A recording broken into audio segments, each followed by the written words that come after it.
Chapter 1. Early morning at the Mori Detective Agency. Father, didn't we already agree that we would go to the airport this morning to pick someone up? Why are you still drinking so much?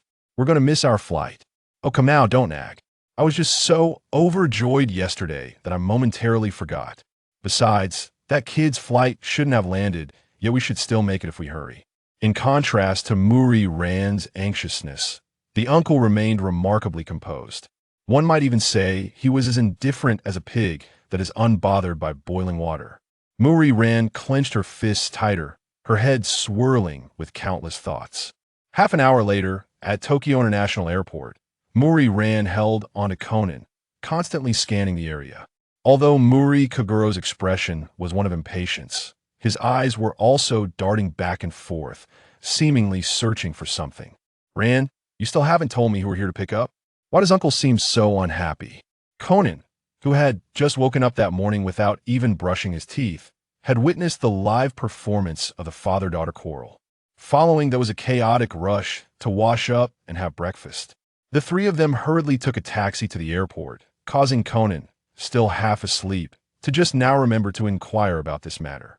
It's a relative from my mother's side, my cousin, to be precise, Mori Rand recalled. But we've never met. I've only heard about him from my mother. His name is Hinata Rin. As for my father, you can ignore him. It's his own fault for drinking so much last night. He can suffer the consequences of his hangover. Mori Rin shot a glare at her unreliable father.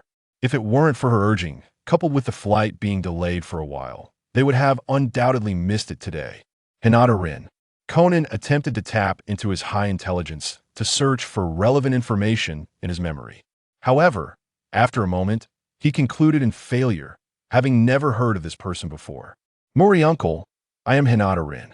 Just as Mori Rand was diligently scanning the crowd, a figure with long black hair, a delicate visage, and standing about 1.7 meters tall appeared before Mori Kogoro. Rin, my boy, look how much you've grown. Time truly flies. I remember you were only a month younger than Rand, right? Uncle Mori asked earnestly, and when Mori Rand and Conan turned around, they only saw the back of a figure with long black hair, standing before Mori Kogoro, seemingly engaged in friendly exchanges. No wonder they were standing apart, in fact. Mori Kogoro had just returned from a smoke-filled smoking room, and Mori Rand had deliberately kept her distance, not wanting to be enveloped in the scent of tobacco. Rand, and this little brother here, hello. I'm Hinata Rin. It's a pleasure to meet you. The long-haired figure seemed to sense their gaze, and turned to introduce himself to Mori Rand and Conan, both of whom froze in surprise, their expressions mirroring astonishment as if they had encountered something extraordinary. Has your eyesight not improved? Mori Kogoro, driving the car, inquired of the passenger beside him. Hinata Rin, a cigarette dangling from his lips, unlit, his expression somewhat grave. They had already picked up their guest and were now en route back to the agency. It's still the same as always, but I can see normally, so I don't mind. Hinata Rin's exquisitely fair face bore a gentle smile, his long black hair stirred by the breeze, and the morning sunlight streaming through the car window seemed to gild each strand with a golden hue, sparkling brilliantly. Through the rearview mirror, one could clearly see that Hinata Rin's pupils were a pure white, characteristic of cataracts, and being gazed at by those white pupils could evoke a somewhat peculiar sensation. In truth, Hinata Rin had not anticipated that he would experience a second crossing into another life with a body from his previous existence. He was uncertain what treasures the Hinata family's hereditary cataracts possessed that allowed him to bring them along during his reincarnation. Indeed, Hinata Rin was an unfortunate soul who had traversed through both the worlds of Naruto and Conan, pondering whether a third crossing awaited him. In his idle moments, he also contemplated whether, upon his next demise, he would find himself in the realm of Shinigami or among pirates. To be frank, he was not particularly fond of either. He had endured enough bloodshed and conflict in Naruto. If given the choice, he would prefer a more peaceful and stable existence. Compared to Naruto, the world of Conan, with its high crime rates and rampant violence, was at least a somewhat acceptable alternative. Rin, may I call you that? Mori Rand, seated in the back, deliberated for a moment before posing the question. In truth, as a gentle and cheerful angelic girl, She had only been momentarily flustered by the sight of Hinata Rin's white pupils, which caused her to miss the opportunity to greet him immediately. I have no objections. May I call you Ran? Conan, sitting beside her, furrowed his brow slightly. Although the person's appearance did not conform to typical gender norms, his instinct as a young East Asian boy made him somewhat reluctant to hear another boy of the same age refer to Ran in such an intimate manner. I'm fine with that. I've heard from my mother that you've been living abroad all this time. Hinata Rin nodded. In reality, he had not originally crossed over right away. Or rather, his second crossing was quite tumultuous, with his body arriving over a decade earlier than his consciousness, resulting in a prolonged period where he operated largely on instinct. This condition lacked an appealing name at best. It could be classified as a cognitive impairment, colloquially referred to as being simple-minded. He found it rather acceptable, as it validated a hypothesis he had long been curious about in his previous life: the hierarchy between the soul and the brain, or whether the soul exists at all.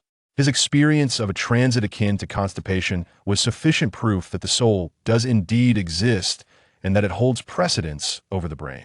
Without a soul, even a fully functional brain cannot operate properly, much like his previous years spent in a dazed state.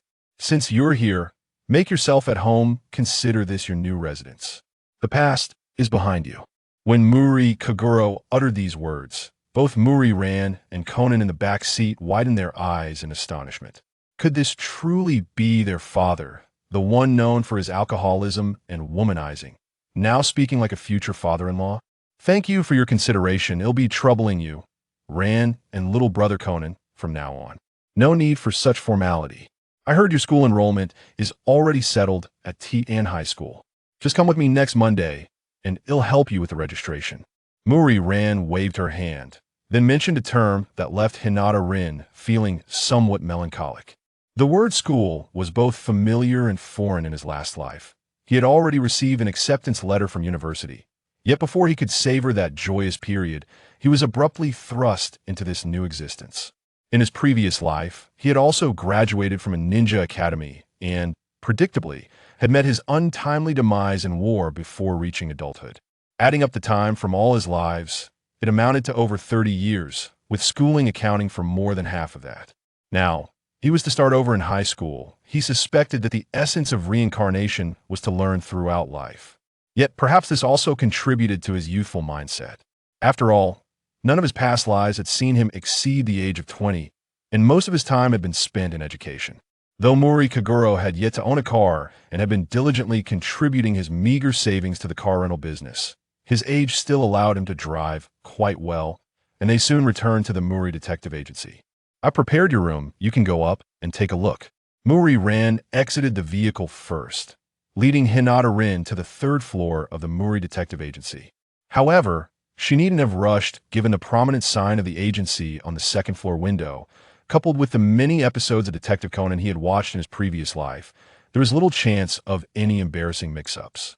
Following Mori Ran to the third floor, he watched as she opened the door to a room diagonally opposite the television. What greeted him was a clean and orderly space, with blue bed linens and curtains, and a vase on the bedside table holding a bouquet of fresh flowers. Thank you for your thoughtfulness. I truly like this room. Hinata Rin spoke softly, and upon seeing the meticulous arrangement, it was evident that a great deal of care had gone into it, far too much to be encapsulated by mere familial ties. I'm glad you're satisfied. I was worried it might not meet your expectations. Is there anything you would like to eat? As she spoke, the young girl donned an apron, preparing to cook. For a 17-year-old high school student, her level of maturity was somewhat excessive. In my previous life, I casually watched anime, but it was only by truly immersing myself in the experience that I could grasp the arduousness of starting to cook at the tender age of 7. I shall lend a hand. I am rather adept at Chinese cuisine. I wonder if it suits your palate? Hinata Rin was not merely speaking out of turn upon surveying the surroundings and finding no other aprons. He decisively opened his suitcase and retrieved an apron custom-made according to the designs etched in his memories from his past life. Adorned with a flame resembling the number 6, illustrated on a partially unfolded fan, this apron had become second nature to him, largely influenced by witnessing Uchiha Itachi skillfully frying eggs with a sharingan. Having worn this family crest for many years had ingrained it into his very being. His actions served as a tangible testament to the authenticity of his words.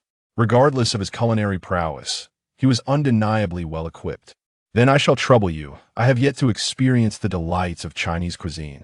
Seeing Hinata Rin's earnest expression, Xiaolan felt reluctant to refuse. It is generally inappropriate to have guests cook, yet given her father's previous declaration of their newfound familial bond, she could not afford to be overly polite. Thus, the two busied themselves in the kitchen.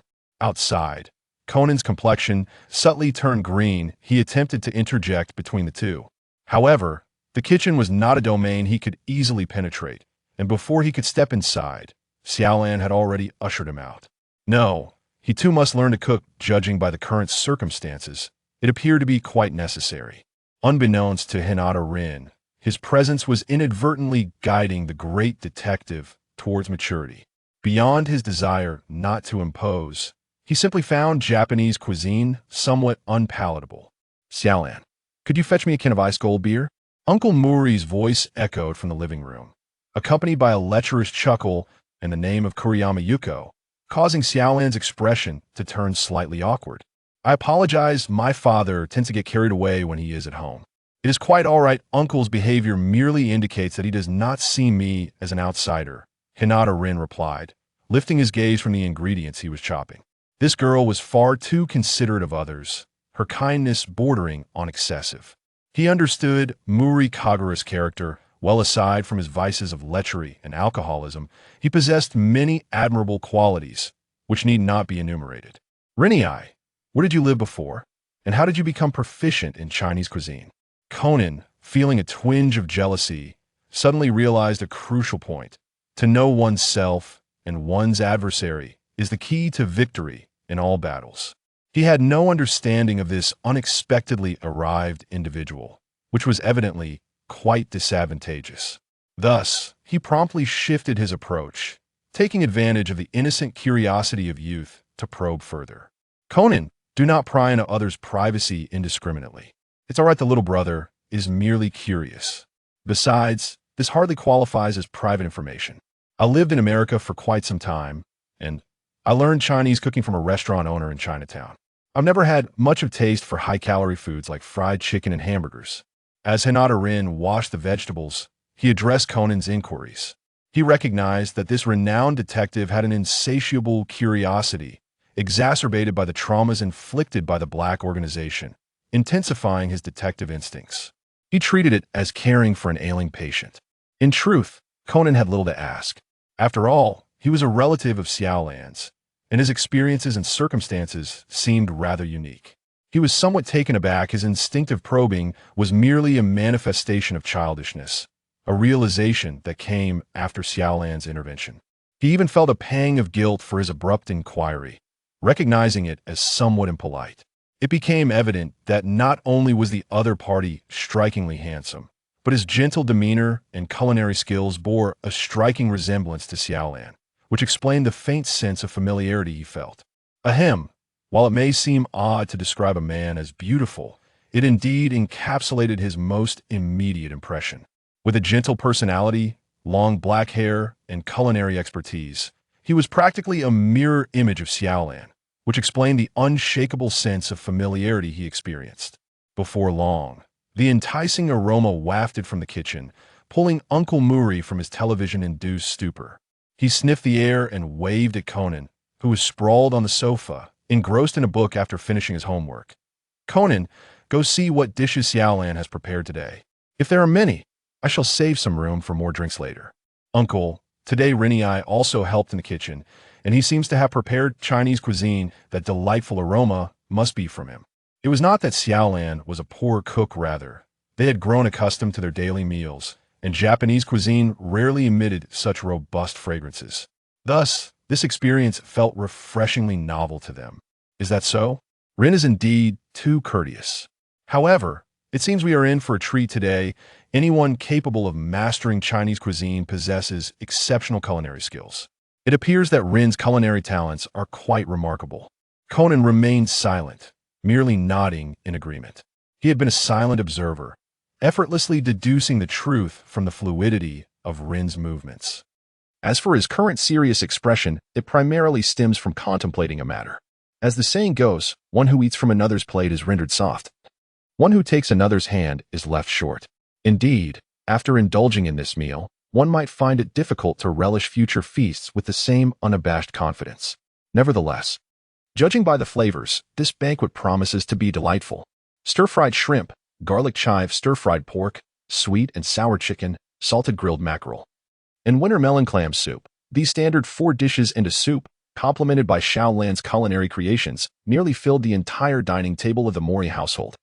Each dish could be described as a harmonious blend of color, aroma, and flavor. Merely gazing at them incited a ravenous appetite. Not to mention the delightful scents wafting through the air. During the guessing game, Conan and Uncle Mori could hardly restrain themselves from diving in, only to be firmly subdued by the unyielding hand of Mori Ran. It is truly disheartening. Despite my arduous efforts in preparing these dishes, they exhibited no such excitement then. Why the haste now, when Rin has yet to arrive? The head of the family exuded an irrefutable authority that was distinctly formidable. Uncle Mori and Conan could only manage awkward chuckles, with Uncle Mori attempting to defend himself, claiming his curiosity about the flavors of Chinese cuisine was the reason for his eagerness. However, judging by her expression, Ran was entirely unconvinced. This little cotton-padded jacket understood her father's character all too well. Conan, just hold on a moment. Brother Rin will be here shortly. All right. The distinguished detective replied with an unabashedly endearing tone, as if he had not just attempted to snatch a dish. After a prolonged wait, the final soup was ready, requiring careful attention to achieve the perfect consistency, which caused a slight delay. Nevertheless, the two of them waiting for dinner could endure any length of time.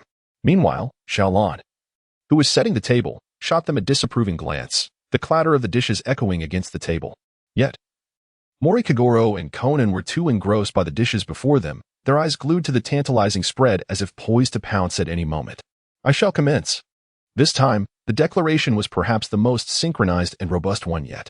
Upon uttering this, Uncle Mori and Conan swiftly wielded their chopsticks, engaging in a culinary battle that rendered them utterly stuffed, collapsing onto the sofa in a state of blissful exhaustion.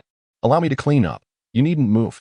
Hinata Rin remarked to the struggling Ran Mori, who was attempting to rise and tidy up, that it was indeed a challenge for her to get up, leading her to slump back onto the sofa. To be honest, Rin had been quite curious prior to this moment about how someone as slender and petite as Ran could shatter a concrete pole with a single punch. Even in the realm of detective fiction, one would expect the fundamental principle of conservation of energy to apply. However, upon witnessing her impressive appetite, Rin comprehended that her substantial food intake was not in vain. It had been perfectly channeled into her remarkable strength. Hinata Rin was not one to shy away from food.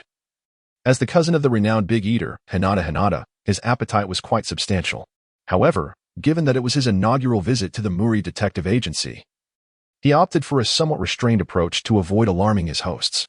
Thus, the final tally of their meal contest concluded with Hinata Rin surpassing Mori Ran, who in turn outpaced Conan, with Mori Kogoro bringing up the rear. The reason for Kogoro's meager consumption was his indulgence in alcohol. There were at least 10 empty beer cans nearby, and after partaking in such libations, managing to consume a bowl of rice was indeed commendable. Please forgive me for the embarrassment. My father tends to lose himself in merriment, Mori Ran remarked, as she draped a blanket over the slumbering Mori Kogoro, directing her conversation to the tea-brewing Hinata Rin. Observing him brew tea was a delight. His movements were graceful, exuding a serene aura that embodied a tranquil beauty. It was amusing to think that the tea, merely a commonplace blend purchased by her father for entertaining guests, now appeared to possess the allure of a fine brew. Moreover, there was an unspoken truth. His already striking features were accentuated by the art of tea preparation, rendering him a living masterpiece merely by his presence. There exists a beauty that transcends gender, a notion Mori Ran had only encountered in her textbooks. Yet now she felt herself beginning to comprehend its essence. Are you all right, Ran-nichan? Mori Ran snapped back to reality, noticing Conan shaking her arm with a hint of anxiety. The young girl was momentarily perplexed, wondering what had transpired. Do you enjoy the tea ceremony? If you do, I would be happy to teach you, Hinata Rin offered. A flicker of interest sparked within Ran. Contrary to the jealousy suggested by the nearby king of jealousy, she was not captivated by Hinata Rin. Instead, she envisioned showcasing the tea ceremony to Shinichi, hoping it might momentarily divert his mind from his incessant obsession with Sherlock Holmes and draw his attention towards her. As her thoughts meandered, a blush crept onto her cheeks, confirming Conan's suspicions. Her face turned a shade of green that could rival a cucumber's hue. Hinata Rin, in truth, did not deliberately seek to display his demeanor. Rather, it was merely a fundamental quality inherent to the Hyuga clan. In comparison to the volatile emotions exhibited by the neighboring Red-Eyed clan, their emotional stability was markedly superior. Although the Hyuga clan certainly had its own eccentricities, it was not within Rin's purview to concern himself with them. Thus, he had indeed cultivated an aura of tranquil elegance. Regrettably, such refinement is best suited for times of peace. In a world fraught with turmoil like that of the Naruto universe, there exists no fertile ground for such qualities. The sacrifices of Hinata Rin and the self-indulgence of the Hyuga clan serve as the most compelling testament to this truth. I think I shall refrain from pursuing this. It appears I am not well suited for such endeavors. I had initially hoped to astonish Shinichi, yet mastery of such arts demands dedication. And my commitment to practicing karate may preclude any opportunity for that. After a moment, Mori Rant's expression gradually settled into calm contemplation. Upon hearing her words, the previously green-faced Conan finally regained his composure, even exhibiting a hint of pride, convinced that Ran would not be swayed by this individual indeed. He seemed to be thinking of himself. That is quite all right. One need not excel in every pursuit. The tea ceremony serves as a means to relax and clear the mind, devoid of any constraints. Ran nodded thoughtfully and resumed her appreciation of the tea ceremony. Had this been in Hinata Rin's previous life, she would likely have relished immersing herself in the world of various activities as a streamer. At that moment, Uncle Mori stirred from his slumber to relieve himself. The alcohol had caused his blood vessels to dilate and his sweat glands to secrete, leaving him in a state of dehydration. In a daze, he lifted the cup from the table and drank deeply, only to be jolted awake by the scalding liquid. Soon, it was time for dinner, which Ran prepared, while Rin merely assisted her. Uncle Mori consumed a modest portion, likely due to having indulged in too much drink. After dinner, they engaged in light conversation until it was time to retire for the night. After exchanging goodnights, they each returned to their rooms to rest. With ink-black hair cascading over the sky-blue sheets, Hinata Rin pondered the intricacies of existence. The circumstances surrounding his transmigration were quite perplexing. He had scarcely regained his senses when he was whisked away on a plane, stepping onto Japanese soil before he could fully grasp the situation. Had he not been somewhat familiar with the world of Conan, more disorientation would have ensued. Thus, a cerulean orb of chakra materialized from nothingness in Hinata Rin's palm. He had indeed brought this with him, and thus his chakra remained intact. Naturally, the signature jutsu of Naruto, which he had taken care to learn, could be utilized without issue. Although the Hyuga clan is not renowned for ninjutsu, their primary role on the battlefield is to provide reconnaissance and assistance. Nevertheless, he could still wield it, and his aptitude was commendable. After all, he belonged to a prominent clan that inherited the bloodline limit of Kagaya Otsutsuki, placing him leagues ahead of many other ninja clans. However, Hinata Rin did not pursue this knowledge for practical use. Rather, it was a keepsake. Such techniques conflicted with the combat system of the Hyuga clan, and forcing their use would be counterproductive. This is also why they seldom employed ninjutsu, opting instead for the art of gentle fist techniques. A single effective technique suffices to subdue an adversary. There is no need to chase after ostentatious displays. Here, a particular red-eyed clan is criticized for their penchant for showmanship and their propagation of a superficial and flamboyant style of ninjutsu, which is devoid of substance. Byakugan, activate. Hinata Rin's temples throbbed with tension as he activated the unique ocular ability known as Byakugan. However, contrary to the expectations of numerous netizens, this was not a matter of vulgarity. Even when gazing upon the human form, he could merely discern the intricate web of veins and chakra flowing within. They were akin to a cadre of human X-ray machines, offering little to anticipate. His use of Byakugan was not for such trivial pursuits, but rather for more significant applications. Xiaolan, diligent in her duties, maintained commendable hygiene standards, with not a trace of cockroaches or other pests to be found on the entire third floor. The utility of his Byakugan extended beyond merely aiding the visually impaired. It served to ensure the cleanliness of his surroundings. This was quite understandable, as accommodations on the battlefield often face limitations. Neglecting hygiene could lead to non-combatant casualties, a scenario that would certainly be quite detrimental. Hinata Rin was indeed the main figure in this regard, and at that time, Tsunade, the head of Konoha Hospital, had considered recruiting him. However, before any arrangements could be finalized, he had already sacrificed himself on the battlefield. One can only hope that this did not bring Tsunade any distress. especially since he had also heard about the tragedy involving Ju. It is indeed a lamentable affair. As he contemplated the memories of those who had passed in the world of Hokage, Hinata-rin swiftly fell into a deep slumber, waking up only at the break of dawn without even a dream to recall. Another peaceful and beautiful day awaited, deserving of appreciation. As a victim of war, Hinata-rin mused that he had awakened rather early today. Glancing at his phone, he noted it was merely 6:30 in the morning. He had likely fallen asleep around 10:30 the previous night, and upon reflection, he had indeed enjoyed a full 8 hours of rest. It seemed that in this lifetime, he could finally pursue the healthy lifestyle he had been unable to fully realize in his past. After completing his morning routine with utmost care, Hinata-rin descended the stairs. At this hour, the streets were sparsely populated, with hardly any young people in sight. Only a few elderly individuals were taking leisurely strolls, creating an atmosphere of tranquility that was quite fitting for a morning run. The ninja life he had led in his previous existence had not only resulted in an untimely demise, but it also endowed him with a high level of physical fitness, which he had now grown accustomed to. Thus, after a brief warm-up, he commenced his morning run along the roadside. He maintained this pace for a full hour. The distance unmeasured, yet his speed was commendable, as he left many hurried commuters behind who were rushing to catch their trains. To his surprise, it appeared that these office workers had also risen early. Indeed, blessings seemed to be omnipresent. Hinata-rin resolved to seek quieter locations, such as by the riverside. For his next outing, the residential area was bustling with people and vehicles, creating a complex situation that easily distracted him. After running approximately 10 laps around the vicinity, Rin stopped by a restaurant that had just opened its doors to purchase breakfast before ascending the stairs. However, upon reaching his floor, he found that only Xiaolon had awakened and was freshening up. "Rin, you rose quite early. Did you rest well yesterday?" As Hinata-rin opened the door, Mai Legal had just finished her morning routine and was taking out an apron, preparing to enter the kitchen to prepare breakfast. "Xiaolon, there is no need to make breakfast. I have already purchased some. I am uncertain of your preferences, so I simply bought a variety." Hinata-rin placed the bag filled with breakfast delicacies upon the dining table and glanced at the room shared by the uncle and Conan.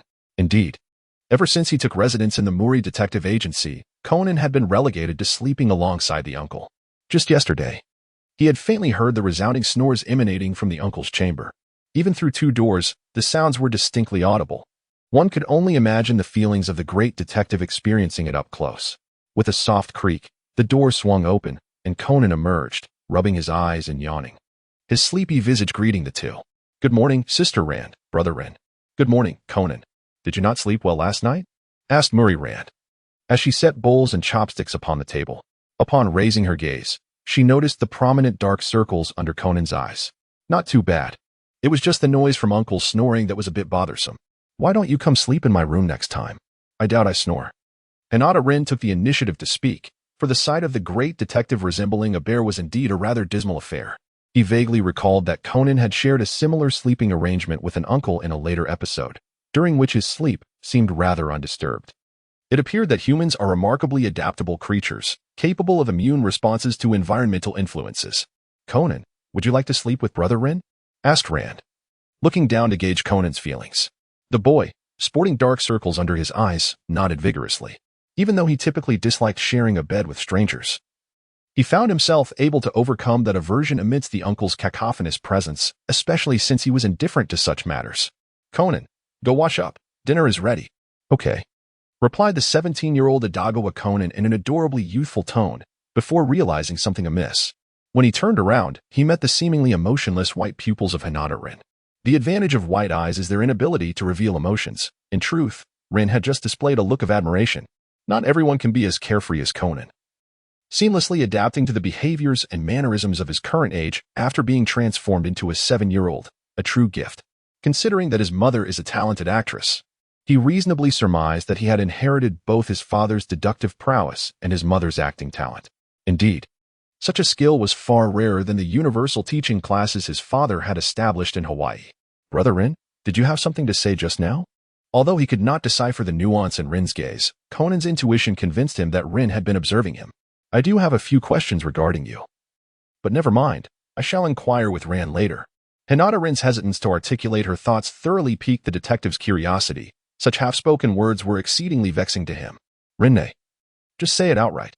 I am well versed in many matters and can certainly address your queries." On one hand, Conan was intrigued, yet on the other, jealousy stirred within him, fearing that she might consult Ran. Thus, he persistently urged Hinata Rin to continue her unfinished statement. He even resorted to acting adorably and throwing a playful tantrum. For to him, safeguarding his affection was far more significant than preserving his dignity, especially since he was disguised. After all, no one knew he was Kudo Shinichi, allowing him to be a bit more carefree. Hinata Rin, who witnessed the entire scene, was left unsure whether to laugh or lament. The adage rang true. Some individuals appear to don a mask, when in fact, they are merely shedding one. This expression aptly described the carefree demeanor of Conan.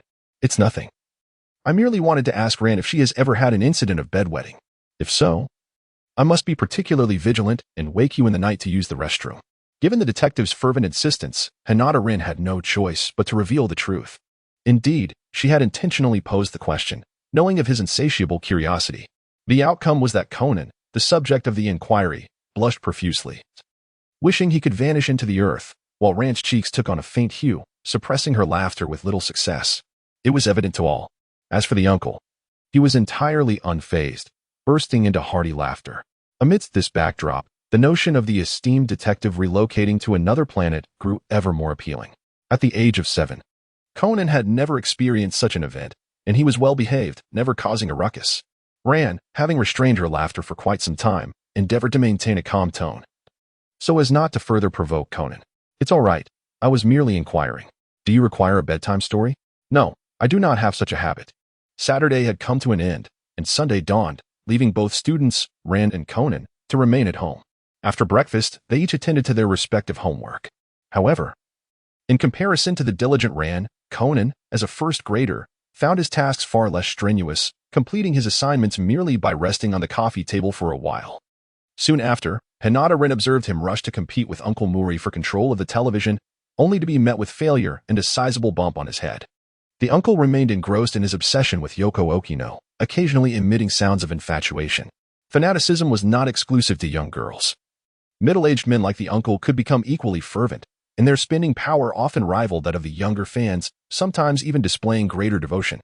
Throughout the 1,000-plus episodes of Conan, the uncle had never been seen to favor any other female celebrity, demonstrating a rather steadfast loyalty. Rinne, what book are you reading? In no time, Conan ambled over to Hinata Rin, who, having finished breakfast, was sipping tea and reading, both of them undisturbed by the noise emanating from Mori Kogoro. Just an ordinary novel. Rin Hinata picked up the teacup on the table and took a sip, her peripheral vision discreetly surveying the top of the great detective's head. The resilience of children is truly remarkable. In such a short span, the bump atop his head had completely vanished, nearly rivaling the legendary ninja, Hashirama Senju. I wonder how Conan's physical prowess compares to that of the shinobi world. Rinno-Naiken, are you interested in Sherlock Holmes? Conan inquired, shaking the collection of Holmes detective tales in his hand with keen enthusiasm as he recommended it. Hinata Rin suddenly understood. He remarked on the situation, realizing that this young lad was eager to promote his idol. He mentioned that he had just addressed this fellow's excessive curiosity, suggesting that it ought to be somewhat restrained. This character was hardly better than an older man. During his date with Xiaolan, he incessantly referenced Sherlock Holmes, perhaps even more excessively than the older gentleman. At least the latter would not bring up Yoko Tsukikage in front of Moriya Airi. Although, one could argue that harboring such lewd thoughts about strangers is hardly a source of pride. He had seen it before, but he was not particularly interested in detective novels. How is it that you began reading these at such a young age? He inquired. Haha, it's all thanks to my brother Shinichi. I adore Sherlock Holmes, and he often brings him up. However, after reading, he realized that Holmes was indeed a remarkable detective. The conversation continued with an unending stream of admiration for Holmes, which allowed him to empathize, albeit slightly, with Xiaolan, who must have endured a similar plight before embarking on a roller coaster ride, her mind filled with thoughts of Holmes. Thank you for the recommendation, but I remain uninterested in detectives.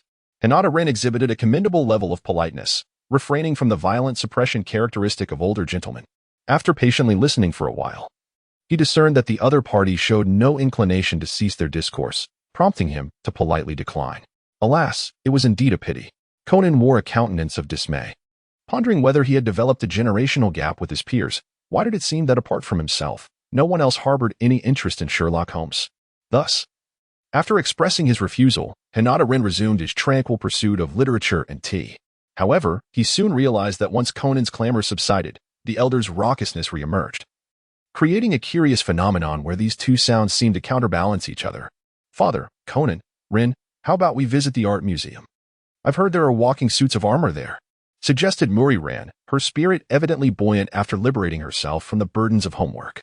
However, the reactions from the first two were infuriating to her. Mori Kogoro and Conan erupted into exaggerated laughter at her proposal, with Conan being the more reserved, nearly clutching his stomach in mirth. The elder's expression was utterly unrestrained, his tongue protruding in a manner reminiscent of a frog poised to catch a fly. Mori Kogoro remarked, "That must be a tale concocted by the museum to attract visitors. How could you believe such nonsense? Truly foolish." Conan added, "Indeed, Ran. That story is merely designed to deceive children." His laughter subsided as he earnestly counseled her, yet this only served to further ignite her ire. As it was evident her fists were already warming up for a confrontation, Hinata Rin recalled a tale from long ago. One that likely transpired in the morning but had now been postponed to the afternoon, perhaps due to the need to pick her up. She spoke up. "That sounds quite intriguing. I shall accompany you, Xiaolan.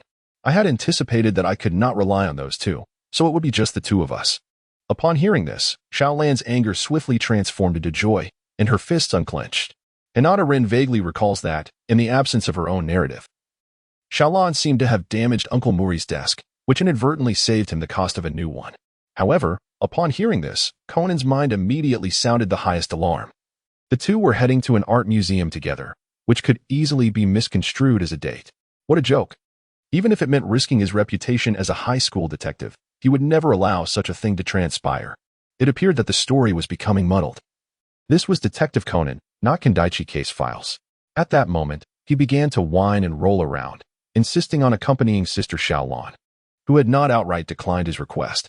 It seemed that the great detective had developed a certain addiction. Ultimately, when they set off, the uncle who had been engrossed in watching Yoko Okino on television quietly followed suit. In truth, he was merely bickering with his daughter out of stubbornness. Being a doting father, he was not at ease with letting her venture alone to such an unsafe location. Besides, Yoko Okino's show could be recorded, so they could always watch it later. After making the necessary preparations, the group set off. Fortunate that the medieval art museum they were visiting was not far from the Mori Detective Agency. Therefore, there was no need for Uncle Mori to rent a car. They arrived in just over 10 minutes on foot. Inside, the exhibition primarily featured oil paintings in the medieval style, encompassing various movements such as abstract, impressionism, realism, and fauvism. Rin, relying on her instincts, concluded that she personally appreciated realism the most, with a slight inclination towards impressionism for its ethereal beauty.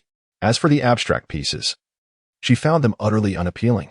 Beyond the paintings, there were also sculptures and armor on display, all reflecting the medieval theme. Regrettably, the armor in the exhibition hall did not move. It merely stood there in a rigid manner. However, Xiaolan did not appear disappointed. Perhaps this was merely an excuse to visit the art museum. Given Xiaolan's aversion to supernatural entities, one would expect her to be more frightened by such rumors. Indeed, with my protection in place, no one had approached the crime scene. Uncle Mori grinned cheekily as he saluted Officer Magyar, revealing his lack of confidence before his future son-in-law's renown, as he chose to ignore the subsequent jibes. "So, has anyone seen the culprit?" Officer Magyar inquired of those present, but predictably received negative responses. Mr. Ijima, who bore a striking resemblance to Officer Chiba, pointed out that the security cameras in the gallery should have captured the act of the crime. Officer Magyar immediately instructed someone to retrieve the footage, and the group gathered around the display screen. To their astonishment, the cameras had not captured the culprit's identity. Instead, the audience was subjected to a scene reminiscent of a horror film.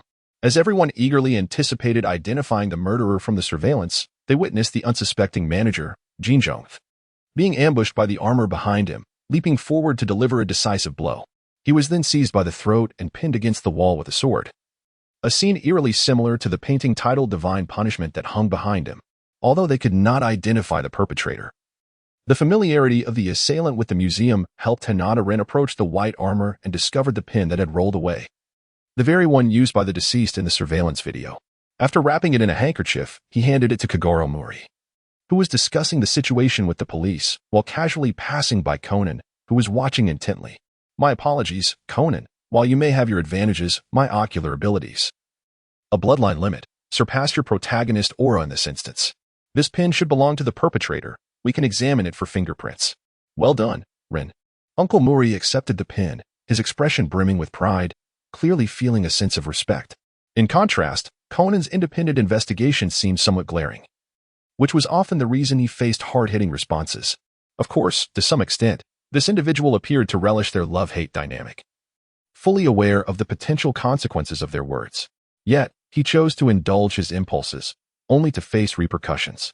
Thus, Rin had reason to suspect that this was intentional on Conan's part. Soon, Uncle Mori and Officer Magyar began analyzing the pin as a lead, correlating it with the footage captured by the cameras. From the recordings, it was evident that the victim, Mr. Jinzhong, recognized the identity of the assailant before inscribing the name on a note.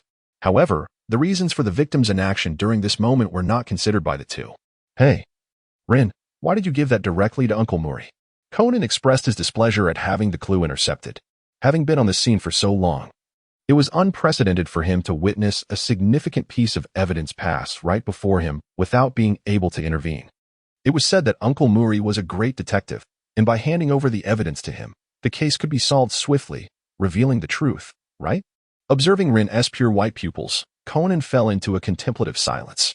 While his statement was undoubtedly correct, it was disconcerting that someone with such disregard for Uncle Mori had managed to outpace him in reasoning, provoking Conan's sense of dignity as a detective.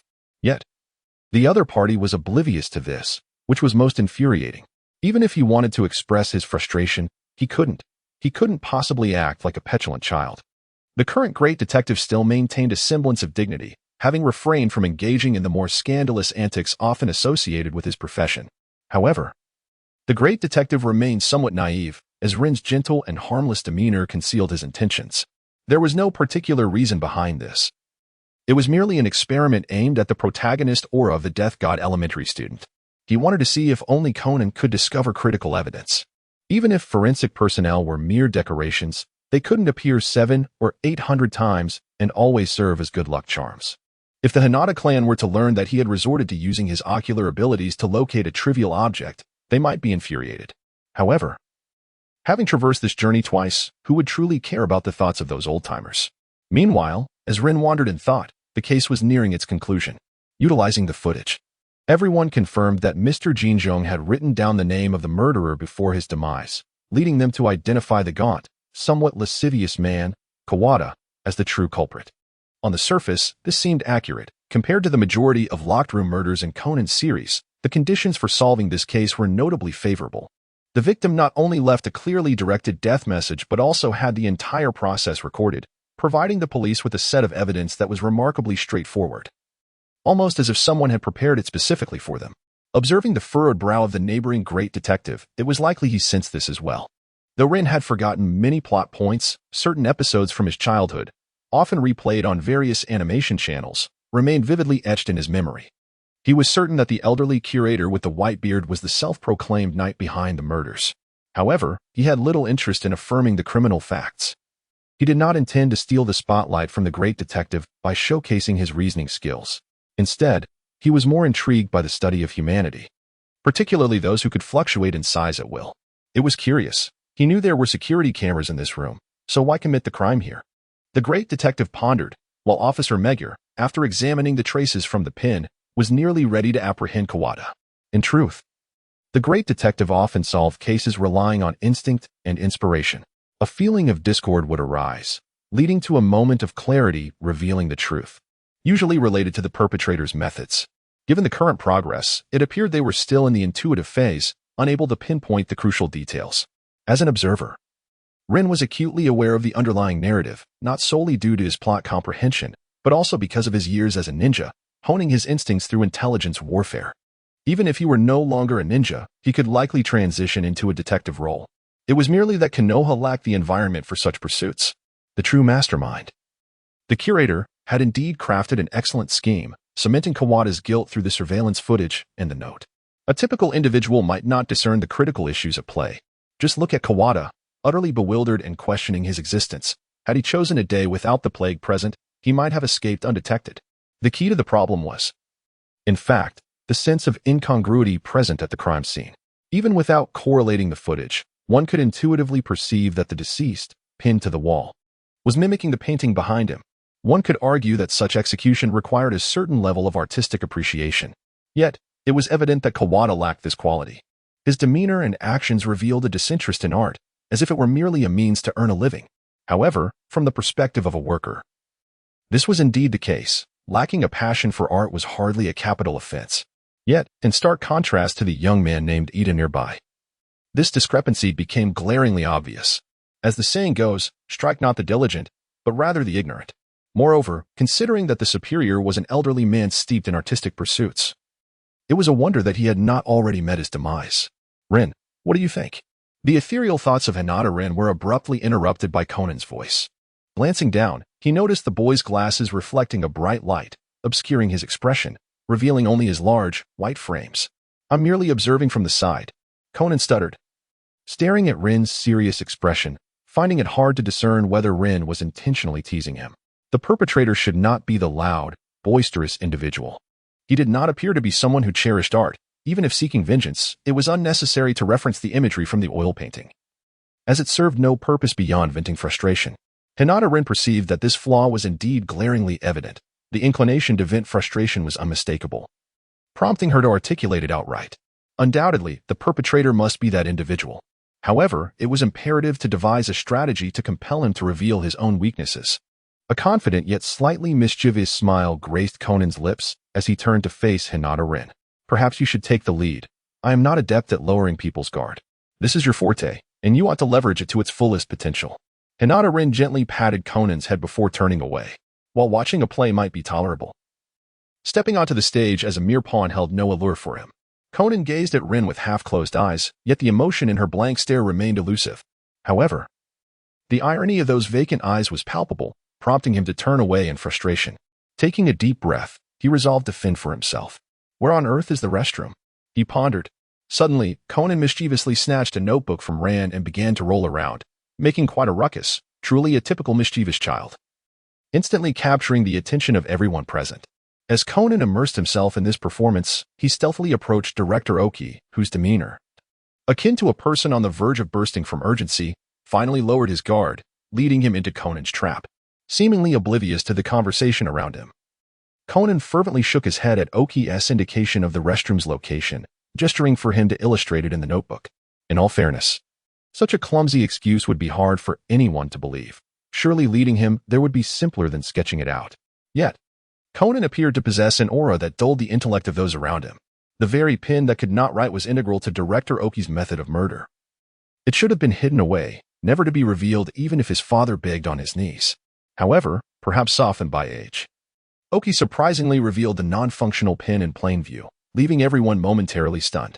This display was so glaringly suspicious that even a fool could discern the anomaly. Further exacerbating the situation, Conan provocatively inquired if the pen indeed could not write and questioned why one would carry an inoperable pen. This series of actions was akin to pouring salt into the wounds of another's compassion. Indeed, following Conan's performance, even Officer Magyar and Uncle Mori began to gradually grasp the truth. It is worth noting that there was no disrespect intended. After all, Kogoro Mori was his uncle. And aside from his short temper and penchant for demonstrating his lioness roar in public, he was a diligent officer who responded promptly when called. Yet, the duo's performance could only be likened to a legendary pairing in the annals of intelligence. Thus, under Conan's meticulous guidance, the crowd finally realized that the killer had chosen to commit the crime under the camera's gaze precisely because he had prepared a note inscribed with Wada's name and placed an unwriting pen beside it. When the victim, the late Mr. Monica, noticed the note, he would surely sense something amiss and attempt to strike it out. However, the pen that could not write would not allow him to do so. Observed through the lens, the entire scene appeared as if under the threat of death. The victim clutched at a fleeting opportunity to inscribe the killer's name, only to be pinned to the wall by the assailant. Rin believed that if one had merely scrutinized the note from the outset, the discrepancies would have been apparent. After all, the indentations were evident enough to be felt. Thus, under the dual interrogation of the police and the renowned detective Kogoro Mori, Director Oki candidly confessed to his crimes. He even bent down to ask, "Young one, I suppose you no longer require the restroom?" Though his eyes were obscured, the tone of his voice unmistakably revealed that he recognized the true arbiter of the situation was none other than the child before him. After all, he had just uttered Those pieces of evidence cannot escape the gaze of those pure and innocent eyes of justice, undoubtedly referring to Conan. One must acknowledge that in a realm rife with high IQ crimes, the absence of a dulling influence made it not particularly difficult to see through Conan's unusual behavior. The boy's ostentatiousness was so pronounced that it was rather unscientific for Ran, who spent over 1,000 episodes with him, to remain oblivious to the truth. Perhaps a degree of self-deception lingered within her. Ran, do not be disheartened. I believe Director Oki has perhaps achieved what he wished for, having indeed protected the art he cherished. As Conan animatedly consoled the forlorn Ran, Oki's remarks about a vengeful knight turning into a demon resonated deeply with the sensitive girl. While Conan's tone may have been somewhat irksome, the unsuspecting Ran was quite taken by it. It wasn't that his words were inherently fitting. Rather, Ran felt it inappropriate to appear disheartened in front of a child and believed she ought to maintain a positive demeanor. Nevertheless, she couldn't help but wonder, what would Shinichi say to that director if he were here? One could say that Kudo Shinichi was somewhat of an affliction, and Ran happened to lack the corresponding immunity. Likely, the uncle shared this sentiment. What was so special about that arrogant boy that made his daughter so infatuated? Daddy, Ran. Conan, is there anything you would like to eat?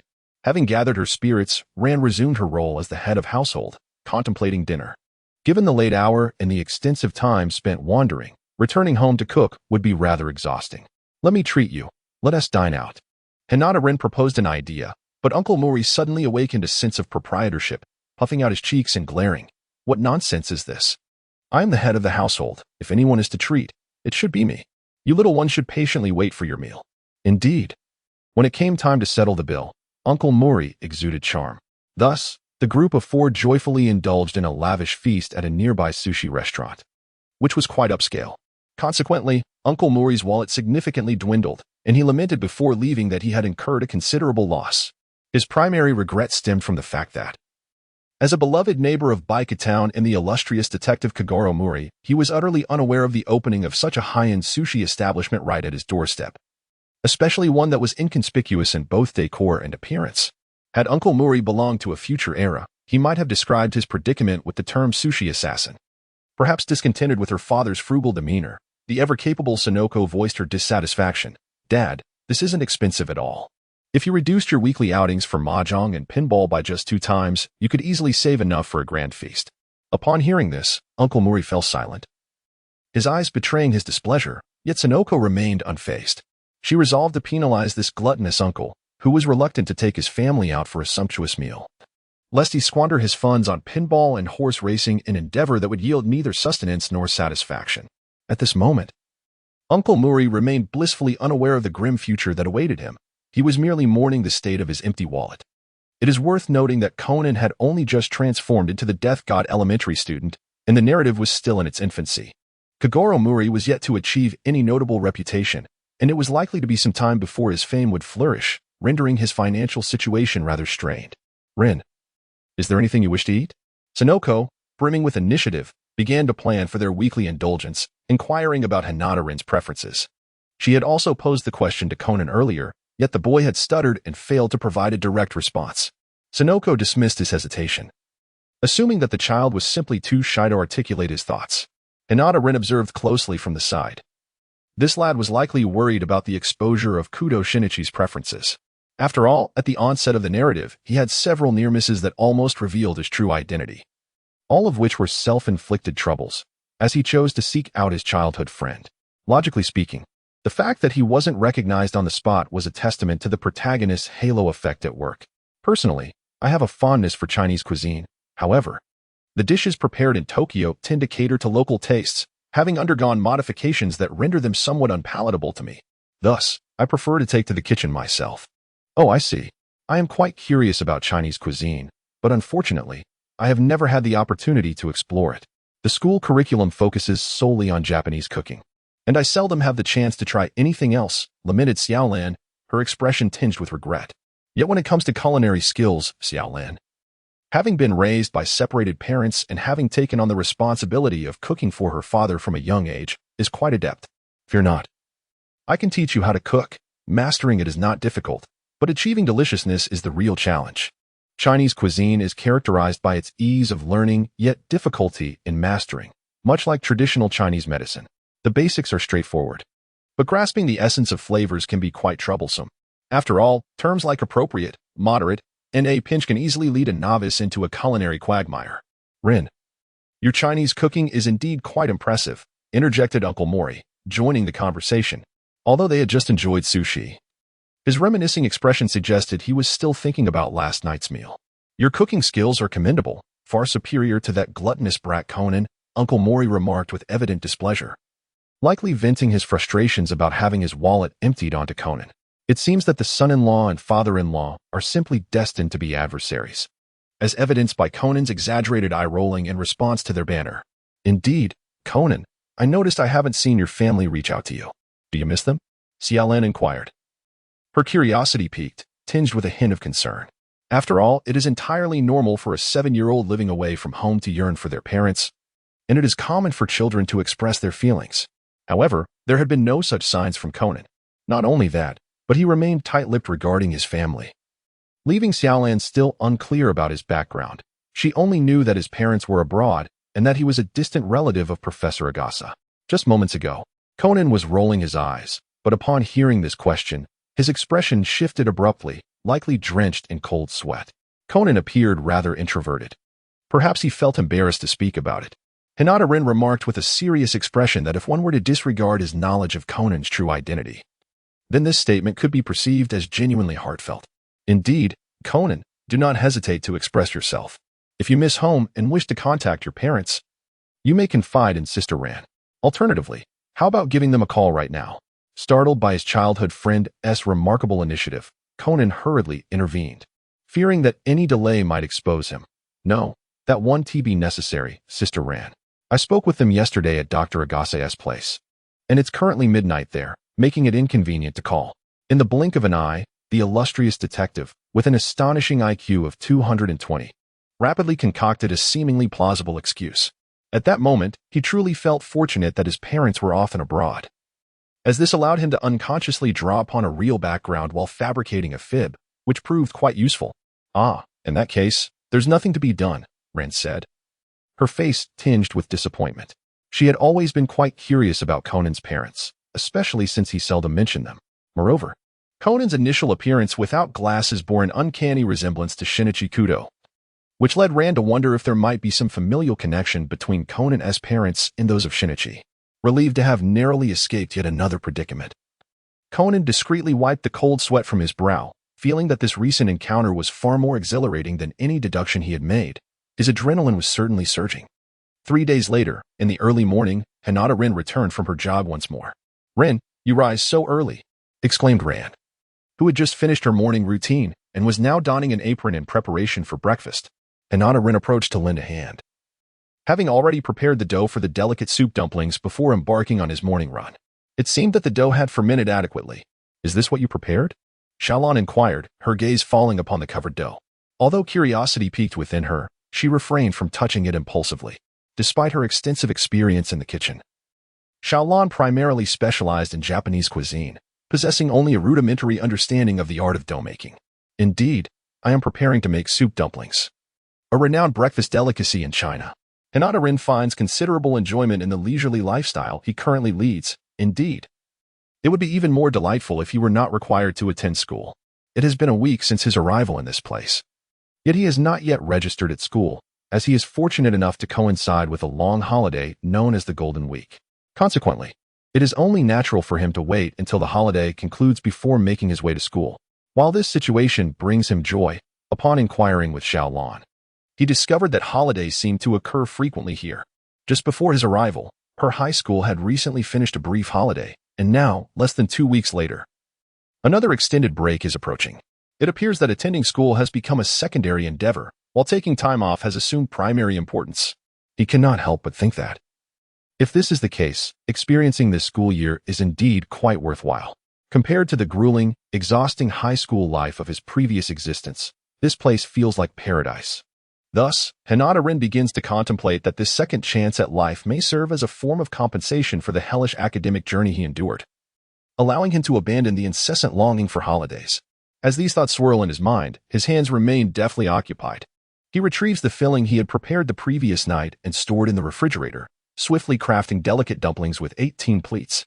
Although the dumplings may be small, The ample filling makes them commendable. Hinata Rin believes it is fair to boast about them. Rin, you appear quite skilled. Do you often cook? Xiaolan, who is preparing miso soup, turns around to observe Hinata Rin's dumpling making with focused attention, seemingly eager to join in. Not particularly. I simply enjoy food that differs from what is typically available here. To satisfy my discerning palate, I sometimes take matters into my own hands. Would you like to give it a try? Despite not rolling her eyes, Xiaolan's inclination is unmistakable, prompting him to offer her space. I've never done this before. What if I mess it up? Xiaolan protests verbally, yet her body betrays her as she steps into the space Hinata Rin has vacated. Her left hand grasping the dumpling skin and her right hand reaching for the filling. To her credit, Xiaolan demonstrates considerable manual dexterity, having accumulated nearly a decade of cooking experience that surpasses that of many seasoned homemakers. Mimicking Hinata Rin's earlier movements, she begins to shape the dumplings with surprising finesse. What are you doing, Sister Xiaolan? Caught up in her task of pinching the dumpling pleats, Xiaolan fails to notice Conan, who stands at the kitchen door brushing his teeth. This boy possesses an uncanny ability to materialize unexpectedly. Were it not for Hinata Rin's extraordinarily keen observational skills, even in a dormant state, he might have gone unnoticed. Conan, you startled me. Why did you suddenly appear? Xiaolan's first instinct is to protect her precious dumplings, the fruit of her labor, while Conan's mood sours, feeling neglected. See, I told you my instincts were correct. Ever since this kid arrived at the Mori Detective Agency, Xiaolan's attention towards me has indeed diminished. That's all right, let me handle it. I'm not very adept at preparing Japanese cuisine.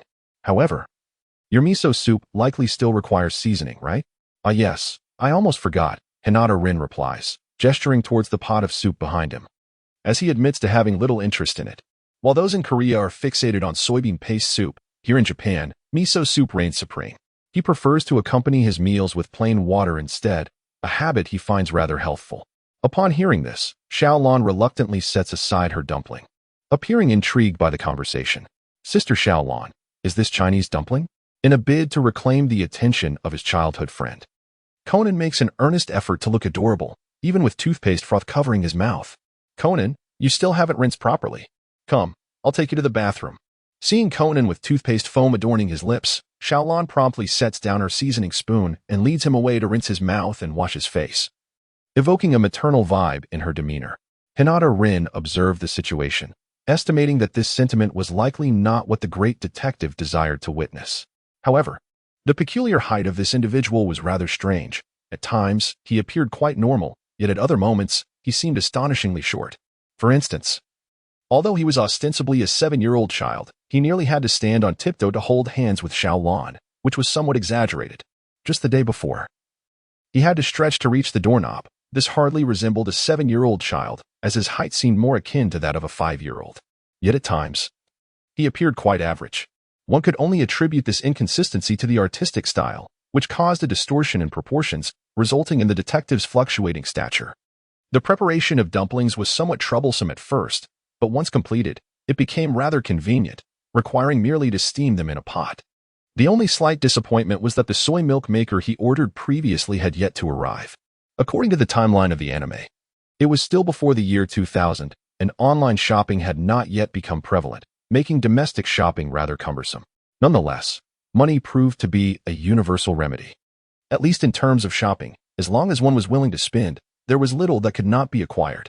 The soy milk maker, although time-consuming to procure, was certainly not beyond reach.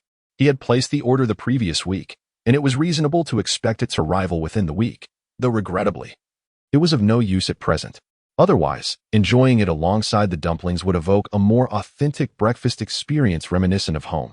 In truth, one would argue that fried dough sticks were the ideal companion for soy milk. However, frying too many would lead to waste, while frying too few would squander oil. Hence he seldom prepared them for himself. Xiaolan, is breakfast ready? My stomach is growling with hunger. Uncle Mori's booming voice echoed from the living room. A rare occurrence indeed. As a freelancer, Uncle typically awoke only when he pleased, and given that it was merely 7 o'clock, by usual standards, he should have still been sound asleep. Dad, why are you up so early? Breakfast won't be ready for a while, Xiaolan remarked, leading a freshly washed Conan out of the bathroom, equally astonished by Uncle's uncharacteristically early rising. After all, compared to Conan and Hinata Rin, she was the most familiar with Uncle Mori's routine, a man notorious for his late nights filled with mahjong, horse racing, and excessive drinking. Could it be that the sun has risen in the west today? She mused. There are indeed benefits to rising early. No wonder there's an old Chinese saying that the early bird catches the worm. It appears the ancients were not deceiving us. As soon as the dumplings graced the table, the enticing aroma prompted Uncle to exclaim numerous sentiments. Conan, as usual, expressed his disapproval with a sideways glance, yet he continued to eat, enjoying the dumplings with miso soup. Only Hinata-rin felt that they would pair better with soy milk. He planned to call the delivery service shortly, hoping that the soy milk maker would arrive by tomorrow, allowing him to try fried dough sticks and tofu pudding. Rin, your culinary skills are truly commendable. If nothing else, this alone could secure you a wife. Uncle Maori remarked between bites, prompting Xiao Lan to glare at him in annoyance. She was quite irritated by this topic, as she was currently focused on reconciling her parents. And Uncle's nonchalant demeanor in this regard only fueled her frustration. At my age, discussing such matters seems rather premature, doesn't it? Rin Hinata hadn't forgotten that she was only 17, a year shy of the legal marriage age in Japan. So what? Your aunt and I got married long ago. But marriage isn't all it's cracked up to be. You'll find out sooner or later that you'll regret it. Dad. The uncle was probably a bit hungover from the night before, repeatedly treading on Rand's landmines, successfully provoking her wrath. Just stay here and sober up. Click. With the sound of the door closing, the uncle, forced to sit at his desk, dejectedly lowered his head. Rand left with Rin Hinata and Conan, leaving the uncle alone at home to reflect on his behavior. But this was a treat for him, with no one at home. The uncle could unabashedly pursue his idols without worrying about others' opinions. Although he had never cared about such things, excessive displays would still incur sanctions from his own daughter. Meanwhile, Rin Hinata and the others who had just left were heading towards the mall. On the way, Conan questioned the purpose of their trip, saying that he had originally planned to stay at home and binge-read the detective novels he hadn't finished. He was one of the few who could empathize with Rin Hinata, as he had just transitioned from a high school student with relatively busy academics to an elementary school student with nothing to do all day. His vacation had increased to a frightening extent on top of what he already had, coupled with the sudden reduction in academic burden. He basically spent his spare time expanding his detective knowledge and reading detective novels, which could be described as quite comfortable. We need to prepare a congratulatory gift. My former junior high school teacher is getting engaged soon, and she sent me an invitation last week. It's at the beginning of next month. And since I'll be on vacation then, I definitely want to go and congratulate her. Rand replied with a smile, with a look of longing in her eyes. The identity of the bride made the high school girl yearn for it. Ranichan's junior high school teacher, who is it? Conan thought for a moment, but couldn't find the person. Logically, he and Rand had been in the same school since childhood, so there was no reason for him not to know. It's Sumiko Matsumoto-sensei. She's getting married next month, and I heard she invited Shinichi, too. I remember Sumiko-sensei always liked to tease Shinichi. I wonder if he'll go. As she spoke, the girl sank into sorrow again, probably thinking of her long-lost childhood sweetheart. Conan, on the other hand, had a look of sudden realization mixed with confusion, completely oblivious to the changes in his childhood sweetheart's mood.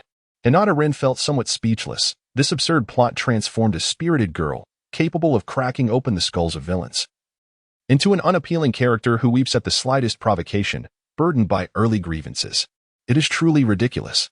Xiaolan, let us procure some more flour, beyond the soup dumplings. We can also make wontons and other breakfast delicacies. I shall gradually teach you the art of preparation. Hinata-rin truly felt a pang of sympathy for the girl. Not to mention that in his previous life he was somewhat of a fan of Rand, but during his time here, her meticulous care was undeniable. From the thoughtfully arranged room to her early rising to prevent any potential awkwardness for him, her kindness was evident. This all dated back to her first days at the office when he had awoken early for a morning jog. Since it was quite early, he returned to find the office still asleep, with Rand getting up much later. Upon realizing this, she deliberately adjusted her schedule, waking up half an hour earlier, solely to ensure that Rin would not feel lonely or awkward upon his return from his jog. In truth, such attention was unnecessary, after all. He was a person who had traversed 2 lives and lived 3 times, and he was not one to feel discomfort over such trivial matters. However, given her considerate nature, he felt it inappropriate to point out her efforts and make her uncomfortable, especially considering their somewhat cousin-like relationship. Despite his actual age, he often regarded Ran as his younger cousin, which only intensified his disdain for the great detective. As someone privy to the truth, It was only natural for him to harbor resentment towards the culprit behind Rand's depression. As expected, immediately after Rin spoke, Rand's attention shifted. She was, after all, an optimistic and cheerful girl, and Kudo Shinichi had not been absent for long, less than half a month, judging by the progression of events. Yes, Rand. My Chinese cuisine is still quite delectable. I would love to see how it's prepared, Rin added. Conan noticed this change in focus as well, though the method of distraction seemed somewhat unjust. Particularly with that affected childlike tone, Rin found it quite irksome. He believed that a law should be enacted in Mihua Town to prohibit excessive cuteness, restricting it solely to Conan. Thus, the trio indulged in a shopping spree at the mall. Apart from flour and noodles, Rin purchased a variety of seasonings, pleasantly surprised by the supermarket's extensive selection, including baking soda and various spices. Rin also inquired if Conan needed any clothing, as the weather was still chilly during early spring. Conan, clad in his small suit paired with shorts, appeared somewhat cold. However, he declined, not one to be shy in front of Ran, likely reluctant to burden her with expenses. As his modest income, still unestablished, was strained by hobbies such as gambling and drinking. Moreover, he had plenty of clothing at home, but out of caution, he preferred not to leave too many traces in his former residence. Rin, do you need any? Ran asked after Conan. Turning to Hinata Rin, he waved his hand in refusal, stating, My clothes are on their way, and they should arrive in a day or two. There's no need to trouble yourself. He indeed had no shortage of clothes. Even if he hadn't bought any here, he had brought along a considerable amount of belongings from his previous life, including a Jonin vest and chainmail, though he found no necessity to wear them. Among his possessions was even armor modeled after that of the Warring States period. The same attire worn by Uchiha Madara and Senju Hashirama, which had remained unworn at the time. Even in Konoha, such attire would be somewhat outdated and conspicuous. Now that he had traveled to this new place, he might still have the opportunity to don it and see how it felt. As the three of them made their way home, bags in hand, Conan, despite his small stature, was also carrying a bag. His expression reflected exasperation, rolling his eyes in disbelief. Initially, Rand had insisted that Conan need not carry bags, considering he appeared only 7 years old. Carrying too much could hinder his growth, as he was already among the shorter elementary school children, roughly the same height as the girl Ayumi. However, Rin disagreed, asserting that children should be encouraged to exercise from a young age and not be overly pampered, lest they grow into self-absorbed individuals who lack the emotional intelligence to assist their girlfriends with their bags. It was uncertain whether Rin's words reminded Ran of a certain detective, but she nodded seriously, later requesting a small bag from the counter to fill with light snacks, which she solemnly handed to Conan as if bestowing a legacy. Faced with the expectant gaze of his childhood friend, Conan found himself at a loss for words of refusal, merely rolling his eyes at Rin while accepting the bag. Hinata Rin pondered that if this fellow continued to indulge, he might very well develop a wide-eyed gaze.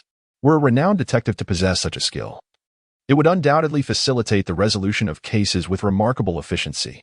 With this thought, his heart bore no burden. He was merely engaging in the noble act of aiding others, and he did not seek the gratitude of the great detective.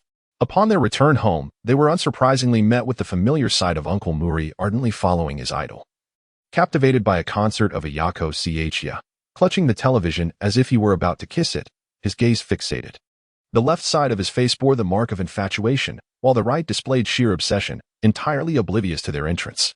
The beer cans on the table had amassed into a small mountain, a testament to his artistry in abstaining from collapse. Father, really?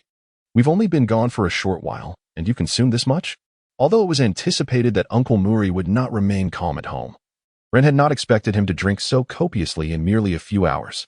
In truth, Uncle Mori's capacity for alcohol was rather average, yet his demeanor remained decent. He might ramble a bit but would not descend into drunken madness. This, of course, could be attributed to Rand's extraordinary strength. She could easily crush a metal desk with a single punch, making her father's head an even less formidable target. Meanwhile, under Rand's scrutiny, Uncle Mori babbled incoherently, expressing his admiration for Miss Ch's beauty, proclaiming her the finest in Japan. Even in his inebriated state, he did not forget to cheer for her, truly embodying the essence of a devoted fan. Furthermore, judging by his later endeavors, he seemed to have achieved his dream of fandom. Not only did he frequently interact with his idol, but he occasionally even appeared on television with her, making him a quintessential example of a fan realizing their dreams, albeit at the cost of an increase in collateral damage around Tokyo. Have you just returned? I'm absolutely famished. The lecherous uncle, intoxicated and hungry. Would have to endure his hunger today, as there was no lunch for him. As Ran busied herself clearing the empty beer cans from the table, she retorted irritably at her uncle, completely disregarding his attempts to act cute and beg for attention. Hinata Rin found himself witnessing the eccentric demeanor of the uncle for the first time. It seemed that this rather distasteful behavior had been somewhat absorbed by Conan from his future father-in-law. Given the current circumstances, it appeared that the great detective still had much to learn. During lunch, Rin refrained from intervening and instead dutifully accompanied Ran to enjoy a delightful meal of Japanese cuisine, which was quite delectable. This has seemingly become a routine. Typically, Rin would partake in the preparation of breakfast, while dinner was a matter of personal inclination. Over the past week, he had prepared various renowned Sichuan dishes, such as boiled meat slices and mapo tofu. Although the local palate leaned towards milder flavors, he was pleasantly surprised by the Mori family's adaptability, as he had only prepared dishes with a mild spiciness, not the Guangdong-style mildness. Both the uncle and Conan, despite needing to drink water frequently during the meal, managed to persevere. Ran, while slightly less resilient, demonstrated commendable persistence, and one could grow accustomed to such flavors over time. However, he pondered about the quality of the local proctology clinics, considering the potential repercussions of such meals. Although he had mastered the advanced medical ninjutsu of the healing palm, he mused that if he were to use it for treating hemorrhoids, Tsunade might very well traverse dimensions to seek him out. Though he could not be considered a formal disciple of Tsunade, he was, at the very least, a semi-official apprentice. Primarily motivated by youthful arrogance to survive longer on the future battlefield of carnage. While his clan members diligently honed their gentle fist techniques, he chose to immerse himself in the study of medical ninjutsu at the Konoha Hospital. Fortunately, this inclination was not deemed out of place within the Hyuga clan, as their environment was far more harmonious than that of the Red-Eyed clan. However, one must overlook the notion of caged birds to fully appreciate this dynamic. At the very least, it was evident that the Hyuga clan did not harbor a pathological obsession with strength. Thus, even amidst his time at Konoha Hospital, he was unlikely to encounter any troublemakers. Another point of interest was that the Byakugan, as a bloodline limit, inherently conferred significant advantages in medical applications. It was somewhat wasteful for Konoha to utilize it merely for observation. In fact, Rin had always believed that the Byakugan and traditional Chinese medicine were a perfect match. Upon his arrival in this new realm, he was particularly fascinated by the acupoint striking ability inherent to the gentle fist. He once experimented with the possibility of developing a technique akin to the sunflower acupoint strike. If successful, it could have proved to be a formidable ninjutsu. Regrettably, after extensive trials, including encouraging colleagues and even patients at Konoha Hospital to voluntarily participate in this experiment, he ultimately could not replicate the powerful immobilizing effects of the sunflower technique. Nonetheless, he did make some progress. By applying chakra to specific acupoints, one could induce a sudden loss of bodily functions, leading to fainting or severe injury. From the perspective of overcoming adversaries, the results could still be deemed effective. However, this technique required an exceptionally precise understanding of both acupoints. Hinata Rin, without even rolling her eyes, had noticed the sneaky detective lurking behind the door. It appeared that bringing along the bloodline limit had its advantages, as it enabled her to see through the shrouded aura of the Shinigami elementary student. I would like to introduce you to someone. I hope it is convenient for you. Although the living room was empty, Xiaolan instinctively spoke in a hushed tone, seemingly concerned about eavesdroppers on the other side of the wall. However, such behavior seemed likely to arouse the detective's insatiable curiosity even further. It is convenient. I am available at any time. Upon hearing the affirmative response, Xiaolan breathed a sigh of relief and, with a smile gracing her lips and a cheerful yet subdued voice, declared, "Then it is settled. We shall meet tomorrow afternoon at 3 o'clock in front of the Poirot CAF downstairs." Hinata Rin nodded slightly, then watched as Xiaolan returned to her bedroom before turning back to his own room. Before leaving, he cast a glance at the corner where his classmate Conan was concealed, and he could not help but roll his eyes in a rather mischievous manner. In a state of heightened perception, the rapid beating of the great detective's heart became exceedingly apparent. Oh dear, it seems that the East Asian king of jealousy is quite agitated. However, Xiaolan's mysterious invitation to meet could very well pertain to her mother's affairs. He was a pragmatic individual, although Japanese law permits marriage between cousins. It was evident that neither he nor Xiaolan harbored such intentions. It was merely that this fellow was consumed by unacknowledged jealousy. From Xiaolan's demeanor and expressions during their conversation, it appeared she was primarily attempting to evade her uncle, with the target being her mother, Kaido Irie. He recalled a previous incident where Xiaolan had arranged a clandestine meeting with her mother at a CAF, which led to a misunderstanding that resulted in Conan trailing her and inadvertently solving a murder case. Taking Conan along on outings was a considerable nuisance, as it not only guaranteed encounters with misfortune but sometimes jeopardized even their meals. It was indeed rather tragic. There is a saying that encapsulates the survival rules in Conan's world. On boats or islands, trouble is sure to arise when invited as a guest. Peace is hard to find. This vividly illustrates the misfortune that seems to follow the great detective.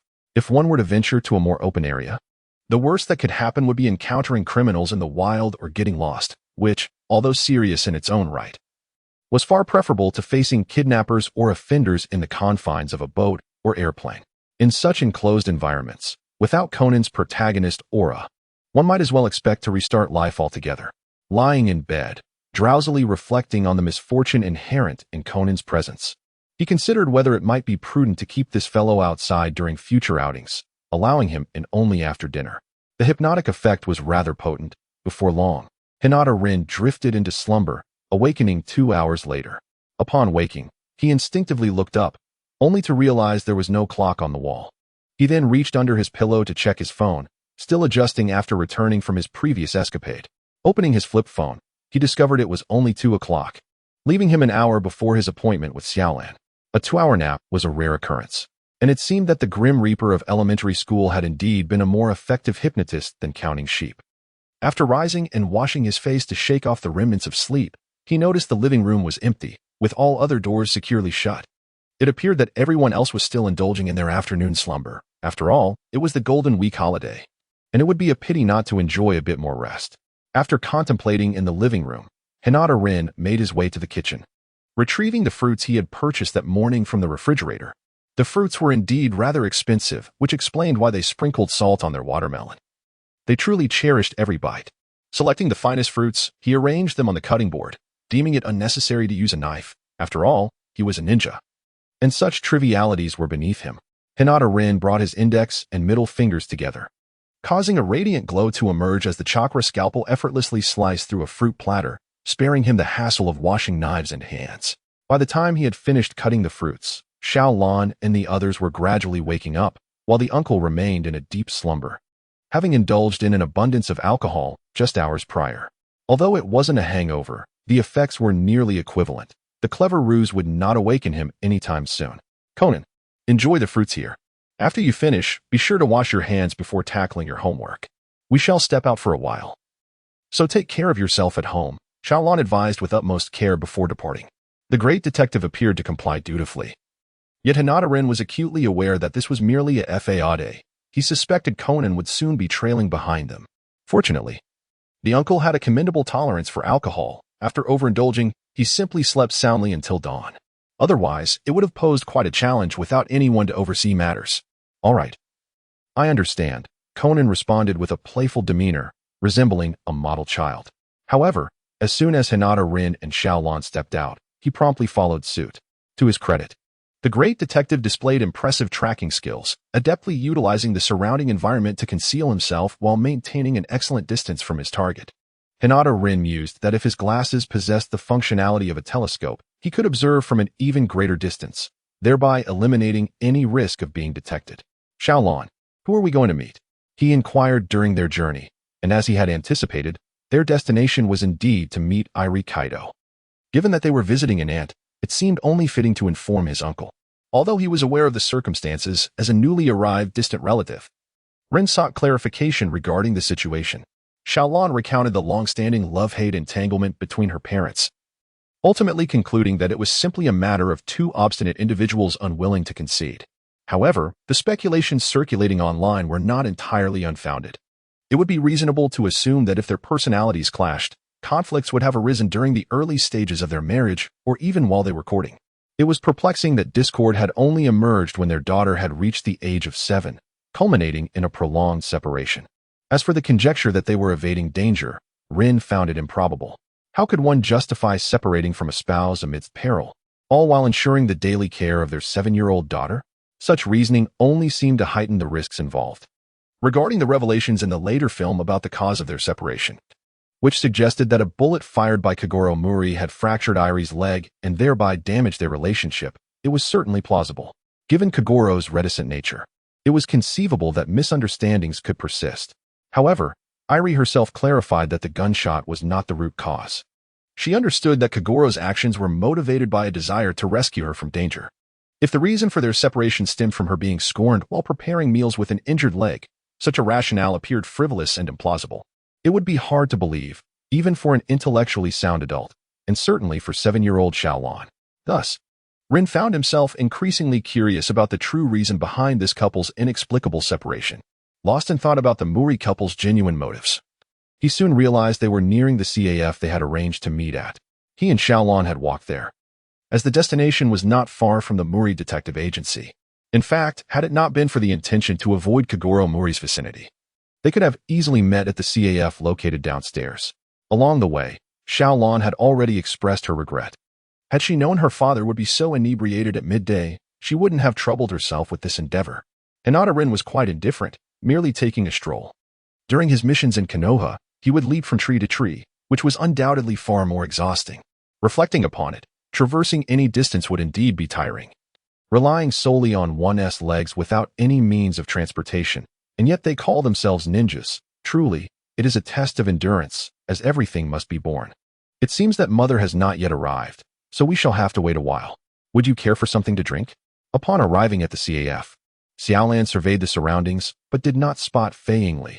It appeared they had come too early. A latte, please.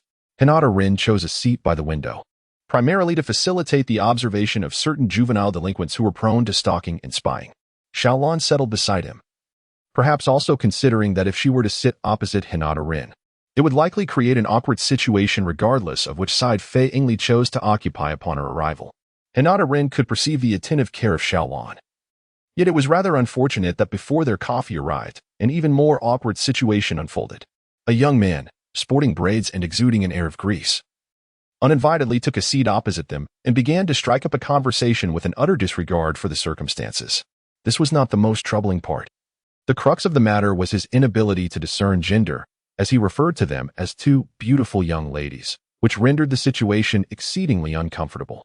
Although Hinata Rin's masculinity was not overtly pronounced, he was aware of this fact and therefore did not take it to heart. After all, who among the youth has not experienced a moment of blindness? The pivotal point, however, lay in Xiaolan's reaction, which was even more pronounced. She gasped in surprise. Her expression exaggerated as if the young man had committed an unspeakable faux pas, drawing the attention of those around them. Sister Xiaolan, Brother Rin, what are you doing? Do you know this uncle? Hinata Rin found herself unexpectedly charmed by Conan's increasingly oily and effeminate voice. The arrival of the great detective was indeed timely. Xiaolan was preoccupied with her astonishment at how Conan had managed to sneak out, while the young man, reminded by Conan's address, realized he had misidentified the gender and fell into a state of speechless embarrassment. This awkwardness was cleverly alleviated, as they had now plunged into an even more uncomfortable predicament. Why did you follow me? Children should not sneak out. It is quite dangerous, she admonished. Since the great detective had just arrived and had not yet exhibited his mischievous tendencies, Xiaolan merely assumed that this child was a bit clingy and had stealthily followed her.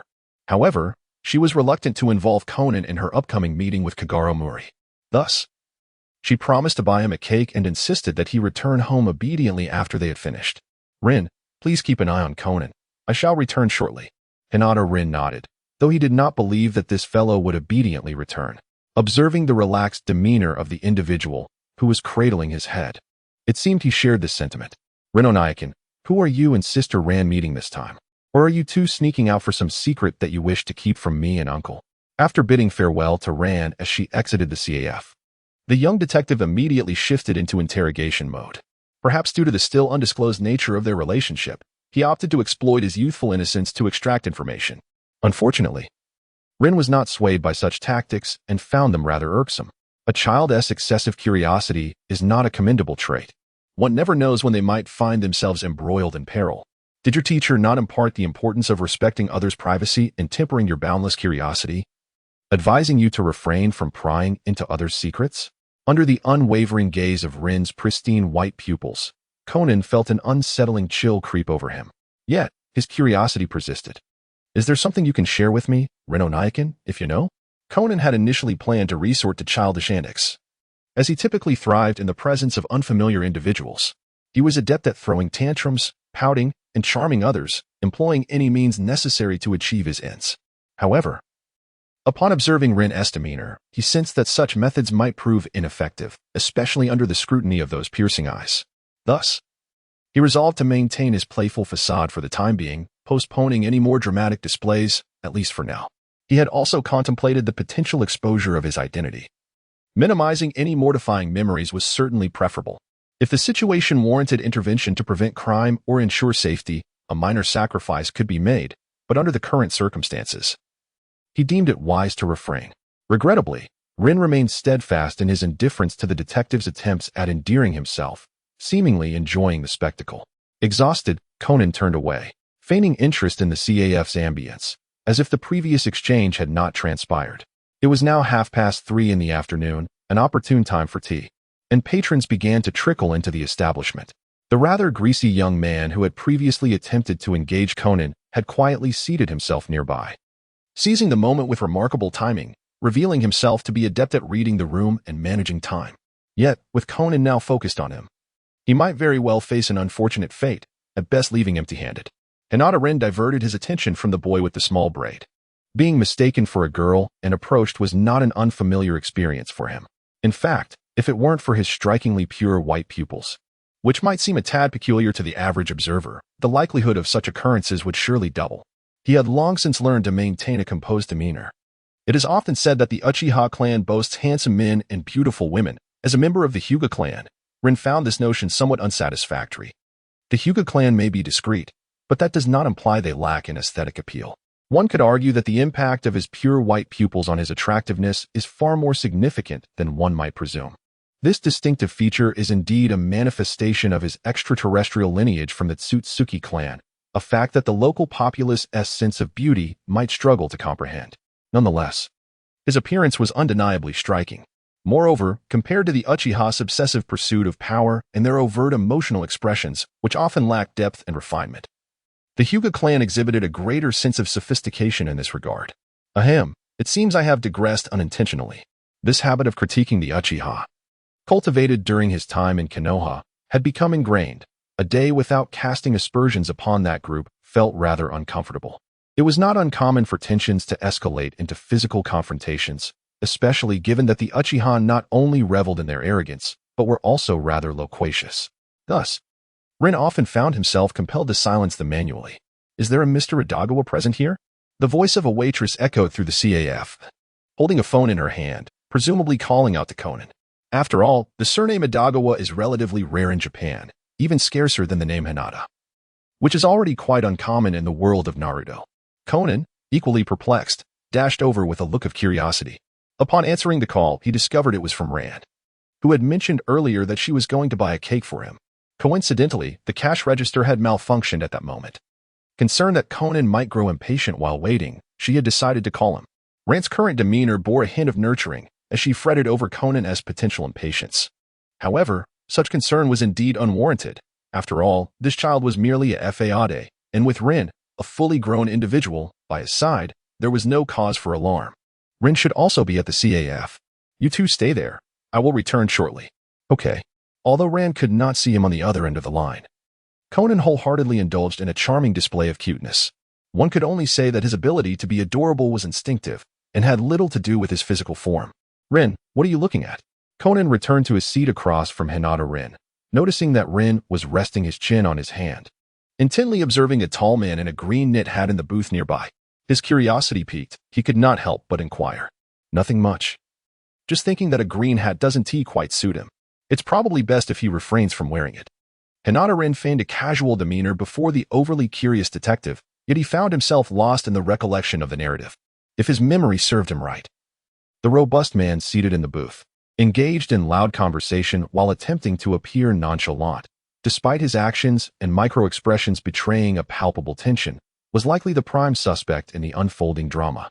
Moments earlier, while Conan was on the phone, Hinata Rin had cast a brief glance, noting the bandaged fingers of the other party, stained with blood.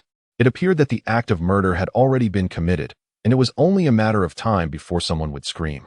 Reflecting on his recent experiences, He realized that he had not encountered many plots thus far. Nevertheless, the jarring abruptness of a scream amidst casual dining was somewhat difficult to accept. This sensation was far more exhilarating than the sudden assaults of shurikens and ninjutsu, possibly influenced by the tranquility of his surroundings. It seemed he would need to acclimatize himself further. Hinata-rin was lost in thought, while Conan sat sideways on the edge of the sofa, swinging his short legs and observing the individuals entering the CAF. Suddenly, Rin noticed Conan spring to life, as if invigorated, leaping up to kneel on the sofa, clutching the backrest as he scrutinized the woman who had just entered. This lady must be Kaido's mother, Iri Hibara, wouldn't she? Hinata-rin followed the gaze of the great detective and instantly recognized the identity of the elegantly attired woman in a purple suit, adorned with glasses and an exquisite hairstyle. She discreetly cast a sidelong glance at the detective beside her, who was foolishly staring, rolling her eyes in silent exasperation. Indeed, in his current state, he seemed perpetually deserving of such disdain. It was baffling that he could be considered a childhood companion of Rand. How could he fail to recognize her mother? One could only wonder whether he was truly oblivious or simply disinterested. "You must be Rin," the woman began, her voice warm with familiarity. "Time has flown by. You've grown so much since I last saw you when you were merely 6 years old. By the way, Rand should have come along today. But it seems you were here alone. Is she not with you?" Perhaps sensing Conan's gaze, Eri Kisaki turned to look in his direction and immediately recognized Hinata-rin. After all, her strikingly pure white pupils were a rather conspicuous feature. She proceeded to extend her greetings, and it was quite evident that the courtesy exchanged among elders, regardless of culture, remained remarkably consistent. In the brief moments of their reunion, Eri was already inquiring about Rin's academic performance. "Hello, dear. It has been quite some time. How have you been?" "Ran is nearby at the cake shop and will be here shortly," Rin replied with a gentle smile, exchanging pleasantries with Eri, while also introducing the eagerly observing Conan. "This child is Conan, who is temporarily residing at the office, having arrived even earlier than I." "Ah, hello, young Conan. You seem somewhat familiar. You remind me of someone I know," Eri remarked, her perceptive gaze revealing a hint of recognition. Perhaps it was due to having grown up watching Shinichi Kudo, as her memories of the younger Shinichi were more vivid than those of Ran, who had spent her childhood alongside him. Hinata-rin could not help but chuckle softly. The great detective, preoccupied with more pressing matters, found himself drenched in sweat under the scrutiny of his future mother-in-law, desperately wishing to travel back 2 hours in time to incapacitate his former self, who had been eager to step out. The gaze of the lawyer, Hiryu Eri, was far more penetrating than that of the befuddled detective, Mori Kogoro, and the dazed girl, Mori Ran. Moreover, due to their infrequent interactions, he felt particularly guilty and flustered. Suddenly, a piercing scream erupted from the restroom, drawing the attention of everyone present, and the detective's predicament dissipated in an instant. However, he showed no signs of restraint. The moment the scream pierced the air, he sprang from the sofa as if wound up, displaying an agility that belied his stature, and was the first to dash into the restroom. Following closely behind was the man in the green hat, who had covertly glanced in that direction several times even before the scream rang out, already prepared to rush in. Yet, he was still outpaced by the detective's remarkable reflexes, becoming the second person to enter the restroom, where both men encountered the source of the scream, a young man with braids. Hinata-rin and Haimiri were not particularly anxious, especially Rin, who not only understood the narrative but had also preemptively identified the culprit, rendering the mystery devoid of allure. However, the innate human curiosity to witness a spectacle was undeniable. The patrons of the CF were gravitating towards the restroom, and should he remain as composed as a mountain, it would indeed raise suspicions. In no time, the entrance was congested with onlookers, and the CAF owner, overwhelmed with despair, called the police. This was the first instance of his establishment being packed to capacity, yet he found no joy in it. The police arrived swiftly, even more promptly than Rand, who had gone next door to procure a cake. By the time she returned, the authorities had already relocated the deceased outside the restroom, and the crime scene had been delineated with white tape and photographed for posterity. Indeed, for the Tokyo Metropolitan Police Department, the primary utility of the crime scene photographs seemed merely commemorative. Were it not for the visually enriched investigation reports, one might question the necessity of such images. After all, the resolution of cases relied solely on the detectives, who could merely observe with their naked eyes. thereby saving on film costs and allowing for the installation of additional surveillance cameras in the Mifune town area. Rin mused that this would be the most effective method for reducing crime rates. Officer Mori, who never neglected to wear his hat, had commenced his customary inquiry with Conan, while Rand remained ensnared in the cake shop, entirely absent. It was uncertain whether to commend the police for their alacrity or to lament the sluggishness of the cash register repairs at the cake shop. The police had begun to analyze the circumstances surrounding the crime based on the condition of the victim. With evident strangulation marks around the neck and a profuse stab wound to the chest, alongside scattered Hinata, Rin did not squeeze into the cramped restroom, as it was already quite crowded. However, his exceptional hearing as a ninja did not hinder him from following the case. Upon hearing Officer Megur's assessment, he felt a sense of incredulity. Setting aside the question of whether the conclusion was correct or not, and disregarding why the cause of death had not been determined, it was baffling for an officer to make such unfounded assertions. Analyzing Officer Megur's statement, it was contradictory to suggest that the victim was both strangled and bled to death. Such conflicting assertions should have prompted a moment of reflection before speaking. As a representative of the Hidden Leaf Village, Hinata Rin genuinely mourned for the residents of Mahama Town and even Tokyo at large. Without the detective's intervention, such matters would likely remain unsolved mysteries. Observing Officer Megur hastily labeling the case as a robbery gone wrong, the great detective could no longer remain silent and began to counter Officer Megur's claims, emphasizing that if the perpetrator had indeed fled through the window, the absence of any trace was highly suspicious. This time, he refrained from employing his usual playful hits, clearly exhibiting urgency.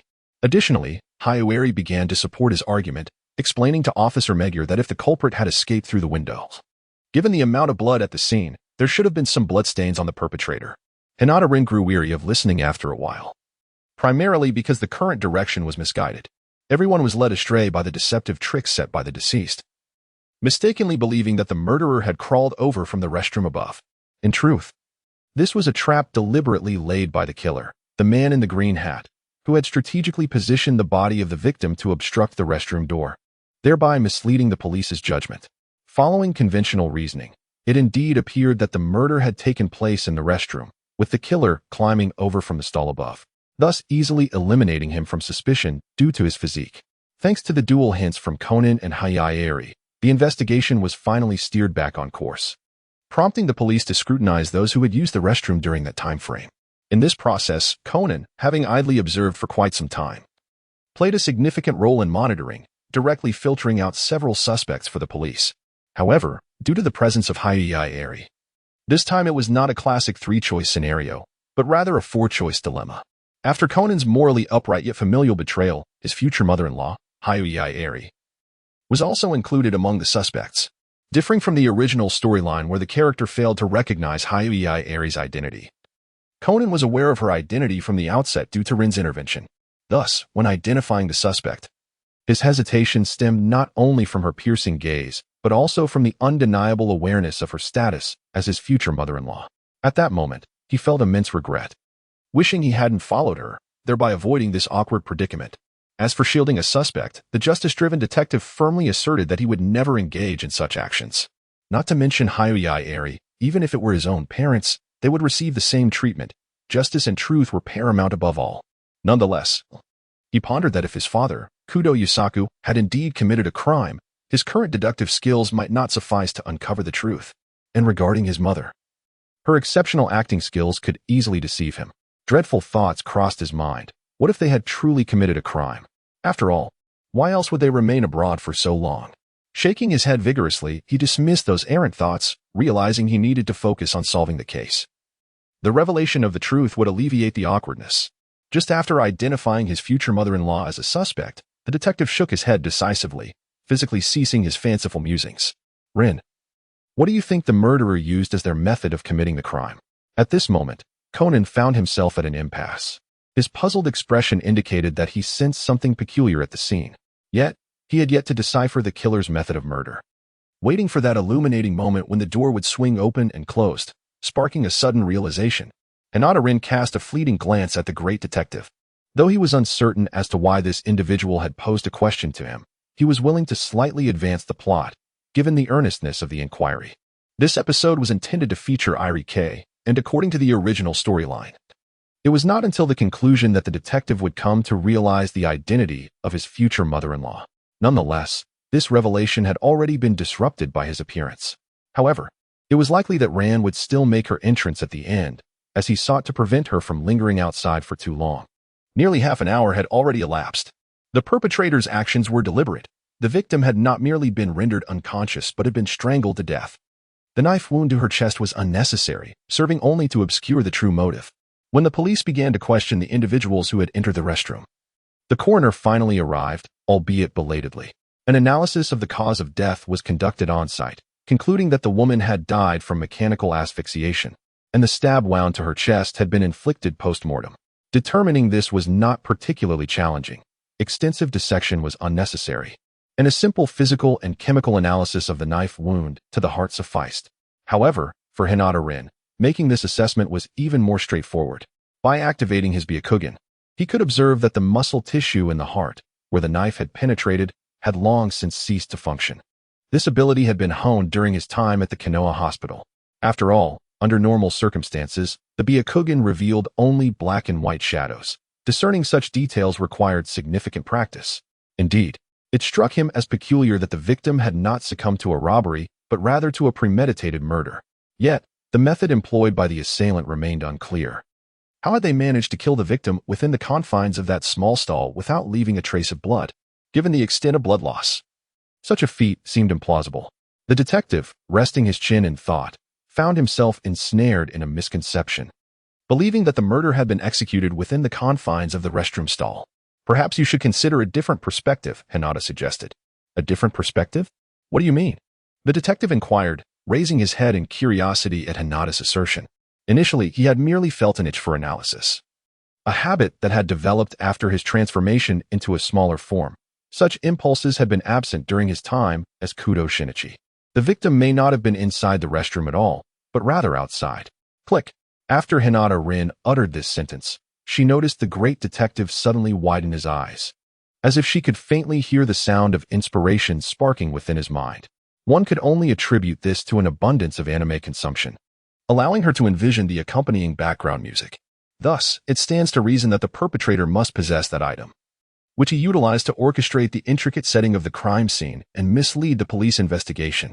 A confident smile graced Conan's lips, with a gleam of intelligence illuminating his gaze, as if he could see through everything. Yet, Hinata Rin merely wished to remark that while he claimed the police were misled, he was not exempt from the same fate. This may indeed be the case, but I believe that in instances where it is evident that the crime was committed by someone familiar, it would be swifter to investigate the deceased's interpersonal relationships before honing in on potential suspects. Hinata Rin found the process of the police investigation in this area rather peculiar. Many cases could essentially identify motives and clues simply by meticulously examining the personal belongings of suspects and thoroughly investigating their social networks. After all, most of the crimes here are committed by acquaintances, often entwined in deep-seated interests, with numerous individuals even sharing blood relations, merely disguised by name changes. Such situations, once uncovered, are typically inextricable. With a motive established, tracing clues becomes a matter of following the outcomes to find answers. If all else fails, employing interrogation techniques could suffice, as many crimes of passion cannot withstand repeated questioning, often revealing inconsistencies in their statements, and their psychological defenses are virtually non-existent, rendering the resolution of such cases far from challenging. Upon hearing this, Conan paused momentarily, then remarked with a hint of nostalgia, "It does seem to be the case." However, the Japanese police are not particularly well-staffed, and thoroughly investigating the interpersonal relationships surrounding the deceased may prove quite difficult. Hinata Rin found herself at a loss for words. It seemed that the essence of the police's meager salaries and their propensity for theft had become ingrained in the public consciousness. Taxpayers were exercising restraint, permitting theft only to a certain extent. With such funds at their disposal, it would be more prudent to allocate them towards hiring detectives, would it not? Although one could argue that this group may not guarantee a resolution to every case, at the very least, they would not hastily conclude matters without due diligence, and they could facilitate communication with the police. Reflecting on this, one could indeed appreciate the significant role detectives play, especially for the families of victims following a homicide, as they offer a semblance of ease and support. Brother Rin, does this mean you already know who the murderer is? Conan asked, a smug smile gracing his lips, his glasses gleaming with a mischievous light. Indeed, but I do not intend to inform the authorities, Rin replied. Why not? Do you perhaps know the perpetrator? Upon hearing this, Conan's expression shifted as he feared that Rin might be inclined to shield the criminal. I do not know the individual. I simply find it tedious to reiterate matters to the police. You seem quite intrigued. Why not share your findings instead? Hinata Rin rested his chin on one hand, his silky black hair cascading down and obscuring half of his face, rendering his expression somewhat ambiguous. Ah, but I'm just a child. Surely, Officer Miku and the others wouldn't believe what I say. Conan's face bore a look of confusion, though it was evident he was feigning it. Hinata Rin was acutely aware that this individual possessed remarkable acting skills. Otherwise, he would not have been able to coax numerous criminal suspects into revealing their truths. Yet, at times, his performance was rather perfunctory. Rin speculated that perhaps his lack of enthusiasm stemmed from the absence of the murderer's presence, resulting in a lack of engagement. You could inform Aunt Hyingly and request her assistance in explaining this to the police. However, I have no interest in such matters, so please do not trouble me. Very well, I shall convey this to Andy. Conan felt a twinge of disappointment but soon became exhilarated. The joy of unraveling the truth sent a rush of excitement through him, leaving him utterly preoccupied, scarcely able to contemplate anything else. Before long, with the assistance of the two intellectually gifted individuals, Conan and Hyingly, the police successfully identified the perpetrator, an imposing figure clad in a green knitted cap, known as Daiyama Shursan. However, even a cornered beast may still fight back, especially one as cunningly scheming as this murderer. In response to the police's accusations, Daiyama Shursan smugly retorted, "Wait a moment. You have no evidence whatsoever. Is it truly permissible to arrest someone like this?" Though he appeared to retreat in apparent weakness, his tone was laced with arrogance. Confident that his methods were foolproof and that the police would never unearth any evidence. Of course we possess evidence, do we not, Miss Hay? Officer Muju confidently turned to Hyingly, only to receive a negation in return. However, Hyingly, reveling in a rather wicked amusement, began to speak from the perspective of the criminal. Indeed, there is currently no evidence. Even if he were apprehended, with my defense skills, he would be out in mere hours. Hinata Rin was no longer seated in the booth. Instead, she had ventured to the restroom. After all, the grand performance was nearing its conclusion, and witnessing the finale was essential. Otherwise, her visit would have been in vain. However, she harbored considerable suspicion regarding the recent comments made by Kyuko, which seemed to carry an air of advertisement. Yet, with the absence of outsiders, the promotional impact was limited. The primary intention likely leaned towards amusing the perpetrator. At this moment, Conan began to play his role, indulging in his mischievous tendencies. As he reminded the police in a childlike voice that the bandaged fingers of Daiyama Jusen had been swapped after his visit to the restroom, with the bandage concealing the murder weapon. Such an overt clue was not only received by the police but also struck Daiyama Jusen, who had been reveling in his perceived cleverness, with an unanticipated blow. Not only had he changed his fingers, but he had also adorned his bandaged hand with a conspicuous wedding ring. If his fingers were indeed injured, no reasonable person would wear a ring on them. Hinata Rin found herself perplexed by his actions. Was he truly so reluctant to part with that ring? Moreover, wearing it on a bandaged finger must have been quite cumbersome. Despite such a glaring oversight, Conan, without a doubt, seemed to be the favored child of death itself. Oh dear, how careless of you, dear murderer. Such a crucial piece of evidence remains bound to you, she mused. Even with my prowess, I find myself unable to defend you now. Kyuko feigned regret. Yet her words dripped with sarcasm, particularly after Conan had publicly exposed the flaw in Daiyama's finger. This self-proclaimed genius, who sought to mislead the police while being riddled with blunders, was suddenly thrown off balance. He charged towards Kyuko, his imposing frame resembling a mountain, exuding raw strength. In stark contrast, Kyuko's slender figure presented a striking juxtaposition, causing onlookers to instinctively hold their breath, especially the police officers who had been effortlessly brushed aside by Daiyama moments earlier.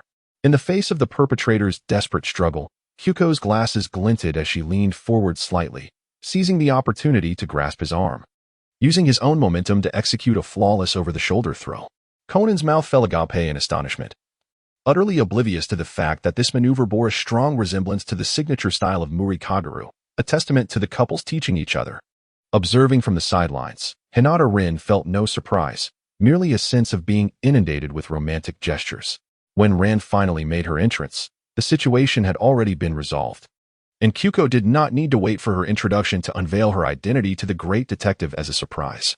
"Mom, you actually recognized Rin," Rin exclaimed, affectionately clinging to Kyuko's arm, her demeanor exuding youthful exuberance and innocence. "Silly child, I've watched Rin grow up. How could I fail to recognize her?" Kyuko replied with a gentle smile, her gaze towards Hinata Rin imbued with a touch of maternal warmth. Although Hinata Rin felt slightly out of place, he managed to adapt relatively well. After all, he was an orphan in his previous life, but not in the one before that. Thus, he couldn't be considered a genuine protagonist who graduated from an orphanage. Therefore, there was nothing he couldn't accept. Meanwhile, Conan was beside him, holding a cake purchased by Rand and coffee bought by Sonoko. It seemed he had come here merely to indulge in food and drink. The reason was simple. He had unveiled the true nature of the boy with the little braid, thus sparing his genuine date, Sonoko Suzuki, from the clutches of a scoundrel. The coffee was a token of gratitude from Sonoko. This girl was quite perceptive, aware that her best friend seldom had the chance to meet and converse with her mother. Hence, she did not linger long, exchanging only a few words before departing. She also made a brief acquaintance with Hinata Rin, yet it remained uncertain whether Sonoko was deterred by his ambiguous appearance. In any case, Hinata Rin was not subjected to any infatuated harassment from Sonoko. This was, in fact, quite fortunate. Had she called him Rin-sama, it would have been unbearable for him. The girl was indeed kind-hearted, but her social demeanor was somewhat overwhelming, making it difficult for others to cope. "By the way, Ran, are you and the others planning to visit Sonoko's family villa in the mountains the day after tomorrow?" Hyei asked, referencing the conversation Ran had just had with Sonoko. Sonoko had invited Ran and the others to her mountain retreat the following day, claiming it was a gathering of her sister's college classmates, all young and handsome, encouraging Ran to seize the opportunity. However, to Hinata Rin, it appeared more like a way for Miss Suzuki to shift her mood after encountering a cat. Indeed, Rin had not ventured out much since his arrival. This was a splendid opportunity to explore the mountains surrounding Tokyo and breathe in some fresh air. "Well, do take care and stay safe," said Hyei. "Understood, Mom. We will be careful. You should also take care of yourself. Work is never-ending, so make sure to rest," Ran replied, gazing at her mother with reluctance. The mother-daughter farewell, filled with heartfelt sentiments, was indeed touching, though somewhat exaggerated, considering they were in Mahanmaki, where a quick visit after school was entirely feasible. So there was no need to dramatize it as a tragic separation. Uncle Mori, feeling awkward, was not one to prevent Ran from visiting her mother. By the time they returned home, darkness had enveloped the outside world. They had been engrossed in the unfolding drama for quite some time, akin to watching a film. As expected, Kogoro Mori had succumbed to drunkenness once more, appearing to have resumed drinking after awakening from an afternoon nap, resulting in an even deeper state of inebriation, rendering him unresponsive and mumbling incoherently. "Honestly, I won't concern myself with you any longer, Dad. You can remain hungry," Ran declared angrily, leaving the inebriated uncle behind to assist Hinata Rin in the kitchen. Conan, observing the scene, rolled his eyes in exasperation at his future father-in-law's antics. Initially, Ran did not treat him harshly. Instead, she patiently called out to him, even offering him water, realizing that Uncle Mori had scarcely eaten, preoccupied as he was with drinking. However, upon hearing the uncle drunkenly utter inappropriate names, she felt exasperated with this lecherous, intoxicated man who seemed to lack any sense of responsibility, wondering when he would reconcile with her mother and bring her home. Moreover, it was primarily Uncle Mori's own shortcomings that fueled her frustration. Based on her numerous attempts at matchmaking, Aunt Hyei's attitude was generally optimistic and often willing to take the initiative. Many times, she was not oblivious to Rant's intentions. Rather, she enjoyed accommodating her daughter's happiness while harboring her own hopes for reconciliation. In stark contrast, Uncle Mori not only displayed inappropriate behavior, but also fundamentally resisted reconciliation, often sabotaging any chance of mending their relationship, which explained Rant's anger. Nevertheless, in the end, Rand did not truly deny Uncle Mori his meal.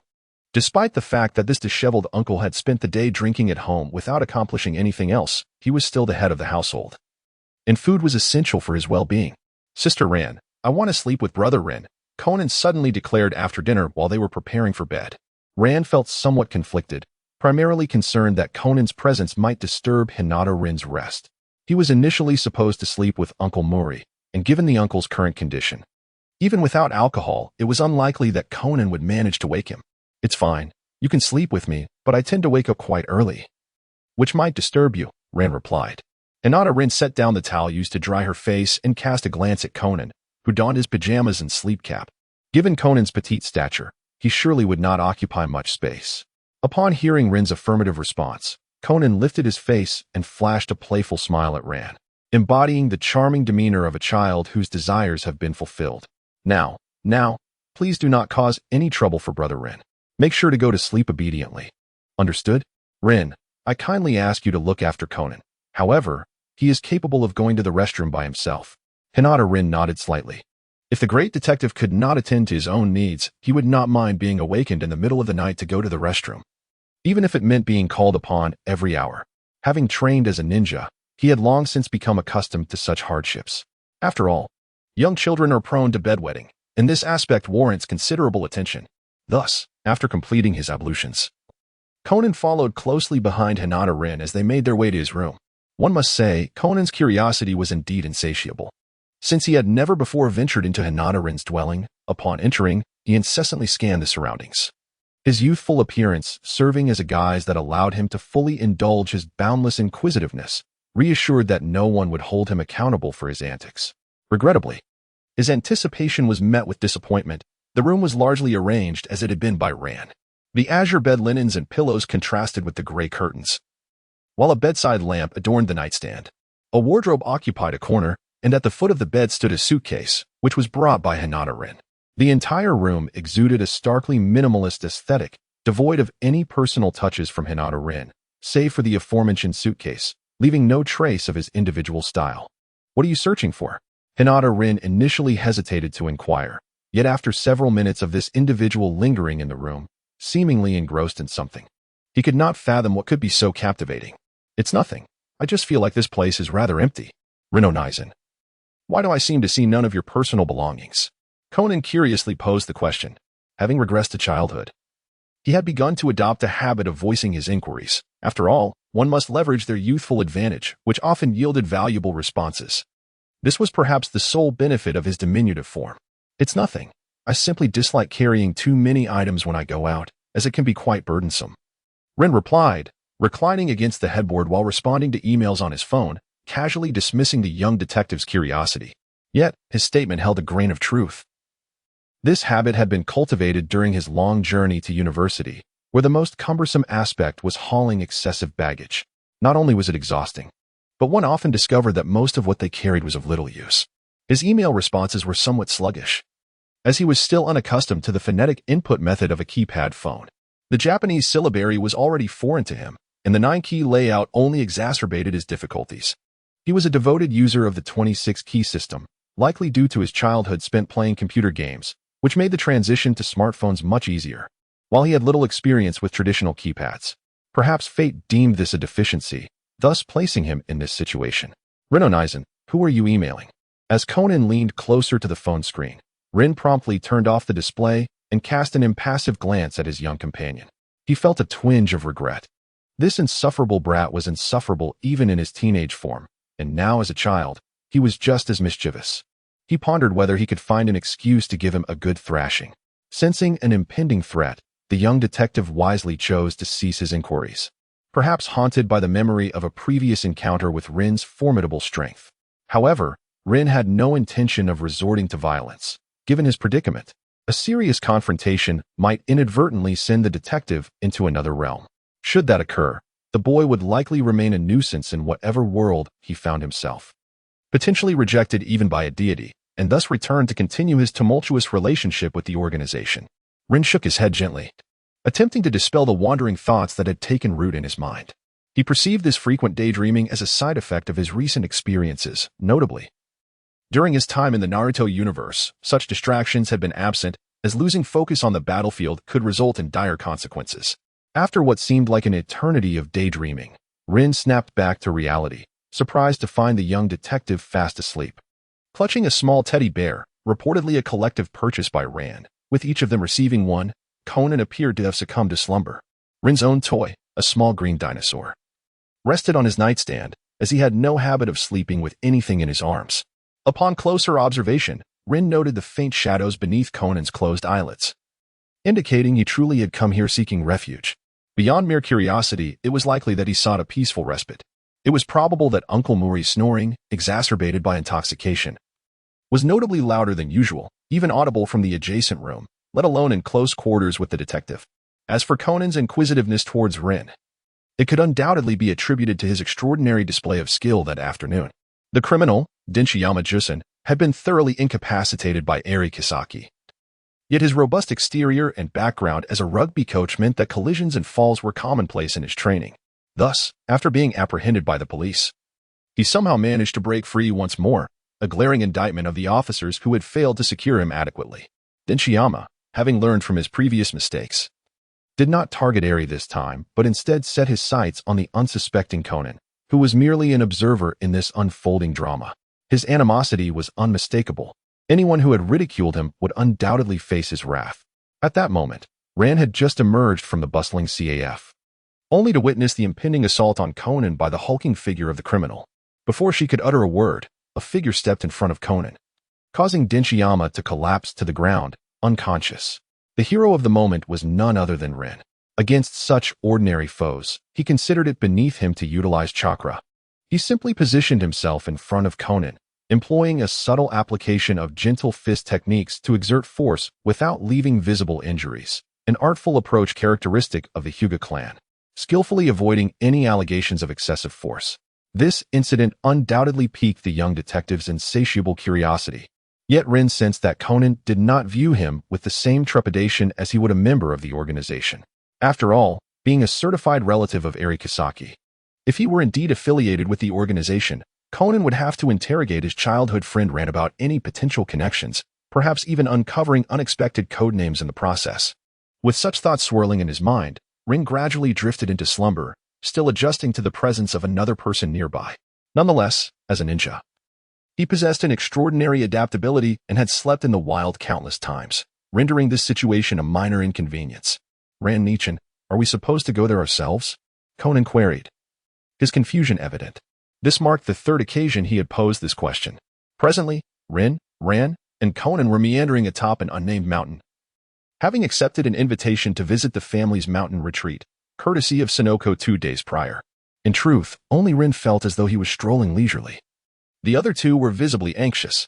Just 10 minutes prior, Ran had been embarrassed after realizing she had held the map upside down. And now she felt an overwhelming sense of unease.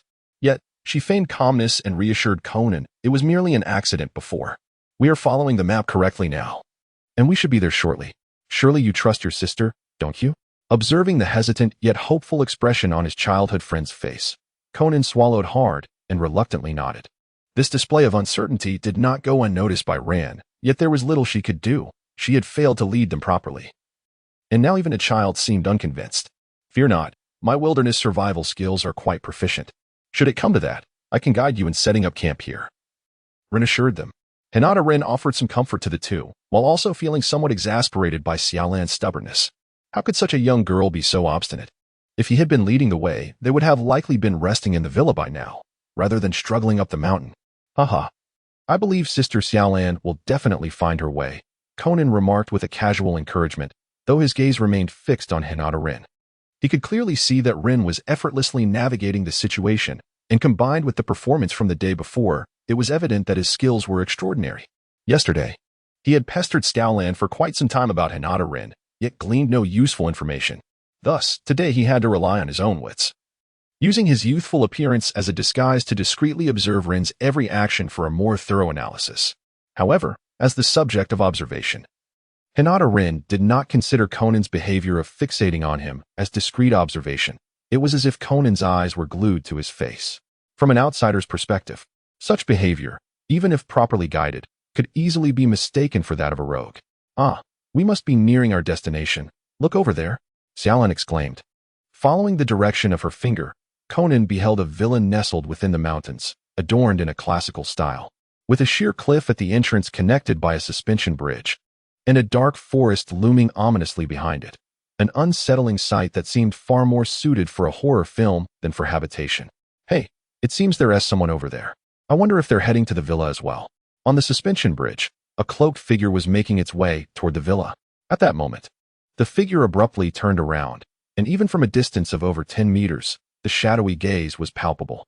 Both Xiaolan and Conan shivered in fright, particularly due to the peculiar appearance of the cloaked figure, whose face was obscured by bandages. Setting aside whether anyone else would venture to such a remote and eerie mountain villa, the figure's attire did not resemble that of an ordinary person. "Rin, Conan, did you see that bandaged figure?" Xiaolan remarked, encapsulating the moment with a distinct flair, prompting Hinata Rin, who recalled this episode's plot, to also remember the title, The Bandaged Man Murder Case at the Villa. Indeed, all the elements were in place. This naming method was quite straightforward and expressive. "Why are you all so slow? Where have you been?" Just as they watched the bandaged figure hastily retreat, the door of the mountain villa suddenly swung open, revealing Suzuki Sonoko in a blue sweater, her tone laced with urgency. Hinata Rin found it rather peculiar. If Sonoko had been guarding the entrance, she ought to have seen that strange individual approaching the villa. However, if she hadn't been at her post, how could she have precisely timed their arrival near the villa?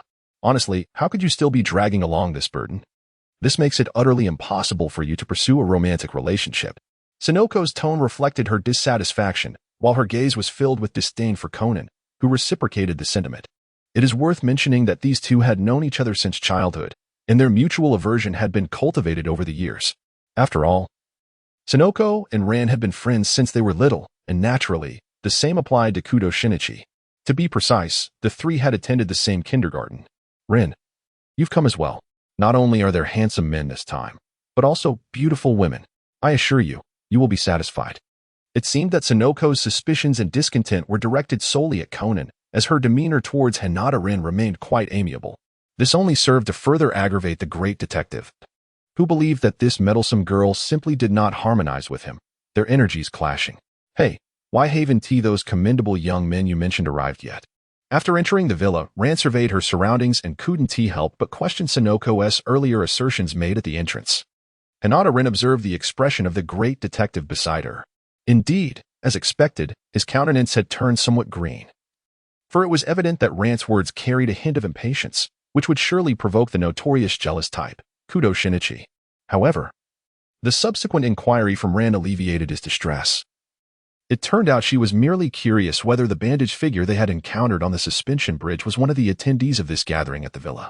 This question was met with a negative response from Sonoko, who clarified that this gathering was a reunion of her college classmates, and not a cosplay event. Thus one would not normally expect anyone clad in eccentric attire to be present. "Is the room located upstairs?" Hinata Rin uttered his first words upon entering the villa.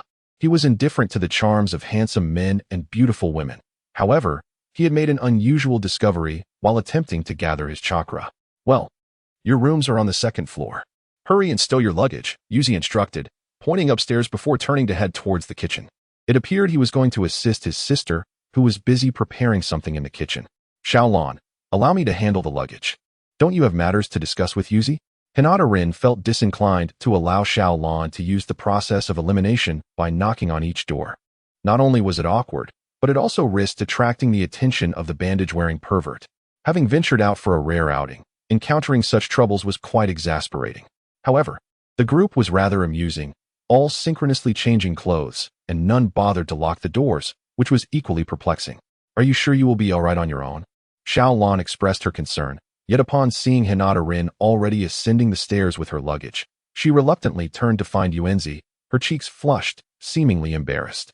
In truth, she was not seeking Yuenzi for any particular reason. She was merely anxious to find a restroom. During their earlier wanderings in the mountains, she had nearly reached her limit. The reason for her seemingly mindless act of barging through doors in the original storyline was simply due to the urgency of nature's call. Finding a room was utterly effortless for Hinata Rin. With a mere glance, she could effortlessly discern which room was vacant. The empty rooms were located at the end of the corridor, adjacent to one another. After Hinata Rin ascended the staircase, she reached the top and turned the doorknobs of the two adjacent rooms. After placing her belongings inside, she turned to Conan and inquired, "Do you intend to share a room with me or with Ran?" This question caught the great detective off guard, causing his face to flush a deep crimson, rivaling the earlier blush of Ran. Although he appeared conflicted, the detective quickly made a decision, unsurprisingly opting to share a room with Ran. Lost in his thoughts, and still blushing profusely, he couldn't help but ask Rin, how did you know that these two rooms were unoccupied?" Hinata Rin was tidying up the bed, feeling rather relaxed as she playfully teased Conan, The only carpets at the entrances of these two rooms that haven't been trodden upon in a while must indicate that no one resides here. Conan glanced down at the carpet beneath his feet, yet he couldn't discern any noticeable difference. Although Rin claimed to be jesting with the great detective, she spoke the truth. Such subtle distinctions are nearly imperceptible to the naked eye, unlike for those with keen observation skills. Once Rin finished arranging the bed and her belongings, she turned to find the detective crouched on the ground, his eyes wide, as if they might unlock some hidden power. It was no surprise that an ordinary person could overlook such details. My perceptiveness sets me apart. Is that so? The detective expressed skepticism, not being the kind of child who would blindly accept everything he hears. Rin's earlier assertion about the vacant rooms had indeed piqued Conan's interest, as it was uncommon for someone to possess such insight. Enough guessing, let us head downstairs. Outside, the rain had begun to patter gently, and the sky appeared as gloomy as dusk, despite it still being before noon. Had it not been for Rand's aimless wandering, they might have enjoyed a more leisurely respite. "Oh, so you are all college classmates?" Rand remarked at the dining table, while Rin quietly sipped her tea, and Conan fidgeted with the small cookies in his hand, emanating an air of boredom. This was typical of him when there was no case at hand. One couldn't tell if it was his nature or a trait learned from his idol, Sherlock Holmes. Observing from the scene, Rin leaned towards the latter. Soon, Sonoko began introducing her sister's college friends. The long-haired man smoking was Oda Masaru. The one filming with a DV camera was Kakutani Hiroki. The bespectacled, rotund man was Takahashi Roichi. The gentle-looking woman whose eyes were somewhat obscured was her sister, Suzuki Ayako. And lastly, the assertive short-haired woman was Ikeda Chikako. Among them, the only one Rand recognized was the formidable Ikeda Chikako, rumored to be the writer of the currently popular television drama, The Azure Kingdom. However, both Rin and Conan remained indifferent. Conan was engrossed in detective novels, while Rin preferred culinary studies, and the uncle was merely a star chaser. In contrast, Ran was likely the most informed about societal matters within her family. After all, even if she didn't notice, Sonoko, the gossip queen of Titan High School and Rand's closest friend, would undoubtedly provide her with all the details, whether she wished to hear them or not. Notably, when Sonoko introduced Ikeda Chikako, Rin observed a fleeting rigidity in Takahashi Ryoichi's ever-present smile. It seemed that not all criminals possessed exceptional acting skills. With careful attention, one could detect emotional fluctuations, unlike in anime, where the culprits blend seamlessly with the crowd before committing their crimes. It was evident that Ikeda Chikako, now a successful figure, carried a somewhat pretentious air, feeling awkward amidst her old classmates' light-hearted banter, an awkwardness that suggested a sense of guilt. Rin often found herself intrigued by the stark contrasts in human nature. Those who could commit heinous acts often appeared emotionally fragile afterward, shedding tears at the slightest mention of their deeds.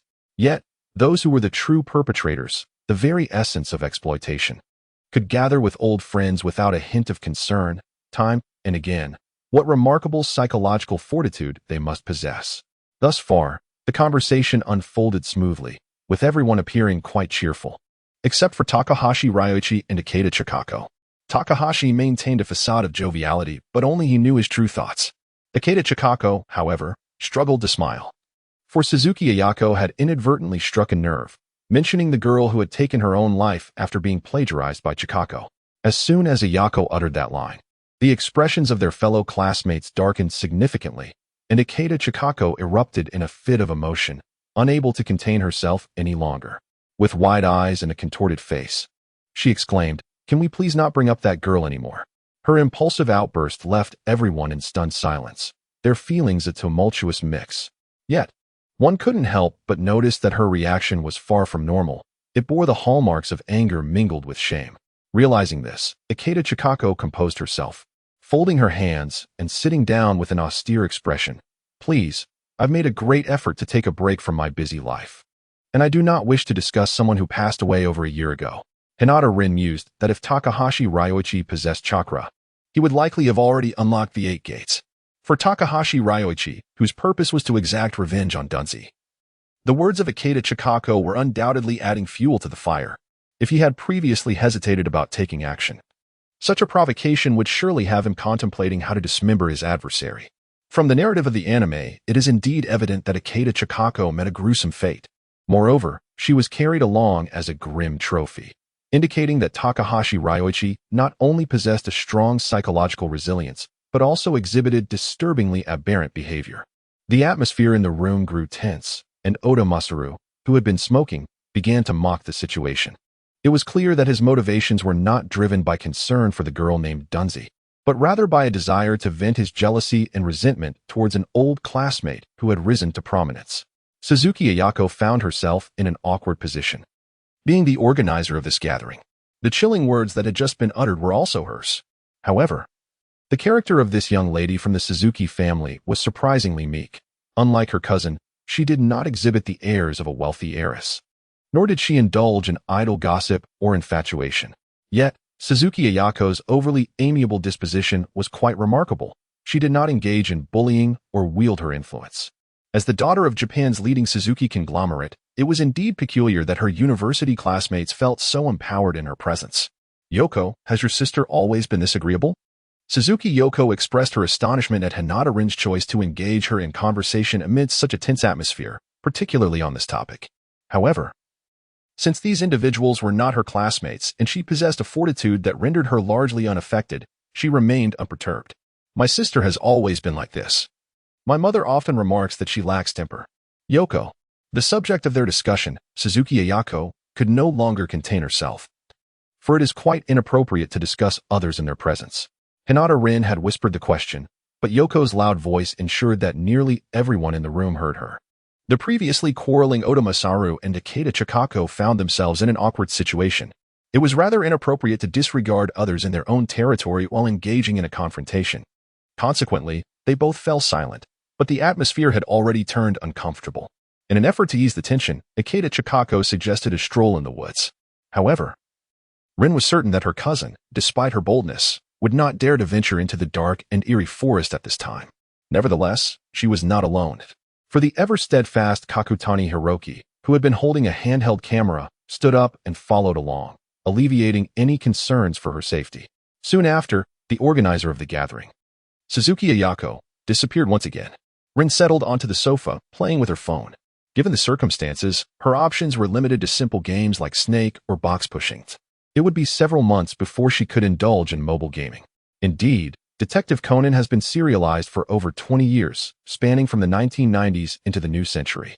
Yet, according to the author, the timeline has only progressed by a mere 6 months. In that brief period, the world has transitioned from Nokia to smartphones, a phenomenon that only the realm of Conan could plausibly explain. Science struggles to account for such rapid changes. It is fortunate if it can merely keep the lid on the proverbial coffin.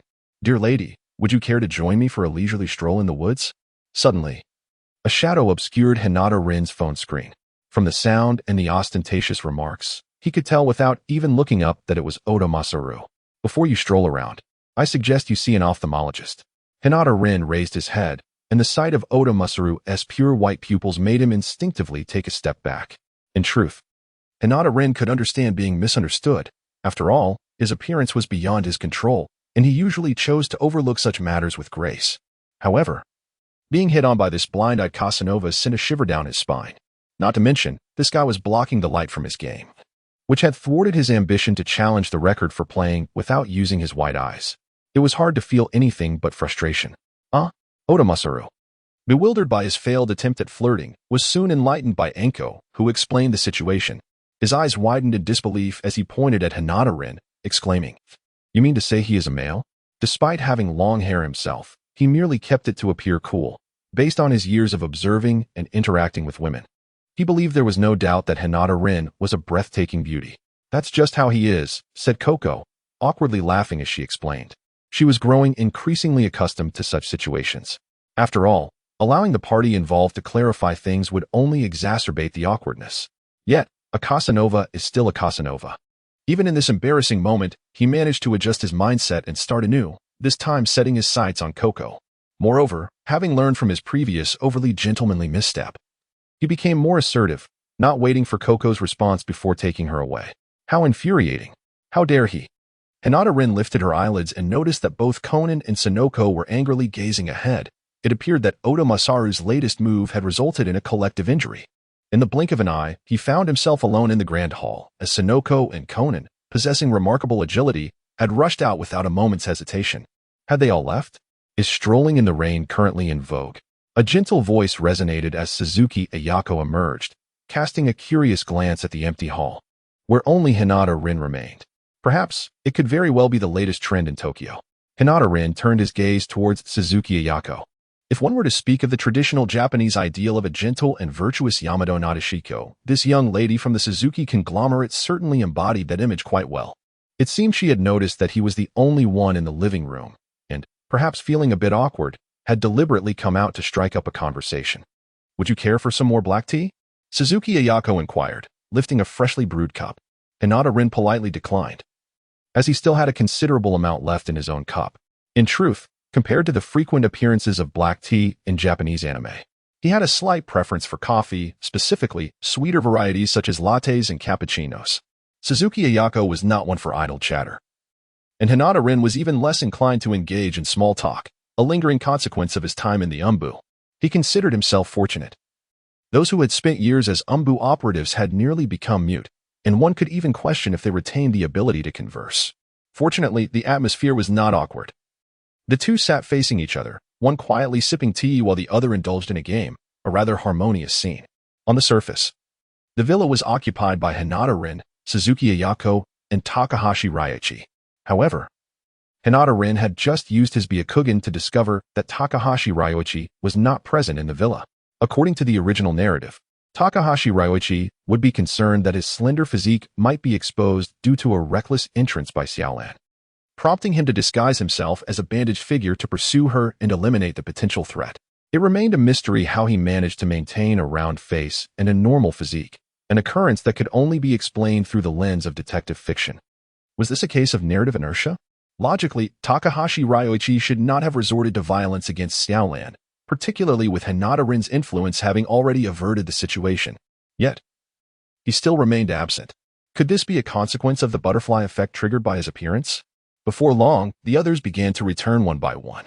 While a stroll in the rain can be quite romantic, braving a torrential downpour is somewhat less so. As the weather worsened, everyone, regardless of their purpose for venturing out, returned to the villa, looking rather disheveled. Even those who had brought umbrellas were thoroughly drenched. Upon their return, there was little time for pleasantries. They hurriedly retreated to their rooms to wash up and change clothes. Notably, the elusive Takahashi Ryuichi had somehow made his way from the villa's rooftop to the second floor, feigning that he had been repairing the roof all along. Remarkably, his innocent demeanor lent him a considerable degree of credibility, as none of his university classmates seemed suspicious.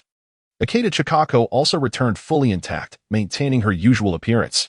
Takahashi Ryuichi's mysterious absence was particularly peculiar, with Xiaolan unharmed and Ikeda Chikako not prematurely dispatched. It seemed implausible that he had simply wandered off in a fit of envy over his single status to stroll in the rain. Such speculation seemed absurd, and Hinata Rin did not take it seriously, yet the inexplicable nature of his disappearance warranted attention, especially given his background as a murderer. Soon, night fell, and after everyone had finished their evening routines, they did not emerge again, each preparing for rest. After a long day and having braved the rain, one could hardly muster the energy for any nocturnal activities, especially if they had escaped illness. The seemingly tranquil night was abruptly shattered by a piercing scream, unmistakably Xiaolan's. Had she been attacked after escaping harm in the evening? Hinata Rin, having slept in her attire, hastily emerged upon hearing a sound. To her surprise, Xiaolan was not in the room but rather positioned at the entrance of Takahashi Ryuichi's chamber, her eyes wide with horror as she gazed inside. This expression left no room for doubt. A lifeless body lay within. A pungent scent of blood, mingling with the earthy aroma of rain-drenched soil, wafted from Takahashi Ryuichi's room. As Hinata Rin approached the doorway, she beheld Ryuichi sprawled on the floor, his face contorted in terror. His pupils dilated, a visage that epitomized the idiom unable to close his eyes in death. It was perplexing. How could it be him who had perished? Had he, perhaps, fallen victim to a counterattack after an attempted murder? Hinata Rin helped the trembling Lan, who had weakened legs due to overwhelming fear, to regain her footing while activating his Byakugan to meticulously scrutinize the scene. Following the piercing scream, others gradually emerged, yet notably absent was the intended target of the deceased, Takahashi Yoshihito Ikeda Chikako. The Byakugan proved exceptionally effective for surveying the surroundings, allowing for a comprehensive 360-degree observation and the ability to control the distance of sight. With Rin's current ocular prowess, he could perceive events up to 5 or 6 kilometers away, although such distance was unnecessary for this particular case. "Sister Lon, are you all right?" Rin inquired, his concern evident, a rare deviation from his usual singular focus on the case. "I'm fine, just startled a bit earlier, but I feel much better now," Lon replied, dismissing the matter with a wave of her hand. Though she had indeed been quite frightened, the attention from the crowd made her somewhat bashful. Who was still in that room? Hinata Rin pointed to the tightly shut door of Ikeda Chikako and inquired why this group had not yet realized someone was missing. He felt compelled to voice his concern. "Is it Chikako? Has she not awakened? With so many of us, our voices should be quite loud, shouldn't they?"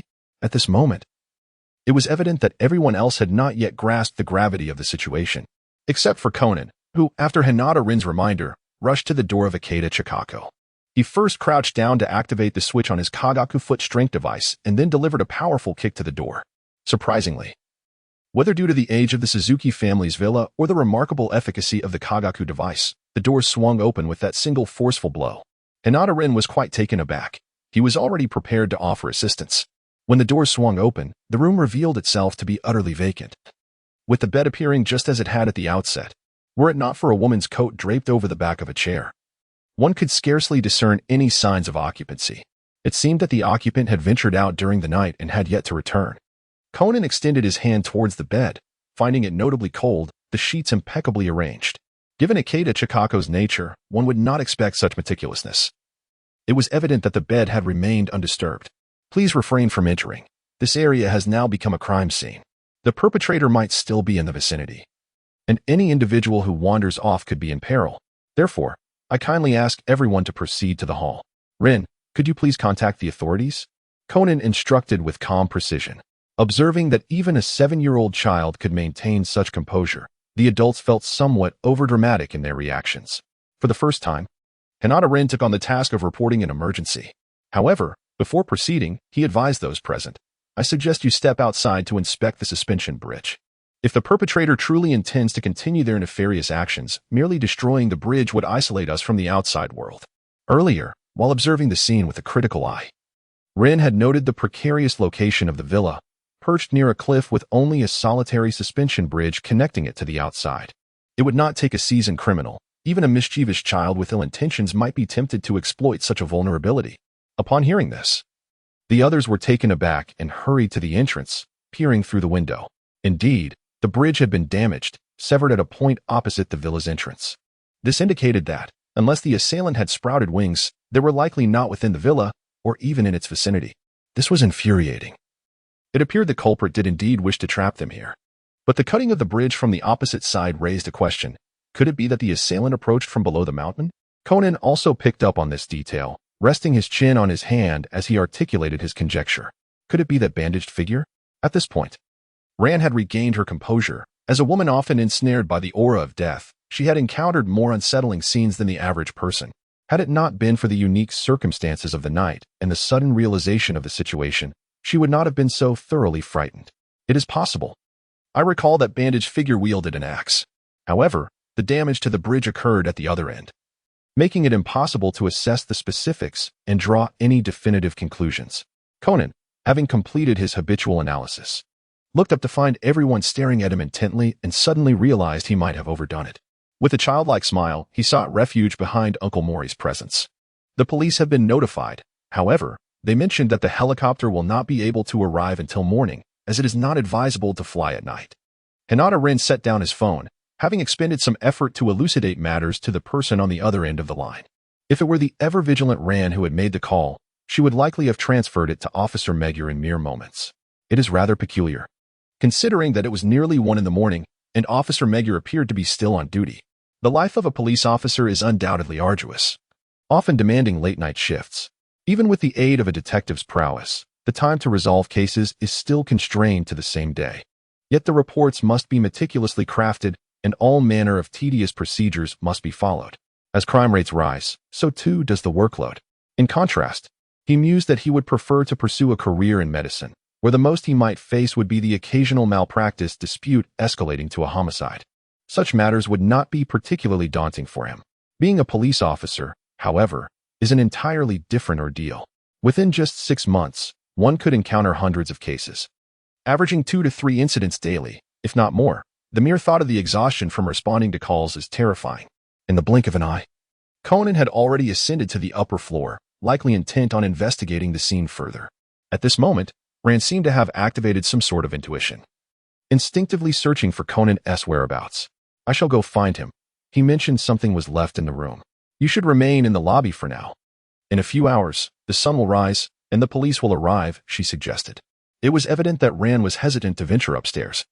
So Hinata Rin took it upon himself to locate Conan, conveniently providing a reason for the great detective's absence, an excuse he often employed, which Rand accepted without question.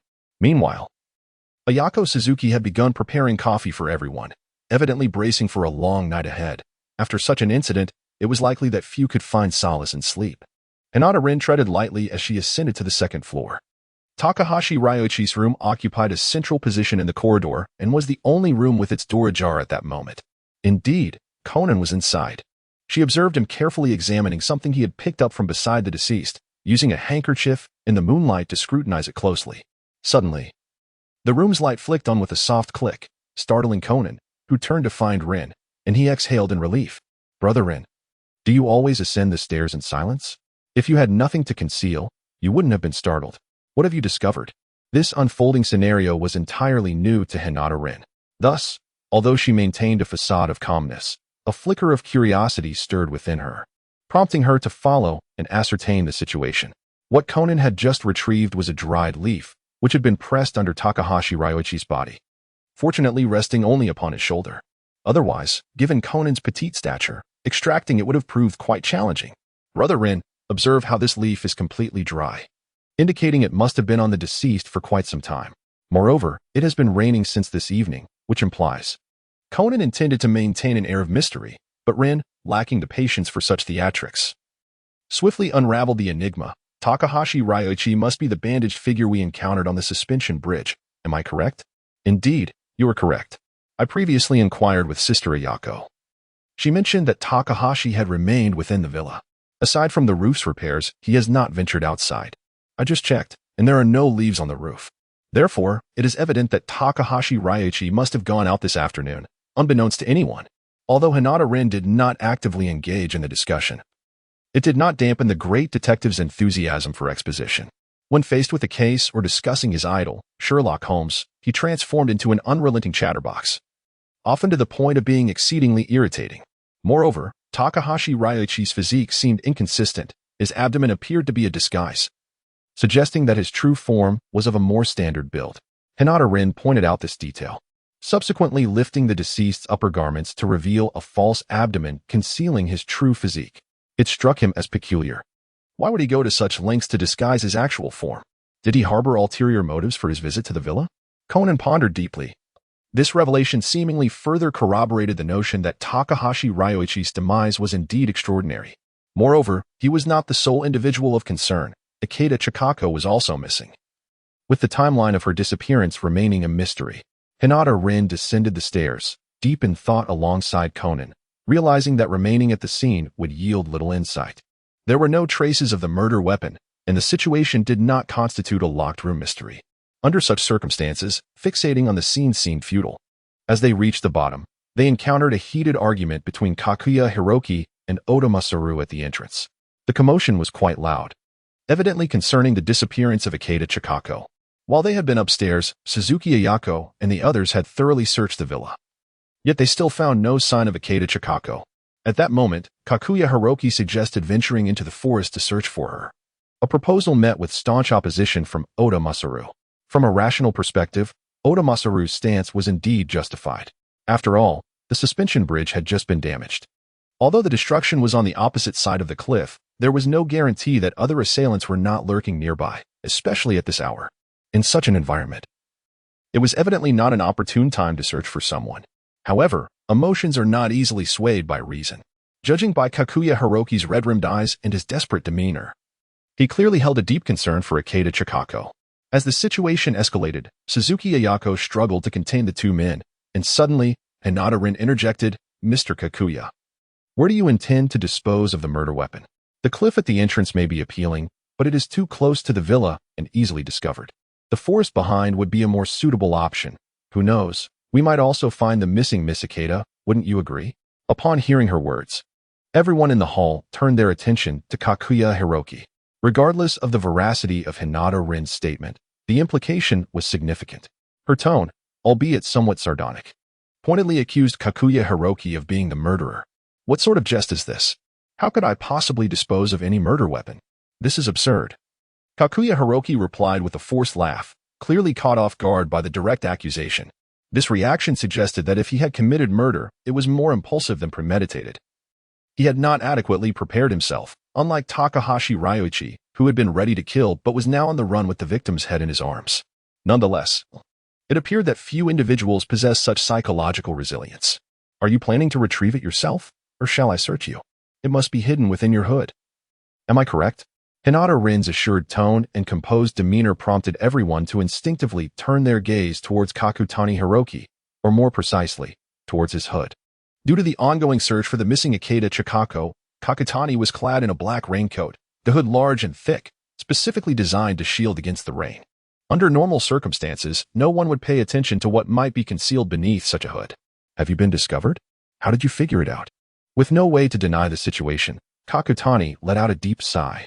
Under the tense scrutiny of the crowd, he reached into his hood and retrieved a tightly wrapped object encased in a black plastic bag, which he tossed onto the ground. The sharp clatter seemed to corroborate Hinata Rin's suspicions, just moments ago embroiled in a heated argument.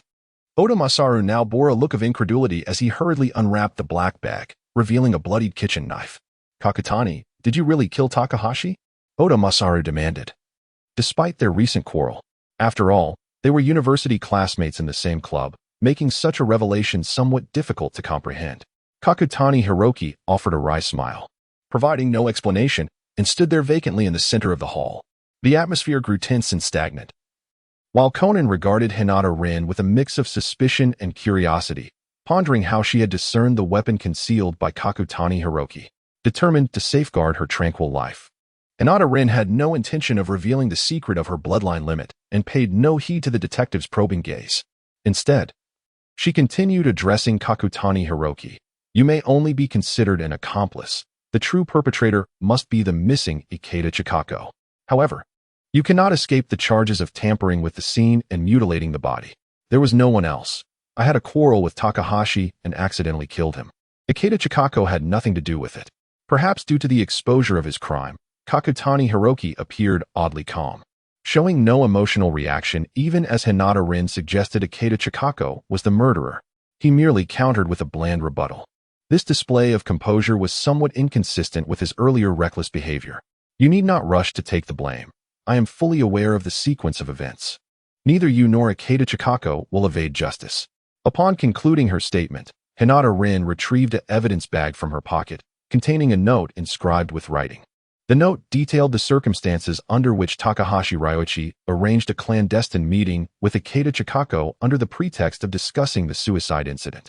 Ordinarily, such a note would not have been preserved in its entirety, let alone come into the possession of Hinata Rin, much to the astonishment of Kakutani Hiroki, whose face betrayed his surprise. This note was originally meant to be in your possession, was it not? Alas, it appears that, unbeknownst to you, Takahashi Ryoichi stealthily concealed it beneath the bed, presumably right beneath your very nose. Hinata Rin was quite astonished upon discovering this through the white-eyed perspective. It is often said that individuals can unleash immense potential before their demise, and Takahashi Ryoichi had evidently awakened the skill of the thousand-handed thief. He was curious whether, during the moment of returning to the light, one could also choose a different vocational path. At this juncture, Conan was still frowning in contemplation, while Hinata Rin had already preemptively unraveled the entire sequence of the crime, not through an interactive display of deduction with the perpetrator, but with unwavering confidence, narrating the entire process of Kadoya Hiroki's criminal act as if he had witnessed it firsthand. You had seen, beforehand, the note that Takahashi Ryoichi placed at Ikeda Chikako's doorstep. Before the appointed time of their meeting arrived, you must have been lying in wait outside her door, ostensibly to protect her. However, you had not anticipated that Ikeda Chikako would prepare a weapon in advance for their encounter and successfully end Takahashi Ryoichi's life. Subsequently, she escaped through the back door of the villa. You opened the window to fabricate the illusion that the assailant had entered from outside and concealed the weapon, intending to find an opportunity to dispose of it the following day. Yet, You were caught off guard when Ran awoke in the middle of the night and discovered Takahashi Ryuichi's corpse. To prevent the weapon from being found in your room, you had no choice but to carry it with you, seeking a chance to discard it, while also hoping to locate the already fled Ikeda Chikako, who had severed the suspension bridge, correct? This passage is entirely a monologue by Hinata Rin, with no interruptions from others. The detective, renowned for his exceptional deductive skills, can only gaze at him in astonishment, his eyes betraying a flicker of confusion. He likely questions whether his own deductive prowess has diminished, as he has yet to uncover the method of murder, while the perpetrator has already been apprehended. Do you have anything else to add? Hinata Rin inquired briefly, receiving a shake of the head in response. If there's nothing else, I shall take my leave and retire for the night. The police will arrive at dawn, so you may attend to your own affairs. After a monologue that hardly qualified as a display of reasoning from the perspective of the perpetrator, Hinata Rin departed, leaving the bewildered audience in a state of mutual confusion, exchanging wide-eyed glances. Once Hinata Rin exited, the first to take action was Conan. While the others remained in a state of perplexity in the hall, he swiftly ascended the staircase, trailing after Hinata Rin to her bedroom. As he prepared to knock, he was greeted by a sign on the door that read, "Resting. Please do not disturb. Violators will bear the consequences." Just days prior, he had witnessed the formidable detective Hinata Rin deliver a blow that rendered the towering Yamayama Jusen incapable of further action. Considering his own diminutive stature in contrast to the imposing figure of Yamayama, he promptly extinguished his curiosity. Despite his intense desire to unravel how Hinata Rin managed to deduce the sequence of events leading to the crime through mere superficial investigation and almost non-existent traces at the scene, he found himself at a standstill. Furthermore, the true perpetrator, Ikeda Chikako, was not present at the scene, rendering such a display of deduction unfathomable within Kudo Shinichi's current investigative repertoire. In truth, the sequence of events was rather straightforward. Upon realizing the deceased had transformed into Takahashi Ryuichi, and being well-versed in the narrative, Hinata Rin instinctively suspected Ikeda Chikako. It goes without saying that, given the personal motives entwined with the crime, she would be the prime suspect even in the most distant locale. His curiosity waned almost instantly. Under the scrutiny of his keen observations, he soon discovered a note discarded beneath the bed, along with traces of blood, and Ikeda Chikako, who had not fled far. Thanks to the timely discovery by Ran, it was determined that Takahashi Ryuichi had been deceased for less than half an hour, and Kakuya Hiroki had only managed to open a window for a modicum of concealment, having had no time for additional arrangements. As for why Ikeda Chikako had not fled further, it was likely due to the treacherous mountain path, especially at night, given that contemporary smartphones lacked flashlight capabilities. Relying on the screen's glow for illumination was hardly effective, far inferior to the moon's natural light. Additionally, the time required to sever the suspension bridge's ropes was considerable. Such ropes are deliberately thickened, and even sharp implements would struggle to sever them quickly. In the original narrative, Takahashi Ryuichi had employed a portable axe, which would have expedited matters. At the break of dawn, the police's arrival roused Hinata Rin from her slumber. Regardless of the perpetrator's confession, the authorities were bound by protocol to question all individuals present at the scene. "How did you know the weapon was in his possession?" Officer Megure inquired, his gaze tinged with a hint of hope, perhaps anticipating the discovery of another accomplice in the Miho area. After all, Uncle Mori's deductions, when coherent, were often less than trustworthy, sometimes misleading the police more than the deceptions left by the criminals themselves. Moreover, with Kudo Shinichi's disappearance, the Tokyo Metropolitan Police's investigative prowess had ostensibly diminished. Upon hearing this question, Hinata Rin was tempted to respond. "You inquire about how I discovered the weapon rather than questioning him about his motive for the crime. Is that not rather misplaced?" However, with the perpetrator having already confessed and Ikeda Chikako apprehended and sent off for interrogation, the inquiry stemmed merely from Officer Megure's personal curiosity. Observing Conan, who persisted in his watch with heavy dark circles under his eyes, Hinata Rin felt a pang of sympathy. His attire was not adequately secured, leaving behind droplets of blood mixed with water in the second-floor corridor. Though faint, they were nonetheless discernible to my keen observation.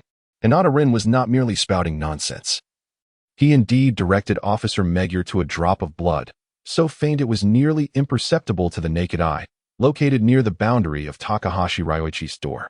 However, after being treated with luminol, the mark became markedly evident, leaving the great detective in a state of astonishment, his eyes brimming with disbelief.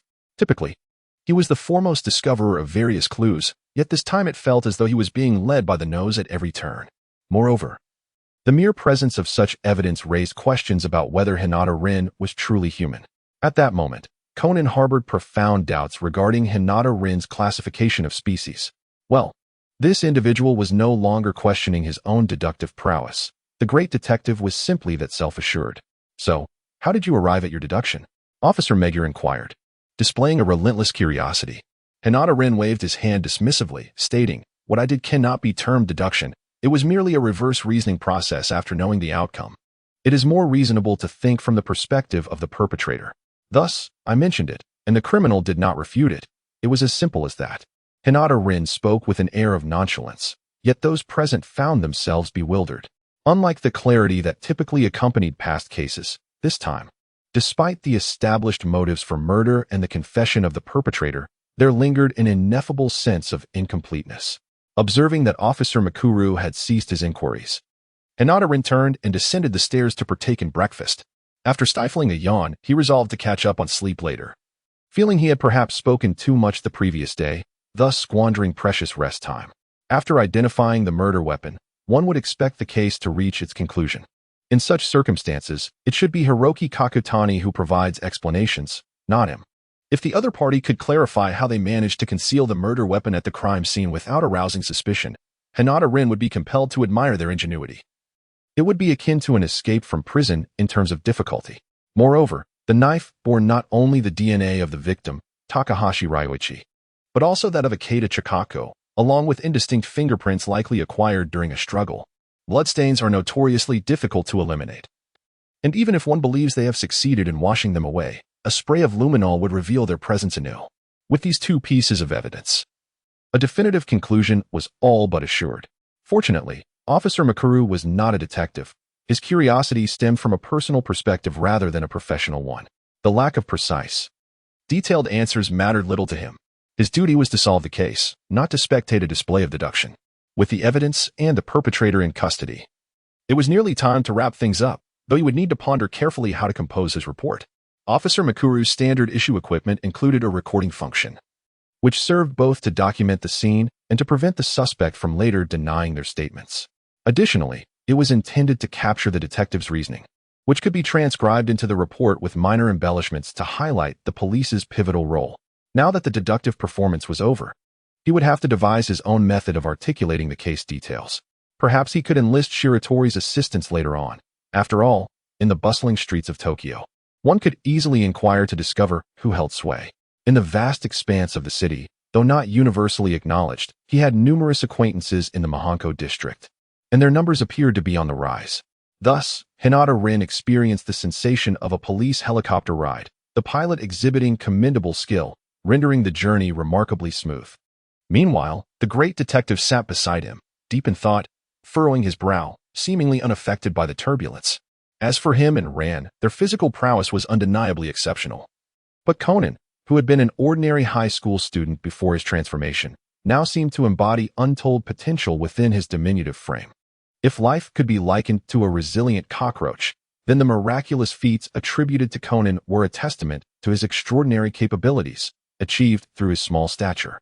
His soccer prowess could rival an explosion, indeed rendering him a veritable superhero of deduction. At this moment, the perplexed Conan remained oblivious to Hinata Rin's musings about him, as his mind was consumed with curiosity regarding how Hinata Rin had unraveled the case.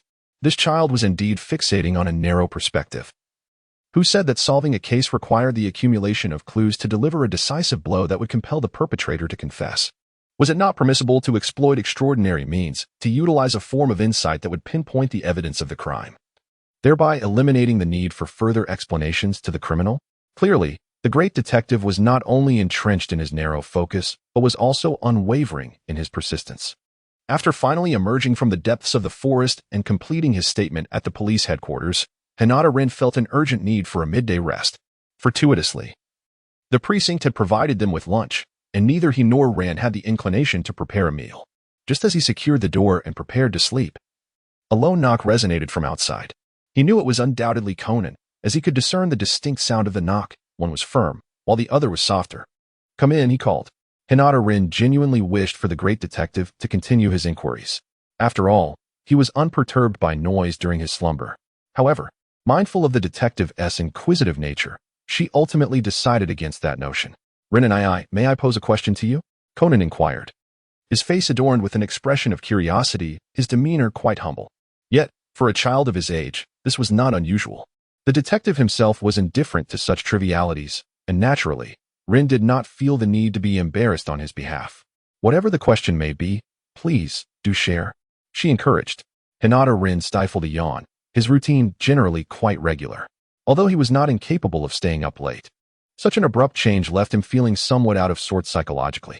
I remain quite curious, Brother Rin, about how you discerned that the weapon was concealed within Mr. Kakutani's hat. Furthermore, Miss Ikeda Chikako is no longer present in the villa, so how did you ascertain that she was the one who ended Takahashi Ryoichi's life? My curiosity is genuinely piqued. Though he feigned a childish demeanor in hopes of extracting crucial information, the intrigue he felt was sincere. He found the conclusion of events last night utterly perplexing and devoid of clarity. One moment, he discovered a lifeless body, and the next, the weapon was revealed. Followed swiftly by the accomplice's confession, this sequence of events starkly contradicted the principles of a great detective. Rin is not entirely incapable of providing an explanation, rather. He finds it tedious to engage in such mental exertion. By employing a deductive approach, he could elucidate the murder motive, the process of the crime, and various other pertinent details.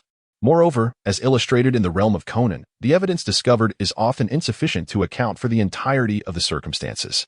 However, this evidence is crucial as it can directly implicate the perpetrator, coupled with the suspect's relatively weak psychological fortitude, which prevents them from vehemently denying their guilt. The case thus reaches its conclusion. In truth, I believe a shift in perspective is warranted, regardless of the method of the crime or the motive behind it. Our focus should be on uncovering the key evidence that can secure the conviction of the assailant. The remaining matters will then necessitate their explanation before the police headquarters. Even for a detective, it is unnecessary to clarify every single detail. Being a detective is not akin to producing a television drama. And there is no obligation to cater to the audience's expectations. Rin's words, on the surface, seemed quite reasonable, but in truth, they were merely an attempt to deceive the great detective. However, it is unfortunate that the detective is not so easily fooled. He was simply momentarily distracted by Rin's lengthy discourse. Thankfully, after a few days, Conan finally ceased to dwell on the matter and redirected his focus towards video games. It appeared as though he had made plans to play games during the holiday, yet his gaming skills were met with disdain from his companions. Consequently, the pride of the 17-year-old high school detective was ignited, and he resolved to diligently hone his gaming abilities. He had been engrossed in playing in front of the television for an entire morning, which certainly gave him a somewhat childish appearance. Conan, are you two not going to give your eyes a rest?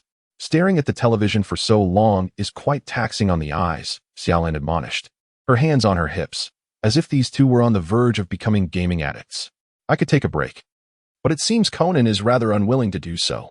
Rin shook his head in resignation. In truth, he had been coerced by the great detective to partner in this game. Such retro arcade games might have piqued his interest before he turned 10, but now they left him utterly indifferent. Moreover, the added pressure of training with such a lackluster teammate rendered the experience even less enjoyable. Conan, you too. You mustn't keep pestering your older brother Rin to play games. Children ought to safeguard their eyesight. Look at you, so young and already wearing glasses. What if your prescription worsens in the future? Conan nodded on the surface, yet his gaze remained fixated on the screen. Despite his intense focus, he still failed to conquer the level that had nearly claimed his virtual life. As his health points dwindled to the brink, he reluctantly passed the controller to Rin. In just a few deft maneuvers, Rin breezed through the very level that had nearly spelled defeat for Conan. His gaming prowess was a source of envy for Conan, who found himself both inept and eager to play. Conan, have your parents called recently? Suddenly, Rin broached the subject, jolting the engrossed Conan back to reality, just in time for his game character to meet a dismal game over. However, he was evidently too preoccupied to care, as he prepared to mumble a vague response. Much like his earlier evasions, Uncle Mori, seated on the sofa while perusing the newspaper, chimed in, honestly, what kind of parents are they? Not only have they never shown their faces, but they haven't even made a single call. Uncle Mori's inquiry struck a chord. Typically, when a child is staying with someone, parents would at least check in occasionally, if not more frequently. The fact that no one had reached out to Conan, save for Professor Agasa, made him seem nearly akin to a child abductee. Observing the detective's pale countenance, Hinata-rin pondered for a moment before deciding against further provoking the already anxious detective. The scrutiny from a childhood friend and prospective father-in-law was sufficient to quicken his heartbeat. He mused that if the detective channeled his current state into the game, his reflexes might even improve. No, he was not a devil. Indeed, Rin's parents contacted us a few days ago.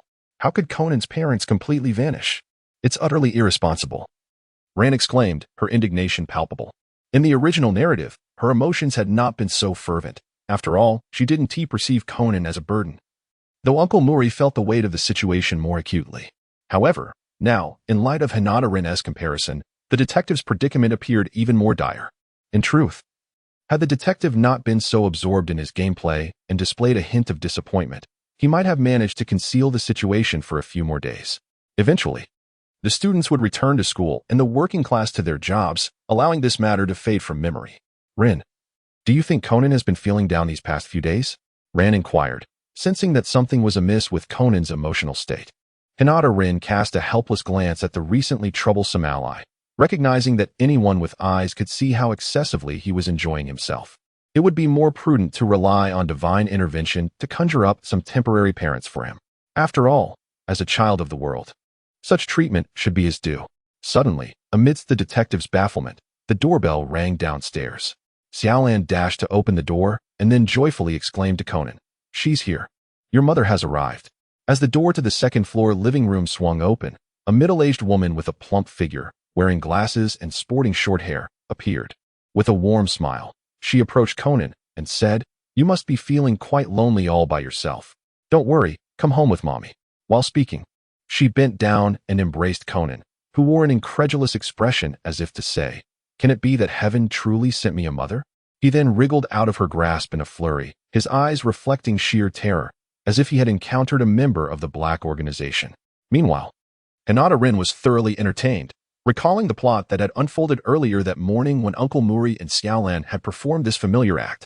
It dawned on him that the iconic scene of Conan's familial recognition was upon them.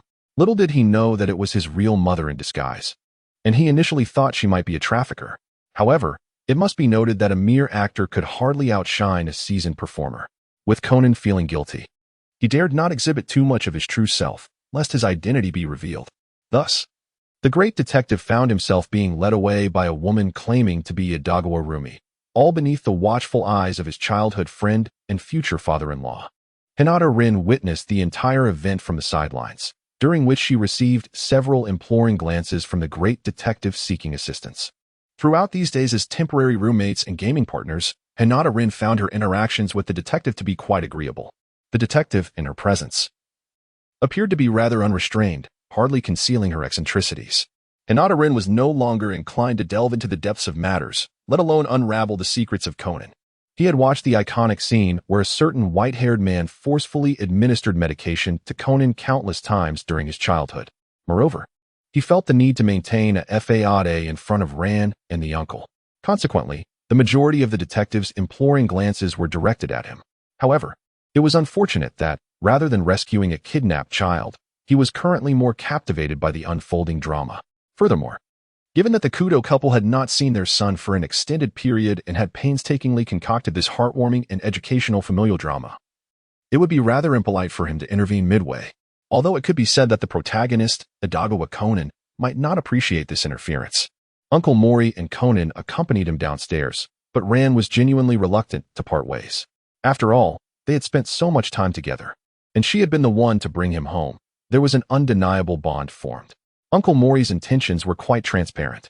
After Kudo Yukiko, disguised as Idagawa Bunch, had placed Conan in the car, she profusely thanked the uncle and Ran, promising that there would be a reward in the future.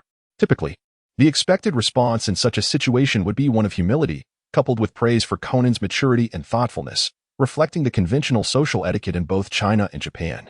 However, the uncle's reply was uniquely candid. "All right, I will wait."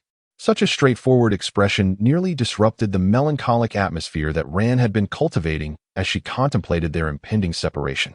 Yet, she gradually grew accustomed to it. After all, who could change an unreliable father? There was little choice but to adapt.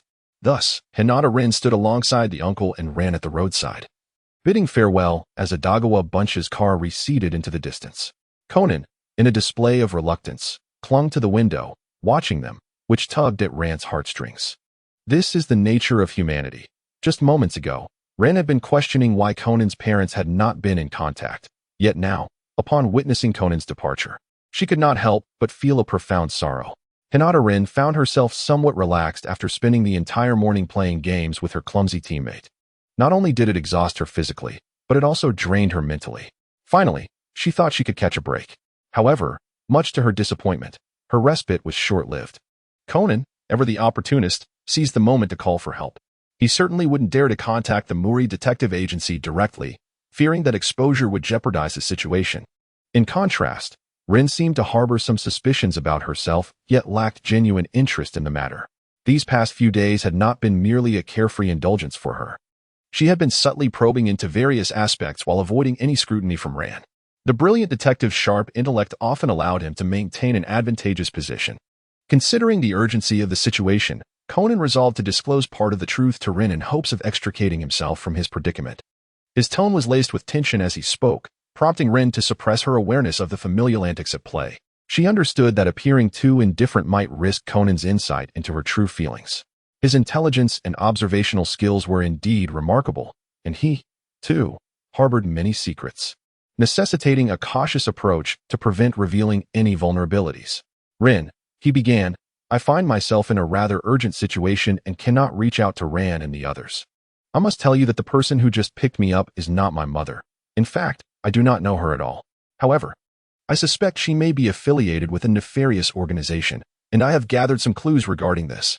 It's possible that their members might attempt to abduct me. I have managed to escape temporarily and am near Dr. Agasa's house. Would you be able to meet me? Conan's words were a blend of truth and deception. Although he repeatedly cautioned Rin to be vigilant and avoid revealing their whereabouts, urging her to meet discreetly for her safety, the underlying tone was unmistakably different. While Ran hesitated to make a call, fearing potential danger, Conan seemingly had no such qualms. After all, he resided at the Mori Detective Agency as well. Was it truly necessary to treat them so differently? After hanging up the phone, Hinata Rin inwardly criticized the situation. However, he did not reject Conan during the call. Ultimately, he did not wish to miss out on this captivating spectacle. Rather than stealthily trailing behind to observe, it is undoubtedly far more enjoyable to actively partake in the performance. Hinata Rin's speed is remarkable. During his time in Konoha, he could traverse the trees at a velocity of 50 to 60 kilometers per hour, let alone on the relatively flat surfaces of buildings. The snow accumulating above poses no hindrance to his chakra. Rather, it facilitates his concealment. Within 5 minutes, Rin arrived at the location of the great detective. His urgency stemmed from the concern that Conan, this young lad, might escape and be apprehended once more. Since he had chosen to participate, the narrative must diverge from its original course. If the events unfolded as they traditionally did, his efforts would be in vain. Opportunities to openly outmaneuver Conan are scarce, especially in the company of his parents. Such moments must be cherished. Meanwhile, the great detective, intently surveying his surroundings, remains oblivious to the ulterior motives of the ally he has summoned. Conan, is what you said truly sincere? Hinata Rin stood atop the wall, observing the flustered detective pacing anxiously like an ant on a hot skillet. She finally spoke, you have finally arrived. I was beginning to worry that they might discover you. But how did you get here so swiftly? I took a taxi. But let's set aside pleasantries for now. I just saw that the person impersonating your mother is nearby. If you linger here any longer, she might catch up to you. Is that true? Then we must hasten our departure and consult Dr. Agasa at that location, Conan suggested, pointing towards Dr. Agasa's residence. He took a step forward, only to be halted by Hinata Rin. I do not recommend going there. The fact that she could come directly to you indicates that she is well aware of your surroundings, and the same applies to Dr. Agasa's home. If she is not acting alone, there is a high likelihood of an ambush here. Under normal circumstances, the detective would have considered this point. However, today he was caught off guard by the woman claiming to be a Dagawa Fumiyo, leaving him somewhat flustered.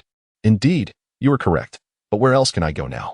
I certainly cannot return to the office, as that would put Ran and the uncle in danger, Conan asserted firmly, appearing genuinely concerned for their safety. Meanwhile, Hinata Rin, accompanying him on this adventure, felt inclined to roll her eyes. So, I am not in danger, am I? You truly have double standards, detective. It seems he and the uncle are merely dispensable. Had it not been for the detective's currently sour mood, she would have openly mocked him. After all, During their days of cohabitation, she had not regarded him as a mere child. You were right, but I am at a loss as to where we can go now. The detective admitted, his face unusually reflecting confusion, a stark contrast to his usual confidence during deductions. His eyes betrayed a struggle and hesitation. We could head directly to the police headquarters. I believe that, even if they intend to abduct you, they would not confront the police directly. Hinata Rin proposed an idea. However, it was evident that he relished the spectacle, seemingly unconcerned about the potential ramifications. The great detective, on the other hand, was reluctant to escalate the situation, as it could jeopardize the safety of others. Furthermore, he could not ascertain whether there were any undercover agents from the opposing side within the Metropolitan Police Department. At present, the distillery had yet to reveal several counterfeit liquors. Otherwise, Conan's suspicions would transform into certainty. It was akin to a scenario from Infernal Affairs, where the leader of the distillery frequently hunted for rats, knowing full well that infiltrators hailed from various global intelligence agencies. He could not possibly lack the intent to counteract. Nor could he dismiss the notion of planting spies within the enemy's abode. If the British and Americans were somewhat hampered or powerless, they would undoubtedly have fewer reservations about their doorstep. Being constrained by others offers no hope for a turnaround. We must seize the initiative. Hinata Rin lightly touched the kunai at his lower back, a spur-of-the-moment decision before departing. It was not that he intended to do anything to the Kudo couple, as they were, after all, allies. However, a gesture of reciprocity was always necessary. If the other side had resorted to using fake weapons, it would be rather uninteresting for him to remain unarmed.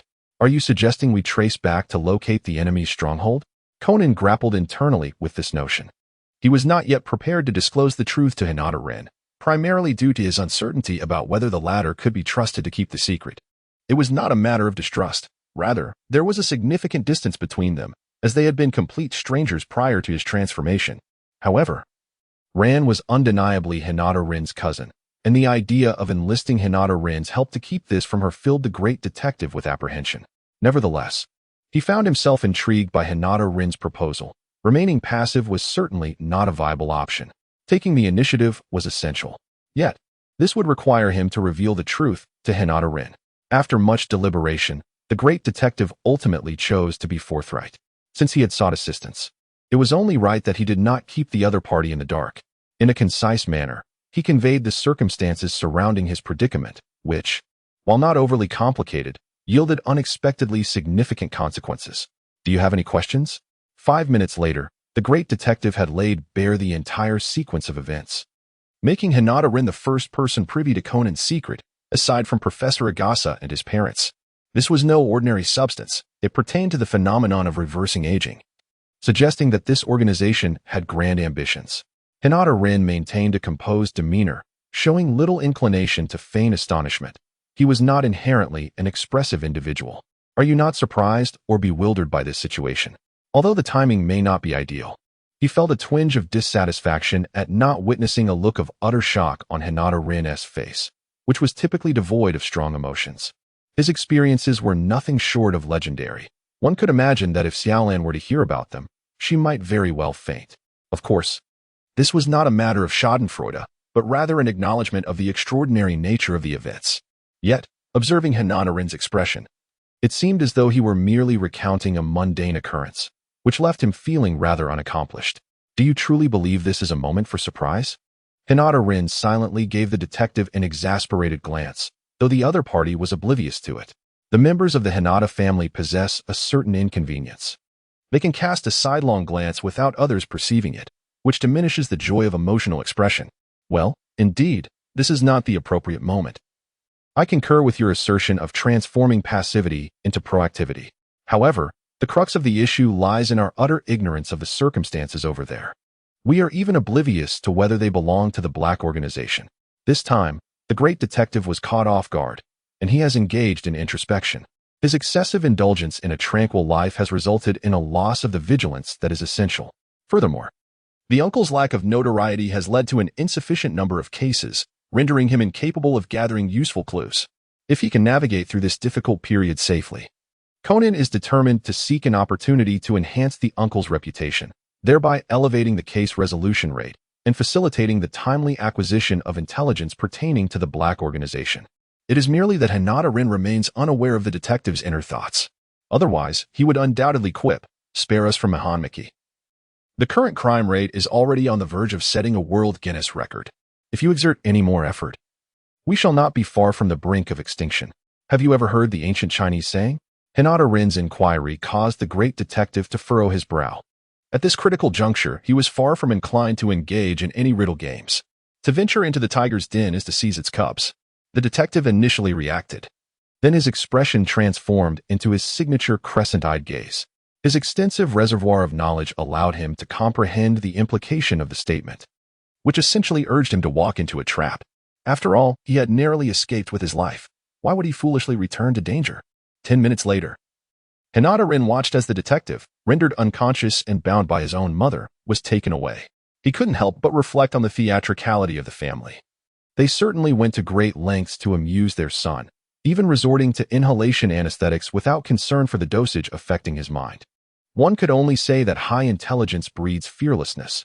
Even a reduction of 20 to 30% would still leave him above average in intellect. For Hinata Rin, keeping pace with a vehicle navigating the city was not a daunting task, largely due to the fact that this area of Mihua Street is essentially a no-camera zone. Otherwise, his acrobatics would have necessitated some restraint. Approximately 30 minutes later, the car carrying Adagawa Conan came to a halt beside a dilapidated building.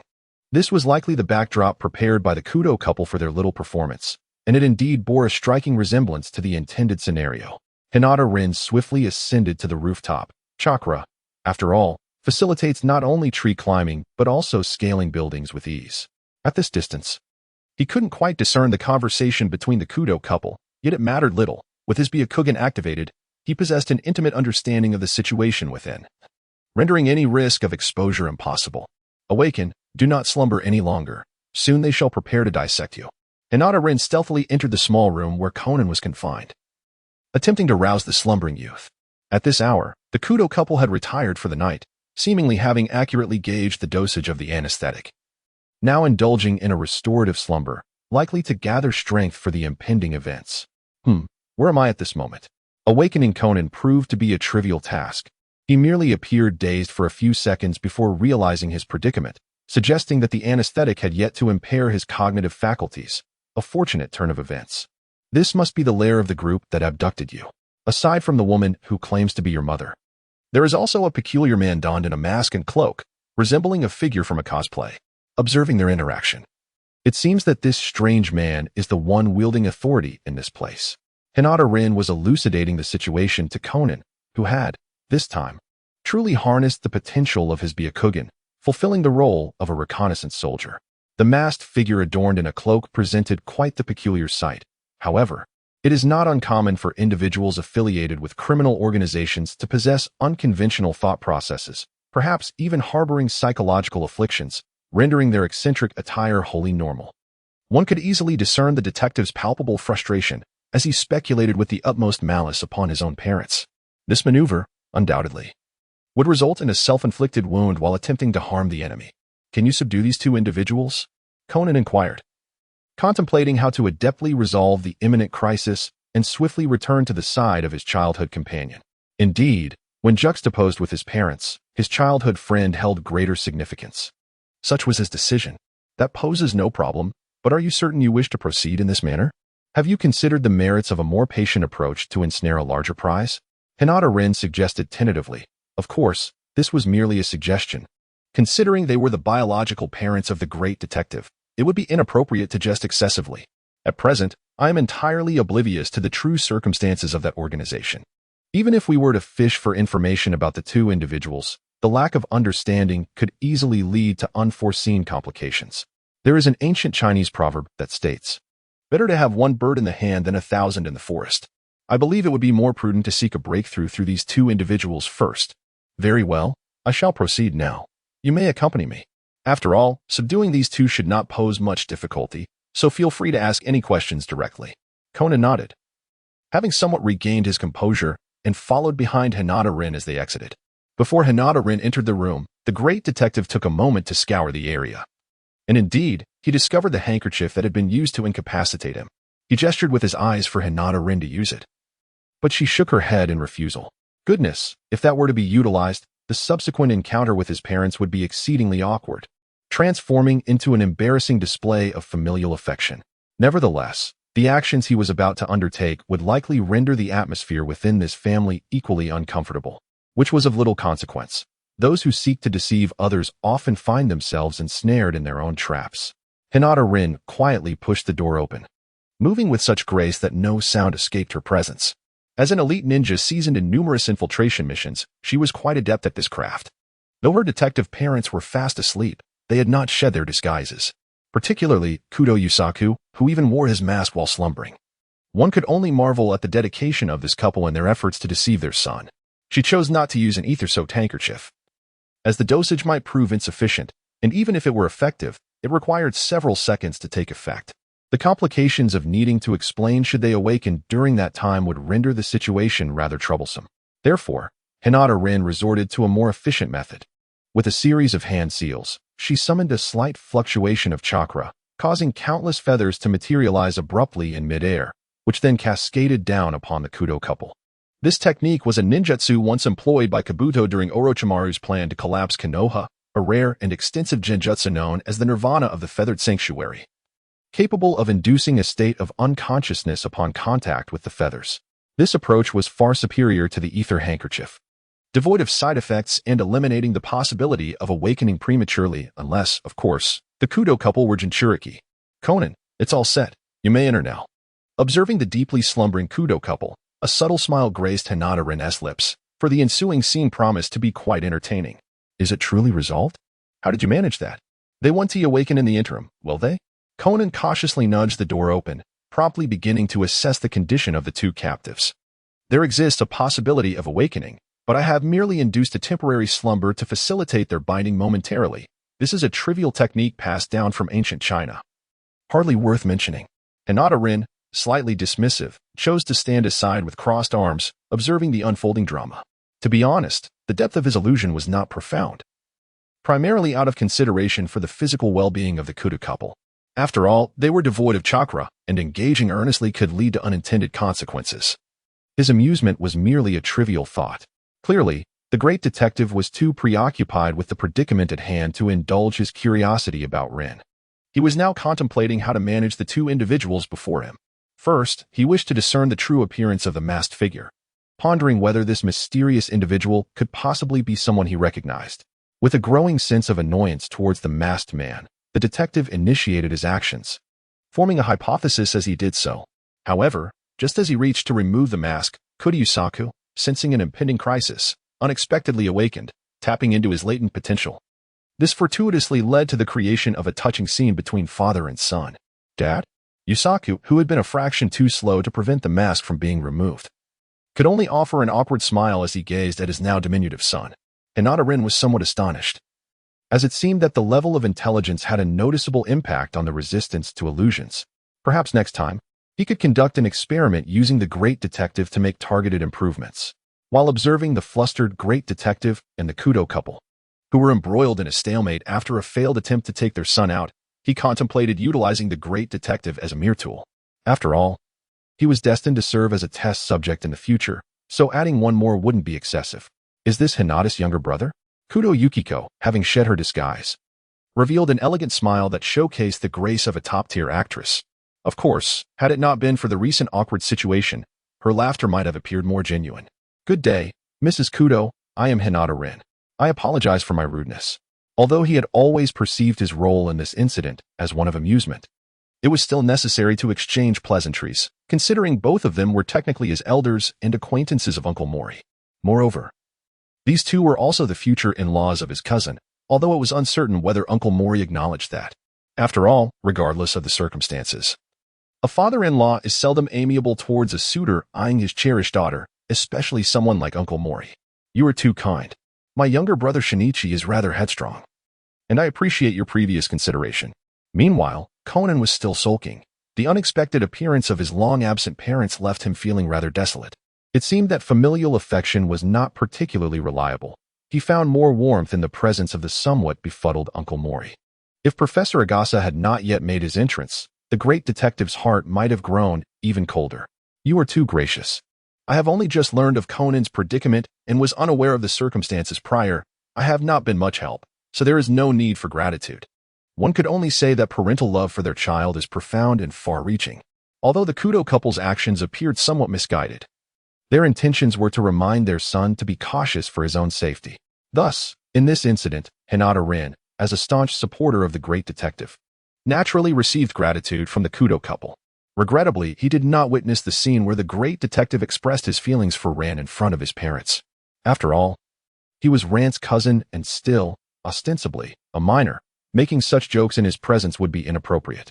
Furthermore, unlike Suzuki Sonoko, who was a self-proclaimed gossip enthusiast and matchmaker for Shinran, he had little curiosity regarding such matters. Shinichi, have you truly made up your mind to stay here? This could pose a significant risk to the Mori family. As you have seen, such situations are not impossible, are they?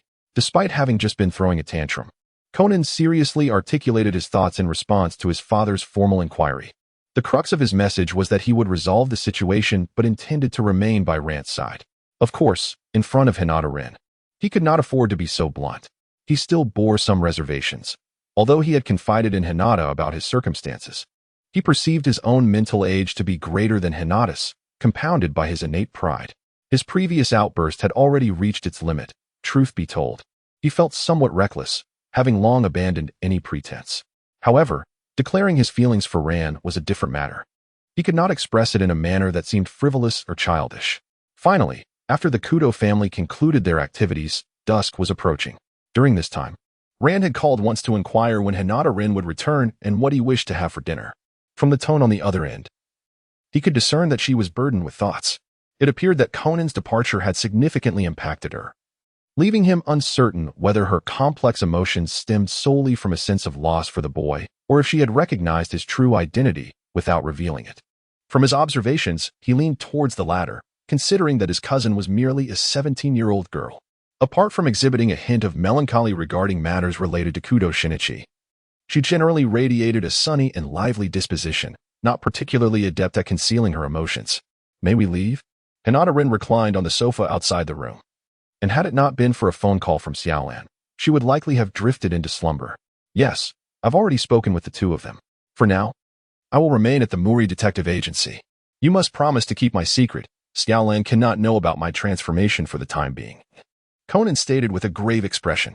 His concern was not that Hinata Rin would struggle with the secret, but rather that he had recently been inundated by his parents with the potential dangers that could arise should the truth be revealed, which weighed heavily on his mind. However, do you intend to keep this hidden indefinitely? Given your current situation and the organization's nature of secrecy, if they were to uncover the truth, the outcome would be little different, regardless of whether Uncle and the others are aware of the reality. Hinata Rin is not particularly fond of advising others. For among the most challenging endeavors in the world, aside from transferring another's wealth into one's own pocket, is implanting one's thoughts into another's mind. Compared to the latter, he finds the former far more intriguing. One step at a time, for now is simply not the right moment. Conan's expression remains grave, his concerns, albeit somewhat justified. If Detective Conan were merely a short manga, then temporally speaking, Shinichi Kudo might have vanished for just a week or so before returning. There would be no need for his childhood friend to be engulfed in worry. Yet, this has transformed into a serialized narrative spanning over 2 decades.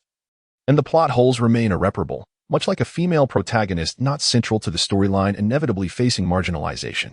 The following morning, after breakfast, the Mori family dispersed, each pursuing their respective duties, some to work, others to school. Of course, if Uncle Mori's behavior of lounging with a beer in hand, shouting at the television, and smoking can be deemed as work, then the aforementioned description holds true. By the way, thanks to Conan, this fellow was returned to the Mori Detective Agency by his disguised mother, who also generously bestowed a handsome reward upon Kogoro Mori. Moreover, seeing Conan return home filled Ran with joy, which in turn delighted Uncle Mori upon sight of the money. Thus, dinner naturally turned into an extravagant feast to welcome Conan home. Rin, please take Conan to school. I have matters to attend to, so I must be off, implored Ran. Her hands pressed together in a gesture of urgency. Without waiting for a response from Hinata Rin, she hurriedly departed with her handbag and karate uniform, clearly in a rush.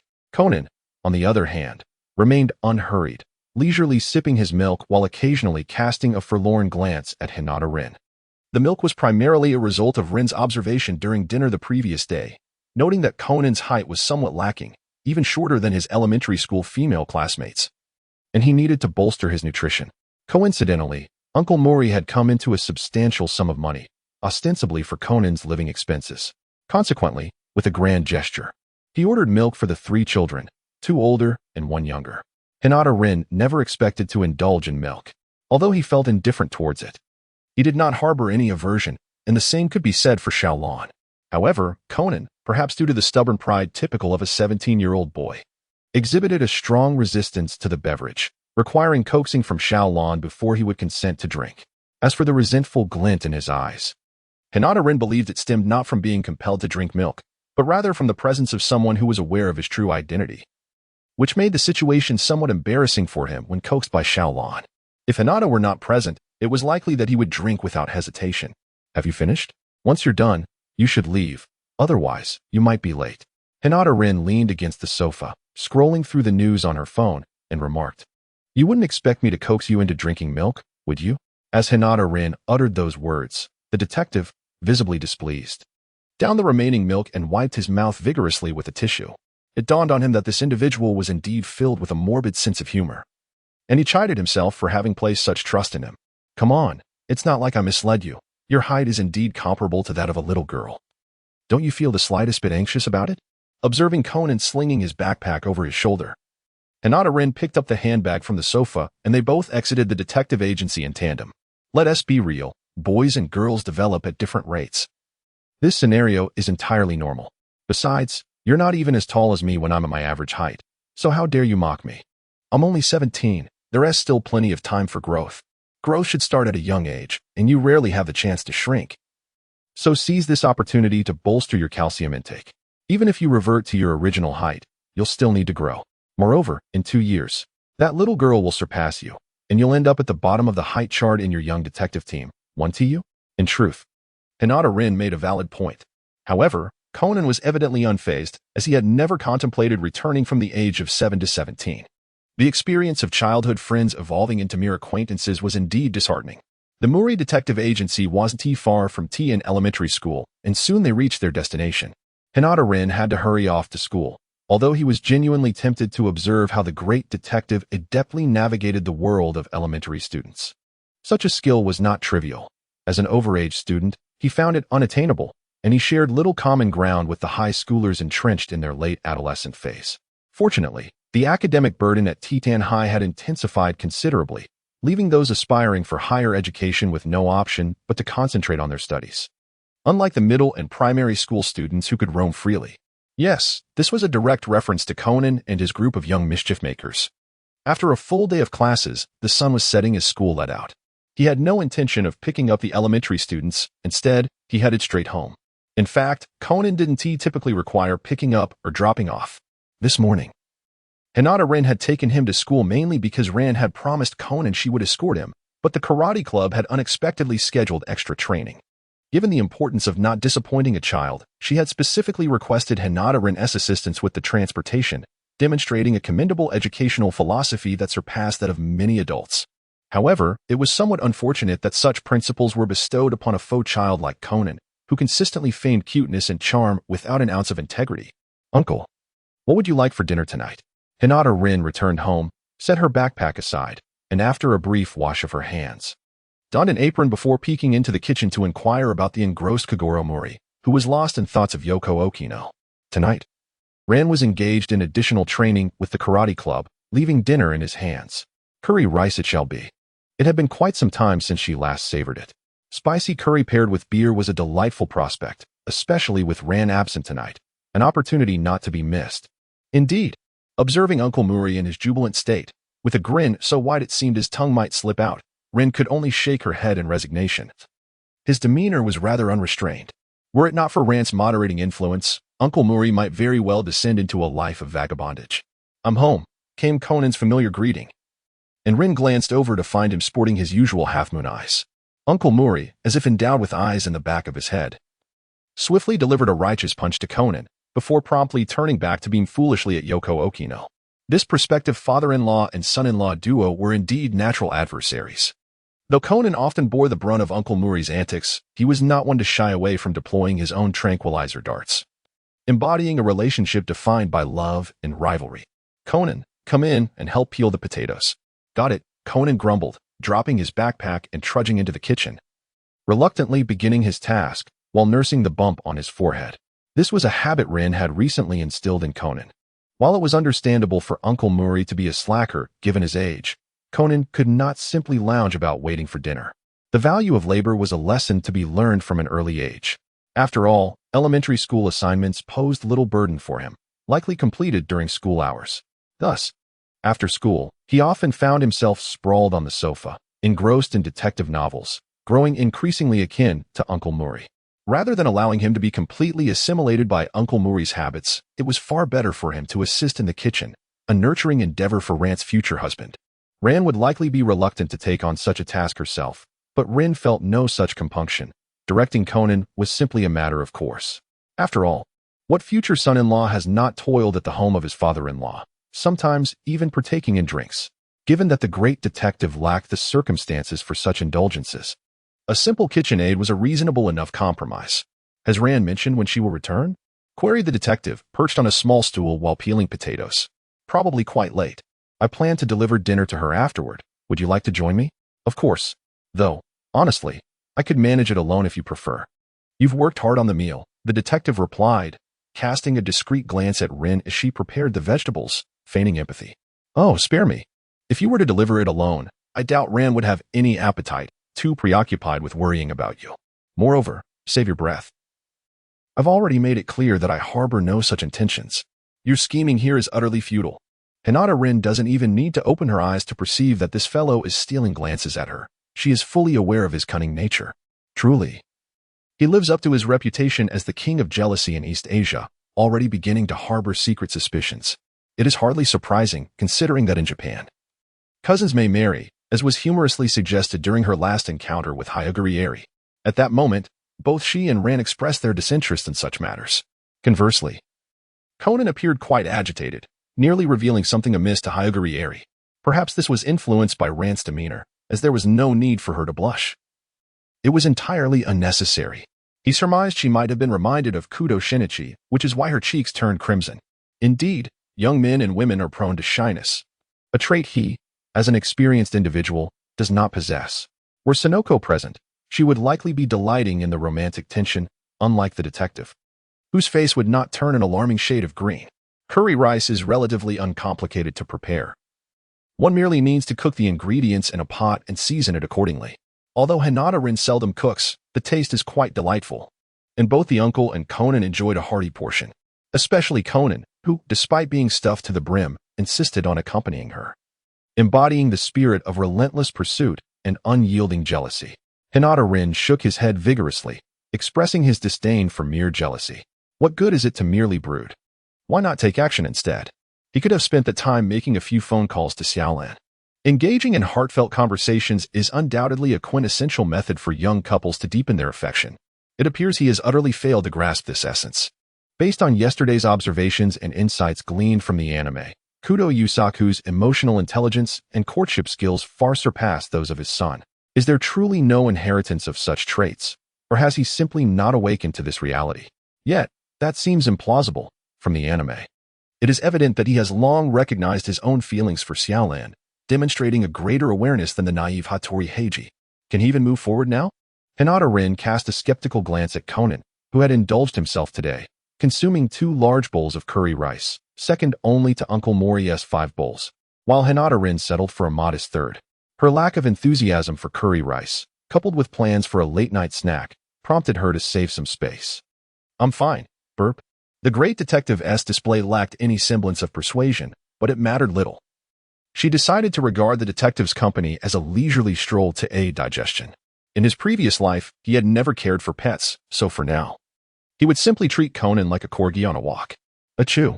Perhaps sensing Hinata Rin's scathing analogy, the detective sneezed robustly before unsteadily retreating to his bedroom to fetch a jacket.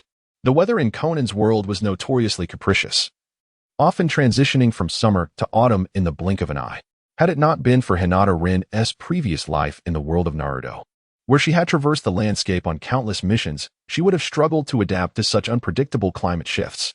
Truth be told, Hinata Rin had no desire to bring Conan along. His short legs made their journey feel akin to walking a corgi, with speed being equally unachievable. However, Once the East Asian jealousy flared up, no amount of persuasion would sway her. Even if she had to employ advanced technology, she would follow closely behind him. Confident in her upright character, the distance from Titan High School to the Mori Detective Agency was not great.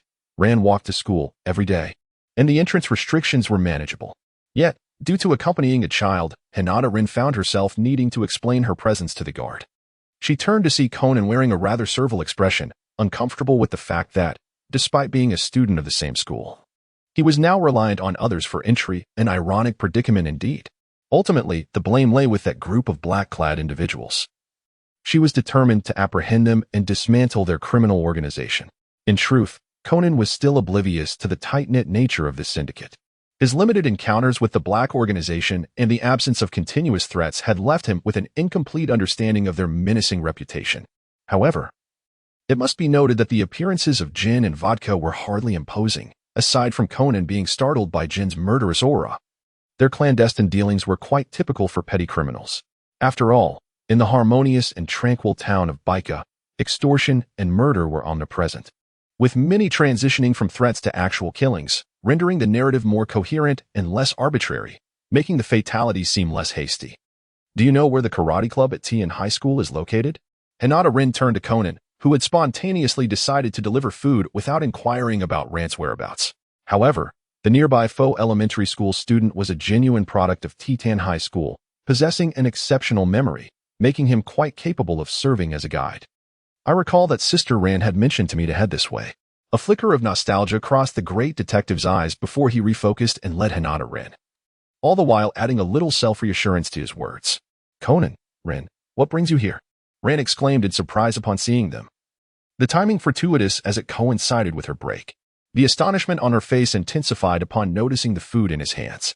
Observing this scene, the great detective's sense of urgency surged. He bounced about, waving his hands in a playful manner, vying for Ran's attention. Sister Ran, even though I can't cook, I peeled the potatoes. The overly sweet tone sent shivers down Hinata Rin's spine, although he could understand the detective's irrational jealousy stemming from his powerless transformation. He wished for a bit more coherence in his actions. One moment, he was calmly discussing matters, and the next, he was childishly vying for affection, without any regard for limits. Wasn't this bound to cause some form of psychological disarray? Hinata Rin expressed profound skepticism regarding this matter. Rin, my middle school teacher, who is also Shinichi's, is about to get married, and we have been invited to the wedding. However, Shinichi has been elusive, and I cannot reach him by phone. Would you like to attend? After finishing her meal, Sonoko suddenly interjected with this remark, causing the great detective to plunge into contemplation, likely reminiscing about which teacher might be tying the knot during this period. It is also possible that his penchant for deduction was stirred. Despite the fact that he could easily inquire for the answer, he insisted on guessing instead. As for your teacher's wedding, would it be appropriate for me to attend? Hinata Rin inquired, while simultaneously reminiscing. It had indeed been quite a while since this matter had crossed his mind. Having spent such an extensive period in the world of Naruto, it seemed he had only participated in a couple of occasions. Could it be that one must endure until the grand finale to finally tie the knot? Hinata Rin expressed profound skepticism, pondering whether this might be the manifestation of the flag indicating marriage post-war. If the youthful fervor of shonen manga leads to marriage too early, it risks transforming into the tale of middle-aged passion. Observing a karate practice session from the lounge area, Hinata Rin compared it with judo, noting that, stripped of its ostentatious effects, judo appears quite akin to modern combat techniques. Unlike steel fist, which, despite its grandiose and direct style, could cause the earth to tremble in combat, proving rather unkind to Mother Earth. Very well, let us depart, said Xiaolan, clutching her karate uniform, a towel draped around her neck, and one hand holding on to Conan as she spoke to Hinata Rin. He was unaware that during his contemplation, the ever-astute Idagawa, the little king of envy, had seamlessly maneuvered his way to Xiaolan's side. All right. Hinata Rin nodded slightly and followed at a leisurely pace. Rin, do you have any difficulties with your studies lately? Asked Ran, suddenly turning her head. As the genuine head of the Mori Detective Agency, Mori Ran not only holds the financial reins of the household, but also prioritizes the well-being and lives of its members. Having just inquired about Conan's elementary school assignments, she now turned her attention to Rin's high school work. Not really. There's no pressure, so you needn't worry, Rin replied, though his tone was somewhat perfunctory. it still carried a degree of seriousness. He was not one to engage in reckless neglect like Conan. After all, the interval since his school days was considerable, and high school studies were only a few years long. As for the Chinese classrooms of his previous life, they felt like a distant memory, thus the novelty remained. Of course, this was also significantly influenced by the minimal academic burden and the astonishingly long vacation periods in Conan's world. Who wouldn't enjoy a school routine of fishing 3 days and sunbathing too? It seems that the great detective lacks challenges. If he were to experience the rigors of Chinese high school life, he would likely cherish his current circumstances. I heard you have midterm exams coming up. I'll remind you to review, Ren added. All right, Ren replied. Ren's inherently caring nature had become quite evident to him during his stay, coupled with her formidable strength. He could already imagine the future state of the great detective suffering from bronchitis. Reflecting on this, Ren glanced at the unsuspecting Conan. The past few days had been remarkably tranquil, devoid of any murder cases, allowing him to truly savor the vacation. Whether this was merely a coincidence or a sign that the great detective's aura of death was waning, Ren suspected it was likely due to the Mori family's lack of travel plans for the holiday. The uncle had been cooped up at home, engrossed in programs featuring Yoshiko Neru, and recently there had been no clients seeking their services. Fortunately, thanks to the substantial living expenses Ren had provided, the Mori household was not on the brink of financial ruin. Achoo! Upon rising early in the morning, Ren returned from his jog to hear the alternating sounds of snores and sneezes emanating from the uncle's and Conan's room. It was evident that Conan's sneeze, even amidst the uncle's snores, was quite loud, likely a result of catching a chill the previous night. When Ren took a shower and prepared to make breakfast, he was unsurprised to find the great detective in a listless state, a stark contrast to the vivacity of his successor, Holmes. Have you caught a cold? Yes. Children are rather fragile. I merely caught a draft last night and ended up with a cold, the great detective replied dully. However, the pronounced dark circles under his eyes suggested he had not been spared from the uncle's magical attacks. Be cautious in your speech at home. What if there are ears on the other side of the wall? You would expose yourself directly. Hinata Ren gently reminded the somewhat complacent detective that it was approximately the time when Xiaolon usually awoke. If she happened to overhear their conversation, even if they managed to conceal it, it would inevitably leave some traces. I understand, the detective replied with a resigned nod. He couldn't shake the feeling that this cold had taken him by surprise, impairing his cognitive faculties. Speaking of the cold, the medication he had taken seemed to provoke an unusual reaction. He was uncertain if it would manifest soon.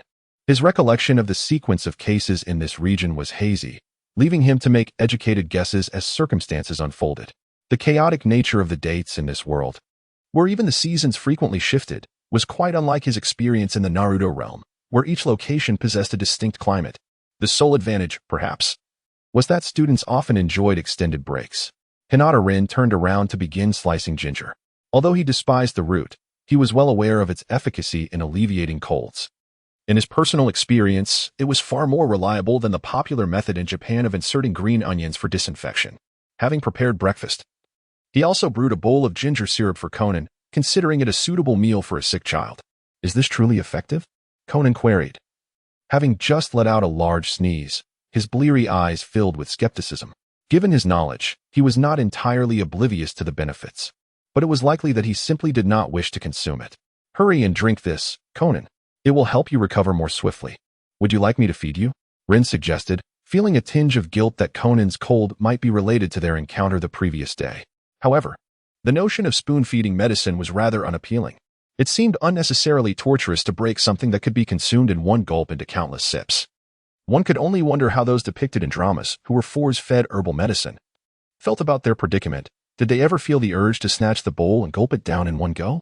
Thus, after breakfast, the students headed to school while the working adults went to their jobs. However, the only working adult at home, Uncle Mori, was still enjoying his slumber. It was a curious state of quantum superposition, to say the least.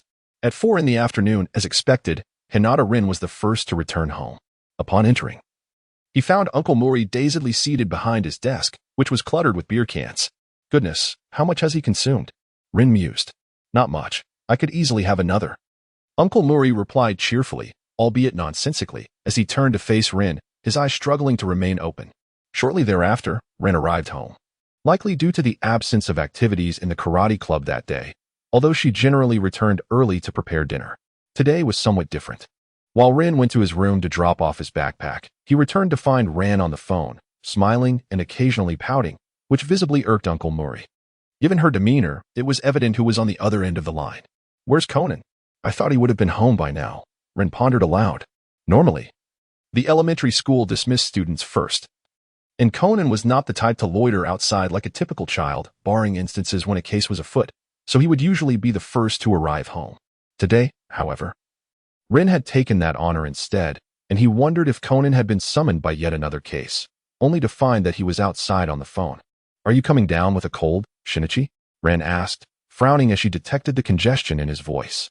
Though this was merely a normal concern between childhood friends, Conan's anxiety about being exposed made him somewhat irritable, leading him to chide Ran for being overly talkative. Thus, a playful argument ensued between the two. Their relationship was characterized by a delightful mix of camaraderie and rivalry, with Ran's gentle nature counterbalancing Conan's more extroverted disposition. Had she chosen to take matters seriously, the illustrious detective would have met his demise long ago, given her formidable karate skills. Just as their banter was reaching a crescendo, the door to the office was suddenly knocked upon. Uncle Mori, still in a daze behind his desk, began to rise slowly, but was halted by Rin. Since Conan was still on the phone, it was unlikely to be him, and the office rarely received visitors. It was likely a client. And allowing a tipsy Uncle Mori to answer the door would not leave a favorable impression. For the sake of the Mori family's financial situation, Rin intervened, stopping both Uncle Mori and Ran, who was about to hang up, and proceeded to open the door himself. Standing at the entrance was a young man resembling a high school student, clad in a jacket and jeans, with a cap pulled low over his face, obscuring his features. However, his dark complexion and strong Kansai accent provided enough clues to identify him. It was none other than Heiji Hattori, the future best friend of the great detective. "Kudo Shinichi, are you that woman of Kudos?" The cap-wearing youth inquired assertively, his gaze unwavering. "You might as well donate your eyes if they're of no use. The mental hospital is just a left turn away, no thanks necessary." Despite Rin's own tendency to be mistaken for someone else, it was clear that few would attribute the error to themselves. After all, who would willingly invite trouble? "Apologies, but I am looking for Kudo Shinichi. Is he around?" The young man from Osaka asked, somewhat sheepishly yet still determined to find his future comrade. "Unfortunately, we do not have that individual here. You might want to inquire elsewhere," Rin replied. Hinata Rin categorically dismisses the notion of a triple denial. However, regardless of one's intelligence, the foremost quality of a true detective lies in their unwavering dedication to uncovering the truth. Is it not exemplified perfectly by an individual who has miraculously escaped death and undergone a transformation? "Do you have any particular business with Brother Shinichi? Are you acquainted with Shinichi?" Hinata Rin's conversation at the door drew both Xiaolan and Conan over, prompting simultaneous inquiries. "I have heard that he is hiding in this location. Do not attempt to conceal him. If Kudo Shinichi is here, let him come forth immediately." The young lad from Osaka exhibited a somewhat self-assured obstinacy, though it later became clear that Suzuki Sonoko had provided him with the information that Kudo Shinichi must be concealed here, hence his unwavering conviction. In contrast to the two naive youths, Xiaolan and Conan, who were momentarily affected by the sharp words of the dark-skinned boy, Hinata Rin remained largely unfazed. Instead, he was more intrigued by the synchronized expressions of the pair. Their expressions not only mirrored each other in speech, but also in their eyes, one becoming large while the other shrank. Hinata Rin found himself unable to achieve such a feat. His attempts only resulted in a mere roll of the eyes, lacking the dramatic variations exhibited by the duo, whose expressions seemed almost as legendary as the infamous eyes of the 5 villages from the Naruto series. "Shinichi is not here, and it has been quite some time since I last saw him." Upon uncovering the truth, Xiaolan earnestly addressed the dark-skinned boy's query. However, detectives are inherently inclined to trust their instincts while harboring doubts about others. Xiaolan inadvertently remarked that Conan spoke with a nasal tone akin to Shinichi's, which piqued the boy's interest, leading to a series of probing questions. Ultimately, it was confirmed that Kudo Shinichi was indeed nearby, closely monitoring every move of Mori Ran. Indeed, the rivalry among peers reveals a stark and unvarnished animosity. On the surface, Hinata Rin appeared to be watching the drama unfold, yet internally, she was critiquing the scene while casting a sidelong glance at the heart rates of both Ran and Conan. Indeed, their pulses had quickened. It seemed that Ran was exhilarated, while the great detective was likely feeling a mix of guilt and anxiety. Allow me to introduce myself as well. I am Heiji Hattori, a high school detective hailing from Kansai. After a considerable time had passed, the dark-skinned youth finally remembered to make his introduction, casually removing his cap to reveal his sun-kissed complexion. Achoo! The young lad, it appears, has caught a cold. I happen to have brought along a remedy.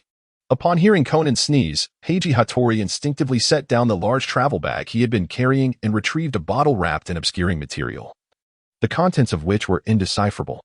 Could it be the famed Hengshui Lao Baigon? Hinata Rin naturally understood what was at stake and was aware that Conan was about to experience a significant turning point in his life. It was somewhat regrettable that in his previous 2 lives, he had remained entirely abstinent. Otherwise, he might have had the opportunity to test the authenticity of this bottle of liquor. Upon hearing the self-introduction of the young lad from Osaka, the previously reticent uncle finally engaged in the conversation. Perhaps he began to grasp the competitive pressures within their field as a succession of high school detectives emerged. Conan, in his naivete, accepted whatever was offered without hesitation, even indulging in the potent liquor without a second thought. In the brief interval of their conversation, he managed to drain an entire glass of the strong liquor. Had it not been for the exuberance that followed his inebriation, it is likely that Rand would not have noticed his condition. I should take him to rest for a bit. It seems someone has been ringing the doorbell for quite some time, Rin mused. After observing the scene for a while, she felt the moment was ripe, especially since her earlier glance through the doorway revealed the client of the current case waiting outside. All right, but do keep an eye on Conan. He just drank, and he might feel unwell, she cautioned as Rin approached the door, reminding Rin of her constant concern for their home. Hinata Rin rolled her eyes, taking a moment to assess Conan's physical condition. Although it was true that he lacked chakra, chakra is essentially a fusion of mental energy and cellular vitality. Thus, she could faintly perceive the surge of cellular energy within the young detective, as well as the significant fluctuations in his mental energy. In terms of raw energy, this was even more substantial than the recovery one would experience from consuming a specialized soldier's ration pill. Apt 4869 truly proved to be a remarkable substance. Not only did it facilitate growth or reduction in size, but its capacity to stimulate cellular energy was extraordinary. This observation was made solely from the perspective of an ordinary person in this world. Were one to consider her own physique, characteristic of the Naruto universe with approximately 130 trillion cells, the effects would likely be even more pronounced. However, the side effects were rather severe, reversing one's condition by a decade, rendering it an irreversible state akin to what one might witness in the 1,000+ episodes prior to transmigration, which appeared decidedly unworthy of the trade-off. Burp. The young detective suddenly belched, revealing a considerable consumption of alcohol for someone his age, suggesting a commendable tolerance. With this thought, Hinata Rin found herself inexplicably concerned for Rand's future. Would she end up with a husband who indulged excessively in drink? From her current observations, it seemed Conan's synchronization with her future father-in-law, Uncle Mori, was steadily increasing. Of course, he still lagged significantly behind Suzuki Sonoko, who could perfectly mimic Mori Kogoro's expressions and demeanor, yet one could not entirely dismiss the possibility of assimilation occurring. Brother Rin, am I asleep? Conan, who had just been feeling dizzy, was on the verge of waking up after less than 10 minutes. You just drank a glass of strong liquor and got tipsy. I brought you in here to rest. Do you feel unwell anywhere? Hinata Rin inquired, noting that Conan's physical capabilities seemed to have enhanced following his medication. It is unfortunate that he lacks an interest in biological research. Had it been Orochimaru, he would likely have been more engaged. Nevertheless, he felt slightly dizzy. Yet it was of little consequence. Our uncle and the others entertaining guests outside. I believe I just spotted a client arriving. As Conan touched his forehead, he realized it was not particularly hot, and with his feet off the ground, his keen intellect promptly regained its dominance. At that moment, he concluded that the potential case at hand was of greater significance. Indeed, I recall someone knocking at the door when I brought you in, Hinata Rin remarked indifferently. Yet he was quite aware of the identity of the client outside. He had a vivid recollection of the episode when Conan first reverted to a high school student. If memory serves, the individual outside was the wife of a diplomat, who, under the pretense of seeking a detective's assistance, was actually concocting an alibi for her own act of murder. It appears that employing such methods for homicide is not uncommon. Even Uncle Mori and his wife seem to have encountered similar individuals. One cannot help but wonder whether these people are overly confident or simply oblivious to the gravity of their actions. Setting aside Conan as an external factor, seeking a witness should not have led one to a detective. Could it not have been more prudent to approach a neighbor or a friend instead? Rather than sending Uncle alone, It would have been more prudent to allow them to believe we were visiting as father and son, thus arousing less suspicion. As Hinata-rin and Conan stepped out of the door, they happened to overhear Hattori Heiji uttering these words. My goodness, your complexion seems utterly out of place, doesn't it? Of course, this was merely his inner monologue, which he refrained from voicing out of courtesy. However, judging by Conan's crescent-shaped eyes, it was evident that he shared a similar sentiment. Xiaolan, I think you should join us, he suggested. Why should I go? She inquired. Because if you go, Kudo Shinichi might just make an appearance, Hattori replied, his assertion grounded in the astute instincts of a detective. Indeed, Conan began to perspire profusely, immediately resorting to a playful plea for Xiaolan to accompany him, while insisting that he was nearly recovered from his cold. Hinata-rin remarked with a chuckle that it's difficult to say how a cold feels, but the process of sobering up is rather swift. In light of this, Rin, why not join us? Let us embark on this journey together as a collective. Hinata-rin had no objections, rather than overseeing the office. He found himself significantly more intrigued by the live-action rendition of Conan. Moreover, the occurrence of a rare phenomenon where renowned detectives could undergo remarkable transformations was an opportunity not to be missed. With that in mind, he felt compelled to proceed. The client, upon witnessing the enthusiasm, did not express any dissent. After all, her aim was to establish an alibi for her murderous actions, and having more witnesses would only bolster her case. Thus, the entourage of the Mori Detective Agency set forth with great enthusiasm.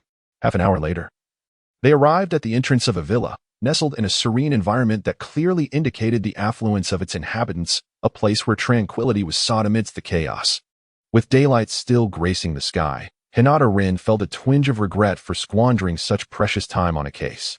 Nonetheless, having arrived, he resolved to see it through.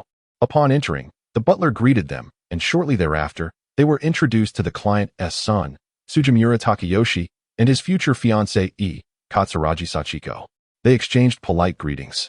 Although the expressions of the mother and future mother-in-law were anything but pleasant, Hinata-rin struggled to recall the specifics of the tension between them.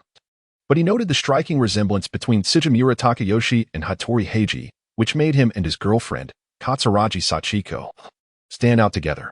One could only wonder if Hattori Heiji and Yamakawa Keiho shared a similar dynamic. Mother, are these your guests? Katsuragi Sachiko inquired, glancing at the throng gathered at the entrance. Sujimura-kun, however, reacted with visible ire. They have nothing to do with you. And I doubt you possess any right to address my mother in such a manner. Why yes, my apologies. The abrupt torrent of words left Katsuragi Sachiko momentarily speechless. And Hinata-rin, observing the exchange, began to piece together the familial connection.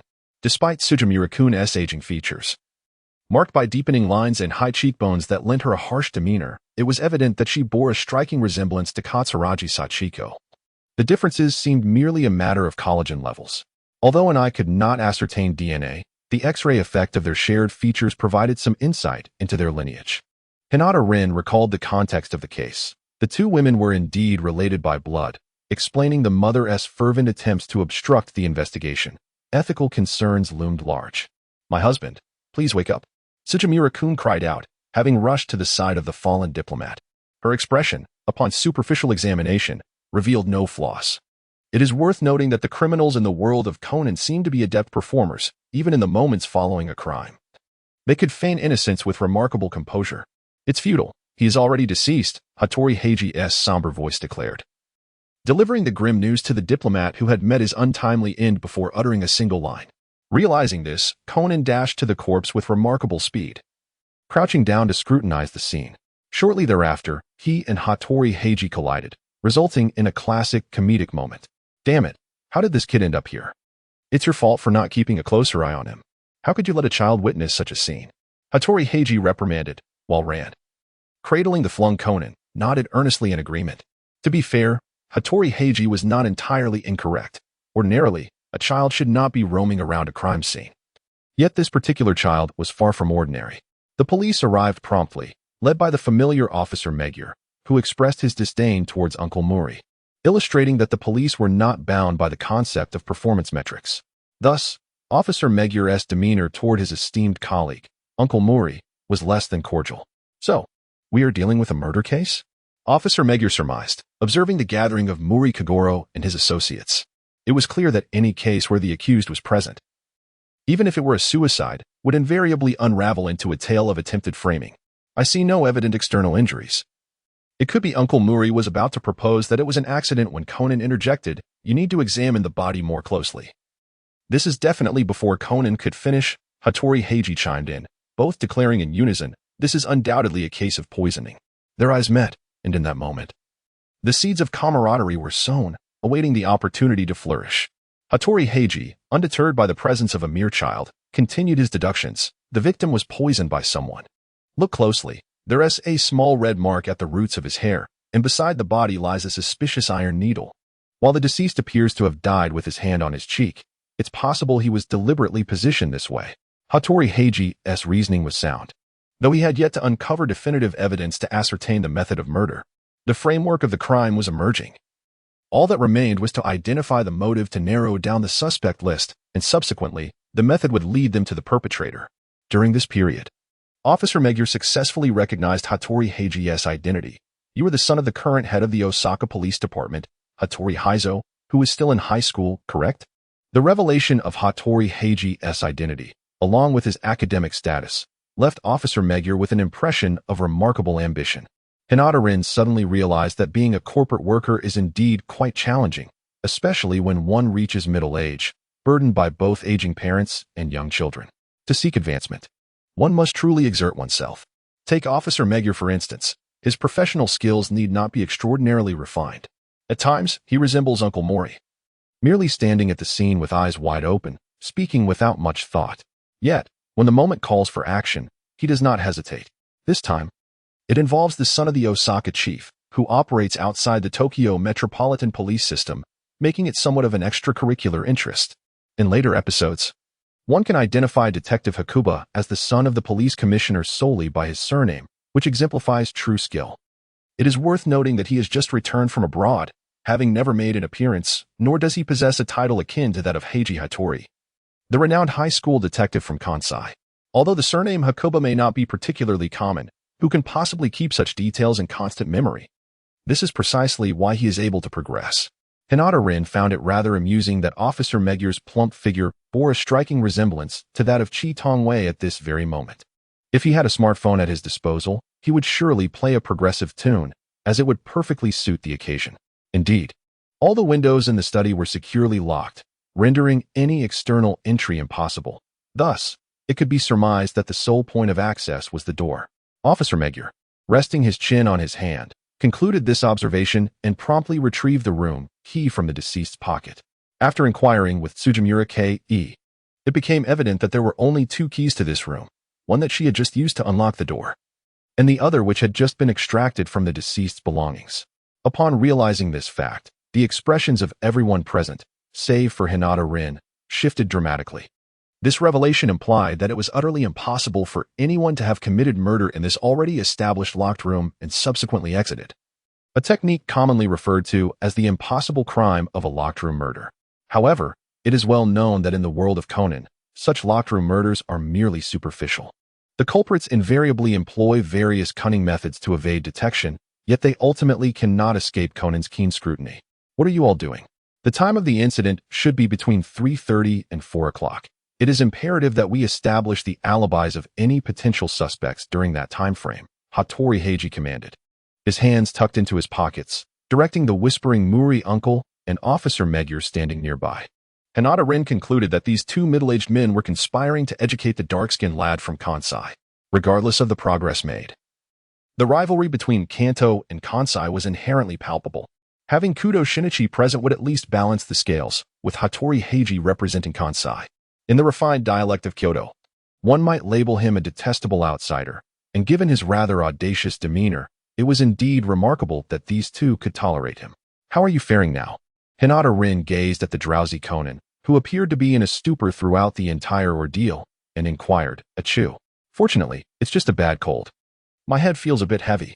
Once I resolve this case, I shall return and indulge in a restful slumber." At this moment, the great detective remained oblivious to the gravity of the situation. His encounter with the cold was akin to sodium metal encountering water, merely awaiting the inevitable reaction. Hinata Rin did not offer much advice, for soon enough, he would grasp the gravity of the situation. "Rin, have you noticed anything amiss?" Conan inquired.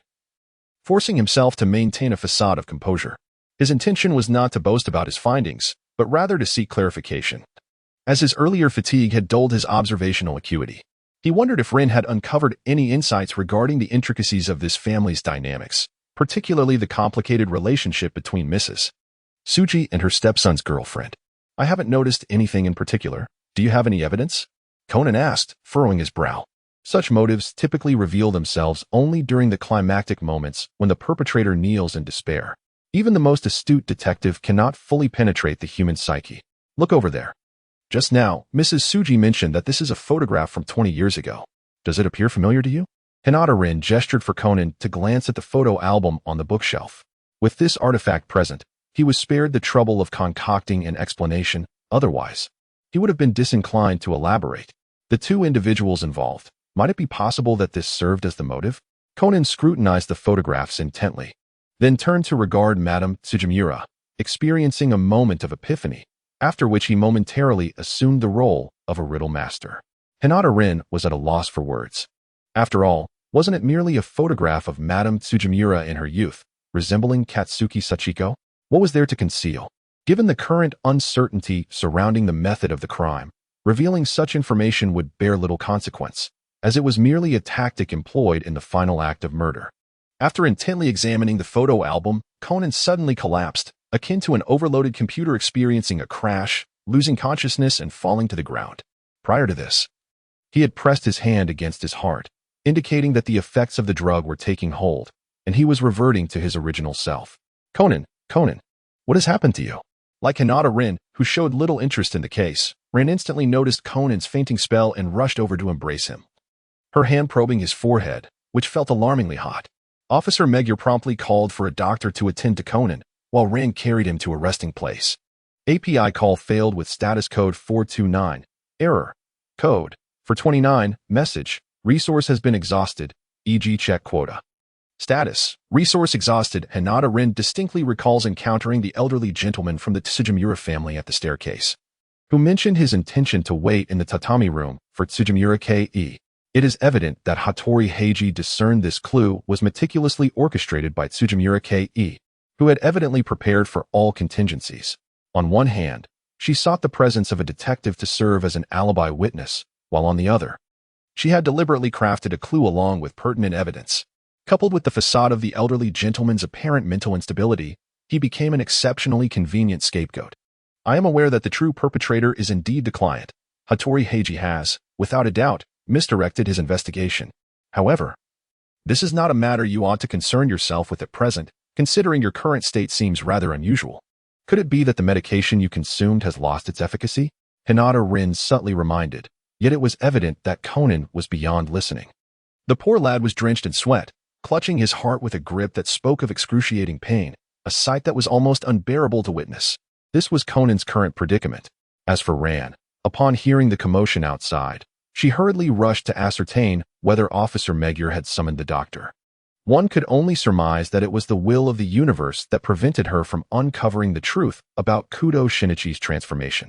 Hinata Rin mused that even if he concocted a reason to intervene, other unforeseen developments would inevitably arise. However, he was not in haste to rectify the truth. Before departing, he observed Hattori Heiji energetically returning with evidence, likely intent on enlisting the present company to unravel the mystery. If one were to replace the harrowing backdrop of the murder scene, the method employed bore a striking resemblance to a scientific experiment. Byakugan, activate. To facilitate the observation of the detective's condition and the cacophony beyond the door, Hinata Rin activated his Byakugan. What he beheld was the energy emanating from Conan's heart, radiating through his body and limbs. Suddenly, the heart, which had been pulsating incessantly, contracted sharply, prompting the detective to let out a pained cry. In an instant, Conan's form underwent a remarkable transformation, akin to bamboo sprouting, evolving from that of an elementary school student into a high schooler. Was he not feeling constricted by his undergarments? This was the most striking realization that struck Hinata Rin as he observed the entire spectacle. It seemed that Conan's underwear might very well be made of the same material as the Hulk's shorts. What is happening to me? You are awake. Father and son are safe. Congratulations are in order. Conan. No, he should now be referred to as Kudo Shinichi. Cast a sidelong glance at Hinata Rin, who was watching with crossed arms and a hint of mischief. From this angle, One might say he bore a resemblance to Rand. No wonder they were kin. TSK. Better to pause and gather one's thoughts before speaking in such a state of confusion. Hinata Rin suspected that this individual was intentionally vexing her, driven solely by a desire for retribution. Might I trouble you to assist me in finding an outfit? I must hasten to rectify that person's reasoning. I never anticipated that I would revert so suddenly. I had believed I would never transform back into Kudo Shinichi again. It appears that you may not have been mistaken. Perhaps that particular drug has indeed lost its efficacy. Suddenly restored to his former self, Kudo Shinichi was enveloped in profound joy. Despite the assassin's body being weakened by a severe cold and excruciating pain, he still felt an exhilarating sense of euphoria. One can only say that without experiencing loss, one cannot truly appreciate what one has. He now felt that every moment of his existence as a high school student, Kudo Shinichi, was imbued with unparalleled freedom, and each breath he took was sweet and invigorating. Hinata Rin cast a sidelong glance at the evidently overly elated detective. However, given his current condition, it was likely that a normal person would be unable to discern any notable difference. Do not be too quick to celebrate. That kind of medication which causes fluctuations in size may potentially lead to unforeseen side effects. I suggest you seize the opportunity to visit a hospital for a checkup. Hinata Rin rummaged through the adjacent wardrobe and discovered a blue suit, which happened to be his favorite daily attire and color scheme. If he were to wear something different, it would feel quite unfamiliar. I will step out for a moment. You should hurry and get dressed to leave this place, as I suspect Ran will be returning soon. Oh, and there's Ran. I cannot allow her to see me in my current state. It was only after Hinata Rin's reminder that Conan realized he could not possibly explain his sudden presence here. Nor could he account for his abrupt disappearance while suffering from a severe cold and fever. If Ran were to stumble upon him, given his recent behavior at the Mori Detective Agency, even the renowned detective would hesitate to predict whether she would react with ecstatic joy or furious wrath upon discovering the truth. Take a moment to gather yourself. I am heading to the scene. The greatest delight of this episode lay in the detective's astonishing feats. Furthermore, there was the bizarre method of the crime, and he needed to rush to the latter half of the event. If he arrived late, the demonstration might already be concluded. Do you know the true method of the crime? If we follow Hattori Heiji's line of thought, even in his current predicament, the detective remained dedicated to uncovering the truth. I am aware that the murder weapon would not genuinely end up in the victim's pocket, so you can rest easy. You do enjoy making a grand entrance, don't you? If you do not conserve your energy now, you might faint again later. This fellow certainly has a way with words. Feeling he had sufficiently recovered, Kudo Shinichi adeptly adjusted his address. He was the same age as both Ran and Hinata Rin. However, being born on May 4th, he was the eldest, followed by Ran on May 18th, and lastly, Hinata Rin on June 18th. Thus, he felt that at this point, Hinata Rin ought to call him Big Brother Shinichi in return, especially since he had been addressed as Big Brother Rin many times over these past days. Hinata Rinka was unaware that, after his departure, the great detective was silently pondering the excessive martial prowess of the Mori family. The situation unfolded much as he had anticipated. The demonstration of the crime's modus operandi was nearly complete. Officer Magyar, masquerading as the deceased, was seated at the table, while Heiji Hattori, positioned outside, skillfully maneuvered a fishing line to draw the key to the room into Magyar's pocket. Aside from Officer Magyar, who was being manipulated like a puppet by Hattori, everyone else was transfixed by the spectacle. Such flamboyant methods of murder were seldom witnessed, even by the seasoned officers of Beika town, let alone presented in a live demonstration. The onlookers were almost ready to applaud, completely oblivious to their superior's exasperated eye-rolling. How about it, Kudo Shinichi? If you have any objections to my reasoning, you might as well show yourself now, or I shall resolve this case myself, Hattori proclaimed with a confident smile, raising the brim of his hat to observe more closely. Moments before, he had successfully reconstructed the method and, by determining the time of death, had ruled out the true culprit, Sugimura Ke, the deceased son, his girlfriend, and the butler, Koike, who had greeted them upon their arrival. He had pinpointed the real perpetrator, the false Sugimura Toshimitsu, who had already confessed. However, it could be said that Hattori was perhaps too eager for an illusory victory, falling into the trap set by the murderer, compounded by encountering an elderly gentleman who, due to his complex family circumstances, willingly took the blame. Hattori found himself ensnared in a web of deception, seemingly destined for a path of no return. Just as Officer Magyar was about to escort the suspect away, a voice suddenly rang out from the doorway. Your reasoning has a flaw. The key has not fully entered the deceased's pocket. At this pronouncement, all eyes turned towards the entrance, particularly Hattori's. In his imagination, he had envisioned Kudo Shinichi as the only person capable of countering his assertions. To his dismay, the speaker was none other than the young lad from the detective agency who bore an uncanny resemblance to a girl and had previously silenced him. What are you talking about? This method has clearly been executed. If you don't understand, then refrain from speaking out of turn, Hattori retorted, his pride as a detective particularly pronounced. Hinata Rinka, neither a detective nor a supporter of Hattori, had previously challenged him and was now casting doubt. His tone was hardly cordial. Officer Magyar, please stand and take a look. Himura Rin did not respond to the other's desperate struggle. Instead, she turned to Officer Magyar. The latter, without a moment's hesitation, rose to his feet. After all, as a native of Kanto, Officer Magyar was loath to witness a brash young man from Kansai acting so self-assured at the scene. Otherwise, he would not have continually urged Uncle Mori to rise to the occasion. Regrettably, Uncle Mori had a consistent track record of disappointment in that regard. Consequently, as Rin had predicted, the key, which had seemed securely within grasp, slipped from its resting place and clattered to the floor with a soft thud as Officer Magyar stood. What? How could this happen?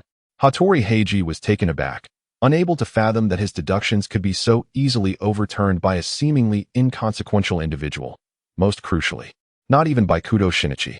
The pockets of those suit trousers are quite deep. When seated, the contents tend to settle, making it impossible for the key to nestle as deeply as it had during the incident. Officer Magyar nodded in agreement, recalling clearly that while inspecting the deceased's pockets, the door key had indeed been situated at the very bottom. Hinata Rin did not intend to stage a display of deductive reasoning. He merely sought to buy some time before the great detective made his entrance. It remained uncertain whether his previous remark about the safety of father and son had unnerved the other party, for he had not yet regained his composure before departing. Meanwhile, Heiji Hattori's deductions were nearing their conclusion. Had Rin not intervened, it was likely that Officer Magyar and Uncle Mori's group would have unanimously absolved the elderly Tsujimura Toshimitsu, the self-proclaimed scapegoat. One must remember that not everyone possesses the remarkable ability of TZ, who could shoulder any blame that came his way. Before his first foray into this world, it seemed that even the deep-seated conflict between the Uchiha and Senju clans during the Sengoku period was almost traced back to TZ himself. Such a notion was absurd. After all, the great-grandfather of his father had yet to be born at that time, and the concept of inheriting blame through countless generations was hardly plausible. Ahem, I digress. Returning to the matter at hand, once Hinata Rin raised his objections and they were substantiated, all eyes naturally gravitated towards him, including the incredulous gaze of Heiji Hattori, who awaited further elaboration. Goodness, he ought to come forth swiftly instead of striking a pose. Hinata Rin spoke of Kudo Shinichi. From the perspective of the onlookers, it was evident that he had already moved to the door, drenched in sweat, yet he hesitated to make his entrance. Instead, he was preparing an impressive pose. One hand poised against the doorframe, while the other rested casually in his pocket, a display of cunning. He was not mistaken. The true culprit was certainly not that elderly gentleman. He was lying. Kudo Shinichi not only made an appearance, but also delivered astonishing revelations, capturing everyone's attention. Kudo Shinichi. All eyes in the room gravitated once more towards the entrance. Although silence enveloped the crowd, Hinata Rin instinctively articulated the unspoken cries of their hearts. Setting aside the surprise of Kudo Shinichi's sudden return and his striking attire, the mere presence of the renowned detective from Kanto was exhilarating enough. The most animated among them was, without doubt, Ran. She had been searching for the missing Conan, and now, with Kudo Shinichi's emergence, she momentarily forgot about him. Gazing tearfully at the doorway, Shinichi, where have you been? I thought you were gone, and then you suddenly reappear. Do you have any idea how worried I was about you? Ran raised her hand to wipe her tears. After all, it was a touching reunion. Earlier, Ran had voiced the sentiments of those present, aside from her heartfelt monologue. Fool, why are you crying? He was right when he accused that elderly gentleman of deceit. It implied a flaw in her reasoning. Although he had just pointed out an error in technique, such matters could succeed after repeated attempts. Perhaps this time would be the charm. Hattori Heiji pointed at Hinata Rin, remarking that this was merely patching up his own deductions. There is no place for coincidence in reasoning. In this world, the truth remains singular. Kudo Shinichi pointed forward with a single hand, uttering his famous catchphrase. Precisely. This is indeed the world of Conan. Hinata Rin lamented that without this statement, the lineage of the book would have lost its purity. Next was the turn of Kudo Shinichi, who, it must be said, was genuinely the true companion of the great detective. As soon as he regained his strength, even Ran could hardly spare a moment to converse, dragging her fever-stricken body to confront him. This was not merely a fixation on the truth, it was a pure, heartfelt affection for a fated comrade. Nevertheless, he had not forgotten the most crucial matter. Before initiating his confrontation, he made sure to tell Ran to wait a moment. Although it remained uncertain how many episodes this wait would entail, in addition to dismissing the possibility of coincidence in the method used, Kudo Shinichi raised a pivotal point concerning the direction of the key. Utilizing a technique involving a suspended line, the keyring and the key could not have been folded together simultaneously, indicating that the key had been placed in the victim's pocket by the murderer from the outset.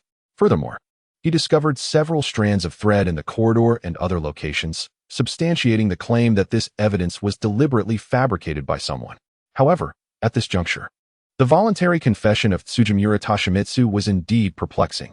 While Hattori Heiji's conclusions may have been hasty, the motives behind this old man's self-sacrifice were not easily discernible. Kudo Shinichi also failed to unravel this mystery, but continued his deductions unabated. Hattori Heiji, ever the astute partner, played the role of the supporting actor in the reasoning. While the usually supportive Officer Megure and Conan's faithful ally, Uncle Mori, found themselves relegated to the audience in this confrontation between high school detectives from Kanto and Kansai.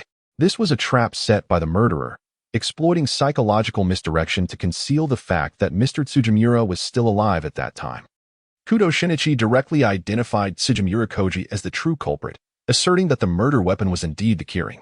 With clarity, he noted that had the police been as thorough as in other cases, collecting suspected evidence or testing the belongings of those present for toxins, the truth would have emerged much sooner. As for the motive, a glance at the photo album would elucidate the matter. After leaving the onlookers in stunned silence, Kudo Shinichi pointed to the album atop the bookshelf, a detail he had only noticed after being prompted by Hinata Rin. It was as if a veil had been lifted, and they finally recognized the striking resemblance between Mrs. Tsujimura and Katsuragi Yukiko within the album. Hinata Rin observed that the inhabitants of this place seemed to possess no need for extraordinary dynamic vision or the capabilities of the Byakugan, which could see through and discern distances. All that was required was for the organs beneath their brows to function normally. What followed was the typical soliloquy of a criminal. Under the astute reasoning and irrefutable evidence presented by Kudo Shinichi, Tsujimura Koji began to recount the origins of his heinous act of murder, which was entwined with the intricacies of family relations. The deceased, a diplomat, had employed unscrupulous means to seize his rival's wife, leading to the rival's wrongful imprisonment and eventual demise in prison. 15 years later, he obstructed his son and his girlfriend in various ways. A classic scenario unfolded. Before Tsujimura Koji could sense the anomaly and commence his investigation, the deceased himself began to unwittingly narrate his own misdeeds. One could only say that his overconfidence ultimately led him to meet his fate. Thus, Tsujimura Koji's wife was taken away in handcuffs, and before her departure, Tsujimura Toshimitsu offered her an apology, leaving one to ponder the fate of the couple, Kayuki Sachiko and Tsujimura Takayoshi. Tsujimura Koji also imparted some words to his stepson. Tsujimura Takayoshi, though I may not be in a position to say this now, from this moment forth, Sachiko shall be entrusted to you. It cannot be said that words of a dying man carry profound wisdom. In Japan, the death penalty is seldom enforced, and a mere act of murder typically results in a relatively short sentence. However, this case also involved the wrongful imprisonment and death of a former diplomat, which could prolong proceedings considerably. Given Tsujimura Koji's age, the outcome remained uncertain. Tsujimura Takayoshi's expression was one of complexity. It was not merely an issue of titles. My father killed your father, and your mother, my stepmother, killed my father. Could their relationship truly endure? If Hinata Rin were to comment, this situation might be akin to that of siblings, although the notion of lovers becoming siblings is rather tragic. As depicted in later episodes of Conan, where such circumstances lead to suicide, at least it would imply some semblance of common ground. When marital bonds cannot be forged, kinship might still be attainable. However, the convoluted nature of their current relationship resembled a melodramatic series, rife with turmoil and excessive sentimentality. No matter how tumultuous the affairs of others, they bore no relevance to Mori and his companions, particularly Mori Kogoro. Initially, he had aimed to expand his business and cultivate clientele, yet unexpectedly found himself a mere observer of a captivating drama. His presence felt diminished throughout the unfolding events. His key performance indicators paled in comparison to Hinata Rin's, At least she had successfully refuted Hattori Heiji's erroneous methods, granting Kudo Shinichi additional time for his entrance. Mori's role had devolved into that of a passive spectator, devoid of his usual capacity to eliminate incorrect answers, overshadowed by the prowess of two high school students.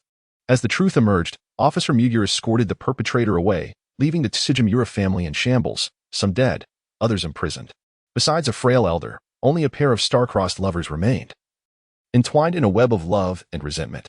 The prowess of the elementary school reaper was undeniably formidable. Even in his youthful form, he was already a scourge. And upon regaining his high school age, his impact was visibly amplified, nearly resulting in familial ruin. Observing this calamity, Hinata Rin deemed it prudent to consider measures for the safety of their agency. For instance, she contemplated whether explosive talismans could be repurposed as protective charms. The resurgent Shinichi's misfortune was proving excessively potent, and without a talisman to safeguard him, the safety of all was at stake. As for the risk of detonation mid-use, that seemed unfounded. Shinichi possessed an innate affinity for explosives, often encountering them in abundance, a quintessential case of lacking restraint. Despite this, he continued to thrive. Even as he traversed dimensions, seemingly unscathed. Shinichi, wait for me. I shall fetch a doctor. With the deduction concluded. It seemed the temporary effects of the medication would soon wane. The great detective was indeed suffering from a high fever, his pallor alarming, and he appeared to be on the verge of collapse, clutching the bookshelf for support.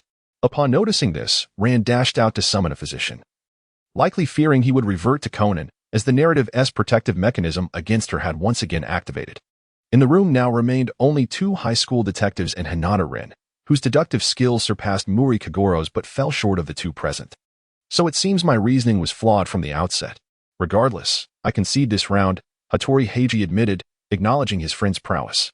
Kudo Shinichi, without fail, began to refute. Correcting Hattori's perspective, enough of that. Deduction is devoid of triumph or defeat. There exists but one truth in this world. Never forget. He reiterated this iconic sentiment, although this time he lacked the strength to raise his arm in his signature pose. Their eyes met, and Hattori's widened slightly, reminiscent of Gaara's expression when subjected to Naruto's verbal prowess, before he turned away to adjust his cap. You were right, in light of that. I have indeed placed too much emphasis on victory, leading to my lack of composure. Yet, youthful exuberance prevailed. Despite his admiration, he refrained from displaying his capitulation. At that moment, Kudo Shinichi could no longer maintain his stance, and Hinata Rin approached him, her fingertips aglow with a faint green luminescence, an abbreviated version of the life-preserving spell. While not as potent as the original, it sufficed to sustain basic life functions and, crucially, remained sufficiently discreet to evade even the Sharingan's detection. Hey, Shinichi, is this truly just a cold? The detective's acuity remained intact, and the agony etched on the great detective's face was too pronounced, rendering appendicitis a more credible diagnosis than a mere cold. It's all right. I shall recover shortly. Gradually, Kudo Shinichi's pain subsided, and his speech became less halting. Hinata Rin was not mistaken. Although the mastery of celestial arts could not unravel Apt 4869, extending the duration through chakra manipulation was not insurmountable, especially with the antidote's effects already in play. You should hurry, as it seems you will soon revert. Based on the pulse, you have at most 10 minutes left. Go and bid farewell to Xiaolan properly. Do not leave without a word. Hey, what is going on here? Hattori Heiji inquired, bewildered. He had not overheard the exchange between Kudo Shinichi and Hinata Rin, yet he found their secretive behavior peculiar. His strong curiosity as a detective flared up, making him think that the mysteries surrounding Kudo Shinichi were even more captivating than the cases he had already solved. Nothing much. I'm just feeling a bit unwell. Rin just gave me a special medicine, and I feel much better now that its effects have taken hold. The great detective began to weave a fabric of lies. Adept at discerning the truth, detectives were also quite skilled at deception. Moreover, he subtly altered Hinata Rin's address, despite being only a month older than her. You two are truly strange. I heard Rin just moved here recently, and you haven't shown up until now. How did you two become acquainted? Hattori Heiji continued to pry, suggesting that he had indeed conducted thorough research on Kudo Shinichi and the surrounding circumstances before his arrival. Otherwise, he would not have sought out the well-informed and exceedingly inquisitive Suzuki Sonoko for information. In his view, the recruitment at the organization should take a different approach. Rather than seeking out diluted counterfeit spirits, establishing a detective training school to cultivate detectives from the ground up would be far more beneficial. The boss of the organization could serve as the principal, And detectives graduating from this institution would not only excel in underhanded dealings, but also wield their deductive skills to dominate the forces of law and order. It would be a win-win situation. Curiosity momentarily set aside, Kudo Shinichi had a few whispered words to exchange with Xiaolan. Let's wait here for a moment. Eavesdropping on others' secrets is quite impolite. Hinata Rin obstructed Hattori Heiji, who was eager to pursue further. Ignoring his fidgeting and overwhelming curiosity, she leaned against the bookshelf and began to drift into a reverie. Hey, aren't you the least bit curious? That fellow is whispering sweet nothings to your sister. Shouldn't we go take a peek? Hattori attempted to lure Hinata into a shared gossip session about Kudo Shinichi's romantic developments. However, she remained unmoved, even lowering her head to shield her eyes. TCH, you really are dull, aren't you? How can you not be interested in such an entertaining affair? With his plan thwarted, Hattori reluctantly surrendered, finding himself locked in a silent staring contest with Hinata, their gazes contrasting starkly. Hinata Rin has undoubtedly devoted herself wholeheartedly to her role as a caretaker. Not only has she provided unwavering support for the capricious detective, but she has also extended his time on Earth, ensuring that his appearances do not end in a lackluster manner. Her contributions are arguably on par with those of the elusive detective's own parents, rivaled only by the esteemed Dr. Agasa, the supplier of tools for deduction. Thus, it seems entirely reasonable to indulge in a bit of gossip regarding the dynamics between the detective and her. Indeed, the absence of objection from the other party suggests tacit approval. Heiji Hattori, unaware of the scrutiny he was under, stood opposite Hinata Rin, who appeared to be lost in thought, yet had already begun her discreet observations. During the earlier stages of the Chunin exams in the Naruto anime, a multitude of genin exhibited a variety of ingenious cheating methods, akin to the 8 immortals crossing the sea.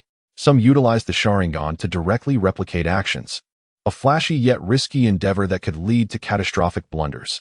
Others employed mind transfer techniques to seize control of another's consciousness and memorize the answers, though this could easily backfire against individuals with dissociative identities.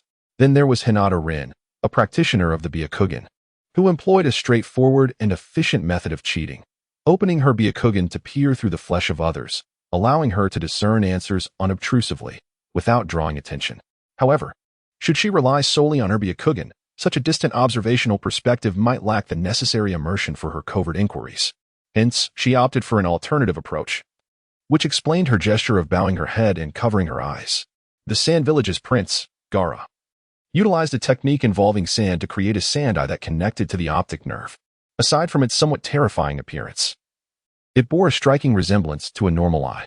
Hinata Rin is currently employing this ninjutsu, manifesting a sand eye behind Kudo Shinichi, viewing the unfolding drama through the lens of a television audience. Shinichi, the doctor has arrived. Come quickly and let him examine you. A breathless Ran hurriedly approached with a throng of people, intending to drag Kudo Shinichi along. However, to her astonishment, he turned and led her away in full view of the crowd. You rascal, where are you taking Ran? Echoed the furious voice of Uncle Mori, amplifying the idle drama atmosphere. The sand eye possesses a cloaking ability, and it seems neither of them had the presence of mind to observe their surroundings. Thus, Hinata Rin confidently maneuvered to pursue them. Though he had seldom watched television dramas, once he began, he felt compelled to see it through to the end. He could not tolerate abrupt halts or unsatisfactory conclusions. Shinichi, where are you going? You're all sweaty. Don't run outside, or you'll catch a serious cold. The act of being pulled away before a crowd left the young girl quite embarrassed. Yet, her concern for her childhood friend's health overshadowed her shyness, prompting her to tug him back. Kudo Shinichi's movements froze, now being pulled in the opposite direction. Is Ran really this strong? Could it be a hallucination from my fever? The great detective found himself momentarily questioning his existence, while Hinata Rin nearly burst into laughter at the scene. How many desks and telephone poles had Rin already exhausted?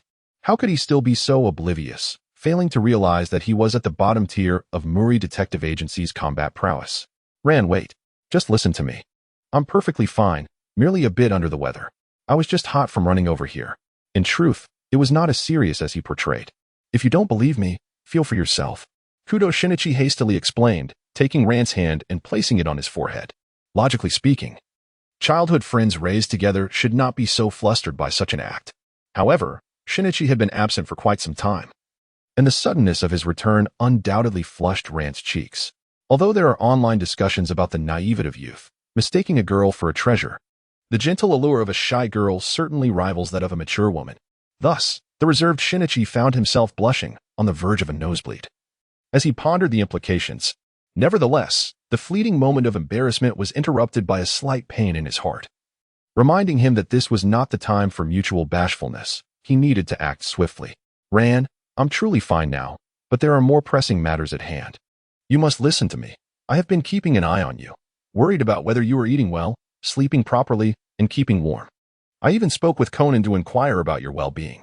It seems the great detective was not without brains, adeptly patching up his cover while countering the ominous warnings from the Osaka black market, thereby enhancing the safety of his alter ego, Idagawa Conan.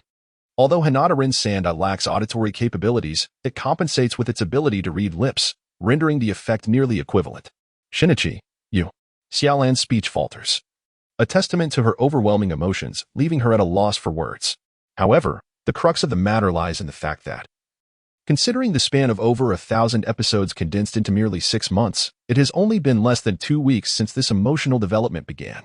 For those of an introverted disposition, expressing feelings often proves to be quite the challenge. Despite Xiaolan's initial boldness in confessing her affection for Kudo Shinichi upon their first encounter, this was largely facilitated by the uncanny resemblance between Conan and Shinichi, which provided her with a sense of security. Take Rin, for instance, as her cousin.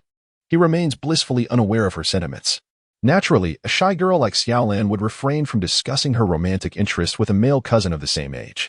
Even her closest friend, Sonoko, has yet to receive a definitive answer regarding her feelings. Thus, it is evident that the protagonist enjoys a unique status compared to others. Xiaolan finds herself momentarily dazed by Shinichi's unexpected directness, contemplating her response when she hears her childhood friend bid farewell. "Xiaolan, I apologize, but I must attend to an ongoing case. When we meet next, I will elaborate on the details." She is reminded, "Please keep this case confidential." Though she possesses little interest in the case, Xiaolan nods in agreement, thinking that as long as Shinichi returns, that is enough for her. Even if he were to discuss Sherlock Holmes for an entire day, she would willingly play the role of an attentive listener. The atmosphere once again falls into silence, and Shinichi's brow furrows as the pain in his heart intensifies. He realizes that his time is, indeed, running short. Seizing the moment while his expression remains composed, he waves goodbye to Xiaolan and turns to leave. In the blink of an eye, from Xiaolan's perspective, her childhood friend is waving farewell, only to vanish moments later. Initially, she considers chasing after him, but upon exiting, she discovers he has already disappeared, leaving her gazing wistfully at the street corner where Shinichi once stood. In the backdrop of the setting sun, she remains silent for an extended period, lost in thought. Later, at Professor Agasa's residence, a teasing remark is made. "You seem rather full of yourself. Be cautious not to end up like Uncle Mori." Hinata-rin reclined on the sofa, observing Conan, who was swaying with his hands clasped around his head. It had been 2 days since the last appearance of Kudo Shinichi, and the great detective had scarcely been awake for 10 hours. The reason for such a predicament lay in the belief that consuming the remaining half-bottle of baijiu was the key to his transformation back, leading him to secretly indulge without the knowledge of his family. One must admit, this lad possessed quite a remarkable tolerance for alcohol, considering his current physique and age. Even the perpetually inebriated Uncle Mori could scarcely keep pace. Of course, it is worth noting that Uncle Mori himself was not particularly renowned for his drinking prowess, often succumbing to drunkenness after merely a few beers, which is rather ordinary. "Well, I was merely contemplating the possibility of reverting back," the great detective lamented. However, finishing that bottle proved fruitless, and I even received a scolding from Ran twice. Indeed, the remaining substantial portion of baijiu had been consumed in 2 separate sittings. Aside from the initial serving, the subsequent doses had diminishing effects. This morning's drinking session had resulted in a swift return to lucidity by the afternoon, a remarkable improvement. "I believe you are rather perplexed. Reverting back cannot solely be attributed to alcohol. Have you not studied the principle of controlled variables? In this latest transformation, there are far more factors at play than just the consumption of liquor." Hinata-rin sat on the sofa, occasionally glancing at Dr. Agasa, who was indulging heartily at the dining table. Goodness, it indeed felt somewhat like a scene from a lonely elder's life. Here was Conan, comfortably feasting at his childhood friend's home, yet he seemed oblivious to the fact that he should bring a little something for his black technology supplier and angel investor, Dr. Agasa. Is it truly appropriate to merely watch someone devour takeout day after day? This time, Hinata-rin's visit can be considered a first. as she initially intended to bring a small gift. However, after heeding Conan's suggestion, she opted instead to prepare a sumptuous meal. The outcome was quite splendid, as evidenced by Dr. Agasa, who was so engrossed in his meal that he barely looked up. It can be said, Shinichi, that your physical condition at that moment may have been a crucial factor in unraveling the effects of the medication. Nonetheless, if you wish to conduct an experiment, it would be wise to proceed with caution. After having his fill, Dr. Agasa finally lifted his gaze to Conan and offered a piece of earnest advice from an engineering doctorate perspective. Upon hearing this, Conan rolled his eyes, retorting, "Doctor, even if I were to be reckless, I wouldn't be causing explosions every few days." The doctor had no retort, especially since just a few days prior, he had completed renovations to his house, which stood as the most compelling testament to Conan's point. "By the way, Ren, what method did you employ to prolong the effects of the white powder? I felt as though I was on the verge of reverting back. But after you checked my pulse, that sensation seemed to dissipate. Is this related to traditional Chinese medicine?" The great detective inquired, displaying a commendable breadth of knowledge. Although Hinata Rin initially feigned ignorance, she had indeed dabbled in the principles of observation, inquiry, and diagnosis, allowing her to grasp the situation to some extent. Indeed, regardless of the underlying reason, the efficacy of your medication ultimately hinges upon the body's meridians. By temporarily obstructing the meridians leading to the heart, I can slightly delay the onset of the drug's effects. However, this is merely a temporary reprieve. Once the medication you ingested diminishes, the energy required to restore it to its previous state will be significantly greater than before. I surmise this is why it can only be effective during a state of illness. When one has a fever, the body's immune functions and hormonal levels are heightened. If you were to revert to your normal state, you might find yourself lacking the necessary energy midway through the transformation. Hinata Rinya did not entirely deceive Conan, fundamentally.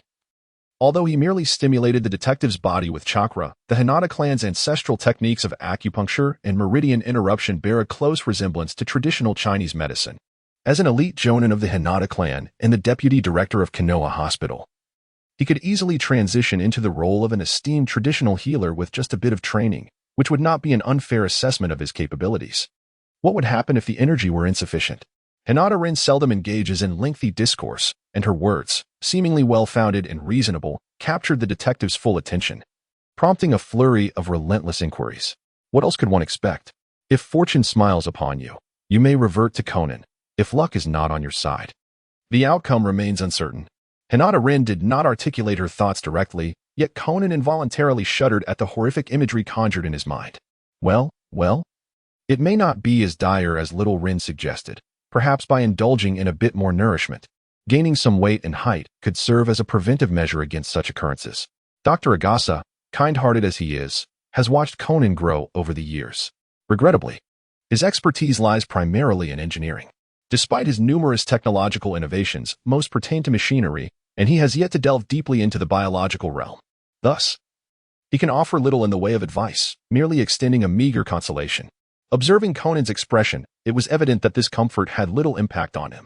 After all, the example that Hinata Rin had just presented was too vivid, prompting Conan's exceptionally sharp intellect to engage in elaborate speculation, rendering it all too lifelike.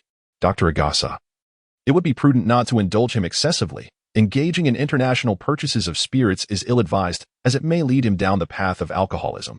However, should he procure counterfeit liquor, it could have dire consequences. Dr. Agasa nodded, recognizing that in matters concerning the restoration of his original body, Shinichi often exhibited a lack of composure. At this juncture, Dr. Agasa had yet to experience Conan's encounters with the Black Organization. When that time comes, he would realize that the current situation could be considered quite calm, merely involving a couple of drinks, far less perilous than the subsequent reckless pursuits. Nonetheless, he decided to heed Hinata Rin's counsel, and Conan showed no signs of dissent. After all, he had already consumed an entire bottle of spirits at home. And even if he wished to conduct a controlled experiment, he was out of stock. This was initially why he accompanied Hinata Rin to Dr. Agasa's residence, hoping to enlist the help of this modern-day doryman to procure a case of spirits for him. Very well, since that is settled, we shall take our leave. We must attend Teacher Matsumoto's wedding tomorrow. Conan yawned. Although his physical prowess resembled that of Captain America, enabling him to sprint at high speeds, quickly recover from intoxication, and think at an extraordinary pace, he had been suffering from a hangover for several consecutive days. Moreover, The realization of his inability to revert to his original form began to take its toll on his vitality, causing him to yawn even at this early hour of 7 in the evening. Teacher Matsumoto, is he your instructor?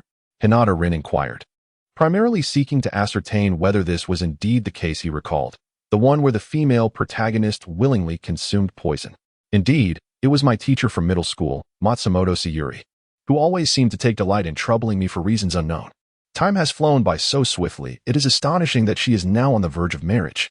Conan, resting his hands behind his head on a cushion, mused, entirely oblivious to the fact that beside him sat Dr. Agasa, a bachelor in his 50s. At 17, and having regressed to the stature of a 7-year-old, he hardly possessed the standing to reflect on such matters in the presence of others. Just yesterday, autumn was still wrapped in its outer garments, yet upon awakening the following morning, the clear skies ushered in the essence of early summer. This sentiment resonated most deeply with Hinata Rin, who maintained his daily ritual of morning runs.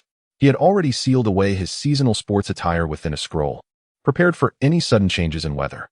As for ninja tools, in this realm, one need not rely on shuriken or kunai. Even barehanded, few could triumph over him. The likes of Kyoga Kumikoto, the pinnacle of this world, remained uncertain, as their paths had yet to cross. However, opportunities for encounters would inevitably arise. And given that he was a martial arts enthusiast, it was plausible that he might seek Rin out, for warriors possess a keen intuition. It is indeed amusing that despite his current identity as a high school student post-transmigration, he had scarcely attended classes. He had yet to familiarize himself with his classmates. While he had already become quite acquainted with the officers of the Tokyo Metropolitan Police, a unique perk of associating with a renowned detective, it made summoning help rather convenient. Conan, hurry up and wash up. We are about to set off. Ayumi called toward the restroom, her youthful radiance shining without the need for any embellishments. Moreover, attending a wedding in splendid attire to overshadow the bride was not the act of a reasonable person. Okay, Conan's muffled voice echoed back, likely while he was brushing his teeth. During this time, Ayumi had discreetly observed Rin several times. Even without rolling his eyes, he could discern her gaze. Is there something on your mind? Hinata Rin helplessly inquired, sensing the unspoken curiosity in the other's gaze. Rin, do you typically employ any skincare? After much hesitation, Xiaolan finally posed the question. Rin had long been accustomed to such inquiries. Back in Konoha, both Yuhara Rin and Yuhi Kurenai had once asked him the same. Does cleansing count? Rin replied with a resigned smile, fully aware of the routine nature of this query. It is often said that those endowed with beauty are rarely oblivious to it, a truth that applies equally to both genders. However, his allure was indeed innate. Well, I expected you might have some secret remedy for acne, Xiaolan remarked.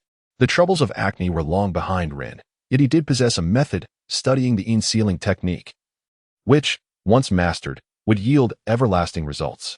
Not only would it eradicate acne, but it would also preserve one's youthful visage. Alas, the learning curve was steep, and he suspected Xiaolan would find it exceedingly challenging to cultivate chakra. Sister Xiaolan, I have finished my grooming. Rin added, let me check if my teeth are clean. Xiaolan crouched down to assess Conan's washing efforts, and the young detective surprisingly complied, without hesitation, in Rin's presence. This pair of childhood friends seemed to unintentionally drift towards a more familial bond. It was unclear whether Xiaolan was simply too virtuous or if Conan was merely shameless. Hinata Rin personally leans towards the latter and regards it as an undeniable truth. I recall that since graduation, I have not encountered teacher Matsumoto again. Xiaolan, with a face full of admiration, engaged in discussion with Sonoko, while Hinata Rin politely declined a third advance. As for Conan, the one over there, appearing utterly bored with half-moon eyes, yawning while cradling his head, that would be him. I remarked, why don't you simply tell those people that you are male? Just state it outright and be done with it. The great detective is indeed rather tedious. Eavesdropping on his childhood friend's conversation with her confidant while simultaneously keeping an eye on Hinata Rin's movements. I do not wish to alter others' orientations passively. Such transgressions would weigh heavier on my conscience. Indeed, your words hold considerable truth. After a brief contemplation, Conan grasped Hinata Rin's implication that this term has yet to gain popularity. Otherwise, she would undoubtedly be dubbed the strongest wrench in the Japanese server. He still felt quite uneasy, so he chose not to disclose his true gender. After all, those who approach others based solely on appearance have likely faced their fair share of rejections and have probably grown accustomed to it. If they are unaccustomed, it matters not. Hinata Rin believes her gentle fists can move them. Is it really necessary to be so exaggerated? In such a short span, 3 waves of suitors have approached. Yet I have not had a single one. Do these men possess no vision? Suzuki Sonoko expressed her indignation, clearly keeping a vigilant eye on the situation here.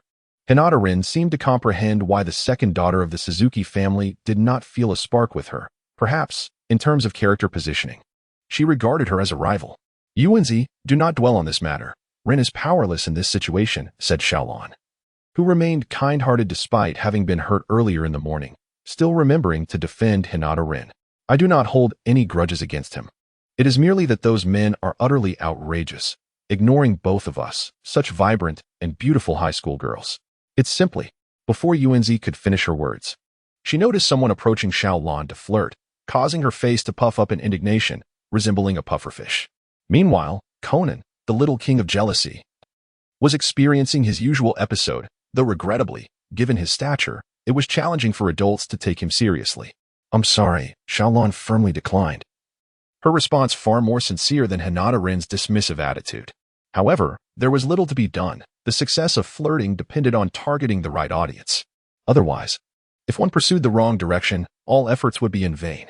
Hinata Rin's good disposition was largely due to her extensive experiences in the world of Naruto. These vile men.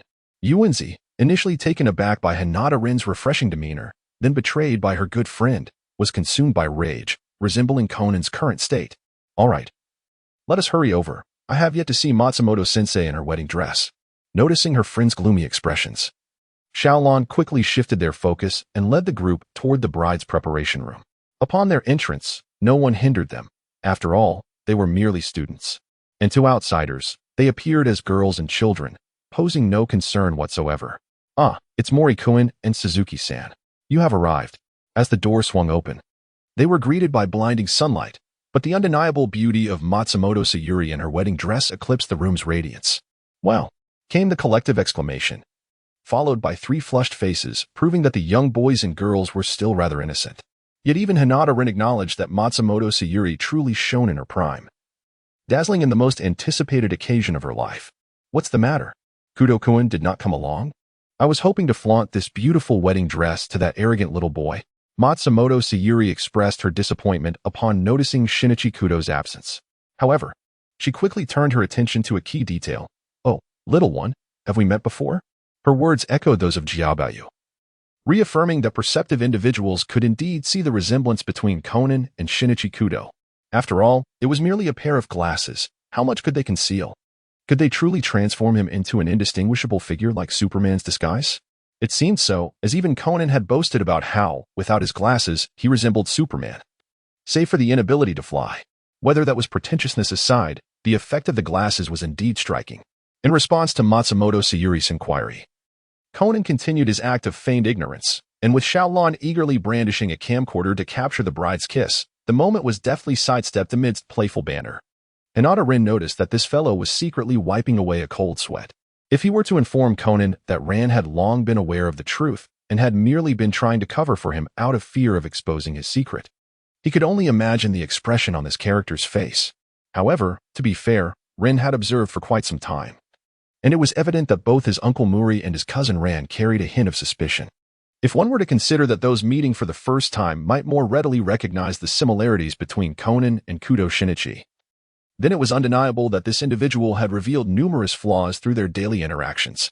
One could only attribute this to the grand design of the universe. After all, this character was the protagonist, and the aura of a protagonist seldom adhered to reason. Sayaka, I've brought back the warm lemon tea you wanted. Amidst the laughter and chatter, the bride's close friend approached, carrying a bag of lemon tea. She was a slender woman with long hair and a sprinkling of freckles adorning her face, reminiscent of a Yumi Yoshida. After handing over the bag containing the lemon tea, she proceeded to insert a straw into Sayaka Matsumoto's drink, ensuring that her lip makeup remained intact. Hinata Rin had a slight impression of this. In addition to the fingerprints, the straw should also serve as a pivotal clue in the case. Matsumoto Sayuri, while sipping her drink, began to wear a downcast expression.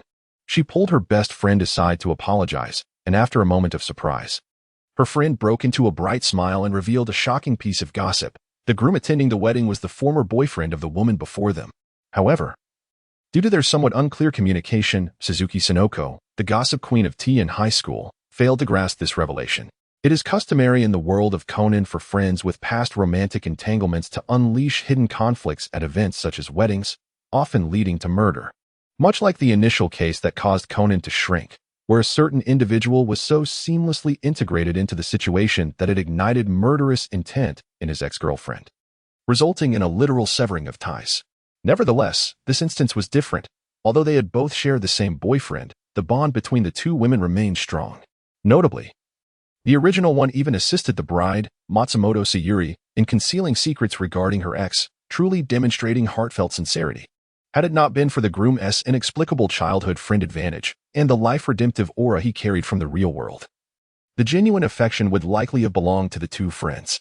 It is often said that weddings are hectic, even in the brief moments after getting ready. Several groups of people made their appearances in succession. First was the bride's father, Matsumoto Kagoshi, a towering figure with a scarred face that lent him an intimidating presence, who also happened to be a managing officer in the Tokyo Metropolitan Police. He exuded an imposing aura as he strode in, even seizing the lemon tea from Matsumoto Sayuri's hands, leading Ran to suspect ill intent and nearly engage in a physical altercation. Following closely behind were some familiar faces from the police force. However, the standout was Officer Magyar, now clad in a black suit, who at first glance appeared quite dapper, albeit resembling a Yakuza member accompanying Matsumoto Kiyoshi on patrol. He expressed disdain for the groom, while simultaneously recommending the young men from the Tokyo Metropolitan Police, fully embodying the essence of the old adage about the relentless pursuit of youth. Regrettably, the power of the white moonlight and childhood friends proved insurmountable, compelling the bride, Matsumoto Sayuri, to resolve to reform the groom. Even knowing it was a toxic endeavor, she drank it down without flinching, simultaneously sending him to prison while landing herself in the hospital. In the end, Matsumoto Kiyoshi did not forget to sprinkle some age-old romantic sentiments. When the bride inquired about her attire, he first lavished her with compliments, only to conclude with a remark about how she paled in comparison to her deceased mother. This left Matsumoto Sayuri speechless, gazing at her father's retreating figure, lamenting his inability to sincerely praise her. Then came Matsumoto Sayuri's student, a long-haired boy wearing glasses, who, while performing a magic trick, made a rather cringe-worthy comment, provoking an eye roll from the great detective. However, Hinata-rin perceived that this boy likely felt a twinge of jealousy upon noticing Ran's envious gaze. This student, Megumi, also interacted with the pivotal prop, Matsumoto Sayuri's lemon tea, even tying a bow as a marker. It seemed the DV had run out of battery. How unfortunate, for I had forgotten to bring extra batteries. The protagonist's aura began to activate, aiming to eliminate the extraneous individuals present to prevent Conan from exposing any clues. Hinata-rin took it upon herself to step away, though she did not venture far, merely to the restroom, where she unexpectedly encountered the groom smoking at the staircase. In the solitude of the surroundings, his expression of gloom was conspicuously evident. However, upon noticing Hinata-rin, he swiftly broke into a foolishly happy grin. Indeed, in the realm of deduction, one finds that individuals possess a remarkable aptitude for performance. Yet, the rapidity of such emotional transitions could benefit from refinement. Otherwise, one risks being caught red-handed by Conan, who adeptly identifies criminal suspects beforehand. At present, it seems the groom is poised to administer poison shortly, after sealing the scene. Finding a moment to relieve himself may prove challenging. His timing is rather fortuitous. He does not intend to intervene in this unfolding drama. Setting aside the fact that no one has perished, any rash alteration on his part could yield unforeseen consequences. Moreover, the voluntary nature of the victim's involvement is a matter beyond others' interference. As the ancient Chinese adage wisely states, a fair official finds it difficult to adjudicate domestic disputes. Such emotional entanglements are best left for the parties involved to resolve, for even parental intervention seldom guarantees a favorable outcome. You are indeed the one from the Takasugi family. As Hinata-rin approached the doorway, she chanced upon Suzuki Sonoko, who, with a look of astonishment, was pointing at the groom. In a casual yet gossip-laden tone, she remarked to Ran about the public's perception of this groom. He is indecisive and rather unreliable. I've heard that the Takasugi family will meet its end under his stewardship. Although the gossip was meant to be discreet, her voice carried, and Hinata-rin heard every word distinctly. As for whether the groom heard it, judging by his bewildered expression as he was suddenly kissed by the bride, followed by his flushed visage, it was likely that even if he had heard, he would have swiftly forgotten it. Such sights are not for your eyes, Conan. You are still too young for this. He paid no heed to the two blushing high school girls, and as soon as he realized Matsumoto Sayaka's intentions, he promptly covered Conan's eyes. By the time the young detective managed to free himself, the moment had already passed. Well done, he mused, observing the boy's typically arrogant demeanor, which belied his true immaturity. Suzuki Sonoko wholeheartedly approved of Hinata Rin's actions, and Ran nodded thoughtfully, perhaps realizing her own shortcomings in the realm of child education. As for Conan's opinion, it was deemed unimportant. Now, we shall take our leave, teacher. After witnessing the intimate scene between the bride and groom, the group departed with an understanding of the occasion. Hinata Rin opened her eyes wide and began to silently count. On the fifth count, the figures in the room began to sway precariously. Suddenly, the lemon tea in her hand slipped from her grasp, landing on the plush carpet with a crisp sound, as if it were purposefully drawing someone's attention. Indeed, after the sound echoed, the ever-elusive Conan appeared in the room without fail. As the door swung open, the sight that greeted them was that of the bride. Matsumoto Sayuri collapsed on the ground, blood pooling beneath her as her pristine white wedding dress became drenched in crimson, merging with the carpet's hue. The bride's beloved lemon tea lay nearby, similarly stained with her blood. Ambulances and police arrived simultaneously. Within 10 minutes, the scene was cordoned off, the only departure being the ambulance carrying the bride, whose fate hung in the balance. The examination results suggested that sodium hydroxide was mixed in the lemon tea. A forensic officer in a blue uniform, wearing glasses, stated while holding freshly tested pH paper. Conan observed the spilled lemon tea in the white object within, prompting this professional to suddenly realize the evident piece of evidence. It appears to be a capsule. Officer Magyar crouched down, scrutinizing the small object pinched between tweezers. So, the perpetrator must have initially placed the sodium hydroxide into the capsule before adding it to the lemon tea. By the time the poison dissolved, a considerable amount of time had elapsed, thus obscuring the time of the crime. Upon hearing this, Hinata Rin surveyed the scene, noting that the groom, Takasuchi Toshihiko, maintained an unchanged expression, showing no signs of amusement at Officer Magyar's theory, which seemed to align with him. Indeed, when Conan wasn't paying attention, the others managed to maintain their composure quite well. After confirming that everyone present was a suspect, Officer Magyar announced that all individuals in the vicinity were under suspicion. Just as the groom feigned innocence and inquired, Conan's limited edition naivety resurfaced, directly questioning the suspicions surrounding Matsumoto Kayachika, the bride's father. Hinata Rin could clearly see the beads of cold sweat forming on Officer Magyar's brow at that moment. To implicate the father of his superior at a wedding where his daughter was in peril could severely jeopardize his career. Although Officer Magyar, not being a member of the professional unit, had likely reached the pinnacle of his career as a police inspector, future retirement benefits would still be at the mercy of his superior, even if the superior were magnanimous and unconcerned. One could never tell if he was keeping a mental ledger, and a future vendetta could make Officer Magyar's police career exceedingly difficult. Thus, it was a statement he could not utter himself, but since Conan said it, it bore no consequence. Who would argue with a child? Indeed, I too should be considered a suspect. Once the superiors set the tone, the situation became manageable. Coincidentally, Sonoko and Ran had recorded the entire event on a DV camera. Thus, it resembled the previous museum incident, where a group gathered to watch the footage. In the video, aside from the bride Matsumoto Sayuri, the most frequently appearing element was the poisoned lemon tea. Nearly everyone present, save for Hinata Rin and the diminutive Conan, had handled the lemon tea canister. As the group tirelessly replayed the footage, time slipped away unnoticed, and before long, evening descended.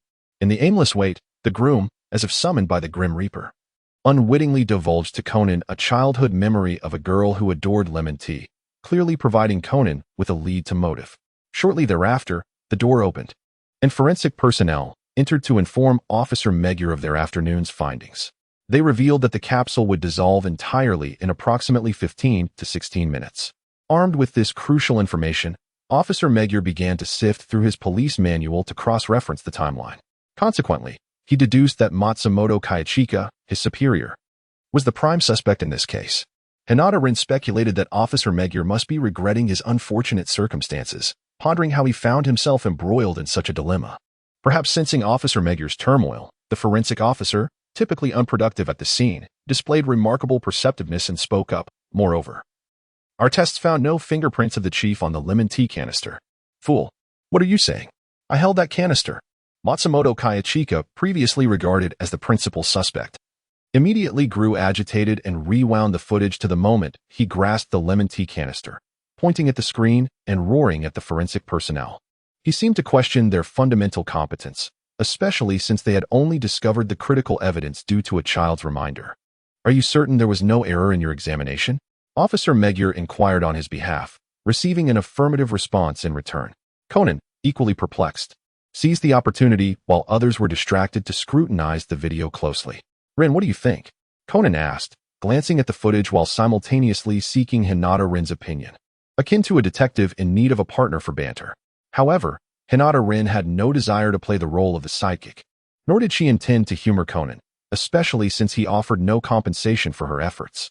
As dinner time approached, it seemed unlikely they would partake in the wedding feast. A funeral might also be out of the question. The prospect of either the groom's incarceration or the bride's release from the hospital was conceivable, yet it would likely take several days. By the time Conan pierced through the veil of deception, discovered the decisive clue, and utilized his tools to execute a deductive display, culminating in the classic scene of the culprit kneeling in anguish and tears, they would probably only manage to settle for a late-night snack. Hinata Rin has always regarded timely meals as a significant aspect of life. Thus, he resolved to forego the thrill of solving the case alongside his classmate, the Shinigami, believing that there would be ample opportunities for him to shine in the future. Conan, there must be an issue with the lemon tea can. In a fleeting moment, as the light glinted off Conan's glasses, inspiration struck him. He observed Hinata Rin directly seizing the remote control, shifting the footage to the segment where Sonoko had placed the DV. It became apparent that, as evidenced in the recording, Sonoko's lemon tea can was juxtaposed with that of Officer Matsumoto. If it were the case that Officer Matsumoto had mistakenly taken the lemon tea, then it stands to reason that not only his fingerprints would be absent from the can, the fingerprints of that magician, Megumi, should also be missing. So, it was thus. Hinata Rin turned around and noticed that, at some point, everyone had gathered around. It was not only Conan who had heard the previous explanation. Nearly everyone in the room had drawn close. Is that so? Officer Magyar responded swiftly, immediately inquiring of the forensic personnel, who were equally taken aback by the statement. Yes, indeed, it is as the young lady has said, the forensic experts hurriedly replied. Hinata Rin wore an expressionless demeanor, not due to any misunderstanding regarding his gender, but rather because he had not anticipated attracting such a crowd. After all, he was not Conan, a detective addicted to deduction and deeply engrossed in his pursuits. His original intention was merely to urge Conan to expedite his investigation. However, since he had already drawn attention, he decided to see it through, simultaneously sparing Sonoko from the anesthetic punishment imposed by Conan, which, if overused, could lead to the development of antibodies, complicating future surgeries. Moreover, the white capsule was merely a ruse set by the perpetrator, deliberately designed to mislead the police by manipulating the time it took to dissolve. Before the watchful eyes of the onlookers, Hinata Rin spoke in a calm tone about the criminal's methods, devoid of the compelling rhythm that characterized Conan's narrative style. Ordinarily, Officer Magyar, a familiar face, would have been the first to feel the awkwardness. However, today he was ensnared in the whirlpool of his career, particularly as Matsumoto Saishu continuously oscillated between the suspects and his superiors, leaving him utterly drained. For him, the mere prospect of solving the case was a cause for gratitude, leaving little room for concern over other matters. Indeed, he could hardly attend to his usual role of comic relief. Yet, this was fortuitous, as Hinata Rin was unaccustomed to having anyone beside him. Ah, truly, so that was the nature of the exchange, as you witnessed in the recording. The fingerprint analysis revealed that neither Officer Matsumoto nor classmate Yamegumi had left prints on the lemon tea can. Only Sonoko's fingerprints should be present. Hinata Rin finally paused for a moment, casting a glance at the forensic personnel. However, the conspicuous nature of her eye roll seemed to bewilder them, prompting a momentary delay before they hastily nodded in affirmation. He was indeed correct. It appeared that this individual was also wary of the repercussions of tardy responses on their career, particularly since the investigation was unfolding right under the watchful eyes of their superiors, undoubtedly a source of immense pressure. Thus, it was clear that Matsumoto had mistakenly taken the wrong jar of lemon tea. By this reasoning, between her picking up the lemon tea and its subsequent spillage, the individual who had handled the jar must be the perpetrator. This implies that after my daughter had made the error, someone had introduced poison and a melted capsule into the jar, correct? Matsumoto Kiyotaka, being an experienced detective, possessed a certain level of acuity. Moreover, given the familial ties involved, even Uncle Mori would not feign ignorance. In that moment, he discerned the crux of the matter. And Hinata-rin noticed that the imposing police chief cast a glance at Takasuji Toshihiko. One might attribute this to instinct, as he had yet to reveal the identity of the culprit. It can only be said that the conflict between Guohua and Old Deng was indeed irreconcilable, especially in the absence of the daughter as a mitigating factor. Meanwhile, another forensic officer entered, presenting a small glass jar containing desiccant that had just been retrieved from the trash bin. This evidence was intended to eliminate the possibility of Matsumoto Sayuri's suicide, as she had remained in her room throughout, making it impossible for her to have discarded such an item in the stairwell's refuse. Hinata-rin dismissed the possibility of Matsumoto Sayuri's suicide based on this piece of evidence, then continued, "It is evident that Conan's height is insufficient to reach it. Thus he is excluded." Xiaolian and Yuanzi went to purchase batteries while I stepped out to use the restroom. Upon our return, it was Mr. Takasuji who held the can of lemon tea, which was subsequently taken away by teacher Matsumoto. Therefore, the suspicion surrounding the three of us can also be eliminated, leaving only Mr. Takasuji with the opportunity to administer poison.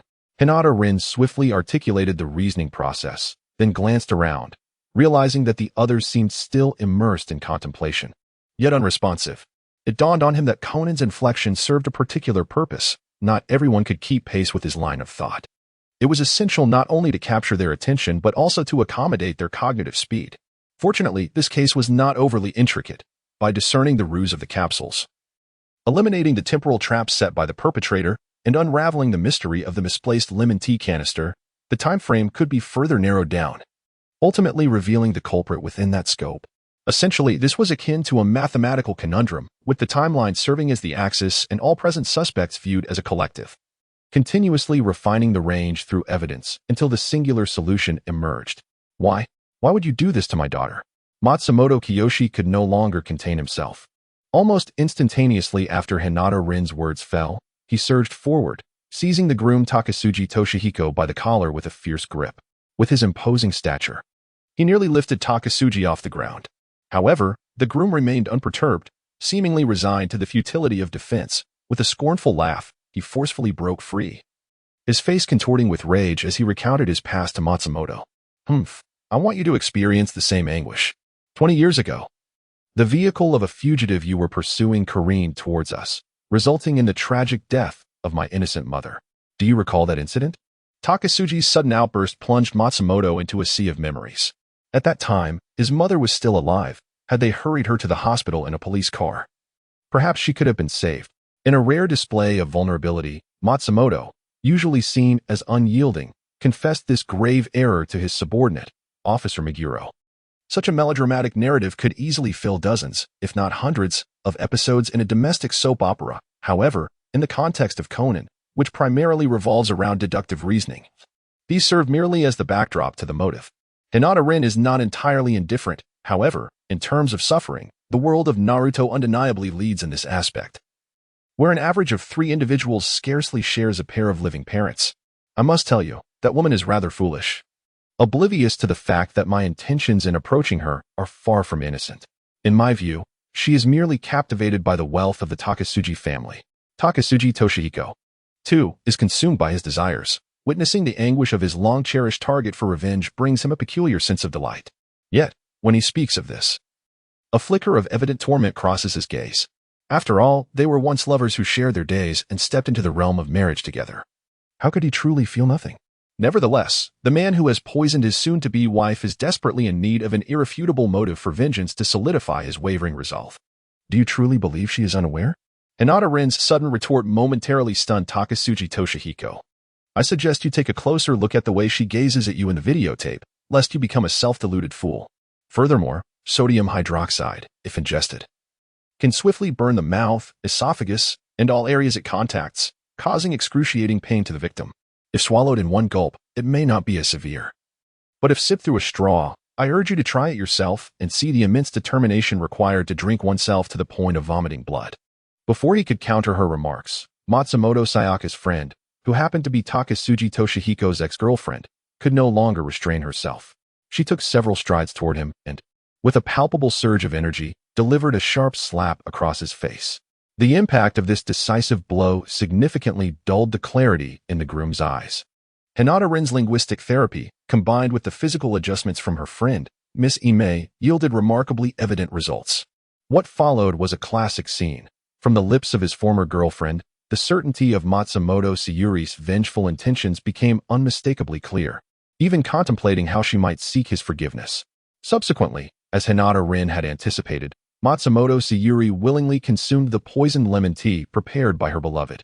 At that moment, in Hinata Rin's eyes, the nostalgic expression on Matsumoto Sayuri's face perhaps reflected a reminiscence of her childhood, recalling the warm lemon tea bestowed upon her by Takasuji Toshihiko, which had warmed her entire youth. Alas, vengeance clouded her vision, transforming this beverage, once a vessel of their genuine affection, into a sinister tool of poison. Fortunately, the conclusion was relatively favorable. As the truth of the case emerged, the hospital, as if on cue, informed that Matsumoto Sayuri had been successfully rescued. A smile illuminated the faces of all present, with two forensic personnel even embracing as they began to dance a social waltz. While one could sense their joy, the scene was undeniably jarring. Hinata Rin, you are indeed the niece of that Mori fellow, correct?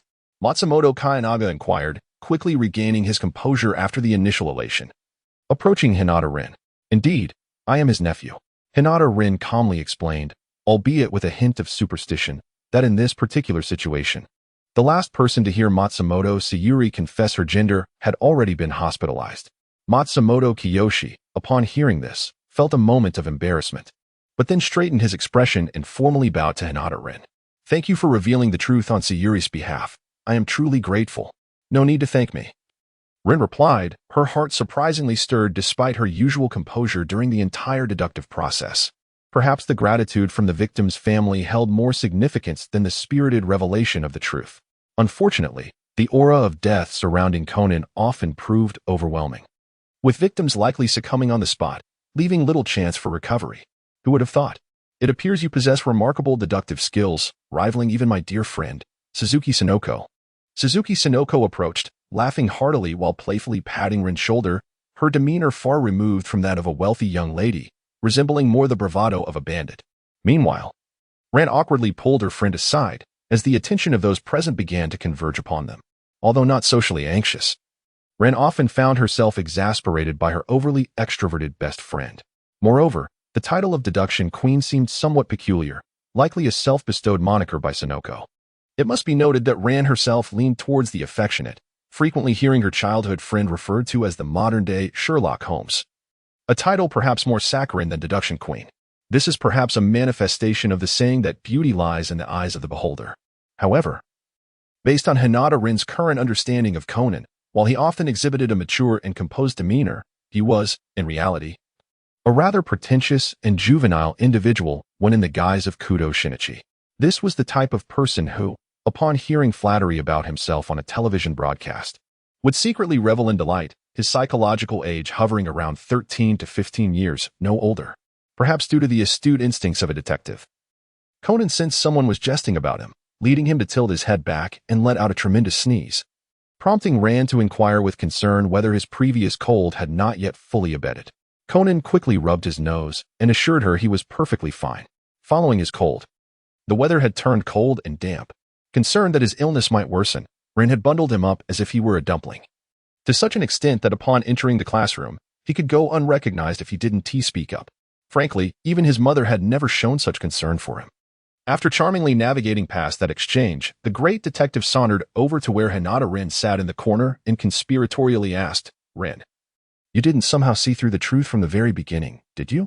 Why would you think that? Rin countered.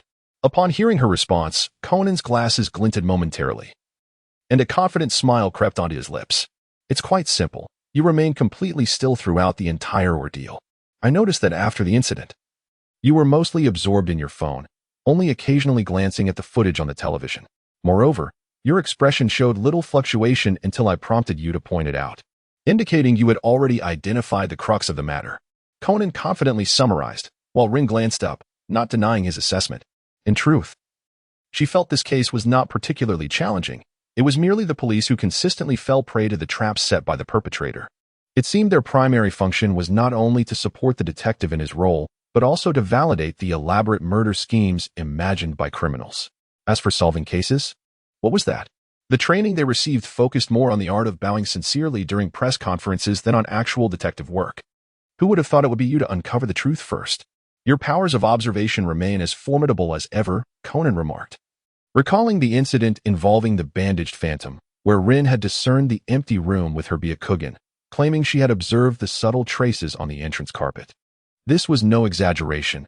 As a scion of a clan with a 1,000-year legacy of ocular techniques, the Byakugan's observational prowess was indeed a source of pride. Even without activating it, Rin was far superior to the average person. Otherwise, what would have been the point of their lineage over the centuries? With enough practice, you too could excel. Learning must start from a young age. Hinata Rin nonchalantly replied, his mind preoccupied with the pressing need to resolve the evening meal. A plethora of menu options flitted through his thoughts like a revolving lantern. The greatest conundrum that plagues one's existence is indeed the question of what to dine on today. Until this pivotal issue is addressed, he had little inclination to engage with the ever-curious detective. Rin, what shall we have for dinner tonight? Asked Xiaolon, also ruminating over the dilemma. This question does not lend itself to collective brainstorming. Rather, the choices would proliferate, making decision-making increasingly arduous. A swift and decisive approach, akin to a tactical command, is warranted, given that it is somewhat late and further grocery shopping would consume precious time, coupled with the sweltering heat. It would be prudent to opt for something simple. Hinata Rin cast a glance at the darkening sky outside and promptly made a decision. That evening, at the Mori Detective Agency, Rin and Ran were busily engaged in the kitchen. To be precise, Rin was primarily in charge while Ran observed from the sidelines. And Conan lent a hand nearby. His expression, marked by a sense of exasperation, was largely ignored by the two. It was evident that Ran had come to agree with the notion that children should partake in household chores. In truth, having managed household duties since the age of 7, Ran was not averse to this concept. She simply had been too indulgent towards Conan to realize it until now. Conan, appearing quite bored, was mashing garlic with a pestle. His face lifted high as if he found the aroma somewhat displeasing. He no longer questioned why he had to work, especially considering how much support the uncle expressed regarding this matter. In Rin's words, having completed his homework early, he could not merely engage in watching television. Myopia would worsen. And excessive screen time is detrimental to children. Thus, this was the true reason behind his current labor. In the living room, Uncle Mori feigned interest in a concert by his beloved singer, Kishino Yoko, yet he was truly captivated by the delightful scents wafting from the kitchen, rendering him disinterested in the performance. Observing the bustling kitchen scene, Uncle Mori couldn't help but feel a pang of nostalgia. Both Rand and Rin were exceptionally adept at domestic tasks. If they were to marry in the future, would he be left with only Conan, that troublesome little boy, for company? As this thought crossed his mind, a shiver ran down his spine, awakening his paternal instincts. No, Ran would never get married. What was so special about that detective boy? But it seemed Rin also would not marry. Had he lost his senses? After pondering for a while, Uncle Mori suddenly realized this, then slapped his forehead, questioning whether he had perhaps indulged a bit too much in drink. However, there was one thing he failed to grasp. If Ran were indeed to marry, as long as the nefarious Aoyama did not wish to receive any threats, it was likely that Conan would no longer be able to keep him company, as the two would need to start a family, wouldn't they? As for Hinata Rin, he currently harbored no thoughts in that direction. He had experienced his share of emotional encounters, having lived through 3 lifetimes. Yet, he had no immediate plans regarding relationships, as his primary focus ought to be on his studies rather than romance. Nevertheless, living in Conan's world, attending school, an activity that should occur daily, seemed to occur less frequently than murder cases, rendering it a veritable hell on earth. On this note, one cannot help but marvel at the mature measures our great China has in place to prevent early romantic entanglements. Furthermore, given his current circumstances, any potential partner would need to possess a decent level of attractiveness, as well as robust psychological resilience. This is not merely a matter of superficiality. It is quite challenging to find someone capable of tolerating a boyfriend who is more attractive than themselves. Without a strong heart and solid personal qualities, it would indeed be difficult. Conan, remember to grind it finer, Ran instructed as she crouched down to inspect Conan's work, adding a pinch of salt before turning to Hinata Rin and asking, "Is this correct?" Hinata Rin observed the chicken thighs simmering in the pot, glancing back at the garlic paste with a nod of certainty. Today he intended to prepare cold noodles with shredded chicken, a dish perfectly suited for the sweltering summer. He began by simmering the chicken with scallions, ginger, and a splash of wine over low heat, utilizing the leftover white wine from Conan's previous meal, thus minimizing waste. Once cooked, he shredded the chicken by hand. The choice of hand shredding was perhaps more convenient than using a knife. Either chicken breast or thigh could suffice. Yet Hinata favored thigh meat, finding the breast too dry and lacking in flavor. The chicken he used was sourced from a local market by Ran, and the quality was rather acceptable. Next came the preparation of the sauce, which included scallions, garlic, small chili peppers, sesame seeds, and chili powder, topped with a spoonful of hot oil. He then added light soy sauce, fragrant vinegar, oyster sauce, white sugar, and a pinch of salt. Both minced garlic and garlic paste were options, but Hinata preferred the paste for its texture, and since he wanted to give Conan something to do, he opted for garlic paste. Once the water boiled, he cooked the noodles and subsequently rinsed them in cold water, ensuring a refreshing texture. He then julienned carrots and cucumbers to enrich the dish's flavor and color, topped with the shredded chicken, and finally drizzled with the sauce. The entire process took no more than 20 minutes, simple and time-efficient, making it an ideal dish for a hot summer day, delightfully tangy and appetizing. The result was impressive. Even Uncle Mori devoured 3 large plates, marking the first time he outate Hinata Rin, the reigning champion of the Mori Detective Agency. Even Conan managed to finish a full bowl, completely forgetting his previous disdain for the garlic paste.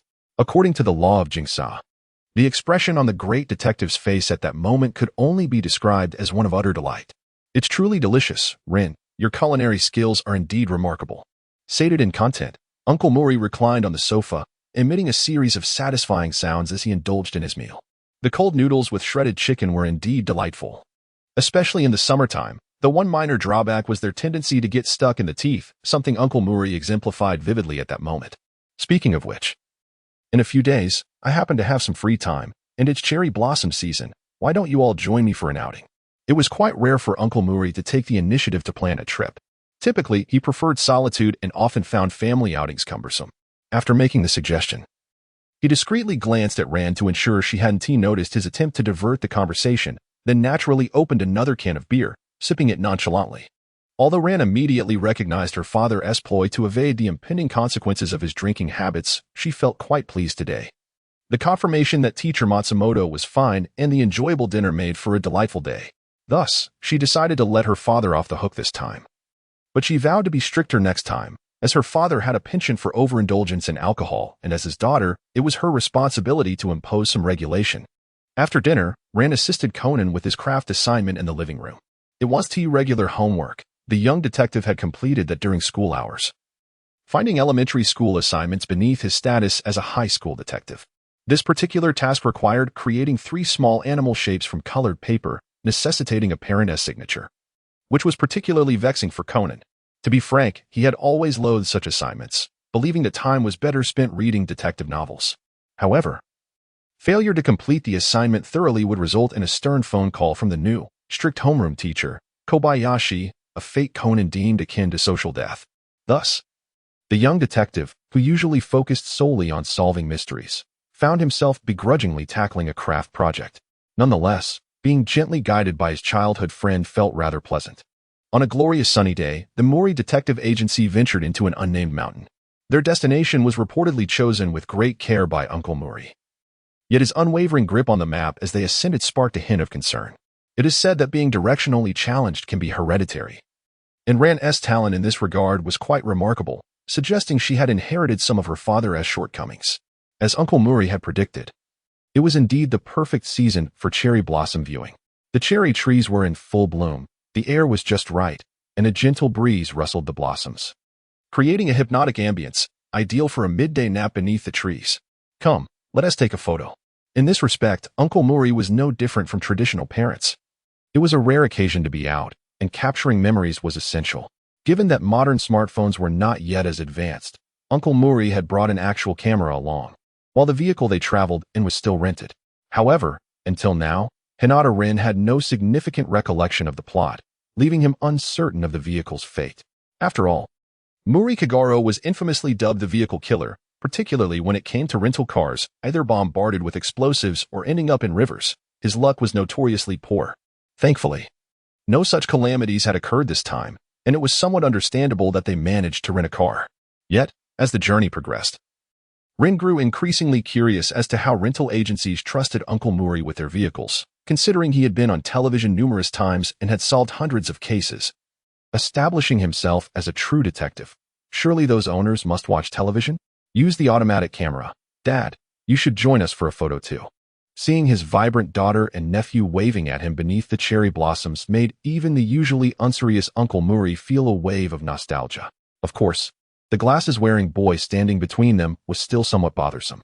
This was likely the inevitable entanglement of fate between the two, not easily explained in a few words. Click. Beneath the fluttering cherry blossoms, the Mori family gathered for a photo. Compared to the beaming smile of Hinata Rin's expression was more subdued.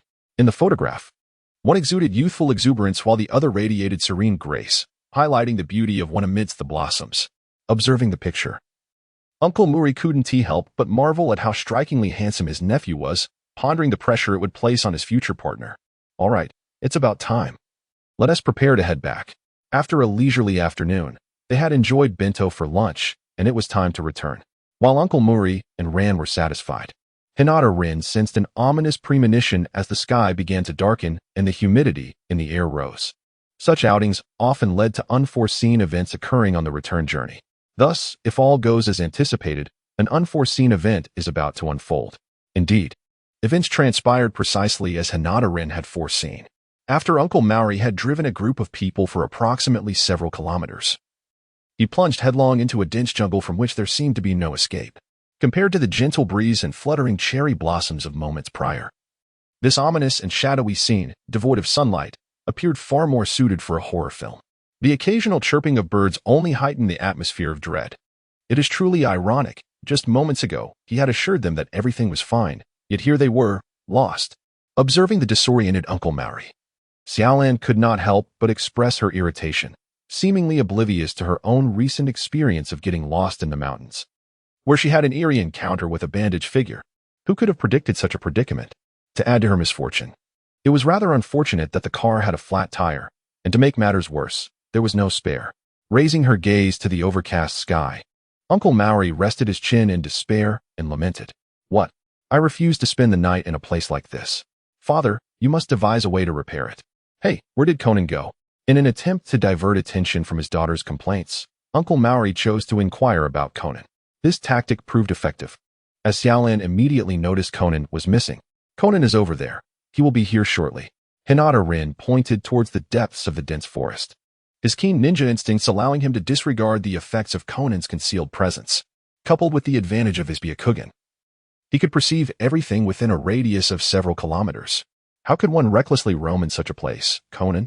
As Ran rightly noted, in a forest where even adults could lose their way, children running about would likely meet a dire fate. Yet, who could forget that she was dealing with a mere fade of childhood?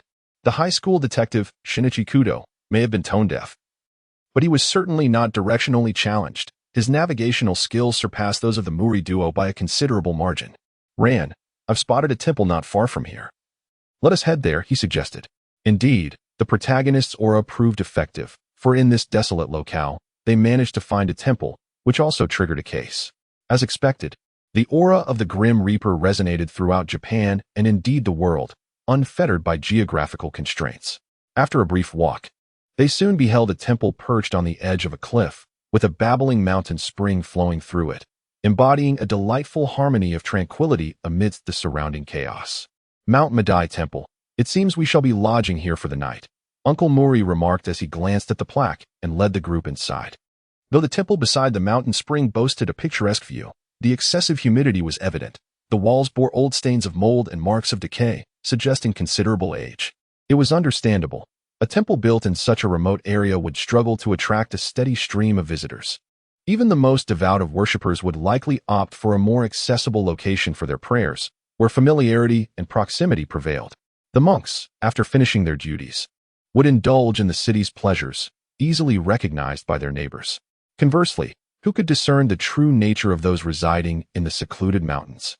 Perhaps their appearances could be more benevolent than the statues they venerated, with no way to ascertain how many lives they might have taken. Apologies for the intrusion. Is anyone here? Upon entering the temple's entrance, Hinata Rin activated his Byakugan to survey the surroundings.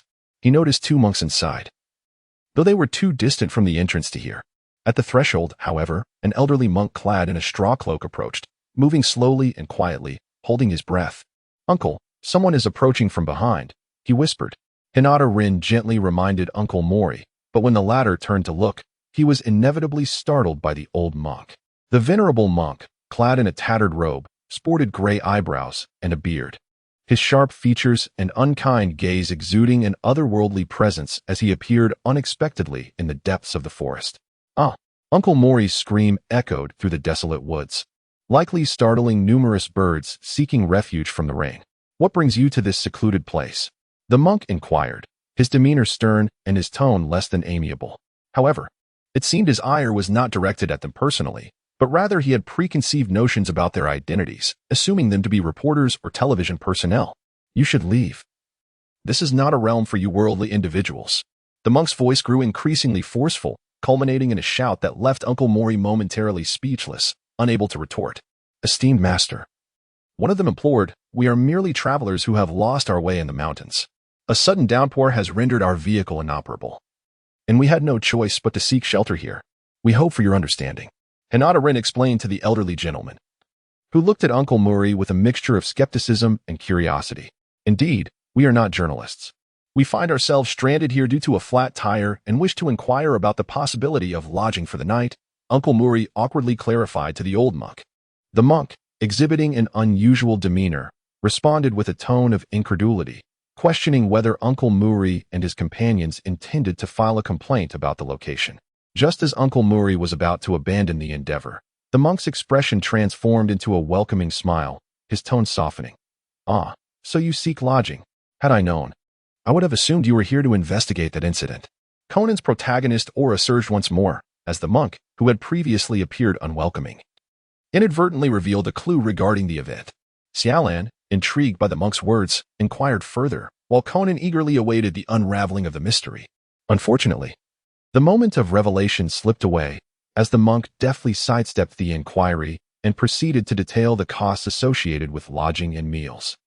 The charges included a visit and a meal of vegetarian fare, 10,000 yen for adults and 8,000 for children. The monk now resembled a more amiable innkeeper, a stark contrast to his earlier demeanor. Truth be told, the prices were rather steep, considering it was the late 1990s in the Conan universe. Even five-star hotels would not charge such rates, particularly in a remote, dilapidated temple nestled deep within the mountains. Yet, given their predicament, the group had little choice. Upon hearing the quoted prices, Uncle Mori voiced his concerns about the expense, only for the monk to retort that those unwilling to stay would need to trek 6 hours down the mountain. Venturing down treacherous paths in the dark during a rainstorm was hardly an advisable course of action.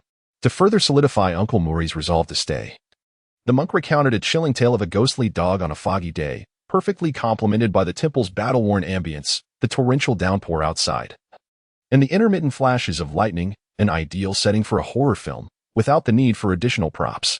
Hinata Rin felt quite impressed. It seemed as though nature itself was collaborating with him. Could this old monk actually be a highly accomplished sage? Yet, his apparent greed and opportunism raised questions about his moral integrity. Ultimately, the group decided to stay for the night, as the conditions outside and the state of their vehicle rendered further travel impossible. Poor Uncle Mori would likely suffer a significant financial loss with the accommodation fee of 38,000 for 3 adults and a child. Led by the old monk, they entered through the main entrance, where they were greeted by 4 monks of varying heights and builds. The old monk introduced them. The first was Kuan Yin, tall and slender with a fair complexion, who had the most extensive experience. Then there was Tun Yin, dark-skinned with slightly thick lips, known for his culinary skills. Followed by Moon Yin, bronze-skinned with prominent cheekbones, responsible for all carpentry work. And lastly, Xion Yin, a newcomer sporting round glasses and freckles, who had shown great diligence in his training despite lacking notable achievements. The old monk then introduced himself as Tian Yong, the abbot of this mountain temple. He proceeded to assign tasks. Moon Yin and Tun Yin would prepare the meals, while the other 2 would serve as guides for Uncle Mori's group during their tour of the temple. It appeared that the old monk had not been dishonest. Despite the temple housing only 5 individuals, they were indeed well equipped to fulfill their roles in the hospitality industry. Kuan Yin, with his humor and charm, along with the new monk Xion Yin, took on the guiding duties. Kuan Yin made a jest about Uncle Mori's future funeral arrangements, But given Mori's current financial woes and his budget constraints for this month, he was hardly in the mood for such levity. However, considering the secluded mountainous area where the monks resided, it was unlikely they would have any opportunity for leisure activities. It was also noteworthy that these four monks formed a classic selection, while the abbot seemed to be a potential victim in this scenario. Young Conan was indeed a spoilsport. Whenever he ventured out, events seemed to unfold, and he remained blissfully unaware of the chaos he often caused. "Look, there's a locked room over there," he said, nudging Hinata Rin, who was admiring the mountain spring, and pointing at the padlocked door nearby. "Locked means they wish to keep it private. One must learn to respect others' privacy," he remarked. However, Rin had already rolled her eyes and had seen everything inside quite clearly. There was nothing particularly unusual, a small room with a high ceiling and a tiny window near the top, allowing only a scant amount of sunlight to filter in, rendering it even more eerie due to the ongoing rain. Though small, Conan possessed a bravery that was disproportionate to his size. He boldly approached and opened the door, stepping inside without hesitation. His behavior mirrored that of a mischievous child, which in their homeland would have likely warranted a reprimand. "What is this room used for, little master?" Mori Kogoro asked, noticing Conan's actions as he entered and surveyed the surroundings. Oddly, Kuan Yin, who had been so lively and engaging, fell silent, and instead, Xion Yin stepped forward to explain, "This is a meditation room. It is said that monks who break their vows were once confined here for reflection. Why is the color of that area different from the rest?" Conan inquired, pointing to a section of wood in the corner that stood out. Xion Yin responded that it had been repaired by Moon Yin after a certain incident. This marked the second mention of an unspecified event, piquing even the most indifferent curiosity, especially with two detectives present. However, as a newcomer, Xion Yin was not well versed in the specifics. Just as he spoke, Kuan Yin interrupted him, vehemently stating that it was not something guests should be privy to. Had he not uttered those words, perhaps he could have dodged the attention of the inquisitive young detective. After all, while Conan was indeed curious and somewhat inclined to pry into other secrets, it was acceptable to be vague when no crime had occurred. Yet, such a drastic shift in demeanor inevitably placed him on the proverbial blacklist of the Little Grim Reaper. Those on such a list were likely either incarcerated or, at the very least, victims with grim fates awaiting them. Kuan Yin then led them to a corridor where a mountain spring cascaded, splitting into multiple streams as it flowed over a massive boulder, with cherry blossom petals mingling in the water. On a sunny day, it would surely present a more picturesque scene. This design embodied a certain cleverness and a sense of zen. However, the wooden structures near the water often decayed rapidly, as evidenced by the mold prevalent throughout the temple. This corridor marked the end of their tour, after which Kuan Yin guided everyone to the meditation room for their meal. The vegetarian fare consisted mainly of tofu and side dishes accompanied by a light broth, simple yet palatable. Given the generally comfortable lodging, it would be disappointing if the food did not meet expectations, as it would likely deter future visitors from returning to such a remote locale. Despite the aforementioned shortcomings, the combination of cherry blossoms and clear water constituted a scenic beauty worthy of admiration. During the meal, Uncle Mori inquired about the monks' lives outside of their chanting and meditation. He was quite surprised to learn that they also engaged in regular group activities.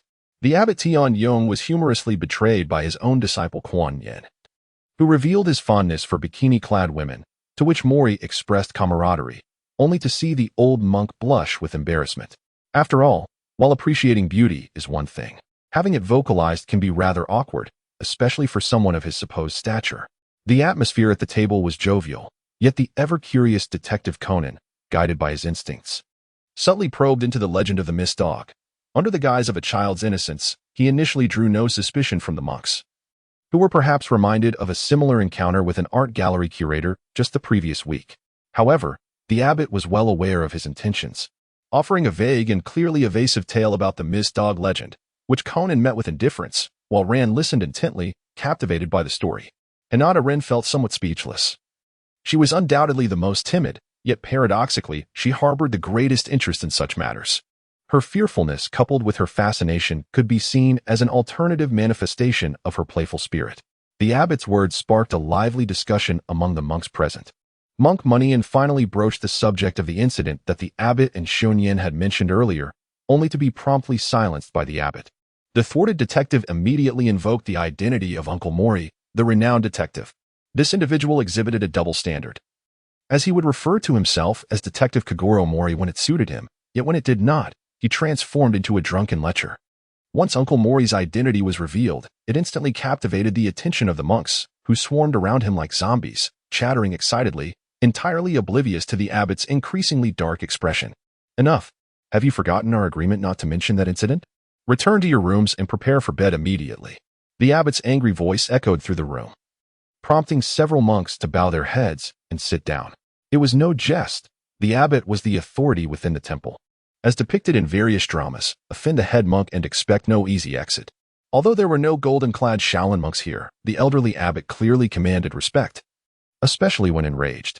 Detective, while you are lodging in our temple, I must kindly request that you depart first thing in the morning. You should retire for the night. With that, the abbot left the room without a backward glance. The four monks exchanged nervous glances, sweat beading on their foreheads, while the principal instigator, Conan, surveyed the room, reflecting on the commotion he had unwittingly caused, devoid of any remorse. However, these monks were quite loose-lipped, akin to unfastened belts. And it was notably ironic that the abbot himself was the one who initially disclosed the incident. If they had truly agreed to refrain from discussing it, then they ought to have treated it as if it had never occurred, rather than bringing it up intermittently, which only served to highlight their attempts at concealment. In the room, Uncle Mori lay comfortably on his side, watching as Ran tidied up the bedding, or rather, attempting to draw the beds of the others closer together. Despite her adamant claims of being unafraid, her actions betrayed the truth of her anxiety. Conan, if you're scared tonight, you can come into my bed, Ran said with a feigned smile, pulling the covers up high over her head. This demeanor was hardly convincing of her fearlessness.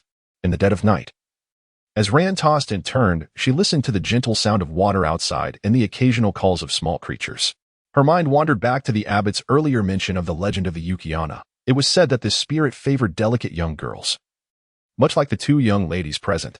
This thought made Ran stifle a laugh, as she had gradually grown accustomed to others mistaking Hinata Rin's gender. Yet, when intertwined with such a terrifying tale, it felt oddly peculiar. Although Rin's expression remained unchanged, Ran sensed a silent exasperation reflected in his pure white eyes.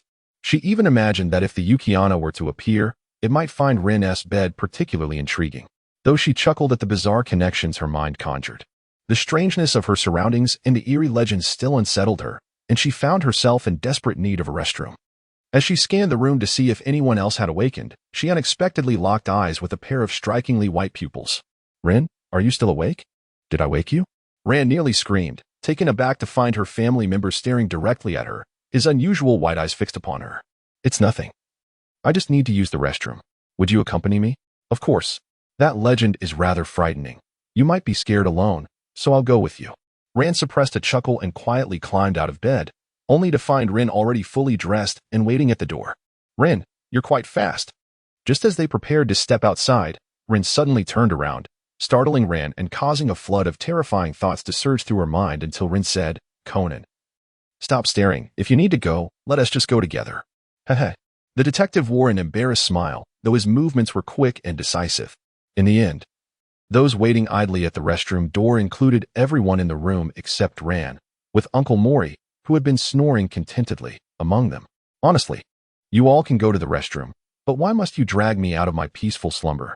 Uncle Mori grumbled, clearly displeased at being awakened. Ran was concerned you might be eaten by the Yukiana if left alone in the room. It was her filial piety, came the response. Oh, really? Then I must thank her. Uncle Mori, momentarily bewildered, was unsure if this was truly a display of dutiful affection. By the way, I'm quite curious about that incident. Since he had been roused, the detective's curiosity, which he had reluctantly suppressed before sleep, resurfaced, and he could not help but inquire of Rin and Uncle Mori. I don't know either. If he doesn't wish to speak of it, it would be wiser not to pry, Uncle Mori advised, demonstrating the wisdom of a sensible person.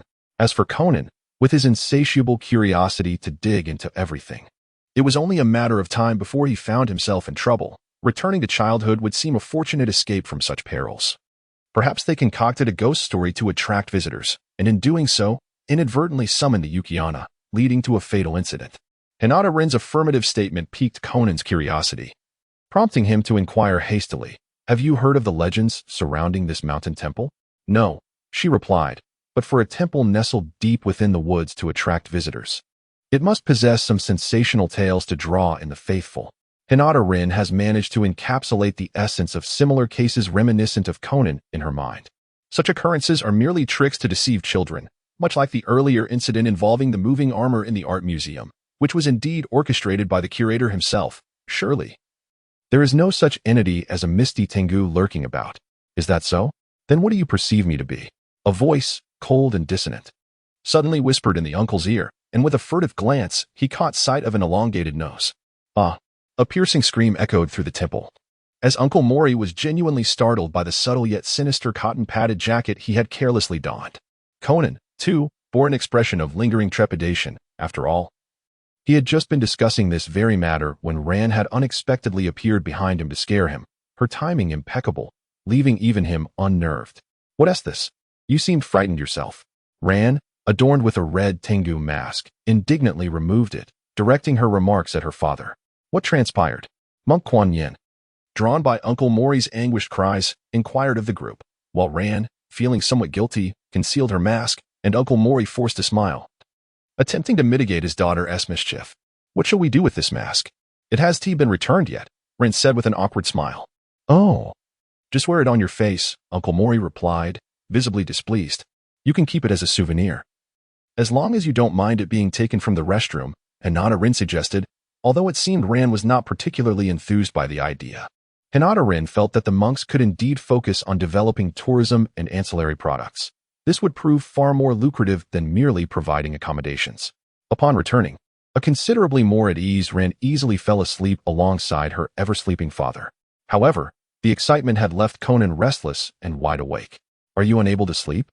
A sudden voice startled him, causing him to tense up, and turning to meet a pair of pure white pupils was thoroughly disconcerting. Conan felt a surge of alertness, and he had to express that Rin's eyes were indeed invigorating at night.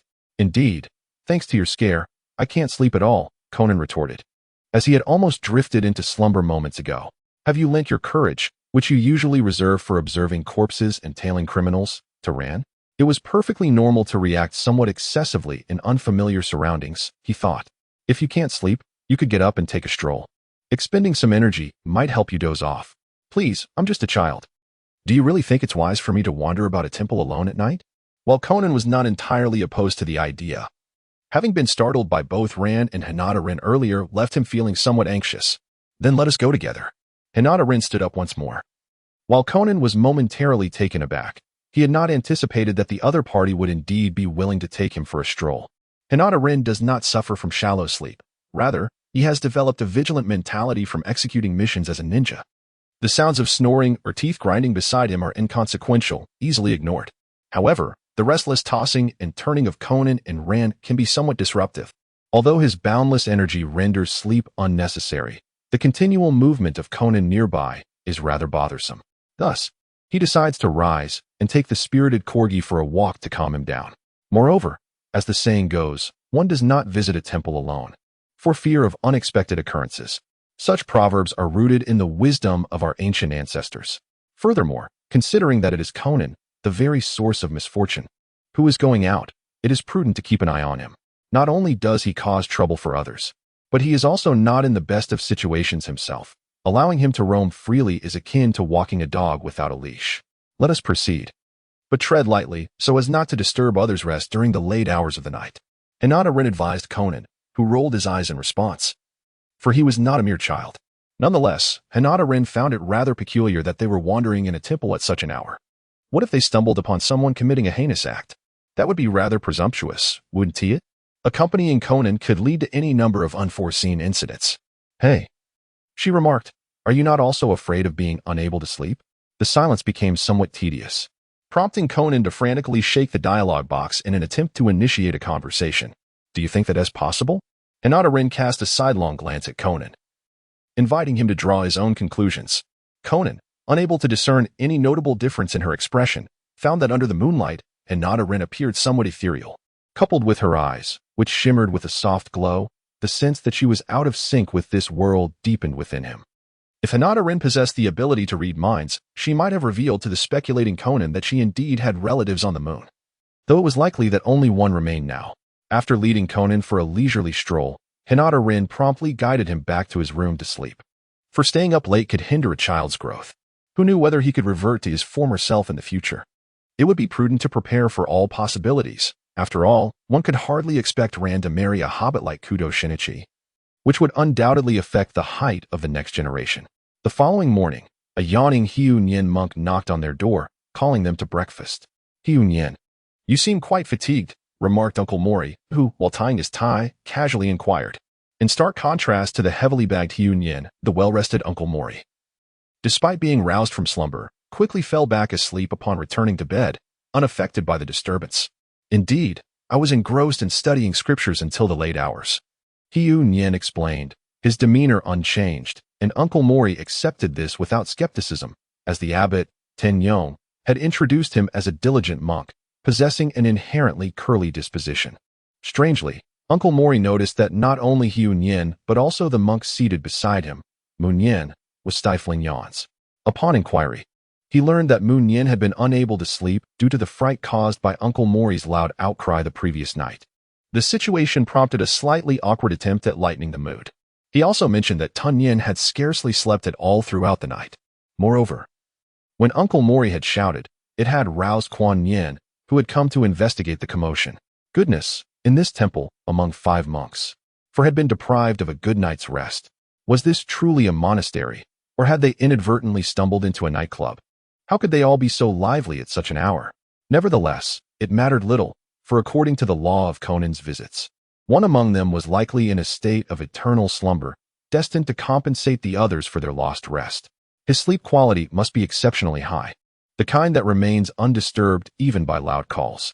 Although Hinata Rin did not sleep for long, the quality of her slumber was quite commendable. Thus, her spirits remained relatively high as she diligently partook in her meal.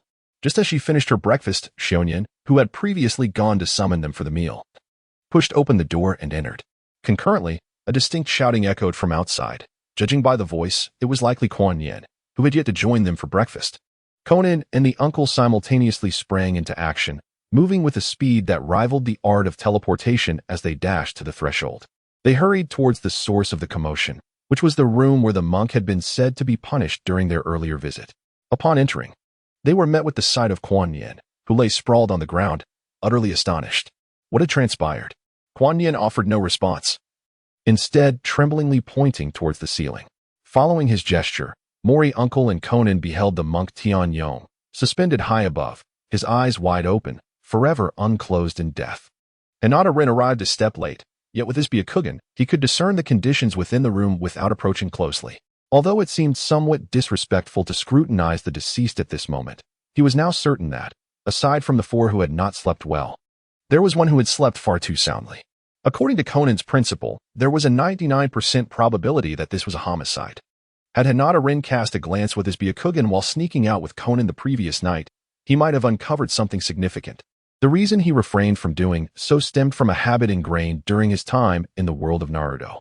The Hyuga clan typically avoided using their Byakugan at night, unless on a mission.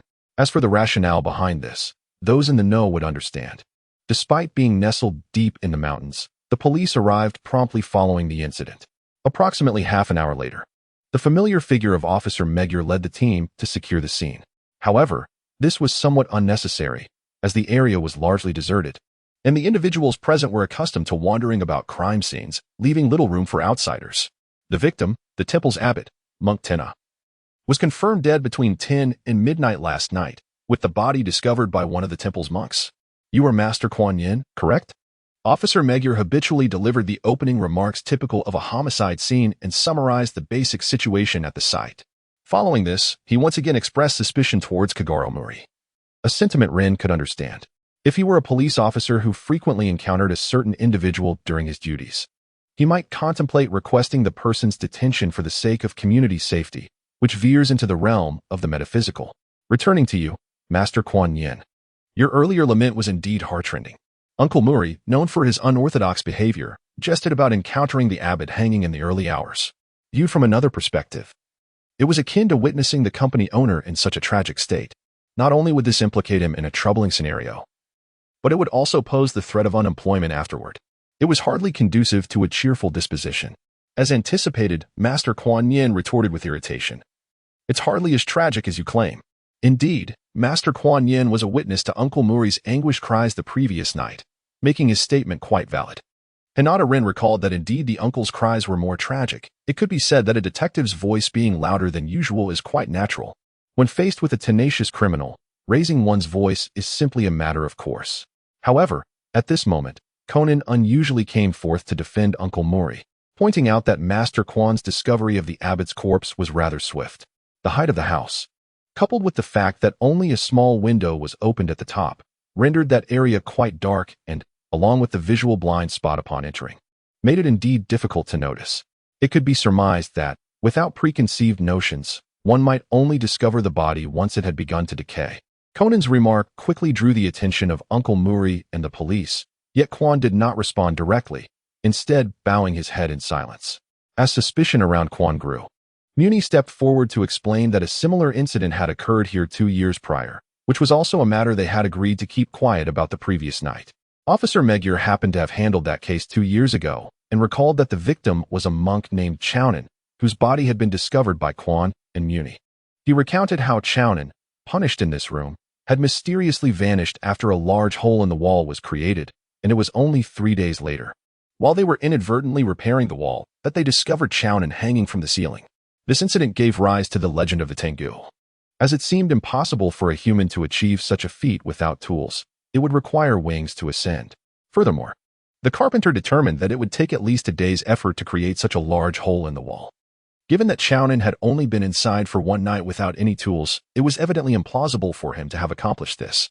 Considering these factors, they speculated that it must have been the legendary Tengu, endowed with wings and immense strength, who was capable of such an act. Surprisingly, Officer Magyar exhibited a degree of professional acumen uncommon for him. Though somewhat inexperienced and easily misled, he still possessed considerable audacity. Consequently, he scoffed at the 2 monks' talk of supernatural legends, believing it to be a deliberate ploy by the perpetrator to execute the crime while remaining inconspicuous. The forensic team had just ascended to the beams, and according to their findings, aside from the area where the rope was suspended, there were no other disturbances in the dust above. This suggested that the murderer truly must have had wings to fly in midair and hoist the victim, rather than using tools like an ordinary human to climb up to the beams. A critical issue arose. Both the deceased monk Conan from 2 years ago and the current abbot, Tenyu, were notably tall individuals, making it even more challenging for an ordinary person to perpetrate such an act. At the very least, among the 4 monks present, although each had their own distinctive traits, none appeared to be endowed with wings or extraordinary strength. Hinata Rin has yet to fully recall the sequence of events surrounding this case. After all, he had experienced over a decade of life in the world of Naruto, with those exhilarating memories occupying much of his mental capacity. In contrast, the more distant and lengthy narratives akin to Conan's have grown somewhat hazy. However, in light of the similar incident that transpired 2 years ago and the fact that the current victim is the abbot, Tenii, it stands to reason that, when applying the logical deductions of Conan's world, he has all but confirmed that the deceased, monk Chunyan, from 2 years prior, likely met his end at the hands of abbot Tenii. It appears that the perpetrator is seeking vengeance for that earlier event, opting to replicate the method of execution against the abbot. Thus, to resolve this case, it is unnecessary to ardently pursue the bizarre clues and peculiar circumstances at hand.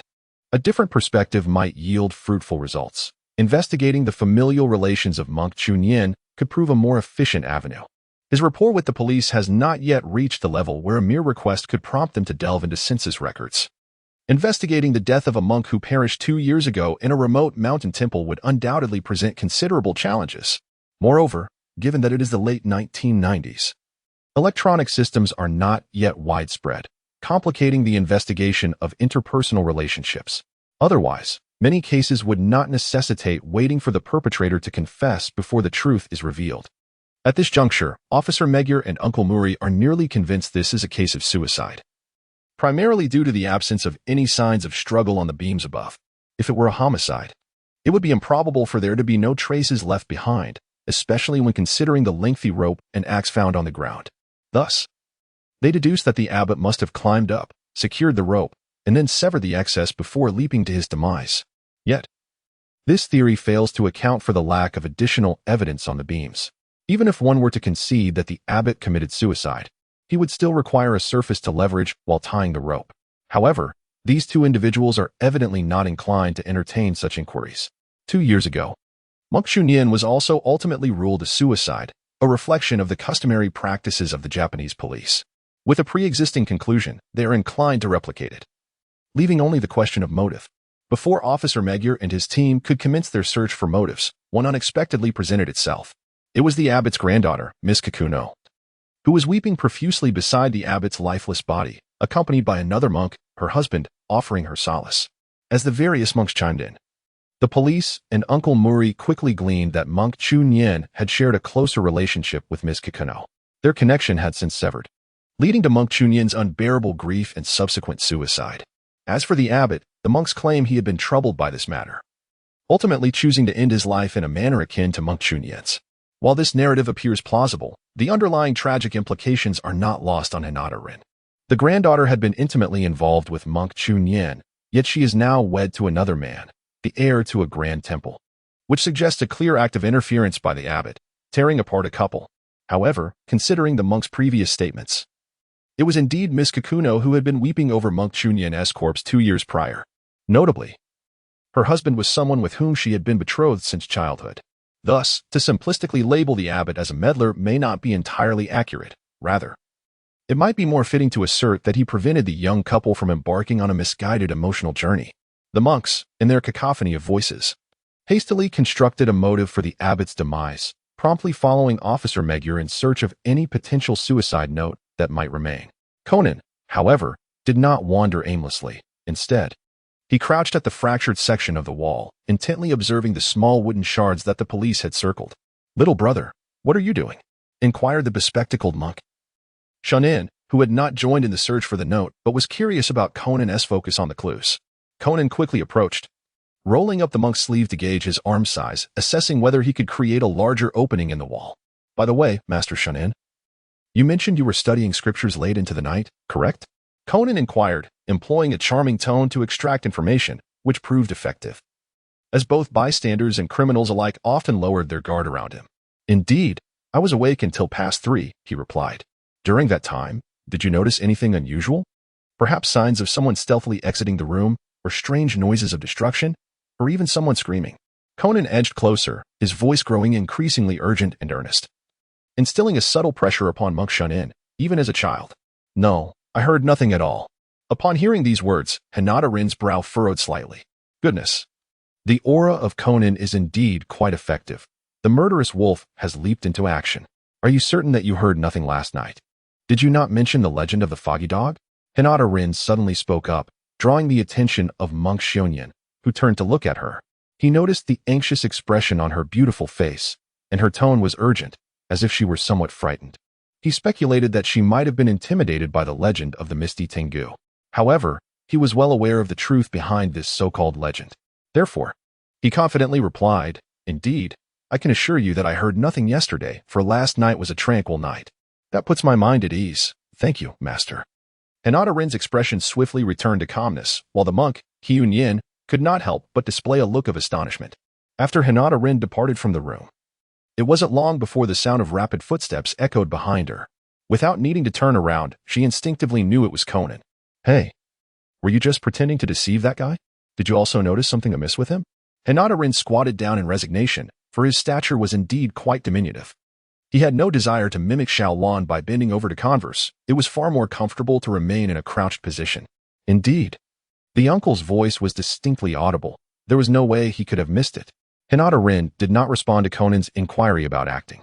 Jokingly, he mused that this individual, who relished playing the role of a child, was hardly in a position to cast judgment. This was indeed true. Kuan Yin had even ventured out at that time to observe, and Moon Yin had just mentioned being unable to sleep due to the uncle's calls. Those who were asleep could hear it, so it was implausible for him to remain oblivious. He had previously stated that their resting places were in close proximity. Thus he was undoubtedly lying. There was certainly something amiss. Conan's glasses glinted in the light as he confidently asserted his suspicions. However, he was not inclined to directly accuse Xion Yin of deceit at this juncture, as conclusive evidence was yet to be established. Nonetheless, it was unequivocal that the other party had not been truthful, particularly in matters concerning an alibi, which made the situation all the more suspect. It was entirely reasonable to consider him a person of interest in this investigation. 10 minutes later, at the foot of the temple, Conan was crouched on the grass, diligently searching. I believe your actions are a disservice to the police, he remarked. If, in ordinary circumstances, Conan could uncover clues in the confines of a crime scene, it might indirectly suggest that the Japanese police were somewhat incompetent, which could be somewhat understandable. However, when one is in an expansive wilderness spanning several square kilometers, scouring for mere fragments of wood, it begins to undermine the integrity of the police profession. What? You fancy yourself the savior of Japanese law enforcement? Then it's all fine. What did you say? Conan, engrossed in his quest for evidence, did not catch Hinata Rin's words. Yet he did not forget to express his frustration. Come on, don't just stand there. Come help me search. We might find things more quickly that way. Just walk a bit further and you'll arrive. I can see it clearly. Really? Observing Hinata Rin, who had remained in the shade since their arrival, Conan began to doubt that the other was genuinely assisting him. Ah, it truly is here. Your eyesight is remarkably sharp. Just as Conan was speaking, his right hand suddenly brushed against something. Upon lifting it, he discovered it was the very evidence he had been fervently seeking. When God closes a door, he opens a window. Perhaps this was a form of compensation.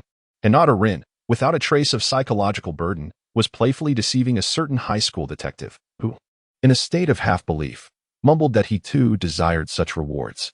If he possessed such keen observational skills, would he not be one step closer to becoming a modern-day Sherlock Holmes? Rin, Conan, why have you both emerged in silence? I have been searching for you for quite some time.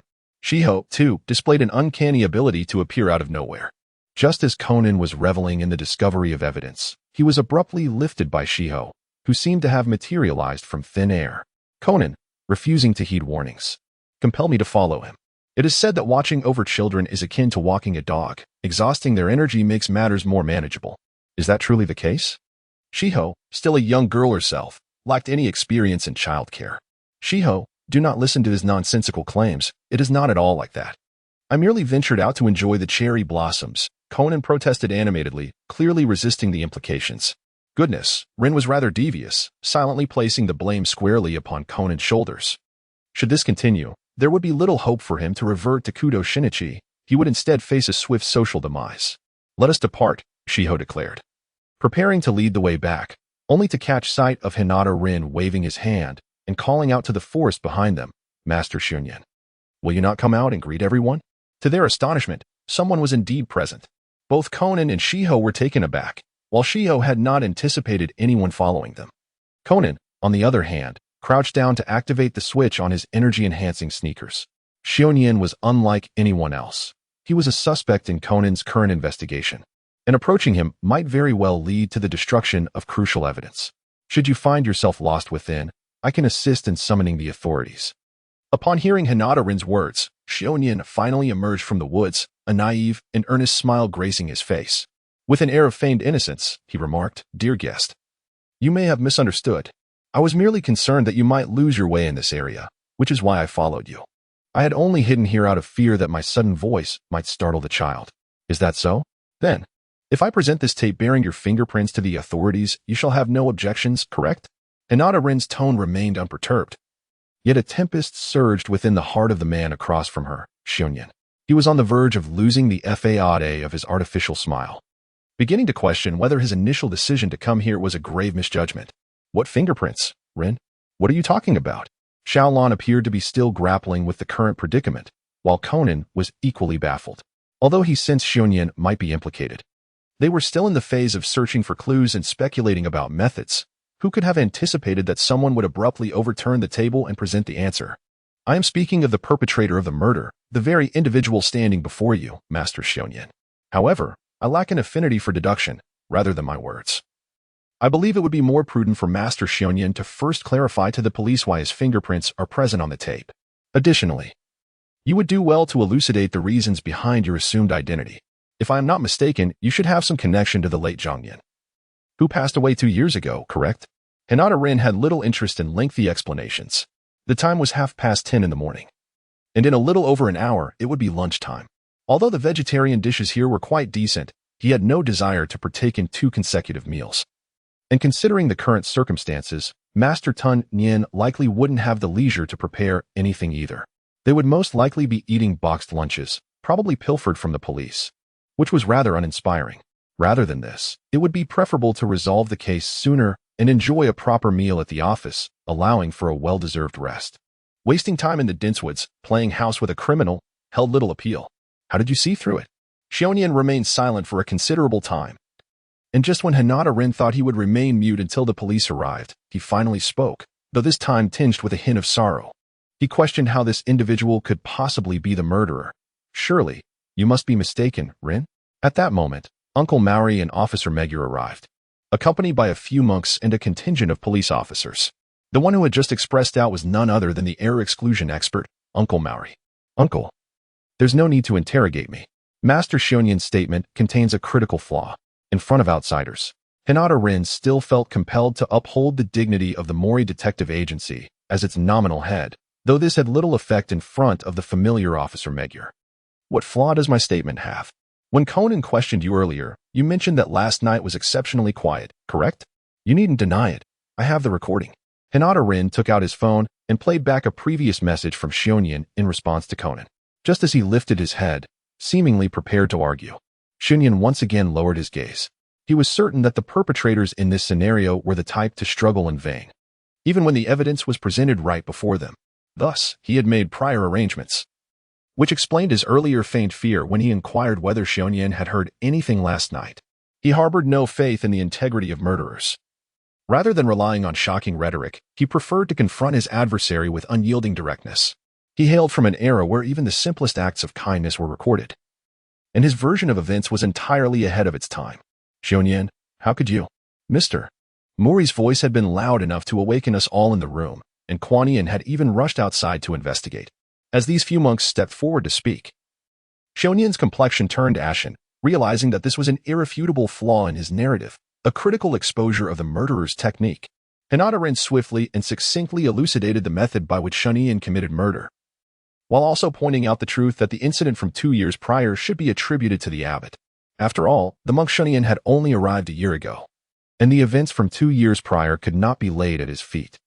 Despite Rin's own skepticism regarding the plausibility of the method, flooding a wooden house for a full 7 hours, a feat that seemed utterly implausible. Even if every pore of the structure were sealed, there was the extraordinary act of releasing the water from a mere corner of the building.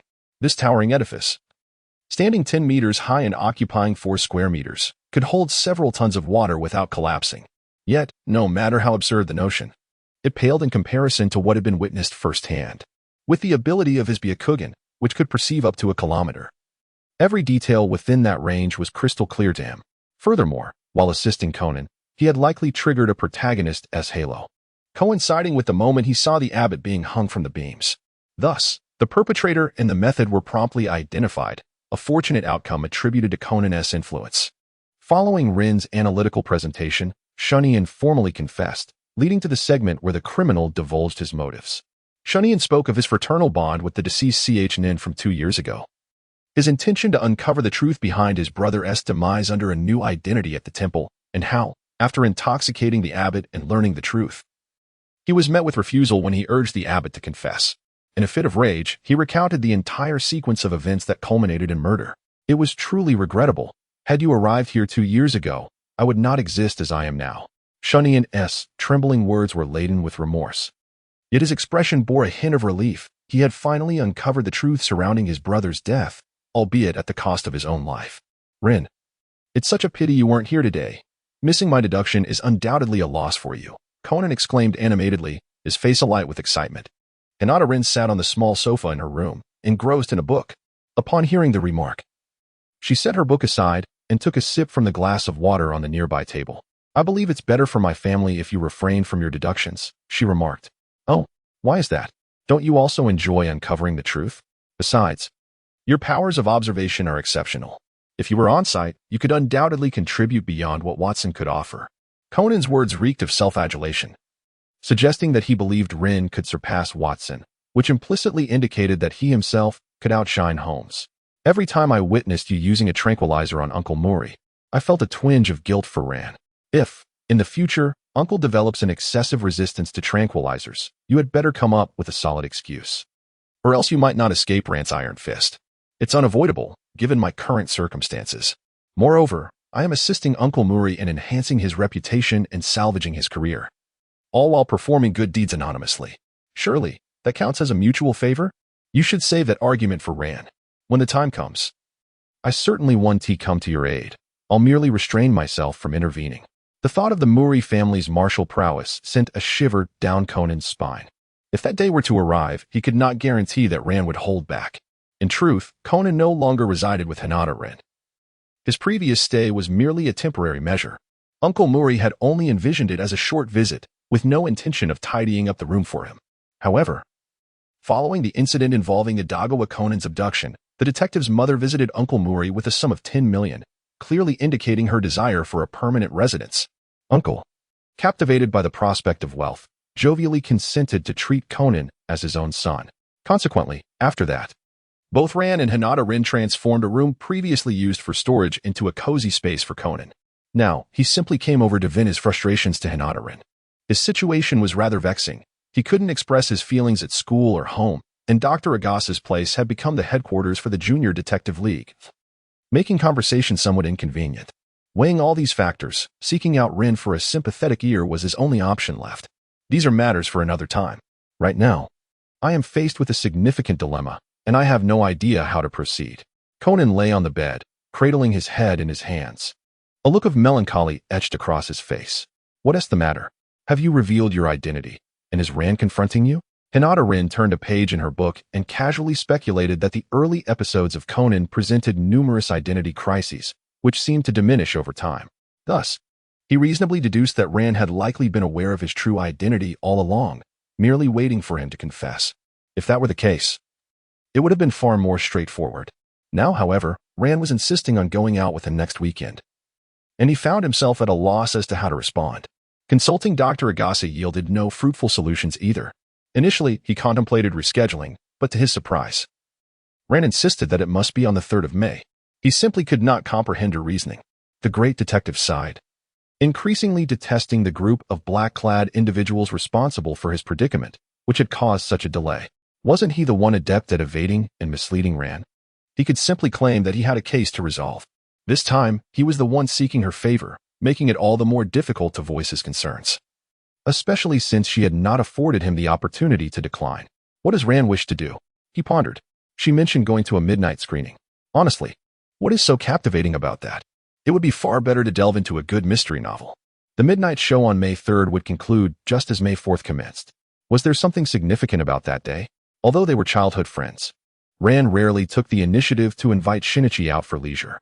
The last time they had gone out was due to Ran winning a karate tournament, which had ultimately led to trouble for the great detective. May 4th, I know that date. It marks the day when Holmes and Dr. Watson met their demise in the waterfall. The great detective declared with unwavering certainty, his expression brightening considerably compared to the earlier worry over how to dodge Ran. When is your birthday? Encountering thoughts of Holmes, the great detective's mind ceased to function properly. He failed to consider that Ran's invitation might be related to Holmes. Thanks to his fervent admiration for Holmes, he found himself unable to cease talking even during outings. And it was a relief that Ran had not turned into a Holmes detractor. Oh, right, that day is indeed my birthday. No wonder it all makes sense now. Do you not remember your own birthday? If it were someone else inquiring, it might be excusable, but surely Ran wished to celebrate his birthday. That must be why she insisted on meeting him that day. Perhaps she had something special prepared for him. Cherish a girl's affections, otherwise, someone else will. Hinata-rin realized that this must be the plot of the movie, where the dates were in disarray. Yet, if one did not pay close attention, the days passed rather monotonously. After all, regardless of the chaos, there remained the distinction of day and night, which sufficed. Upon your mention, I recall that Ran had inquired about my favorite color. Could it be that she is indeed preparing a gift? What a bother. However, your words are lighthearted. And I too wish to meet her. It is not solely her who is contemplating this, after all. The last remark was uttered by Conan in a whisper, almost as if he were mumbling, yet Hinata-rin heard it distinctly. He was reluctant to involve himself in the complexities of childhood friendships, so he refrained from expressing an opinion and instead broached another matter. If your birthday is on May 4th, what about Conan? Have you established a birthday for him? It seemed he had forgotten, but was it truly necessary? I suspect that if Ran intends to celebrate Kudo Shinichi's birthday, she might casually inquire about Conan's birthday. If you deem it unnecessary, you could simply inform her that Conan's birthday is also May 4th, which might alleviate your current troubles. I genuinely appreciate your help. Conan gazed at Hinata-rin with his deadpan expression, while Rin calmly nodded, graciously accepting the gratitude from the heir of the Heisera homes. Oh well, as the saying goes. The ship will find its way when it reaches the bridge. Perhaps a solution will present itself in due course. After pondering for quite some time without resolution, the great detective opted for a lackadaisical approach. He quickly immersed himself in a world of detective novels, unable to extricate himself. He was engrossed in the countless times he had revisited the Sherlock Holmes case files, his craving for them rivaling that of solving mysteries. Moreover, just a few days prior, he had secretly enrolled in a Sherlock Holmes-themed tour, where the elder gentleman seemed to endure considerable torment and, as expected, encountered a case. Hinata Rin did not venture out. He has been rather reclusive these past few days. From Conan, he gathered that he seems to have missed several cases. Additionally, the great detective has officially laid bare his intentions with his future close companion, the ebony-skinned youth Heiji Hattori from Osaka, and the two have forged a strategic alliance. Naturally, as someone who is also privy to Conan's true identity, Hinata Rin could not escape being informed of this development. Thus, despite his current troubles, he had been quite content a few days ago, indulging in a sense of liberation. From the perspective of the great detective, he indeed lacks a solution to the predicament caused by the drug-induced transformation. Although proficient in medical ninjutsu, the physiological differences between ninjas and those in this world are substantial, and he is reluctant to seek out samples for comparative study. It would likely suit Orochimaru well, given his peculiar obsession with collecting strange specimens. He would surely not overlook someone as extraordinary as Conan, after all. Few possess the ability to alter their size at will while bearing a deathly aura. Moreover, Orochimaru's skills in self-preservation are unparalleled. Even if he were to stand against Conan, he would likely face no mortal peril. Contemplating this, it appears that Orochimaru would be a fitting addition to the organization, as their pursuits of immortality would likely align harmoniously. However, if the sole intent is to resolve the current dilemma, Hinata Rin could simply employ a transformation technique to become Shinichi Kudo and watch the film in his stead. The efficacy of this transformation would at least rival that of Kid the Phantom Thief's disguise, without chakra or bloodline limits on this side. Discerning his technique would prove exceedingly challenging. Nevertheless, the great detective would likely be reluctant. And Hinata Rin himself is not keen on entangling himself in the affairs of childhood sweethearts. If this can be deemed a somewhat less troublesome middle ground, he possesses an even more convoluted plan. This involves eliminating Conan and subsequently capturing Kaido Kuroba, the human form of Kid the Phantom Thief, using him as a vessel for the impure world reincarnation technique to summon Conan's soul back into Kaido's body, thereby achieving the appearance and essence of Shinichi Kudo. As for his hairstyle, a touch of mousse would suffice, or for safety, it might be prudent to leave it unchanged.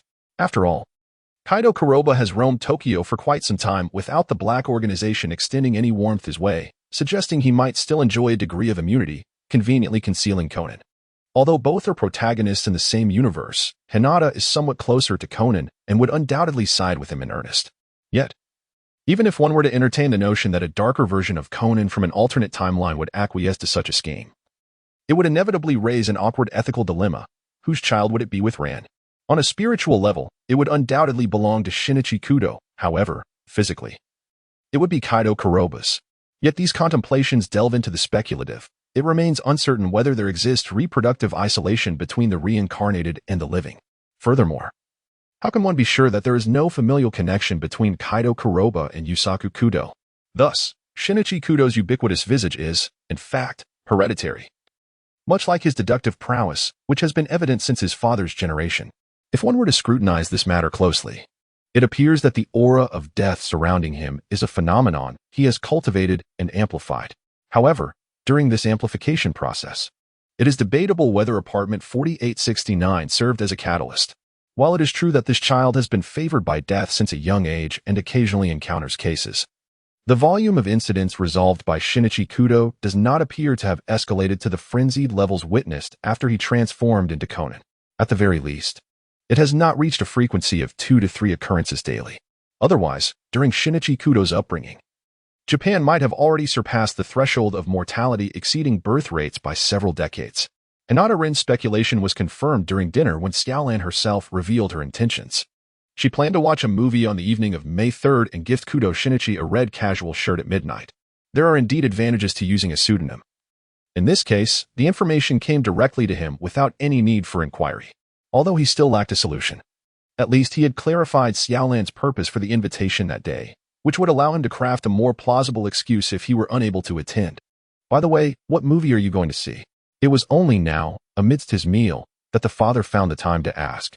And soon he was met with Xiaolan's enthusiastic description of the film's plot and her selection process. Her cheeks flushed with excitement, and her voice carried a tone of longing. In that moment, Xiaolan seemed to momentarily escape the mundane chores of daily life, embodying the essence of a blossoming young woman. Wait a moment. Did you just say you were going to watch a midnight screening? Absolutely not. I cannot permit it. Young boys and girls spending the night in a dimly lit cinema. The father finally grasped the crux of the matter. While it was harmless for childhood friends to watch a movie together, the timing was indeed perilous. Of course, he was not particularly worried about Xiaolan's safety. She was quite capable of taking care of herself, as long as they avoided ghost stories. It was the would-be robbers who should be wary of encountering Xiaolan. He understood all too well what young boys had on their minds. That little rascal had grown up under his watchful eye. Though he appeared respectable, he was, in reality, a mischievous boy with questionable intentions. He would never allow his daughter to fall into such a trap. Setting aside the topic, let us attend the afternoon tea at the Moritani family's home. Xiaolan produced the invitation from Kudo Shinichi, aiming to divert her father's attention. Moritani Teiji, indeed, it seemed to be related to the plot of the first theatrical release. Hinata Rin has come to a definitive conclusion, especially in light of the deranged criminal who resorts to demolishing buildings simply due to their asymmetry. This peculiarity stands out even in the already bizarre world of Conan, particularly since it is the first installment of the series' cinematic offerings, leaving a profound impression on him. Although Uncle Mori expressed his dissatisfaction, as it was originally meant for Kudo Shinichi to attend, he believed that such an invitation should have been directly sent to his renowned household, Mori Kogoro, deeming it a sheer waste to extend it to a mere high school student who is yet to fully mature. Nevertheless, Conan managed to sway him. With a mere mention of a historic meeting between a famous detective and a distinguished architect, Uncle Mori burst into laughter, clearly ensnared by the flattery. Observing his feigned smile, it is likely that he internally criticized his future father-in-law for being rather foolish. Rin, why don't you join us? You've been cooped up at home alone lately. It must be rather dreary. You should step out for some fresh air, urged Xiaolan. Concerned that the recent murder case they encountered in the remote mountains had frightened Hinata Rin, causing him to shy away from outings with them. As her cousin, she felt a deep obligation to inquire into the mental well-being of family members. I was simply overwhelmed with schoolwork recently, but I'm much better now. I will accompany you all, he replied. Hinata Rin responded that he initially intended to attend. As the plot of the theatrical version is far more exhilarating than the mundane routine, it would indeed be a pity to miss the live experience. Moreover, he harbored a curiosity about the individual afflicted with symmetry obsessive-compulsive disorder. The creation of art necessitates dedication, yet an excessive fixation can lead to complications. On Tuesday afternoon, April 29th, at the doorstep of Moriya Teiji's residence, the Mori group disembarked from the taxi. Conan seamlessly blended into his age group, eagerly leaping out of the vehicle and rushing inside. Uncle Mori had originally contemplated renting a car, as a taxi somewhat undermined his identity as a renowned detective. However, circumstances dictated otherwise. Their previous rental had suffered a breakdown deep in the mountains, necessitating police intervention for retrieval. Although Uncle Mori had compensated for the repairs, he had, due to several malfunctions, been subtly placed on a blacklist. While outwardly, this was not disclosed after all. They were in the business of hospitality. Numerous excuses were fabricated to deny him a rental vehicle. Thus, they were left with no choice but to arrive by taxi today. The taxi fares in Japan are notoriously exorbitant, with the base fare already several times that of China. Generally, individuals without pressing engagements would shy away from such a mode of transport, let alone for a social visit.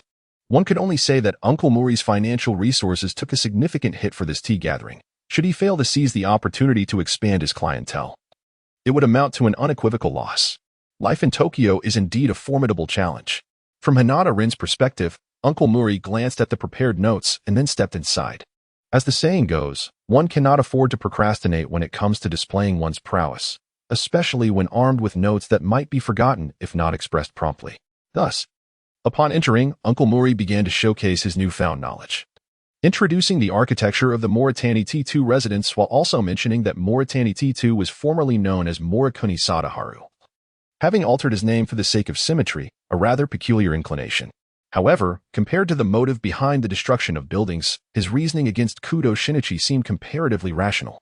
The latter's sleuthing had led to the downfall of the mayor who had supported him, rendering the meticulously crafted architectural plans unfeasible, an impediment to his aspirations. Hence, his desire for revenge did not seem particularly pathological. If one were to follow his logic regarding the demolition of structures, it would be because he bore the name T2, while Kudo Shinichi was named Shinichi. Not only did this lack symmetry, but it also placed the numerical designation before him, compounded by the fact that the latter's previous actions had obstructed the realization of his ambitions. Thus, to seek vengeance in this manner would align more closely with his character as a symmetry fanatic.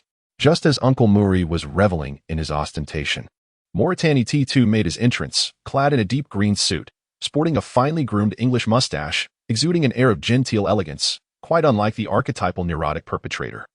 Indeed, in the world of Conan, criminals seldom reveal their true nature at first glance.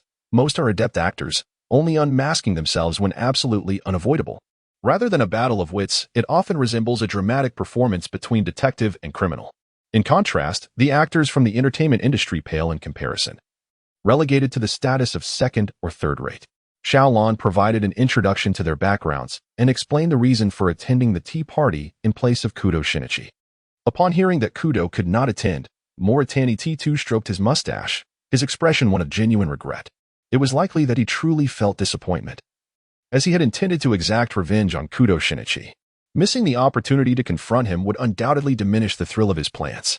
Led by Moritani T2, the Mori family proceeded to the garden in the backyard, the designated venue for the tea party. The area was already bustling with numerous prominent figures engaged in conversations.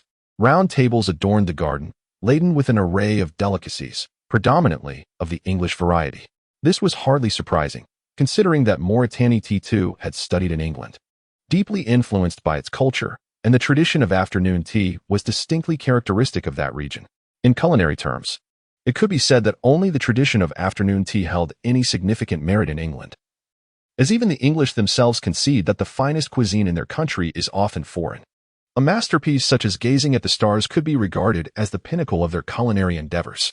Wow, this is exquisite. Are all these pastries handmade?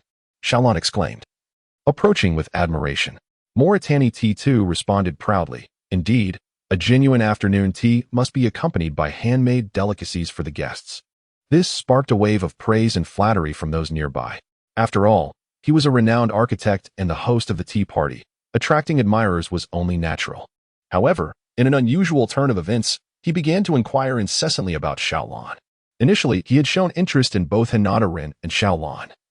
But after Xiaolan's introduction, he shifted his focus, evidently intent on pursuing Kudo Shinichi's childhood companion. Hinata Rin pondered whether this could be considered a form of self-protection based on gender, if his male identity were to be disregarded. Even under the guise of mere familial relations, it was conceivable that this old rascal might confine both himself and Xiaolan within the confines of the Mihua building, only to detonate it in the presence of Kudo Shinichi. Without the attributes of beauty, I find it utterly impossible to acknowledge such constructs as architecture. Nowadays, many young architects seem to lack an appreciation for aesthetics. They must cultivate a profound sense of responsibility towards their creations. Initially engaged in light-hearted conversation, Moritani Teiji abruptly shifted the discourse to architecture, fervently articulating his views, which plunged the gathering into a profound silence. What was supposed to be a casual tea gathering transformed into a rather grave discussion, as the host's perspective on architecture appeared excessively serious, leaving those who were merely indulging in mutual flattery at a loss for words. It can only be said that even a compulsive individual, despite their ability to mask their tendencies, finds it challenging to conceal their stance when confronted with pivotal issues. Those involved in the arts indeed have a propensity to become ensnared in their own intricate dilemmas. Hinata Rin recalled the remarkable Sasori of the Red Sand from Sunagakure and Deidara from Awagakure, the latter of whom was uncertain to have even been born during his time. However, the renown of the former as a genius puppet master was undeniably resounding, although he later vanished alongside the third Kazekage. The truth remained that he was utterly captivated by puppetry. Not only did he transform himself into a puppet, but he also assassinated the third Kazekage, converting him into an artistic collectible with an air of pride, which ultimately ignited the flames of the Third Shinobi World War. In the realm of shinobi, where strength reigns supreme, one might find themselves compelled to sacrifice for the sake of artistry if they lack the requisite skill. Conversely, Mori Teiji appeared more akin to a bomb enthusiast, for he favored demolishing structures rather than altering them. It was a notion few could fathom that asymmetry warranted destruction. The invitations extended to Kudo Shinichi were likely to be mere pretexts for a banquet, with the organizers harboring ulterior motives. Before even savoring a few morsels of delicacies, Mori Teiji suddenly requested Uncle Mori to devise an internet password for a company his three friends wished to establish. He subsequently produced a slip of paper detailing the names, birth dates, and brief introductions of the trio, accompanied by an hourglass. He informed the assembly that everyone was welcome to participate, with a time limit of 3 minutes. Uncle Mori, however, was not adept at such tasks. Despite his intense scrutiny of the paper, he could not decipher its contents. Mori Teiji likewise handed out slips to both Ran and Hinata-rin, and Conan, upon crouching to examine it, displayed a look of sudden realization. Hinata-rin harbors no interest in riddles. They are merely whimsical brain teasers concocted by others. Not only do they require identifying patterns, but they often necessitate aligning one's thought process with that of the questioner. This bears a striking resemblance to the humanities questions encountered during his school days in China, where answers are seldom unequivocally correct. Instead, one must decipher the thought process of the examiner, as the logic tends to converge closely. Regrettably, he was a humanities student back then, lacking enthusiasm for such matters, and even less so now. Correct answers yield no rewards, rendering the endeavor devoid of significance. Only someone like Conan, with his fervor for reasoning, would find such pursuits captivating. Then, he boldly proclaimed the answer, Momotaro. The solution lay in the birth years of the three individuals, which correspond to the monkey, rooster, and dog companions of Momotaro, thus unveiling the answer. Hinata-rin is somewhat unfamiliar with Japanese customs. Even if she perceives the question regarding one's birth date, she cannot deduce that the answer pertains to Momotaro. Thus she relinquishes her contemplation. Meanwhile, Mori Teiji appears to be venting his frustrations on Mori Kogoro while simultaneously assessing the latter's deductive prowess. Observing the collective inability to arrive at a conclusion, he remarks that they should await the expert's answer. In truth, the expression of the elder gentleman, who is scratching his head in confusion, is quite conspicuous. Despite their outwardly sophisticated demeanor, one might suspect that they would struggle to suppress their laughter, especially when Conan exclaims the answer aloud, one that even a child could discern. It serves to embarrass Mori Kogoro further. Fortunately, such instances are not uncommon, and the elder gentleman remains unfazed, never succumbing to mental fatigue over such trivialities. Thus, there is no spectacle of pretentiousness or humiliation. Subsequently, Mori Teiji extends an invitation to them to visit his reading room, where he showcases his works, primarily composed of architectural photographs, including those of the Kurokawa family, the subject of a recent case. Throughout his discourse, Mori Teiji expresses dissatisfaction with his earlier creations, his thoughts seemingly diverted from the introductions. Instead, he is notably intrigued by the romantic endeavors of Rand and Kudo Shinichi. Surprisingly, Rand exhibits a newfound extroversion, ordinarily. Such matters would be the shy secrets of a young girl, and one might wonder why she would divulge so much to a stranger of considerable age. Mr. Morisuk, you seem quite curious about Kudo Shinichi? Hinata-rin intercepted the almost revealing words of Xiao Lan regarding the details of their date and turned to Mori Teiji with a question. Ah, indeed. I have heard reports in the news referring to him as the Sherlock Holmes of the Heisei era, and I studied in the UK during my early years. It is only natural for me to feel intrigued by the high school detective Shinichi Kudo, who is also known as Sherlock Holmes. This old fellow is quite meticulous. His reasoning is rather logical.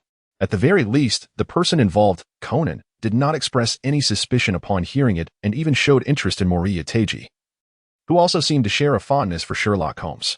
His vigilance is rather lacking. Usually, he suspects the entire world, yet upon hearing the name Sherlock Holmes, he becomes so engrossed. Although Hinata-rin attempted to intervene, Xiao Lan spoke rapidly, inadvertently revealing her plans to watch a movie with Shinichi Kudo at the Mihua Cinema to celebrate her birthday this Sunday.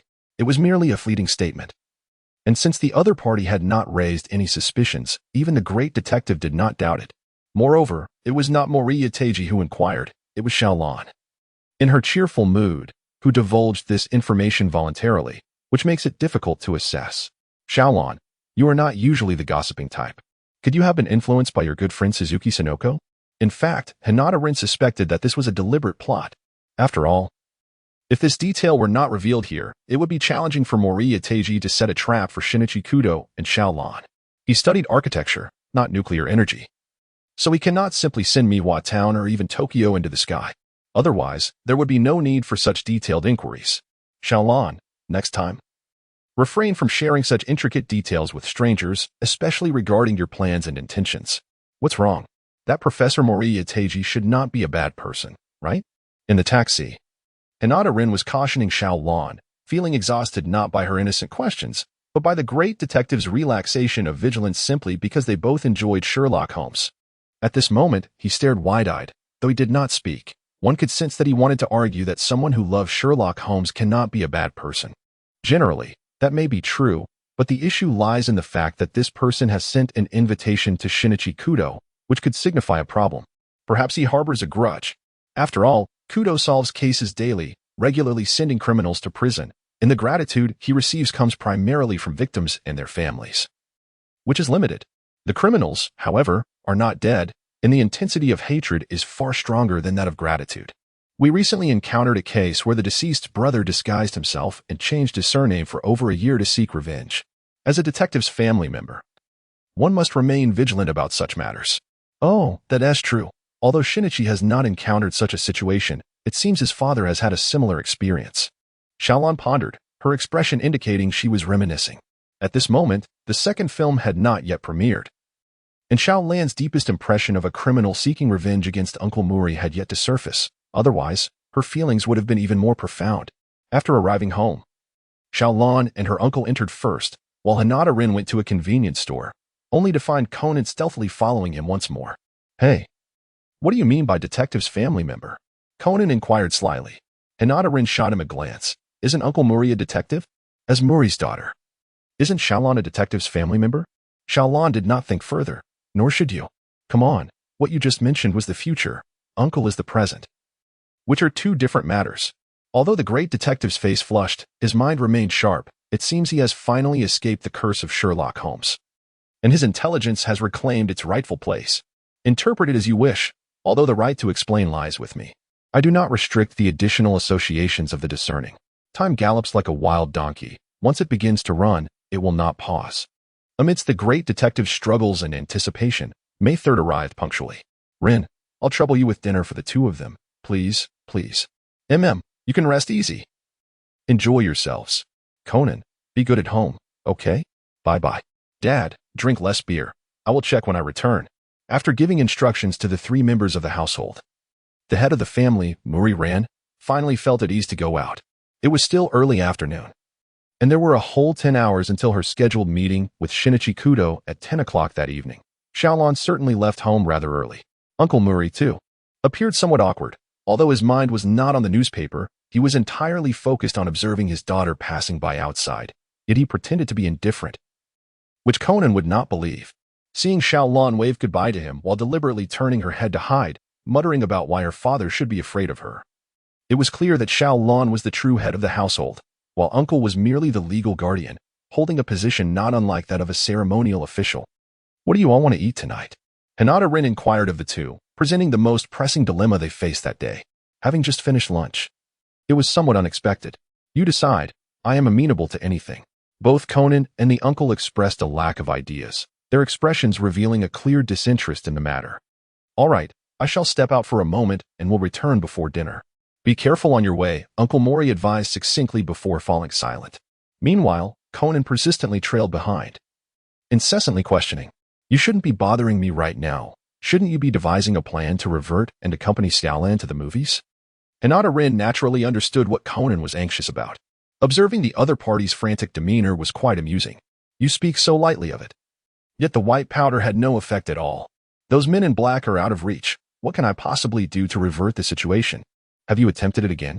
Hinata Rin discerned the underlying implication of the detective's words. It seemed he had ventured into experimentation once again. His sources of information extended beyond just Dr. Agasa, for he also had a pair of unreliable parents who frequently traveled abroad, although they were often absent. Procuring items through their occasional efforts was certainly not beyond reach. I found myself in a predicament, resorting to desperate measures, yet to no avail. Even consuming pure alcohol in a state of illness did not revert my condition. However, I must admit there was a slight discomfort in my heart. It is plausible, as I previously suggested, that the energy stored within your body may be insufficient, lacking the necessary conditions for a transformation. Alternatively, it could be that the factors within the alcohol that facilitate your recovery have developed antibodies, rendering them ineffective. Nonetheless, since you have mentioned a twinge of unease in your heart, it bears resemblance to the effects of your medication. Thus, it is likely that there remains some efficacy, however. Further attempts may not yield the same results. Are you suggesting that the alcohol might lose its potency? Conan's expression grew increasingly grim. This was his sole method. And if it failed now, it would be a temporary setback. Yet, if he could never revert to his former self, he would be utterly at a loss. By the way, where are you headed? In the midst of their conversation, the two had already traversed a considerable distance. Conan, too, was seeking refuge. Who could say whether remaining at home might attract the ire of the perpetually ill-tempered Uncle Mori? Such a scenario was not entirely implausible. To Dr. Agasa's residence, I inquired whether he could enhance the efficiency of the existing range hood, and he invited me to view the completed product. I would advise tempering your expectations, as Dr. Agasa's inventions tend to lack practicality. Conan candidly expressed his sentiments regarding Dr. Agasa's creations, which was rather audacious of him, despite the unreliability of Dr. Agasa's other inventions. The cutting-edge technology he provided was invariably effective, rendering Conan the least qualified to voice such criticism. The distance to Dr. Agasa's home was not particularly far. Although Conan was diminutive in stature, his pace was brisk, and soon they arrived. Previously, Dr. Agasa had entrusted him with a key to his house, explaining that he often immersed himself in his inventions and might not notice the sound of the doorbell, thus allowing him to enter freely. Upon Hinata Rin's arrival today, it became evident that the spacious living room was devoid of any occupants. Dr. Agasa was engrossed in the final adjustments of his inventions within his workshop, creating a considerable din that rendered it nearly impossible to hear any sounds from outside. Such was the nature of Dr. Agasa.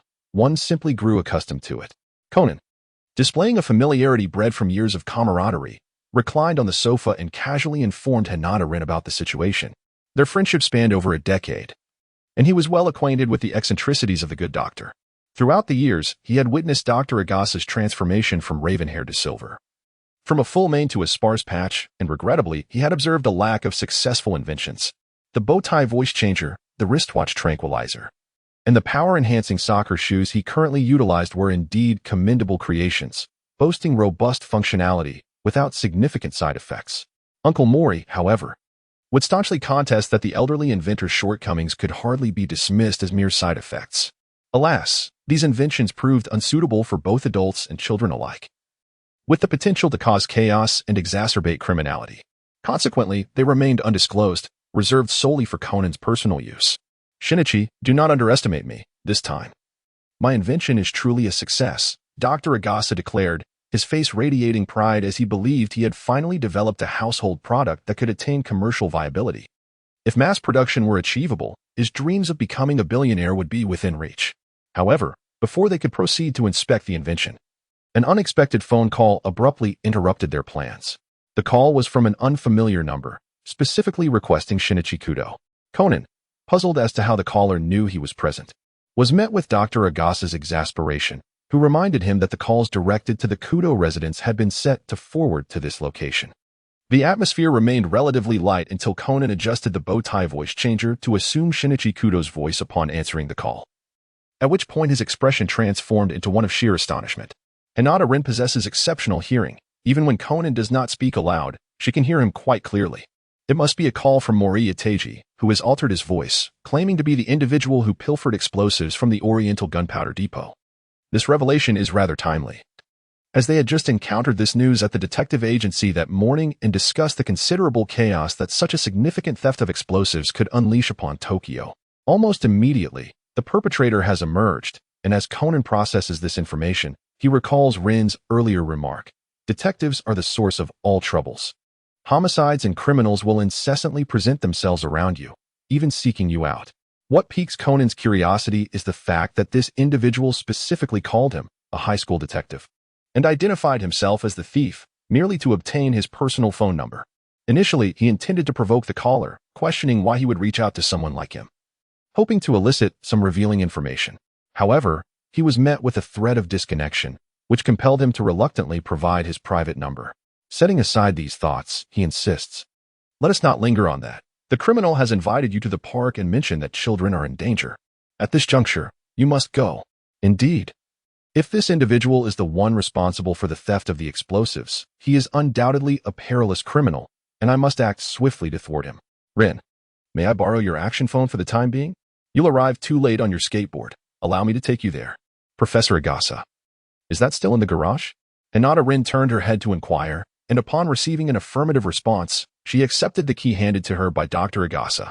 This riddle-like maneuver left Conan in a state of bewilderment. He was utterly perplexed. When had his supplier of cutting-edge technology developed a clandestine rapport with Hinata Rin? This revelation was truly astonishing. "Stop staring in confusion and let us proceed," he urged. Hinata Rin unlocked the garage door with a key, and before Conan could approach, he was met with the thunderous roar of an engine. Suddenly, he beheld Hinata Rin emerging from the garage astride a matte black, sleekly designed motorcycle, which she expertly maneuvered into a stunning drift, coming to a halt at Dr. Agasa's doorstep. Observing Conan's eyes filled with a myriad of questions, Hinata Rin simply stated, "There's no time for explanations. Get on the bike." She tossed a helmet to Conan, signaling him to hasten. Conan swallowed hard. He had never witnessed Hinata Rin riding before. And considering she was merely a 17-year-old girl piloting such a perilous machine as a motorcycle, he couldn't help but feel a twinge of apprehension. At that moment, the great detective had evidently forgotten about his solar-powered skateboard, which could rival a motorcycle in speed. Should both vehicles encounter misfortune, the motorcycle, equipped with a safety helmet, stood a chance of preserving a life, whereas the skateboard would likely be reduced to mere fragments, whether of person or board. Despite his inner desire to delve deeper into the situation, Conan recognized the inappropriateness of the moment. Thus, he swiftly donned the helmet and leaped onto the motorcycle's rear seat. "Hold on tight. I'm taking off now." Hinata Rin offered a brief instruction before accelerating with remarkable speed, roaring down the street. "Be careful on your way." "Doctor," Agasa called out anxiously, watching the tail lights vanish into the distance. If anything were to go awry, the Kudo and Mori families would likely find themselves in a predicament, perhaps even a double portion of trouble. The unfamiliar call mentioned that the park was not far from their location in the original narrative. Conan had managed to catch up on his skateboard, so Rin's racing prowess was undoubtedly sufficient. Moreover, the motorcycle had been modified by Dr. Agasa, raising questions about its legality. Yet its speed was undeniably impressive. Coupled with Rin's Byakugan and ninja-like reflexes, Conan barely grasped the complete scene as Rin sped past. Astonishingly, not only did he perfectly avoid the traffic, but he also encountered no traffic lights, prompting him to marvel at his extraordinary luck that day. In reality, the great detective was entirely unaware of the Byakugan's ocular prowess, which granted a long-range vision of up to 1 kilometer, making the navigation capabilities of the Hinata clan impeccable, something anyone who experienced it would understand. "Is this the right place?" Hinata Rin parked the car, removed her helmet, and tossed her disheveled long hair. Turning back, she confirmed to Conan, "Indeed, this is the place." They had arrived at a verdant park, and on this leisurely afternoon, the area was bustling with adults and children alike, engaged in relaxation and play. The throng made it challenging to pinpoint their target amidst the ebb and flow of the crowd. "It must be them." Hinata Rin pointed towards the 3 children playing with a remote-controlled airplane in the park's open area. Conan followed her gaze and instantly widened his eyes before dashing forward. The children operating the remote-controlled airplane were members of the Mihan Town Reckless Squad, officially established after Conan's arrival at Tien Elementary School. Embodying the motto of ceaseless life and relentless recklessness, the trio, Jinta Kojima, Ayumi Yoshida, and Mitsuhiko Tsuburaya continuously contributed to the rising crime and mortality rates in Mihan Town as members of the Young Detective League. "Hey, Mitsuhiko, what's up with that remote control?" Conan inquired as he sprinted towards them with remarkable speed. "It was left to me by a man with a big beard," Mitsuhiko replied, multitasking between piloting the airplane and answering. Jinta Kojima excitedly chimed in, adding that it was a bomber. The man's peculiar attire and unusual message, combined with a phone call he had previously received, led Conan to suspect that there was something amiss with the aircraft. Just as Conan widened his eyes in confirmation of the airplane's condition, Rin's voice reached his ears. "There's no need to ask. The airplane is equipped with an unidentified object, most likely a bomb." As Hinata Rin spoke, she deftly retrieved a shuriken from the backpack at her lower back. At that moment, Tsuruta Mitsuhiko, who was piloting the aircraft, had just elevated the plane to its zenith and had only just heard the bomb, leaving him little time to react. Hinata Rin raised her hand, and a black shuriken sliced through the air with a sharp whistle. The sequence of events unfolded with such swiftness that Conan could merely witness Rin's gesture before a fleeting shadow of black crossed his vision, accompanied by a hint of white. The explosive tag, a specialty from the world of ninjas. Almost immediately, the aircraft, having reached its zenith, erupted with a thunderous explosion, illuminating the sky with an orange glow amidst thick, billowing smoke. The force of the explosion stirred up clouds of dust, creating a miniature sandstorm in the verdant park. The sudden blast and the ensuing spectacle drew the attention of the park-goers, many of whom mistook the commotion for fireworks or a malfunctioning toy plane. Oblivious to the gravity of the situation, standing there in a daze as spectators. After all, this was merely the beginning of the first feature film. The plot had only just commenced, and instances of explosions were not yet frequent. The inhabitants of Miho Town and even Tokyo had yet to grow accustomed to the notion of bomb threats as a triviality, a habit that required time to cultivate. For quantity often begets quality. Beep, beep, beep. Conan's phone suddenly rang, and still reeling from the explosion, he answered without a second thought, inadvertently revealing his youthful identity. Where is Kudo Shinichi? Does he think that a mere child like you is sufficient to contend with me? And have that woman next to you take the call. The voice on the other end brimmed with anger, yet Conan's focus was not on this matter. He was preoccupied adjusting his voice-changing device, realizing that the caller must be observing from a distance. Otherwise, they wouldn't have made such remarks, mistaking Rin for a woman. With urgency at hand, he hastily handed the phone to Hinata Rin, fortunate that it was already on speaker, sparing him the need to repeat the caller's words. So, you must be Mori Ran, Kudo Shinichi's childhood friend. I didn't expect him to send you in his stead, seemingly indifferent to your safety, isn't that so? Upon hearing this, Hinata Rin remained unperturbed, while Conan's expression darkened. What was the assailant's intent in confusing Rin for Ran? While he too occasionally noted the resemblance from behind, it was the blatant disparagement that perplexed him. He might have shrunk in stature, but he was far from dead. Enough with the frivolities. What, precisely, is your objective? Hinata Rin retorted, feeling disinclined to engage in a debate with this brooding lunatic, and thus opted for a more straightforward inquiry. He was also curious to see if, by any chance, Sengudi had mistaken him for Lon, which might alter the original plan. The youth ought to exhibit a modicum of patience. He had to listen closely. For at a little past 1 o'clock, a bomb was destined to detonate at the square in front of Mihua Station. Since Kudo Shinichi placed such trust in the two of them, they ought to uncover the truth. By the way, I have already sent a warning letter to the Metropolitan Police Department. Should the bomb successfully explode, it would not only obliterate lives, but also tarnish the reputation of Kudo Shinichi, that so-called detective. I eagerly await the spectacle. Ha ha. Wait a moment. You can't just say that. How are my sister and I supposed to guess like Shinichi? Can you provide another hint?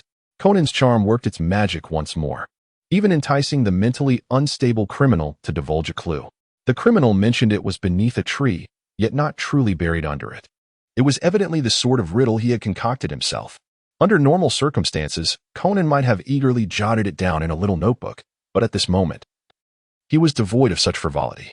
The bomb was set to explode shortly after 1, and with the clock nearing 12:30, time was of the essence.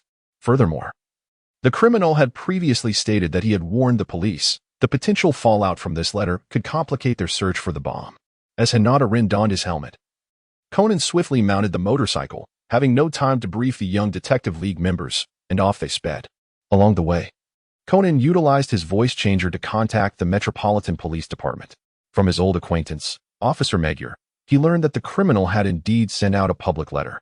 But thus far, only the police were privy to this information. Officer Magyar, I will locate this bomb. Please ensure the news remains under wraps to avoid inciting public panic. Do you truly not require our police force's assistance? Officer Magyar inquired over the line, expressing considerable trust in Kudo Shinichi, particularly given the severity of the bomb situation. It was no wonder they had advanced. While they often relied on him for case resolutions, he genuinely facilitated their efforts during critical moments. I'm uncertain whether the bomb possesses remote detonation capabilities, and this individual clearly harbors resentment. If he observes the police evacuating the populace, he might trigger the bomb, leading to irrevocable consequences. Conan's rationale was pragmatic. He had sensed something amiss in the criminal's recent demeanor. Very well. Do you require us to send someone to escort you? Where are you now? At this moment, Conan was racing down the highway on Hinata Rin's motorcycle, reaching nearly 120 miles per hour. To expedite their arrival at the Mihua Station Square, they had chosen some unconventional routes, even leaping over a modest ditch, which nearly caused Conan to lose his grip while on the phone. "Hey, this is reckless. Be careful not to get your license revoked," he shouted against the rushing wind. "Revoked? That requires having one in the first place." "What? Are you saying you're driving without a license?" Conan was taken aback. Had the circumstances been less dire, he might have leapt from the bike for safety. "Relax, I'm just joking. Hold on tight, we're almost there." With a light-hearted jest to alleviate Conan's tension, Hinata Rin accelerated, and around 12:45, they successfully arrived at the Mihua Station Square. Unlike their previous venture to the park, they had been restricted to main roads, besieged by heavy traffic and throngs of people, consuming considerable time, yet likely still faster than Conan skateboarding over. The criminal seemed to have deliberately chosen a crowded locale. On a holiday, Mihua Station was teeming with people, dwarfing the earlier park visit. "Let us split up the search, it will be more efficient." Before the motorcycle had come to a complete stop, Conan leaped off, helmet still on, and hurriedly dashed ahead. The square in front of the station was relatively small, with only a few roadside trees. As Conan scanned the area while circling one of the trees, he noticed Hinata Rin striding directly toward a nearby empty bench. Beneath the bench lay a pink airline box, inside of which nestled a small white kitten. Before Conan could utter a word, Hinata Rin promptly lifted the airline box, which bore a note, "Kind-hearted individuals, please take me." At first glance, it appeared to be the act of someone unable to care for the kitten, but in reality, it was a meticulously crafted trap set by a deranged bomber. "Ah, that explains why he mentioned someone would take it," Conan remarked, resting his chin on his hand. Moreover, the phonetics of beneath the tree align perfectly with the criminal's clue. It seems this box indeed conceals the bomb. In the pursuit of locating the bomb within a designated area, even with his protagonist aura, Conan could not rival his own intuition, and this clue was merely a play on phonetics, easily deducible. However, Hinata Rin felt compelled to retort that such puns would incur fines back in China. "For safety's sake, I shall not accompany you. If the criminal is still surveilling you, he may use your actions to ascertain our whereabouts. Also, keep an eye on this." Hinata Rin carefully extracted the small device and handed it over to Conan. Upon activating his Byakugan, he could distinctly perceive the various connections on the bomb, mitigating any risk of accidental detonation. However, as he was not particularly skilled in bomb disposal, he opted to simply detach the base of the cage, taking the bomb along with it. The countdown displayed less than 10 minutes, indicating that the perpetrator had set the detonation for precisely 1 o'clock.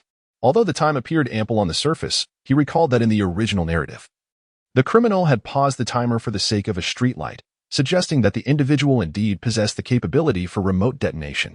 Transporting the bomb by motorcycle seemed rather precarious. After all, the assailant had mistaken him for Ran. Should the criminal have a sudden whim to leave Kudo Shinichi in eternal regret, it would spell trouble. He had observed that there were no suspicious individuals nearby.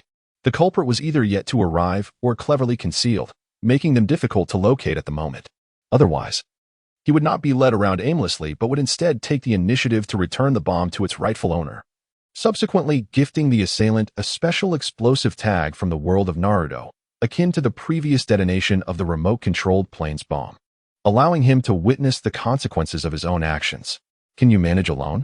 Noticing that Hinata Rin seemed disinclined to ride the motorcycle, Conan felt a twinge of unease, especially considering that the bomb was packed along with it, lending an air of frivolity to the situation. "This cage remains here to mislead the criminal. I will choose to detonate the bomb in a secure location. You may continue to feign searching for the bomb. We arrived swiftly enough, and I estimate he has not yet arrived." After Hinata Rin uttered those words, she swiftly vanished from Conan's sight. Just a little longer, and it will be over. Once she had distanced herself from the crowd, Hinata Rin formed hand seals and executed the shadow clone technique. Upon the appearance of her clone, it took the bomb, and in the next instant, she disappeared from the spot using the body flicker technique.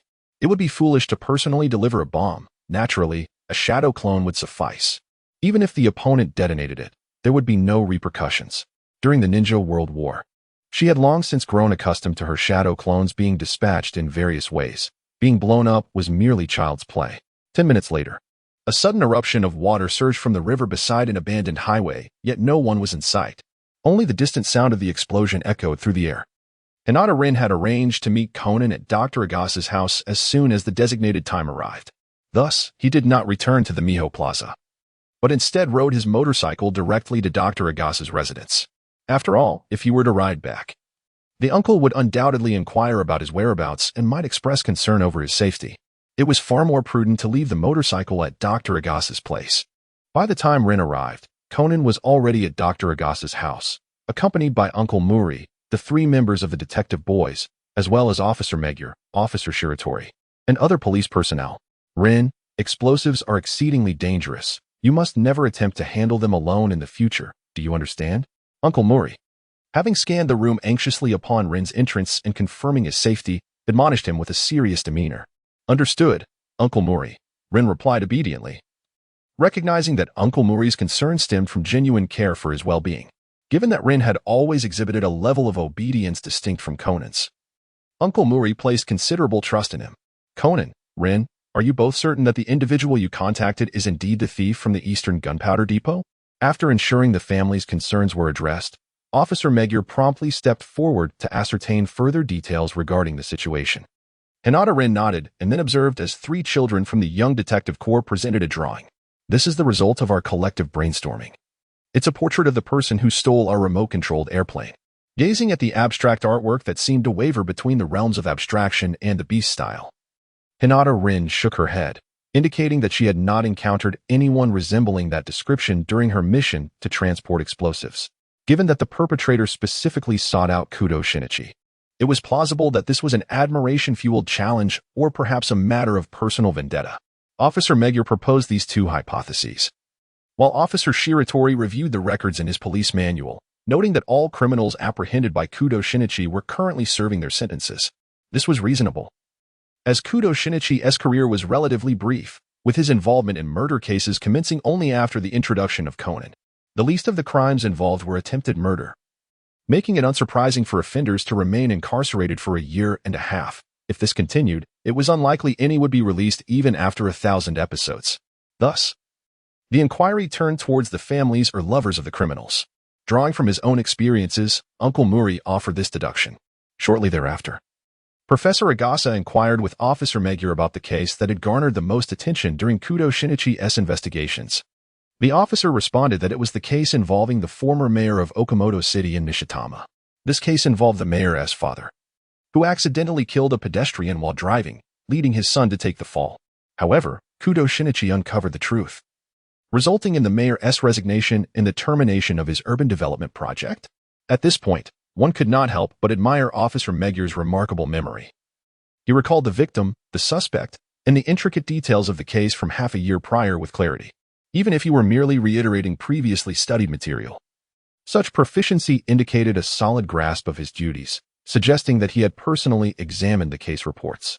Based on the outcomes of their discussion, the police decided to keep a close watch on the former mayor's son, Kohei Okamoto, a university student majoring in electronic engineering. Although he had not yet been designated a suspect, his motivations did indeed raise suspicions. However, in accordance with the conventions of Conan narratives, those initially suspected typically bore little connection to the case at hand. Just as the police were preparing to commence their investigation, the phone rang, precisely timed as if orchestrated.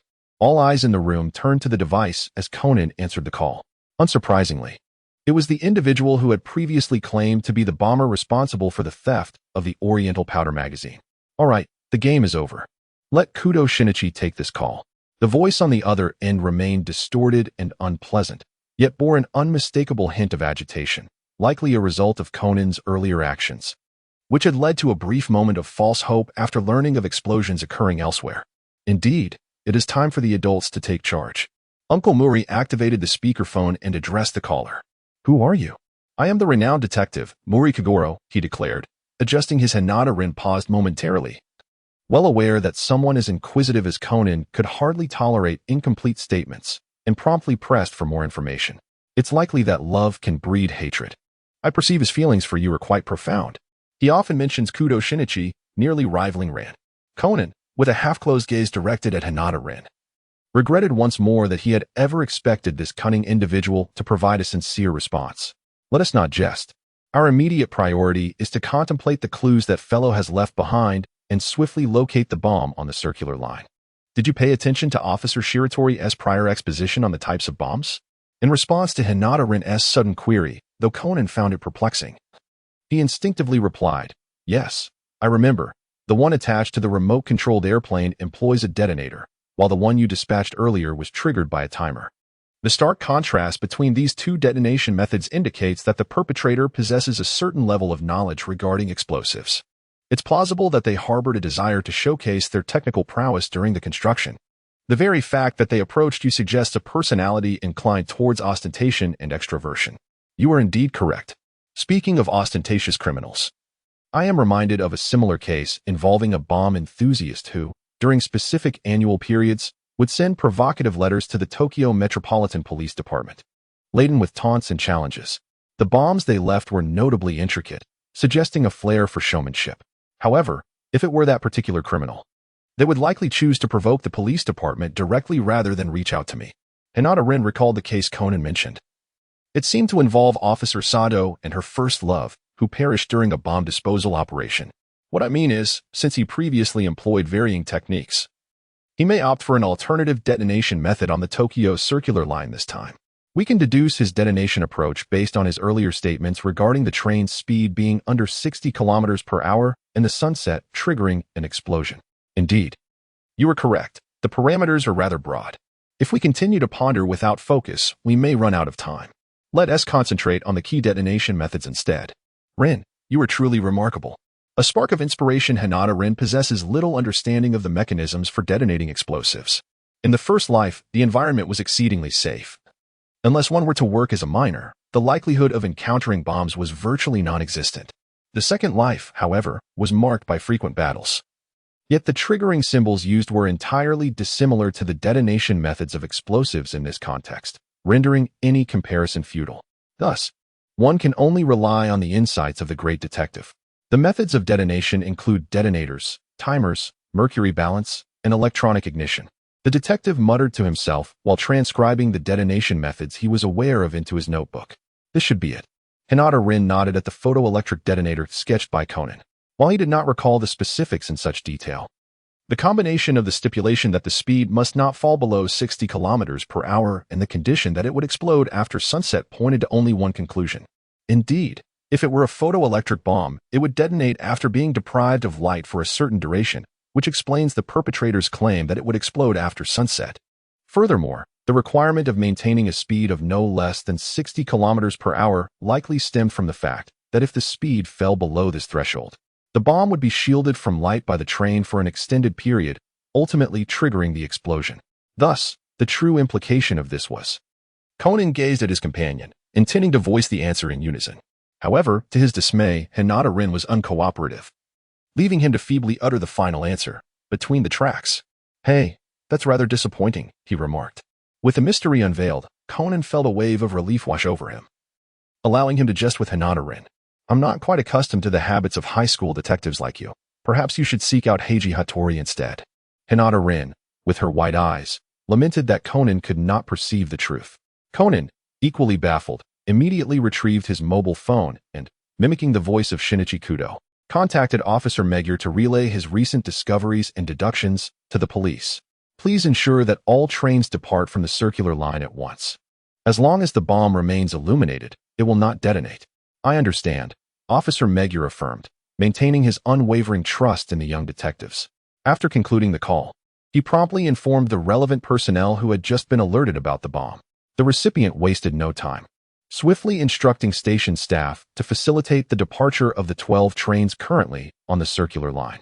Ultimately, by 4:15 p.m., with still over an hour until sunset, all trains on the circular line had been successfully relocated, and concurrently, the police commenced their search for the bomb along the tracks. By 9 p.m., darkness enveloped the entirety of Mihua Town. Despite the dazzling lights of the Tokyo metropolis, the overwhelming brilliance dulled the awareness of the surrounding circumstances. Thus, Hinata Rin could traverse the night unrestrained, even leaping from the walls of buildings akin to Spider-Man. However, while Spider-Man adhered to a four-legged crawl, Hinata Rin maintained an upright posture. Chakra defied reason. Clearly, Newton had no authority over ninjas. Moreover, in this world steeped in deductive reasoning, there existed another figure who transcended the laws of physics. The chakra she wielded was, after all, derived from an extraterrestrial energy source, which, in contrast to Conan's methods, could at least be deemed scientific.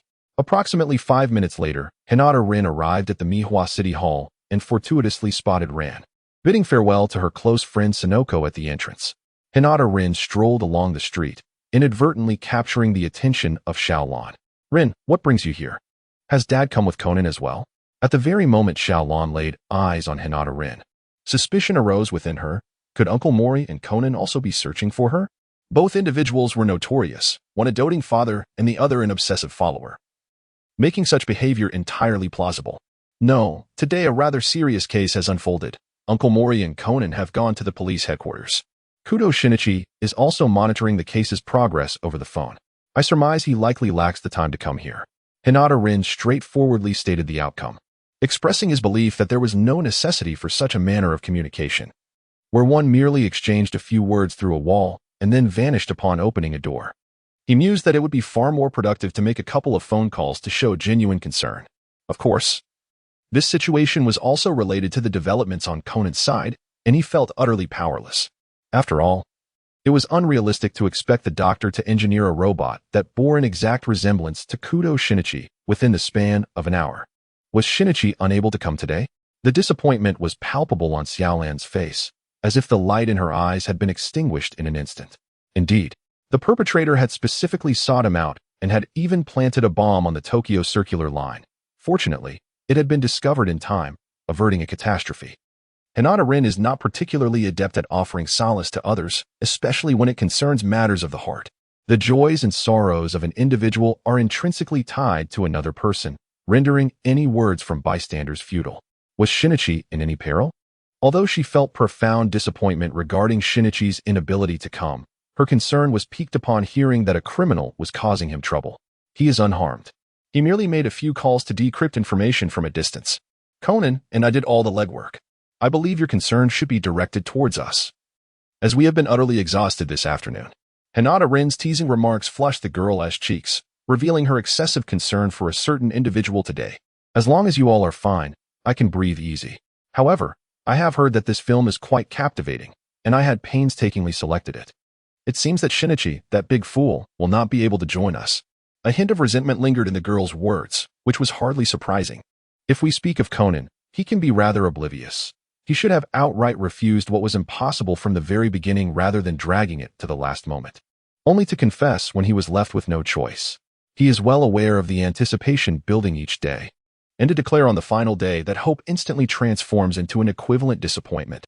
It would have been better not to have raised expectations at all. Matters of the heart are profoundly intricate, and reasoning can only serve as an auxiliary role within such complexities, often susceptible to emotional interference, leading to erroneous conclusions. Perhaps you could invite Conan to watch it with you another day. After all, that boy seems to enjoy clinging to you. I have no interest in romantic films. Observing how Rand just peeked at the ticket and then glanced at him, he wondered if she would indeed ask him to accompany her. Not to mention his disinterest in Japanese romance films from over 20 years ago. If he were to watch, that jealous little Conan would surely sulk for days on end. It would be impossible to divert his attention without a continuous string of murder cases. He had his own matters to attend to and was disinclined to engage with the East Asian jealous one. Well, it seems this is the only option now. By the way, have you had dinner? Conan and Uncle Mori should be dining at the police station, so we might as well skip cooking and eat out. Ran readily agreed, as she had little desire to cook and needed time to process the negative emotions stemming from Shinichi's abandonment. Originally, Hinata Rin had intended to treat Ran to a lavish meal. However, considering that Uncle and Conan were having bento at the police station, it would be inappropriate for the two of them to indulge excessively. After all, the Mori family's finances had only recently recovered from a deficit, so spending needed to be calculated. About an hour later, Conan called, stating that he had resolved the case and that Moritani Teiji had confessed. Furthermore, due to his early discovery of the truth, the police had already identified the suspect, Moritani Teiji. Simultaneously, they uncovered a bomb set within the Mihan City Hall. At the moment Conan called, the bomb had been successfully defused, and Moritani Teiji's criminal scheme had collapsed. For this obsessive individual intent on avenging Shinichi, with all evidence pointing to him and the bomb dismantled, there was no longer any need to resist. Thus he confessed without hesitation. At that moment, Conan was inquiring about where he and Ran were, as he and Uncle Mori had already returned home. We will finish our meal and head back shortly. Have you and Uncle eaten yet? Initially, he thought these two would at least enjoy a meal with the police. But it turned out they had been working on the case on empty stomachs, which was rather unfortunate. Unable to avoid it, he and Ran bought takeout from a roadside diner to bring home.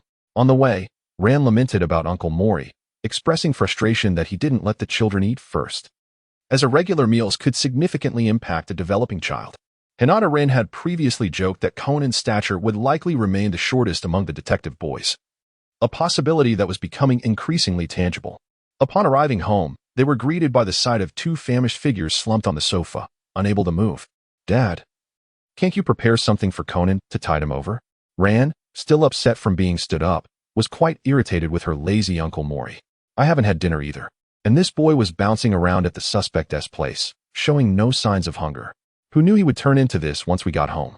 We just arrived. Observing the duo attacking their meal with fervor, Hinata Rin felt somewhat speechless. In the original narrative, Conan used Shinichi's identity to make calls for his deductions. However, under Hinata Rin's guidance, he refrained from revealing Shinichi's voice in front of Moritani Teiji. This was a precaution, as old acquaintance Officer Meguer could help him maintain his anonymity. Nevertheless, Teiji, who bore a grudge against him and intended to harm Ran, would not be so easily fooled, especially as he was a person of considerable influence. Any slip of information could attract the attention of the black organization. Thus, he opted for his old method, anesthetizing Uncle Mori and then proceeding with his deductions.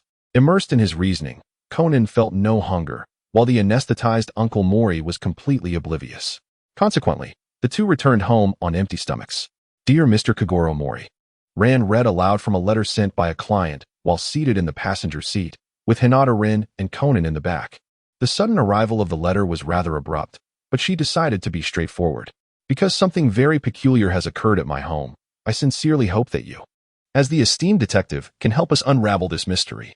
Since Uncle Mori hurriedly rented a car and departed without thoroughly reading the letter, he could only rely on Ran to read it aloud. The letter detailed how Yamamuro Osamu, a mystery novelist, had recently moved into a villa bequeathed to him by his grandfather, where he experienced a series of strange and inexplicable events, leading him to seek Uncle Mori's assistance. Uncle Mori's reputation was indeed on the rise, as evidenced by this letter from a stranger seeking his help.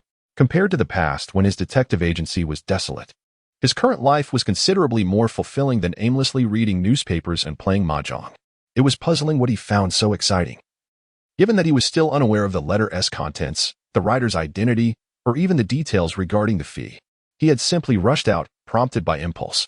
Hinata Rin surmised that this would likely turn out to be yet another fruitless endeavor.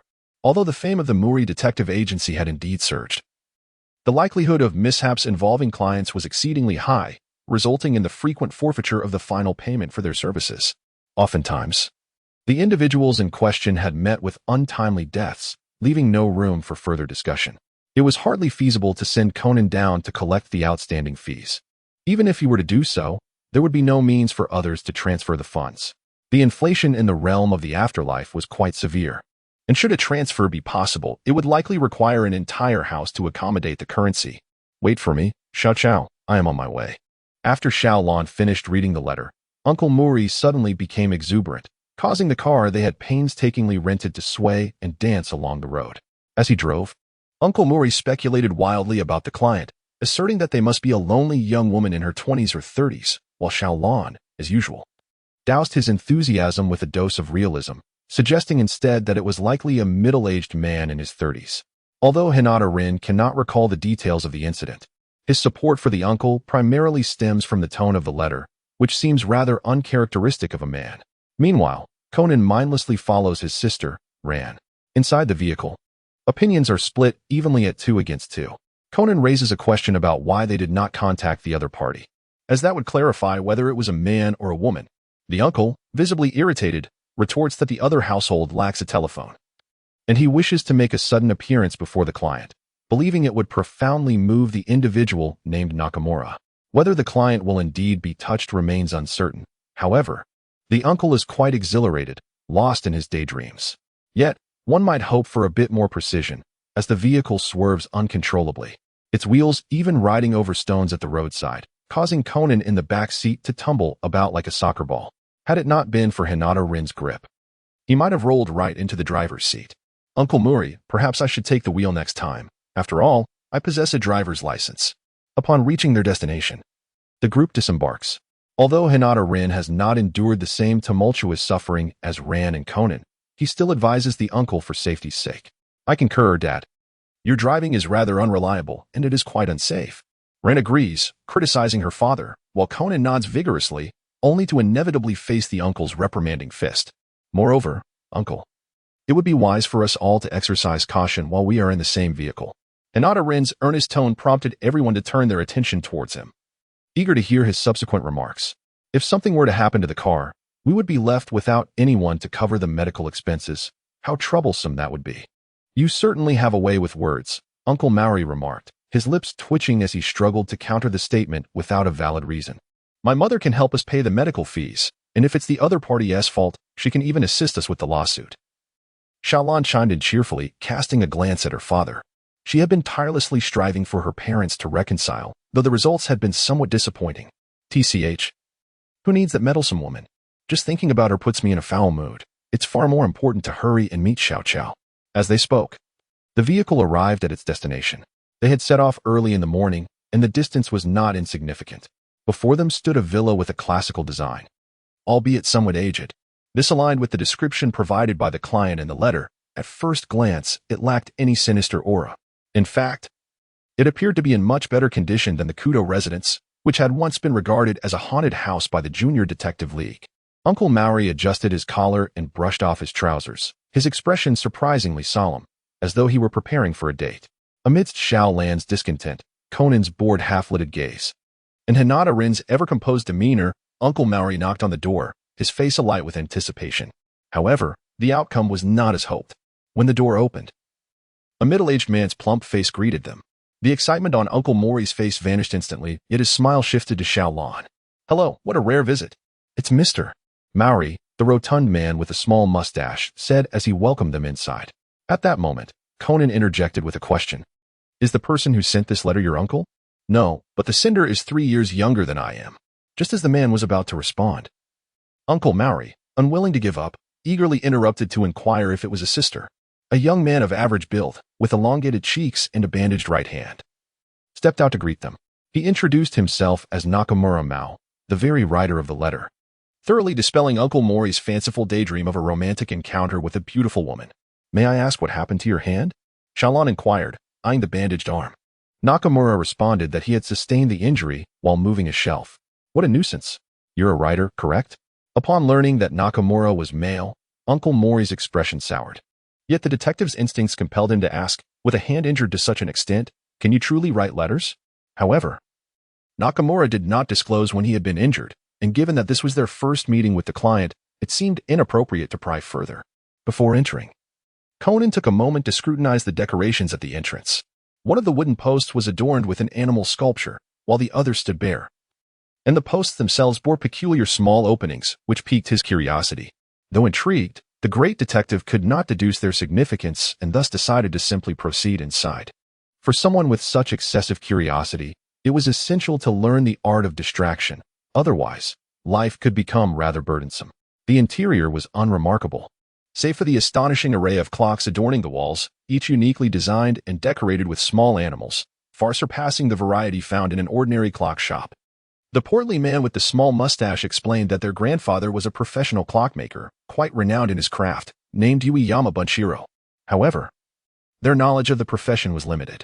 Uncle Mori picked up a purple electronic clock shaped like an elephant, questioning the cracks visible on its screen. Meanwhile, Conan discovered something odd beneath the other clocks, for spots that appeared to have been glued, yet nothing was connected beneath them. Uncle Mori crudely concluded that they must have fallen off, then continued examining the electronic clock, noting the scratches on its surface and surmising that the craftsman was rather indifferent towards clocks that were not his own creations. Hinata Rin noticed an album placed atop the cabinet, featuring a photograph of an elderly gentleman alongside a young woman clad in a sun hat and holding a golf club. The brother of Nakamura Miseo mentioned that the woman was the granddaughter of an old friend of their grandfather. This struck Rin as peculiar, for photographs displayed in homes are typically family portraits. If the elderly man were indeed the original owner of the house, The subject of the photo should logically be Nakamura Masao. It was strange that it featured the granddaughter of an old acquaintance instead. However, they were not there to investigate the familial relationships of others, so they refrained from probing further. The uncle then turned his attention to a golf bag, noticing the name Doman inscribed upon it. Nakamura Masao's brother explained that in baseball, talented players are often referred to as Oni, or demon. This explanation seemed somewhat tenuous to Rin, as he had never encountered such terminology before. Nevertheless, Uncle Maori was reminded of a notorious thieving group known as the Swift Wind Pixies from this exchange. Suddenly, with a clatter, a noise erupted from behind them. Turning to investigate, they discovered Yamamura Masao, whose hands were wrapped in bandages, attempting to serve coffee to everyone, had accidentally toppled the tray. Observing the gentleman struggling to manage the coffee, Ran felt compelled to assist, while Hinata Rin remained stationary, having previously activated his Byakugan to assess the situation. Not only did he note the peculiarities surrounding Nakamura Masao, but he also discerned an intriguing little toy. Concealed within the bandages was a handgun. Through the lens of his Byakugan, he observed that the gentleman, Yamamura Masao, was not merely bandaging his arm, he was tightly gripping a firearm. Moreover, he became aware of another presence within the house, aside from the group currently in the living room, comprising Maori and his companions. Along with Yamamura and his brother, there was an additional individual in the residence, presumably a woman based on her physique. While the complete picture of the situation remained unclear, the presence of a firearm indicated that these individuals were likely not of benevolent intent. Japan strictly prohibits firearms, and the anxious demeanor of the man identifying himself as Nakamura Masao upon hearing about the Swift Wind Pixies further fueled Rin's suspicion that they were indeed members of a thieving syndicate. Very well, you may now divulge the peculiarities of this situation, Rin thought, as Maori, having tidied up the coffee cups, began to inquire about their purpose for seeking the detective. Due to the absence of a stunning beauty, his demeanor was less than amiable, sporting a displeased expression. However, Nakamura Masao exhibited odd behavior as well. Instead of promptly answering Mori's question, he glanced at his watch and noted that it was 10:48 before leading everyone to another room, only to get stuck at the door.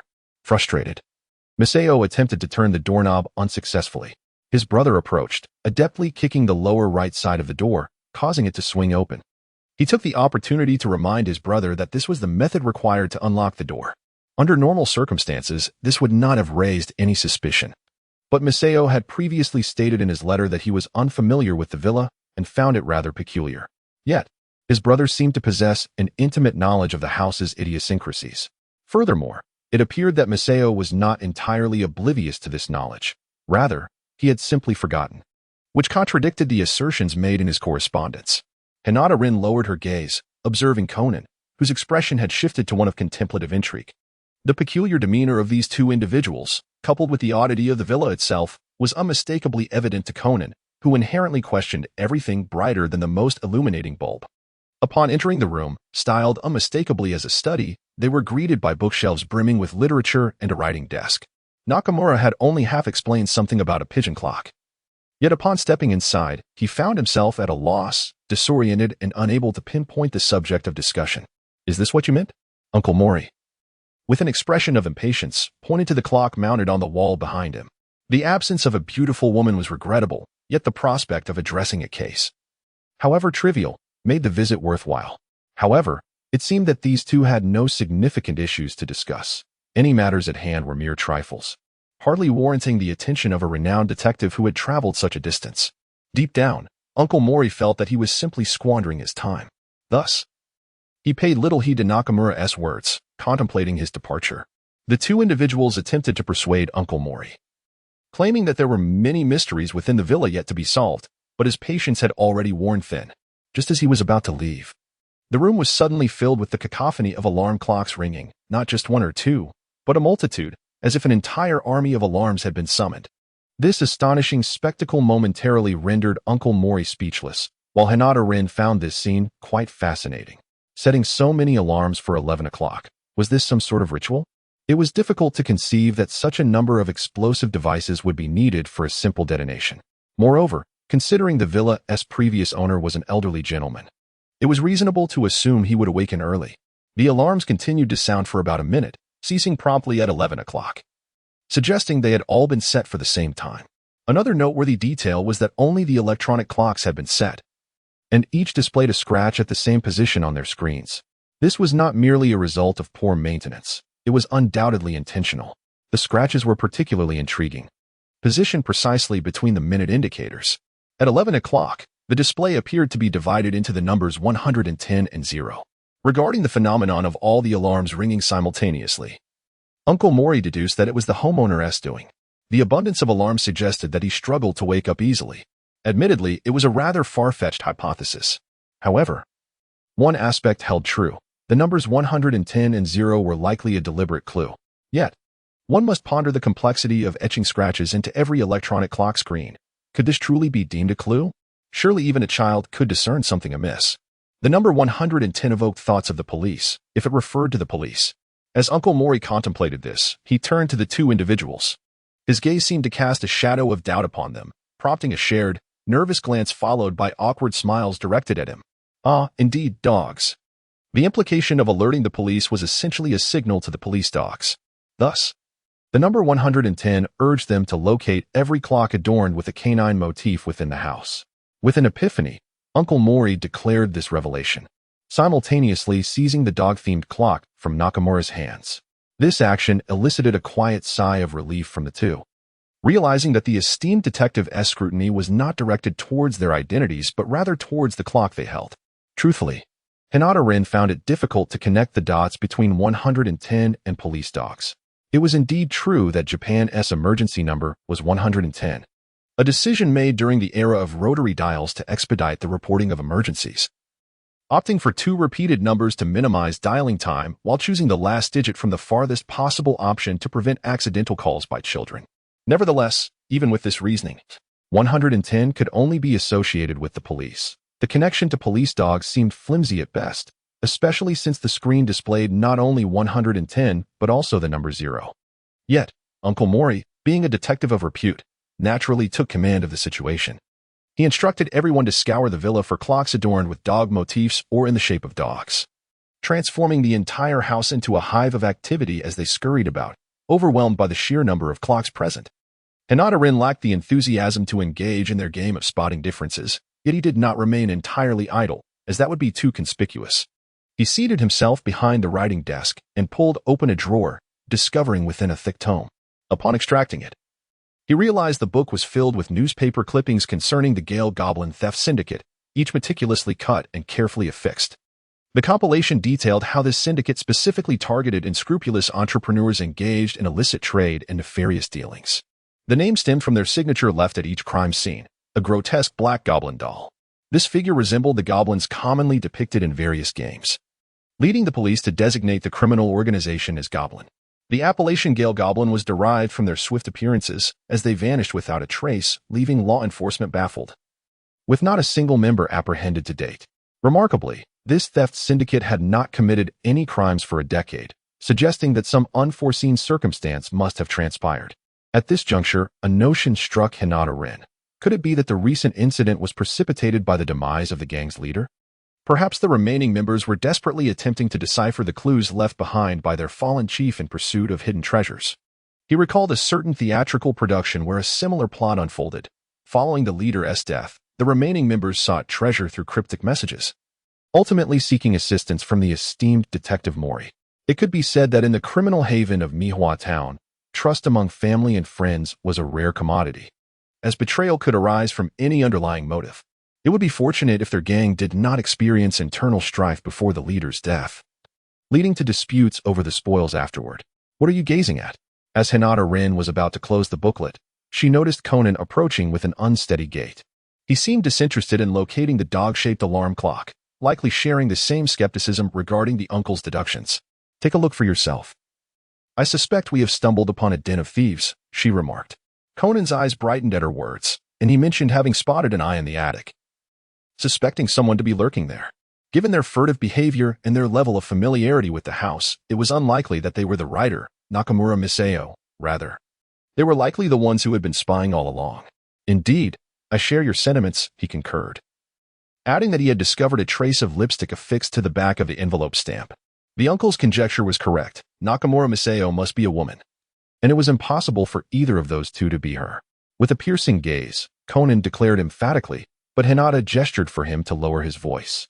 Unbeknownst to Conan, the pair possessed firearms, and their guilty conscience kept them constantly vigilant of their surroundings, thus neglecting the search for the clock. Consequently, the only individuals genuinely scouring the room for the alarm clock were Uncle Mori and Ran. The others were merely fishing in troubled waters. At this pace, Conan estimated they might not find it until nightfall. Nakamura Miseo was likely the woman depicted in the frame atop the cabinet, presumably the owner of the eye he had seen in the attic. Conan nodded, having initially been startled, but soon realizing that the eye was vastly different from what the man claiming to be Nakamura Miseo's brother had suggested. He could discern the distinction. However, to unearth the entire truth, and due to uncertainties surrounding their identities, he refrained from making a scene. Earlier, while feigning ignorance, he had noticed mirrors installed at the entrance, along the eaves of the foyer, and in the bushes outside the study. Thus, he surmised that the mechanism would only be activated by the reflection of a flashlight beam at night. They had only indulged in a modest cake for lunch. And should Uncle Mori manage to locate it as night fell, they might be left waiting for the police until midnight, which would be quite the ordeal. Moreover, Miss Nakamura Miseo was still confined in the attic. Prolonging their wait would mean she would go without food or water, and the lack of access to a restroom could lead to further complications.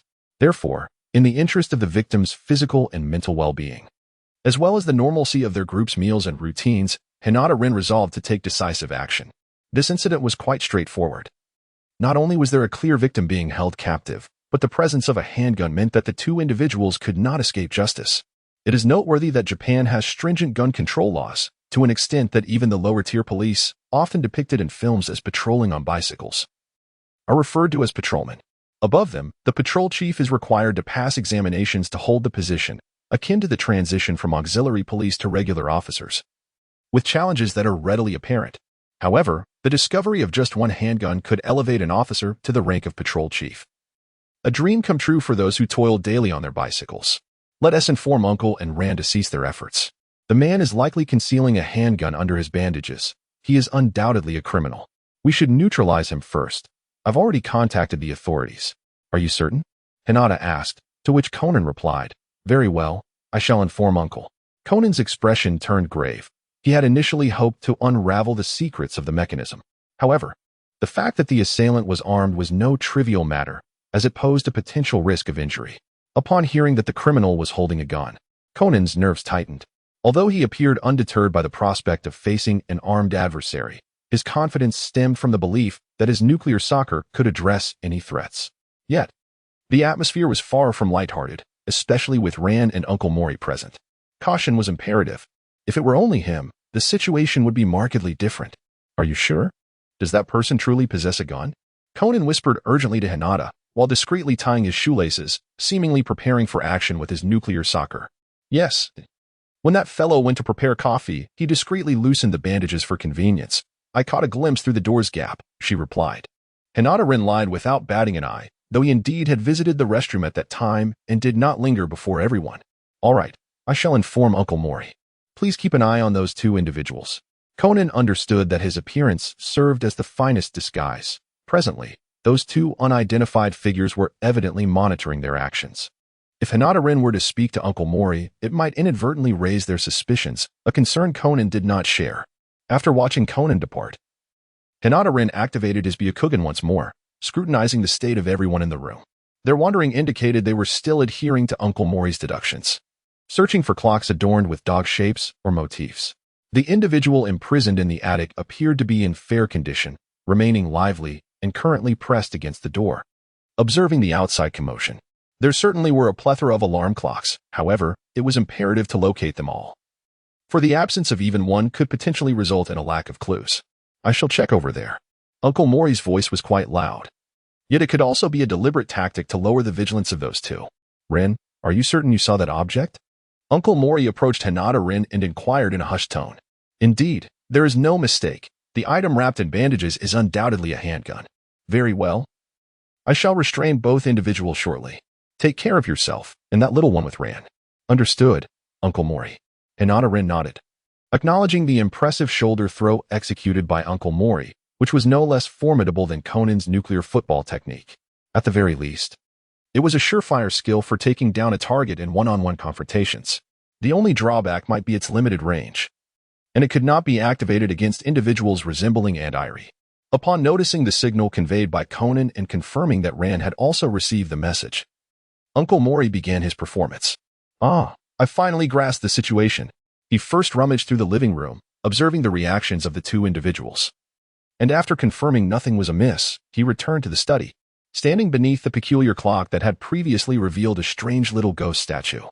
He exclaimed with a tone of sudden enlightenment, "Mr. Mori, have you made a discovery?" "What is it, Mr. Mori?" Upon hearing his voice, the two individuals hurried into the room, their expressions tinged with excitement, for in their minds, Uncle Mori was indeed a renowned detective, likely to unravel the code. "Look, the secret is hidden beneath this clock. Just now, we were preoccupied with searching for the external alarm, neglecting this most obvious clue." Uncle Mori's demeanor and actions exhibited no hint of flaw, demonstrating an authenticity that was commendable. After all, he was an experienced detective, and his acting skills were remarkably refined. Is it truly concealed within this clock? The two, upon hearing his words, were greatly exhilarated, smiles illuminating their faces as they eagerly approached. Uncle Mori seized this moment, appearing to walk towards the man who claimed to be Nakamura Masao, intending to direct him towards the clue. In reality, he stealthily moved closer to the bandaged hand of his adversary, the very hand where Rin had indicated a concealed handgun might be. As the opponent advanced, leaning forward, Uncle Mori swiftly tripped him with his leg. The assailant's balance faltered in an instant, allowing Uncle Mori to grasp the bandaged hand. After all, bandages are not the same as plaster. Regardless of how thickly they are wrapped, the sensation remains distinctly different. Upon confirming that the object in the opponent's hand was indeed shaped like a handgun, Uncle Mori no longer held back. Utilizing the downward momentum, he pressed the adversary to the ground while twisting the captured hand behind the opponent's back. With a resounding crack, the Hinata Rin, without even opening his eyes, utilized merely 1/10 of his chakra to propel an indistinguishable mass of air directly into the chest of the small-mustached criminal. The physique of an ordinary person could scarcely endure such an assault. As the first fortunate individual in the world of Conan to experience the profound essence of the gentle fist technique, he immediately succumbed, his eyes glazing over as he fainted. Hinata Rin caught a glimpse of Conan squatting down to adjust his sneakers, considering that this fellow currently lacked a proper soccer belt. His kicks would undoubtedly be a haphazard affair. Thus, Hinata Rin opted to grant him a swift resolution.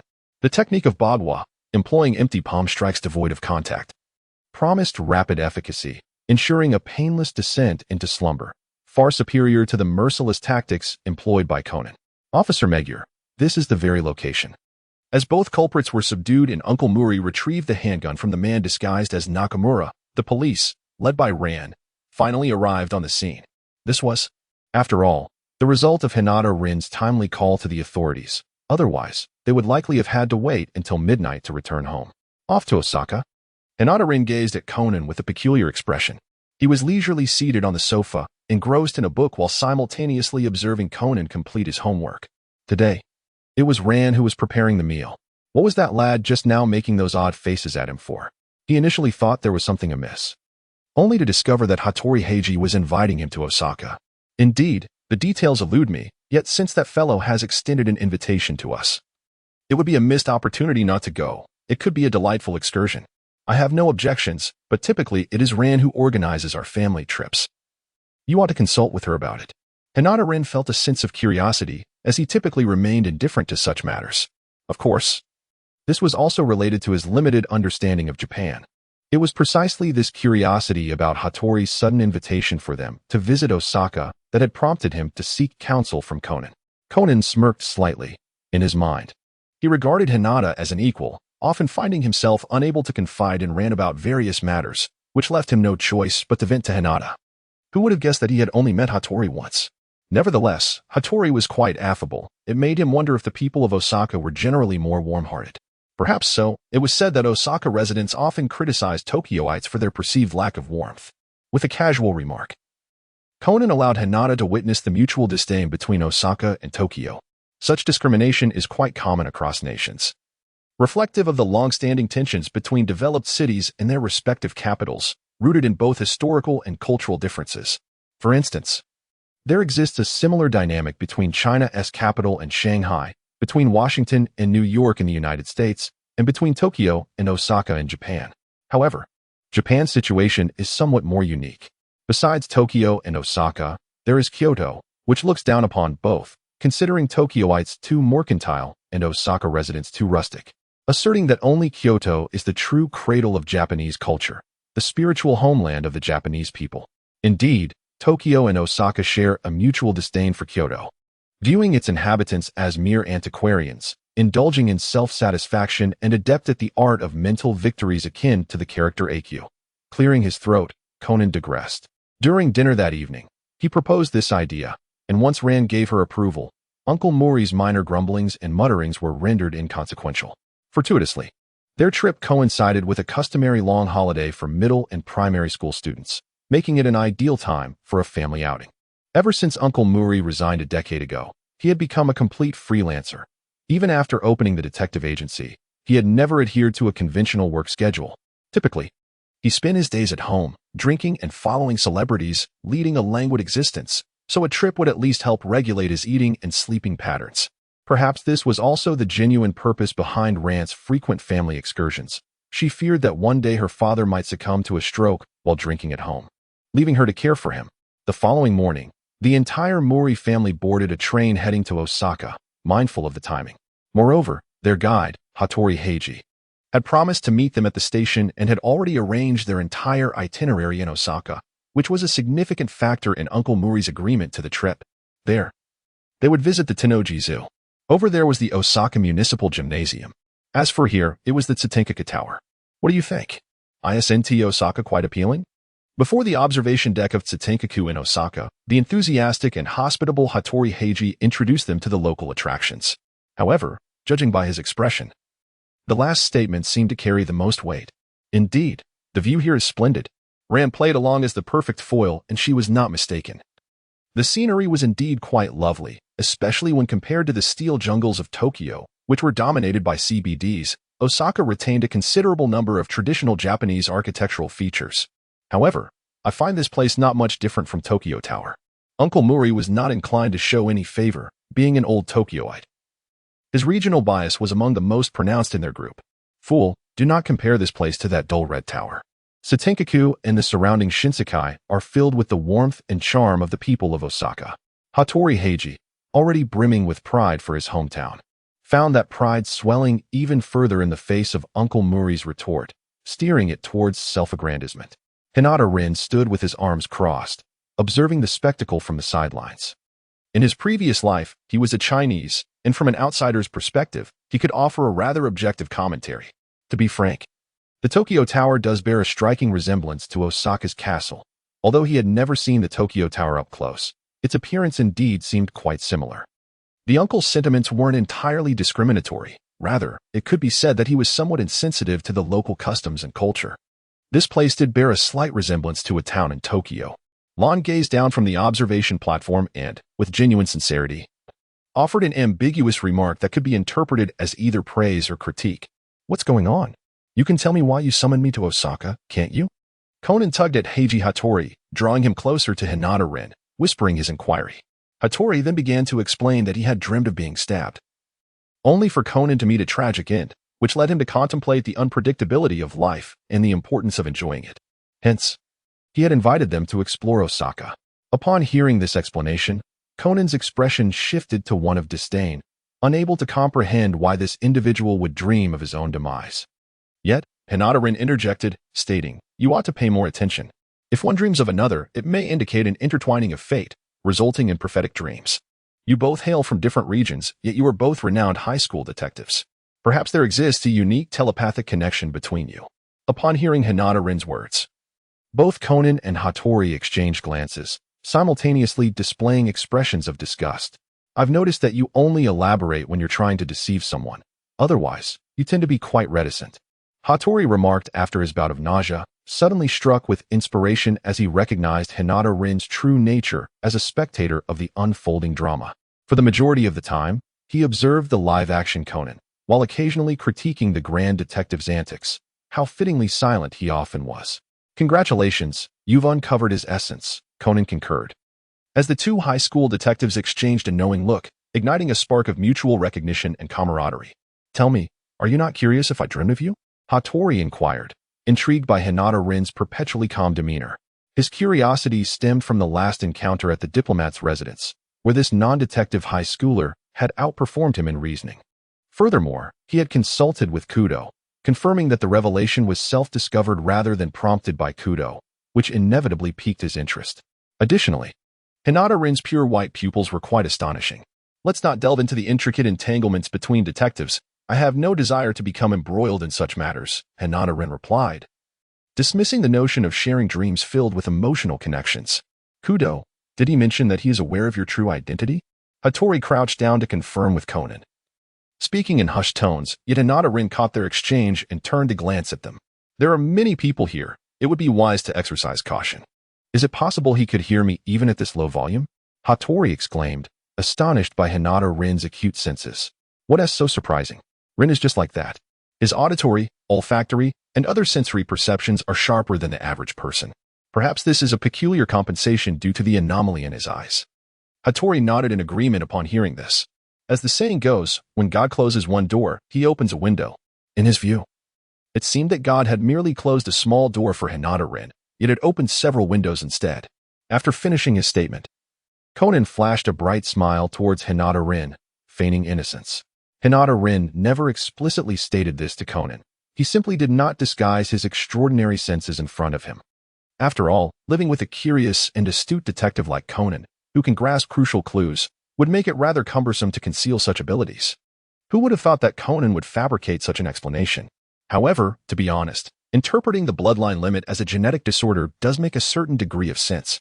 The unique compensation lies not in those senses, but merely in the abilities of X-ray and far-sighted vision. It is only natural that Conan, who does not possess such eyes, would be oblivious to them. I'm hungry. When can we go eat? Uncle Mori, indifferent to the urban landscape of Osaka, felt only hunger. He had indulged a bit too much the previous night and had woken up late this morning, barely having had a chance to savor the shumai and snacks made by Hinata Rin, hence his early hunger was understandable. Don't worry. Someone will be here to pick us up soon, Hattori Heiji reassured from the side. As the chief planner and guide for this Osaka trip, he had boasted that he would take full responsibility for their travel arrangements. Otherwise, Uncle Mori would have long since wreaked havoc on the local car rental services. Honestly, I'll just step out for a smoke, Uncle Mori muttered in boredom as he turned to leave. However, just a few minutes later, a bespectacled man in a suit hurried over, introducing himself. Hello, I am Sakata from the Higashishiri Police Department. I apologize for my tardiness. Upon hearing that he was a police officer, Ran curiously inquired why a policeman was present. Although their group often interacted with the police, such encounters were rare outside of criminal cases, especially during leisure trips. My dad said that since Mr. Mori is visiting Osaka, he should be well taken care of. So he specifically instructed us to assist him, the officer explained. Everyone nodded in understanding, well aware that the officer's father was Hattori Hayazu, the head of the Osaka Prefectural Police, making the police presence hardly surprising. What piqued Conan's interest was the case mentioned by Hattori and Officer Sakata, which was also the reason Hattori's father could not join them. 10 minutes later, Uncle Mori sat in the back seat, his forehead creased in annoyance, while Conan, equally exasperated, found himself seated in the front passenger seat, cradled by Hattori. Ran had initially wanted to hold Conan, but Hinata Rin stopped her, suggesting it best not to separate Conan and Hattori, who seemed to be enjoying their conversation. What could Conan say? He certainly couldn't throw a tantrum just because he wasn't in Ran's arms. Moreover, since Hinata Rin was aware of his true identity, he felt even less at ease. Thus, Hinata Rin had reason to suspect that a significant portion of Conan's expression was directed towards him. Uncle Mori's annoyance stemmed from Hattori's outrageous decision to take them around Osaka in a police car. Although he was quite familiar with the police, having been a detective himself before resigning, Uncle Mori found the idea of joyriding in a police vehicle utterly absurd. It felt as if they were being taken in for questioning. By the way, should we turn on the siren? That way, we can go even faster, Hattori suggested. Much to Uncle Mori's disbelief, Hinata Rin suspected he was either being deliberately outrageous or was simply lacking in common sense. Even a former detective like Uncle Mori found it hard to accept the idea of riding in a police car while activating the siren. It would make them appear as if they were criminals being apprehended. Ran voiced her concerns, but Hattori flashed a bright smile, saying, "Oh, don't worry about it. After all, you haven't done anything wrong, so you can sit in the car without any qualms." While Hattori's words were reassuring, Hinata Rin felt that the situation was not as clear-cut. As for Conan, he had certainly engaged in activities that could be deemed questionable, such as using a tranquilizer on Uncle Mori. There were also instances of entrapment and impersonating others to report crimes. His offenses were numerous. Uncle Mori often found himself embroiled in situations that could be interpreted as harassment towards women, and even Officer Magyar had remarked that if they weren't old acquaintances, he would have arrested him long ago. Rand, too, had her share of mischief, having occasionally vandalized public property like streetlight poles. Cumulatively, her actions could not be overlooked. Ironically, it was Hinata Rin, the former Leaf Ninja, who was the most innocent. Though he had taken lives in his past as a ninja, in this life, he was merely a law-abiding citizen, having only engaged in altercations with criminal suspects, a common occurrence in the world of Conan, where even the young detective agency's elementary school students often found themselves embroiled in such antics. Next, under Hattori's guidance, the group arrived at a ramen shop. Along the way, they heard numerous praises about Osaka from him, which sounded almost akin to a detective's admiration for Sherlock Holmes. Now this is what I call authentic ramen. The broth is so clear that you can see the bottom of the bowl, Hattori exclaimed, chatting with the owner while promoting Osaka's specialty ramen. Wow, really? Rand responded enthusiastically, providing ample emotional support. Although she found the flavor a bit milder compared to the ramen in Tokyo, she still considered it quite good overall. Uncle Mori, however, felt it lacked flavor and preferred the ramen from Tokyo. Hinata Rin is not particularly fond of Japanese ramen. However, since this establishment was specifically recommended by Hattori Heiji, she decided to show some courtesy to her host and nodded in approval. Heiji, who are these two? She inquired, wondering if one of them was his new girlfriend. The shopkeeper, clearly an old acquaintance of Hattori, wore a knowing smile that only men could understand. However, from his words, it was evident that he assumed Hattori had broken up with Yamauka Keiho. Those around could easily discern that this pair of childhood friends was destined to be together, and their playful bickering was reminiscent of a couple playing house. If the great detective were to know, he would surely be envious. Do we look like it? You might want to take a guess, the shopkeeper jested. Hattori, relishing the spectacle, was eager for the unfolding drama, as it was, after all, his own amusement. That's not the case. I actually came from Tokyo, and this is... Before Kudo Ran could finish her explanation to the shopkeeper and introduce Hinata Rin, she suddenly felt an inexplicable urge to glance back. Hinata Rin could sense someone gazing at them, imbued with a palpable emotion, as if a prickling discomfort were at their backs, deeply rooted in resentment. Could it be Yama and Kazuha? Upon activating his Byakugan, he followed the sensation and discerned that the girl with the ponytail was indeed Yama Kazuha, unmistakably so, as she displayed no semblance of disguise. Goodness! It seems family has come knocking, and this fellow remains blissfully unaware. Yama Kazuha, do not fixate solely on us. Cast a glance at that unreliable dark-skinned individual as well. Hinata Rin silently scoffed at the situation, noting that he hadn't summoned anyone ahead of time.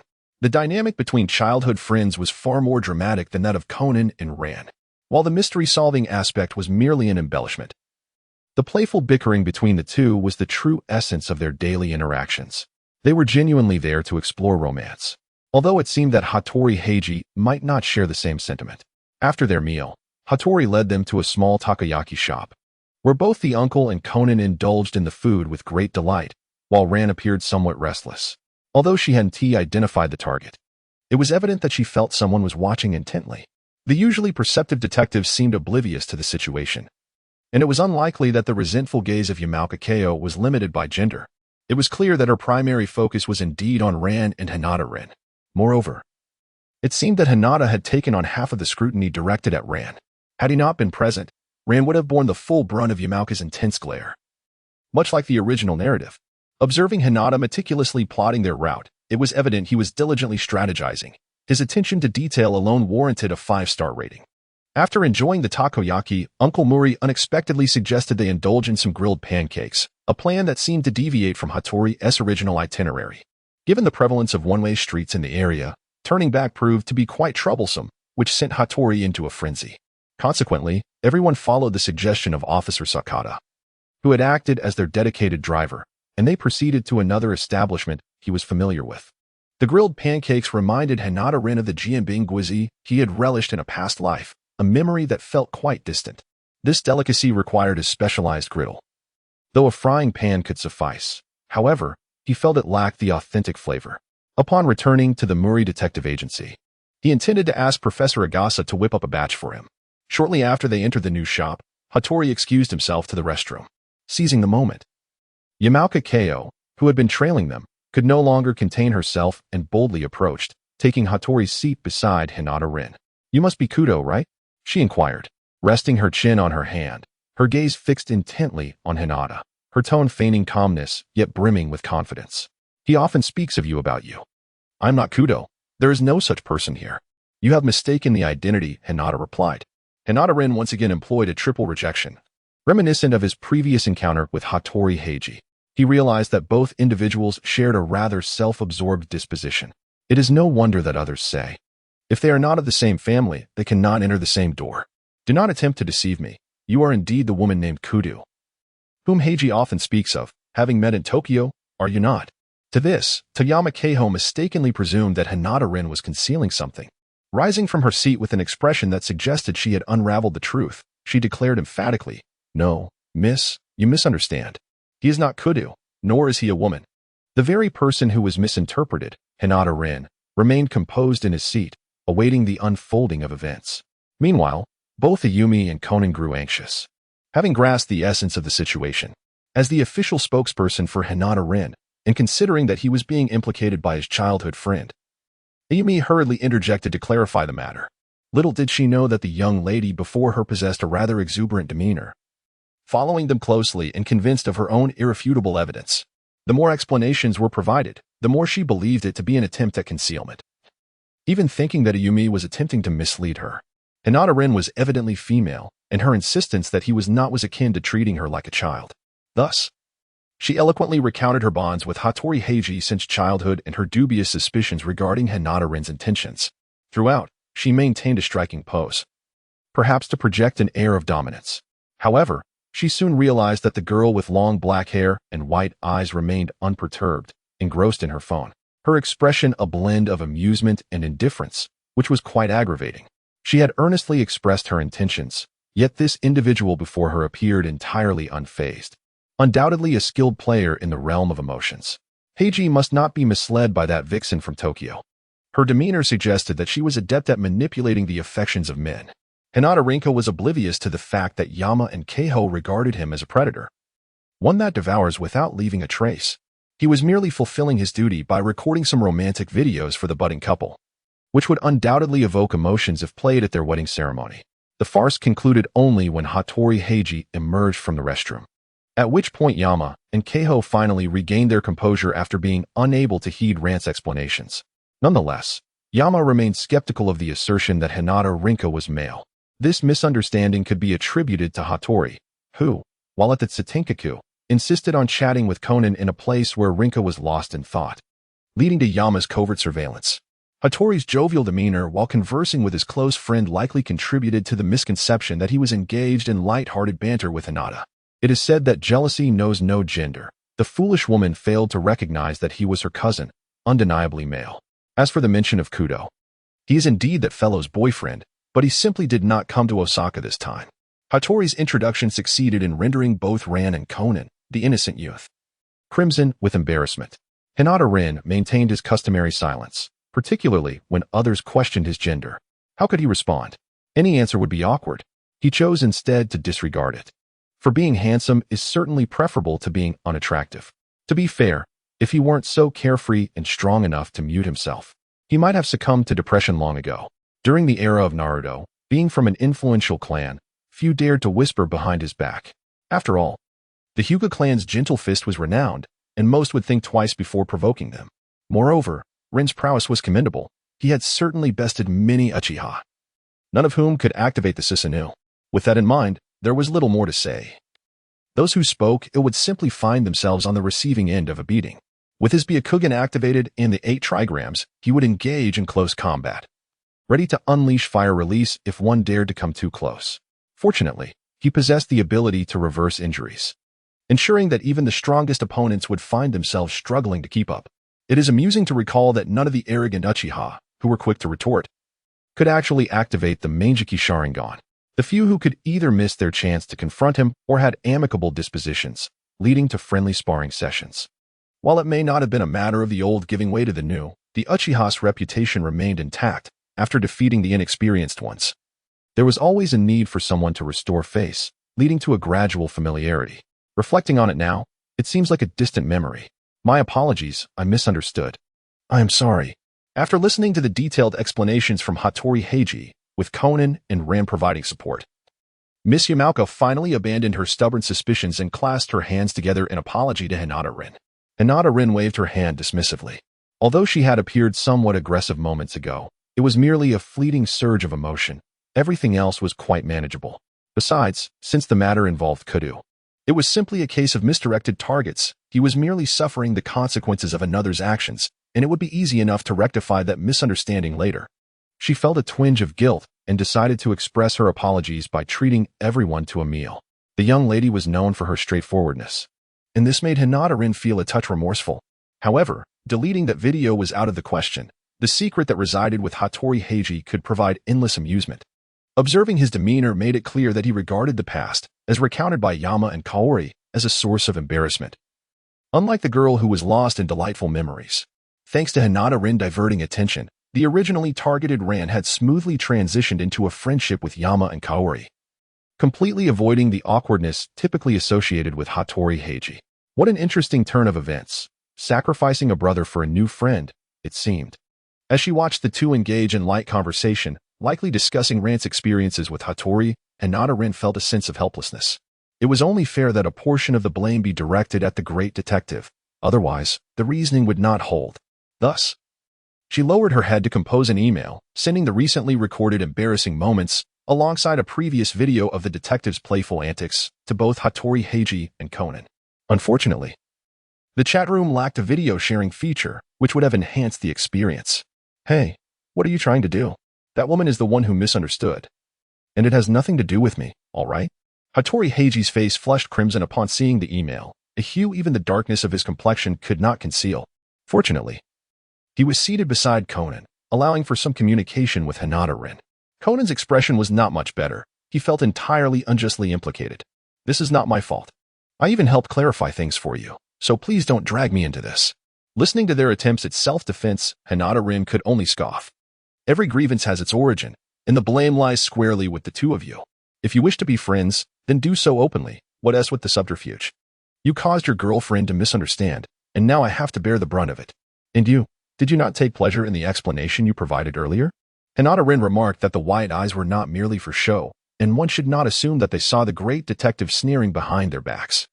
In the recent absurd incident, only Xiaolin genuinely assisted in providing an explanation, her expression a blend of urgency and agitation, more concerned than for her own affairs. The elder, a mere bystander, had little to contribute, as it is often inappropriate for them to comment on such awkward matters, a sentiment Rin could empathize with. The crux of the matter lay with Conan. Each time he offered an explanation, he would turn away to stifle a chuckle, then resume his explanations in a repetitive cycle, as if he thought no one noticed. All right, just delete it. I apologize, he conceded. Indeed, I too extend my apologies. It's my unclear speech that led to Hai's misunderstanding. Under the threat of embarrassing past events, the two high school detectives from Kanto and Kansai surrendered. Hattori's portion could be expunged first, especially given the implications regarding Miss Toyama's portrait rights, which could pose issues.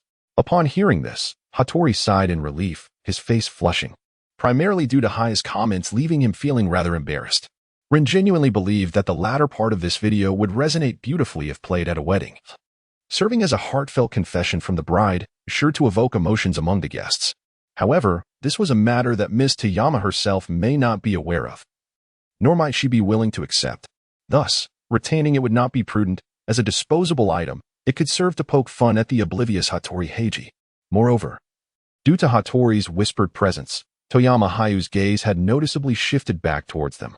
Thanks to him, Rin was experiencing, for the first time in this world, the scrutiny akin to being observed as a vixen, making it imperative to delete the content to quell the situation. He had no intention of meddling in anyone's childhood sweetheart pairings, regardless of the couple's identity. His lack of interest stemmed from one aspect. And who knew if the childhood sweetheart law would carry any backlash? Having traversed two worlds, he remained somewhat credulous regarding such matters. Yet, Conan was different. He was the instigator and the source of trouble, having reveled in the misfortune moments ago. It seemed he had lost sight of his standing in the agency, and it was crucial to rectify this situation. Conan, you might want to think carefully. I have quite a few cards up my sleeve. After Hinata Rin delivered her sharp retort, she devoted herself entirely to savoring the freshly served grilled pancakes from the establishment. To be fair, they were quite delectable. Truly deserving of the title of a signature delicacy. I mean, honestly, this has nothing to do with me. I simply couldn't help but react. Who would have thought that this situation could be so amusing? The fact that Hattori's childhood friend perceives you as a rival in love is indeed unexpected. After listening to the detective's ostensibly explanatory yet subtly mocking remarks, Hattori Heiji chose to side with Hinata Rin. You are absolutely right. It seems this fellow is reveling in the misfortune, showing no signs of remorse whatsoever. Perhaps when you return to Tokyo, you should share that fellow's video in the chat room, and I shall assist you in offering a thorough critique. Hinata Rin cast a fleeting glance at Hattori Heiji, whose so-called criticism was merely a guise for reveling in the spectacle. She pondered how both of these high school detectives were rather reserved in their demeanor, lacking any semblance of amusement. The chat room that Hattori mentioned was established following the incident when Conan had confided in him about his true identity. He had been included in the group at that time. 20% of the conversations revolved around the significance of detectives in this world and urged Hinata Rin to embrace the path of a detective, lest she squander her remarkable talents. The remaining 80%, naturally, was dominated by Conan, a fervent admirer of Sherlock Holmes, passionately extolling the virtues of the legendary detective. Hinata Rin was experiencing, for the first time, the realization that mere words could evoke a sense of clamor. Her admiration for Shaolin deepened, as this individual had managed to chatter incessantly for a decade without ever resorting to harshness.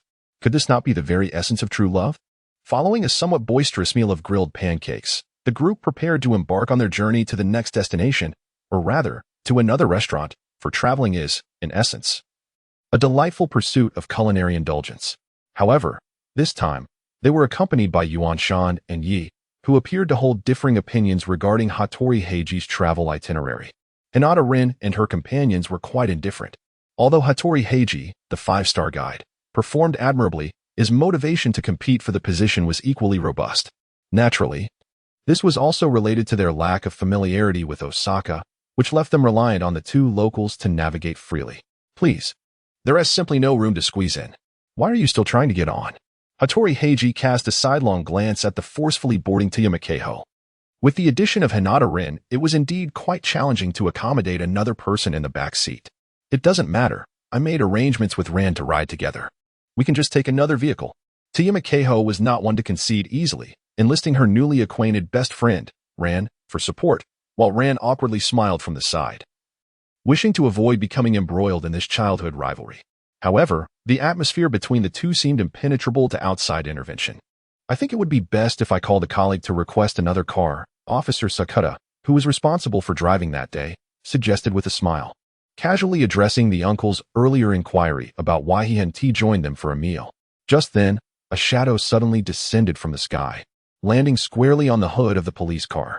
This was followed by the screams of the surrounding crowd, revealing a rather portly man sprawled on his back atop the car, mouth agape, eyes wide, with a dagger protruding from his left chest, the handle barely visible. Given the depth of the dagger and the man's expression, it was clear that he had likely succumbed to his injuries. Encountering such an event while out for leisure was, under normal circumstances, quite abrupt and disappointing. However, having resided in the office for a considerable time, Hinata Rin had grown accustomed to the notion that cases could arise at any moment. She had mentally prepared herself for this visit. The convergence of two renowned high school detectives from Kanto and Kansai meant that the specter of death was particularly potent. One or two victims would hardly suffice. It was likely to be a serial murder case. The crowd quickly retreated to find a safe vantage point to observe without becoming involved. In stark contrast, Conan, Uncle Mori, and Hattori Heiji swiftly moved closer to the scene. Hinata Rin, along with the other two young women, was not as quick to react. The sudden fall of the deceased was astonishing, and the gruesome nature of the death was enough to challenge even the seasoned Ran. Who exactly was this man? It was unclear. He had just plummeted onto our car hood, directly from the top of this building. Uncle Mori and Hattori Heiji exchanged inquiries, and as the crowd gazed upward, they unexpectedly spotted a figure. Although the details were obscured, it was evident that the individual was leaning outward, seemingly peering down. In this context, regardless of whether this person was the perpetrator, they were likely entangled in the affair. Conan and Hattori Heiji swiftly entered the narrow alley, their faces alight with excitement. demonstrating an astonishing speed as they ascended the building. Approximately 5 minutes later, they descended with a middle-aged man sporting a buzz cut, clad in a crimson shirt and white jacket. The calm demeanor on their faces suggested he was probably not the culprit. Uncle Mori, too, refrained from following, wishing to secure the crime scene from any potential tampering, and he was simply not as quick as the two. The instant they caught sight of the figure, they both instinctively dashed forth. Had they not been vigilant, one might have mistaken it for a loose dog. If Conan were a corgi, then Hattori Heiji would certainly be a Doberman, their colors mirroring the black and red of his family's situation, and both breeds serving dual purposes in law enforcement. From their inquiries, it emerged that the uncle operated a CAF on the second floor. He had ventured upstairs upon receiving a phone call reporting a peculiar man on the roof. Clearly, he had been manipulated into becoming a scapegoat by the murderer. Although this assessment seemed overly hasty, the innocence reflected in his expression did not suggest he was a cunning, high IQ criminal. Yes, this was a compliment, not an insinuation of ignorance. Additionally, considering the rope binding the corpse and the traces observed by Conan and the others on the rooftop, it appeared that the deceased had been secured in advance and hung over the railing, concealed by a plastic bag to avoid early detection, and then connected to the rooftop door handle. Thus, whenever someone opened the door, the body would fall. A brief examination confirmed that the time of death was at least over a day ago, a crucial detail that helped eliminate the CAF owner as a suspect due to the timeline discrepancies. While Conan and his companions were still speculating at the scene, a slender, middle-aged woman with long hair suddenly displayed a look of horror, her eyes wide as if she recognized the deceased. This peculiar reaction drew the attention of those present. But before they could approach her for inquiries, the woman hastily turned and entered her vehicle. Conan and Hattori Heiji had already reached her car, yet they failed to detain her. Nevertheless, this further affirmed that her behavior was indeed unusual, indicating she possessed some vital clue. Moreover, Hinata-rin observed that amidst her urgent departure, the woman still took the time to adjust her rearview mirror. Her commitment to safe driving was truly ingrained. Following this incident, their intended trip to Osaka had to be altered, and the group proceeded to Higashi-Shiri police station, the precinct where Officer Sakata, who had driven them today, was stationed. What? You mean the man who just fell was already the third victim? Uncle Mori exclaimed in astonishment, for he had never quite considered himself a harbinger of misfortune. To encounter a serial murder case during a faraway outing was indeed shocking. Hinata-rin's expression remained remarkably serene as he remarked that the area crowded with detectives should indeed be shrouded in a veil of death's ominous presence. Indeed, these unfortunate souls had all met their demise at the hands of a wicked blade that pierced their wallets before delivering a fatal blow to their chests. However, prior to this, it appeared the assailant had resorted to some means of strangulation. Hattori Heiji, resting his chin upon his hand, meticulously outlined the case details, his furrowed brow suggesting that the police had been grappling with this series of murders for quite some time. Might it be that these individuals had crossed paths over financial disputes? Kazuha speculated based on the distinctive feature of the weapon piercing the wallets, only to be promptly countered by Hattori Heiji. Such a notion is implausible, he asserted, as the first victim, Mr. Nagao Hidemitsu, was a convenience store owner, while the second victim, Ms. Nishikubo Tomo, was the proprietress of a quaint tavern. As for the recently deceased Yano Kazuto, he was a taxi driver. These individuals bore no conceivable connection to one another through monetary matters. Aside from the consistent method of murder, there existed no discernible commonality among them. Hattori Heiji maintained an air of utter indifference, yawning as he spoke, reminiscent of Conan's demeanor when faced with a lack of interest or an absence of a case to engage his attention. Hinata-rin found this judgment somewhat hasty. One cannot simply conclude that individuals engaged in small businesses or freelance occupations are devoid of financial entanglements. Although it is indeed true that those who typically meet their demise due to monetary disputes are predominantly high-risk professions, such as financial executives, it seems the Osaka police have conducted a thorough investigation. They have found no commonalities among the victims, including their places of birth, upbringing, and educational institutions. As Rin pondered this, Officer Sakata hurried in, clutching a videotape, exclaiming that he had discovered a shared connection among the victims. The footage depicted a politician named Tsuji Satoru, surrounded by media due to a bribery scandal, ultimately leading to his secretary taking the fall to quell the situation. Rin recalled that the secretary bore the surname Nagao. It was somewhat surprising that Uncle Mori remembered this incident. Rin had always assumed he watched television solely for entertainment, unaware that he also paid attention to societal news. However, the crux of this videotape was not centered on the scandal itself, as Hattori Heiji pointed out. since the events occurred 4 years prior and had only a tenuous link to the current case. Officer Sakata emphasized that the focal point of the recording was the driver within the vehicle, who was none other than the deceased, Yano Kizuto. This revelation complicated matters considerably, as the politician Suji Sitaro had connections to both victims of the serial killings, his secretary and his driver. It is crucial to understand that these roles are significant. They often hold the secrets of officials. Frequently, even when an official contemplates retirement, ensuring the arrangement of these two positions is essential for peace of mind.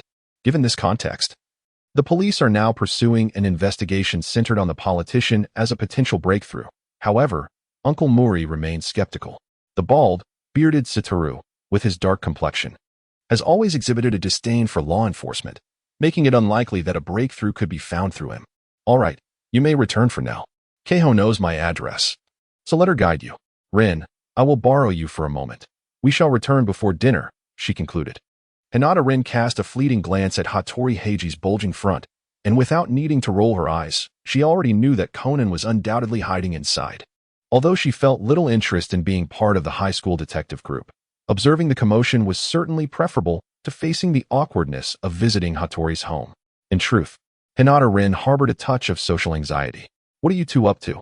Uncle Mori inquired, bemused.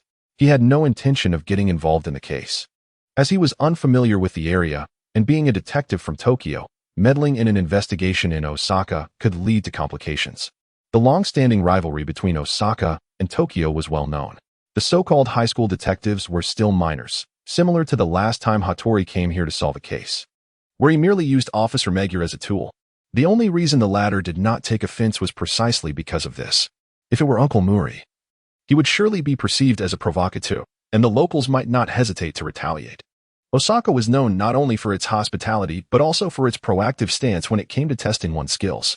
Before departing, Toyama Kazuha, with a worried expression, asked Hattori if he had brought his protective charm. Upon receiving an affirmative response, she finally breathed a sigh of relief. She also cast a glance at Hinata Rin, her eyes conveying a message that seemed to say, "You little vixen, Hattori and I are the rightful pair, bound by genuine ties. You, a mere fox spirit from Tokyo, shall not steal him away." Indeed, had he not rolled his eyes, one might not decipher such intricate emotions. However, he only wished to observe the spectacle, and Kazuha's vigilance was misdirected and somewhat excessive. That dark-skinned Kansai lad was merely a treasure in her eyes. No one from Tokyo would vie for him.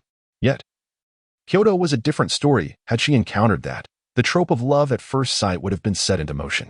Contemplating Kazuha's antagonistic attitude, Hinata Rin considered whether she should lure Hattori to Kyoto, thus providing the young lady with a rival and alleviating her constant scrutiny.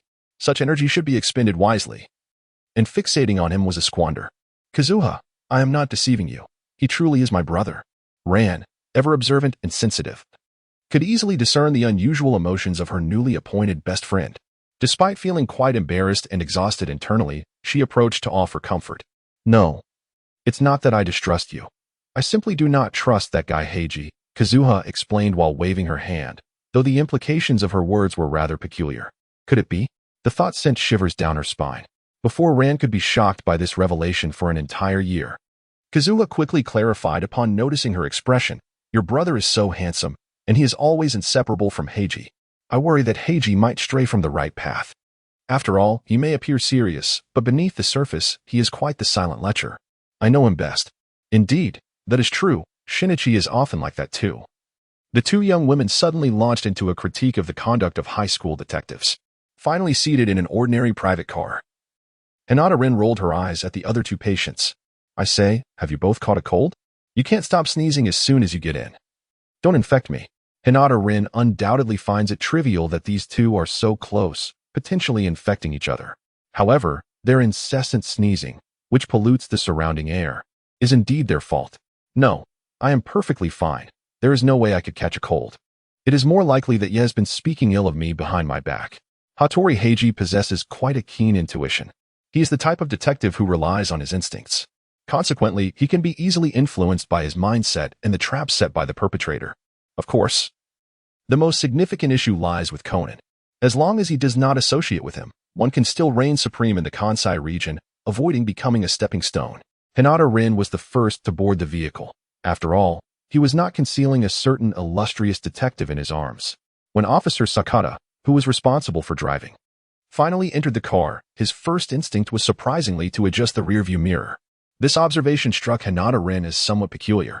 While adjusting the rearview mirror post-boarding is indeed a commendable and advisable driving habit within the context of the Conan narrative, such an apparent commonality among characters often signifies a deeper connection between them. Hinata-rin's recollection of the ongoing series of murders was rather vague, however, fortunate for him. This storyline was situated early enough in the series, during the episodes that looped endlessly on the anime channel during his elementary school years. Upon realizing this, he began to recall the general outline of the plot. It is rather intriguing that he holds a vivid memory of the several hundred episodes that aired repeatedly during his 6th grade summer vacation. As for the subsequent episodes, he had entered a phase devoid of the freedom to watch television, a period spanning from his 3rd year of junior high to his 3rd year of high school.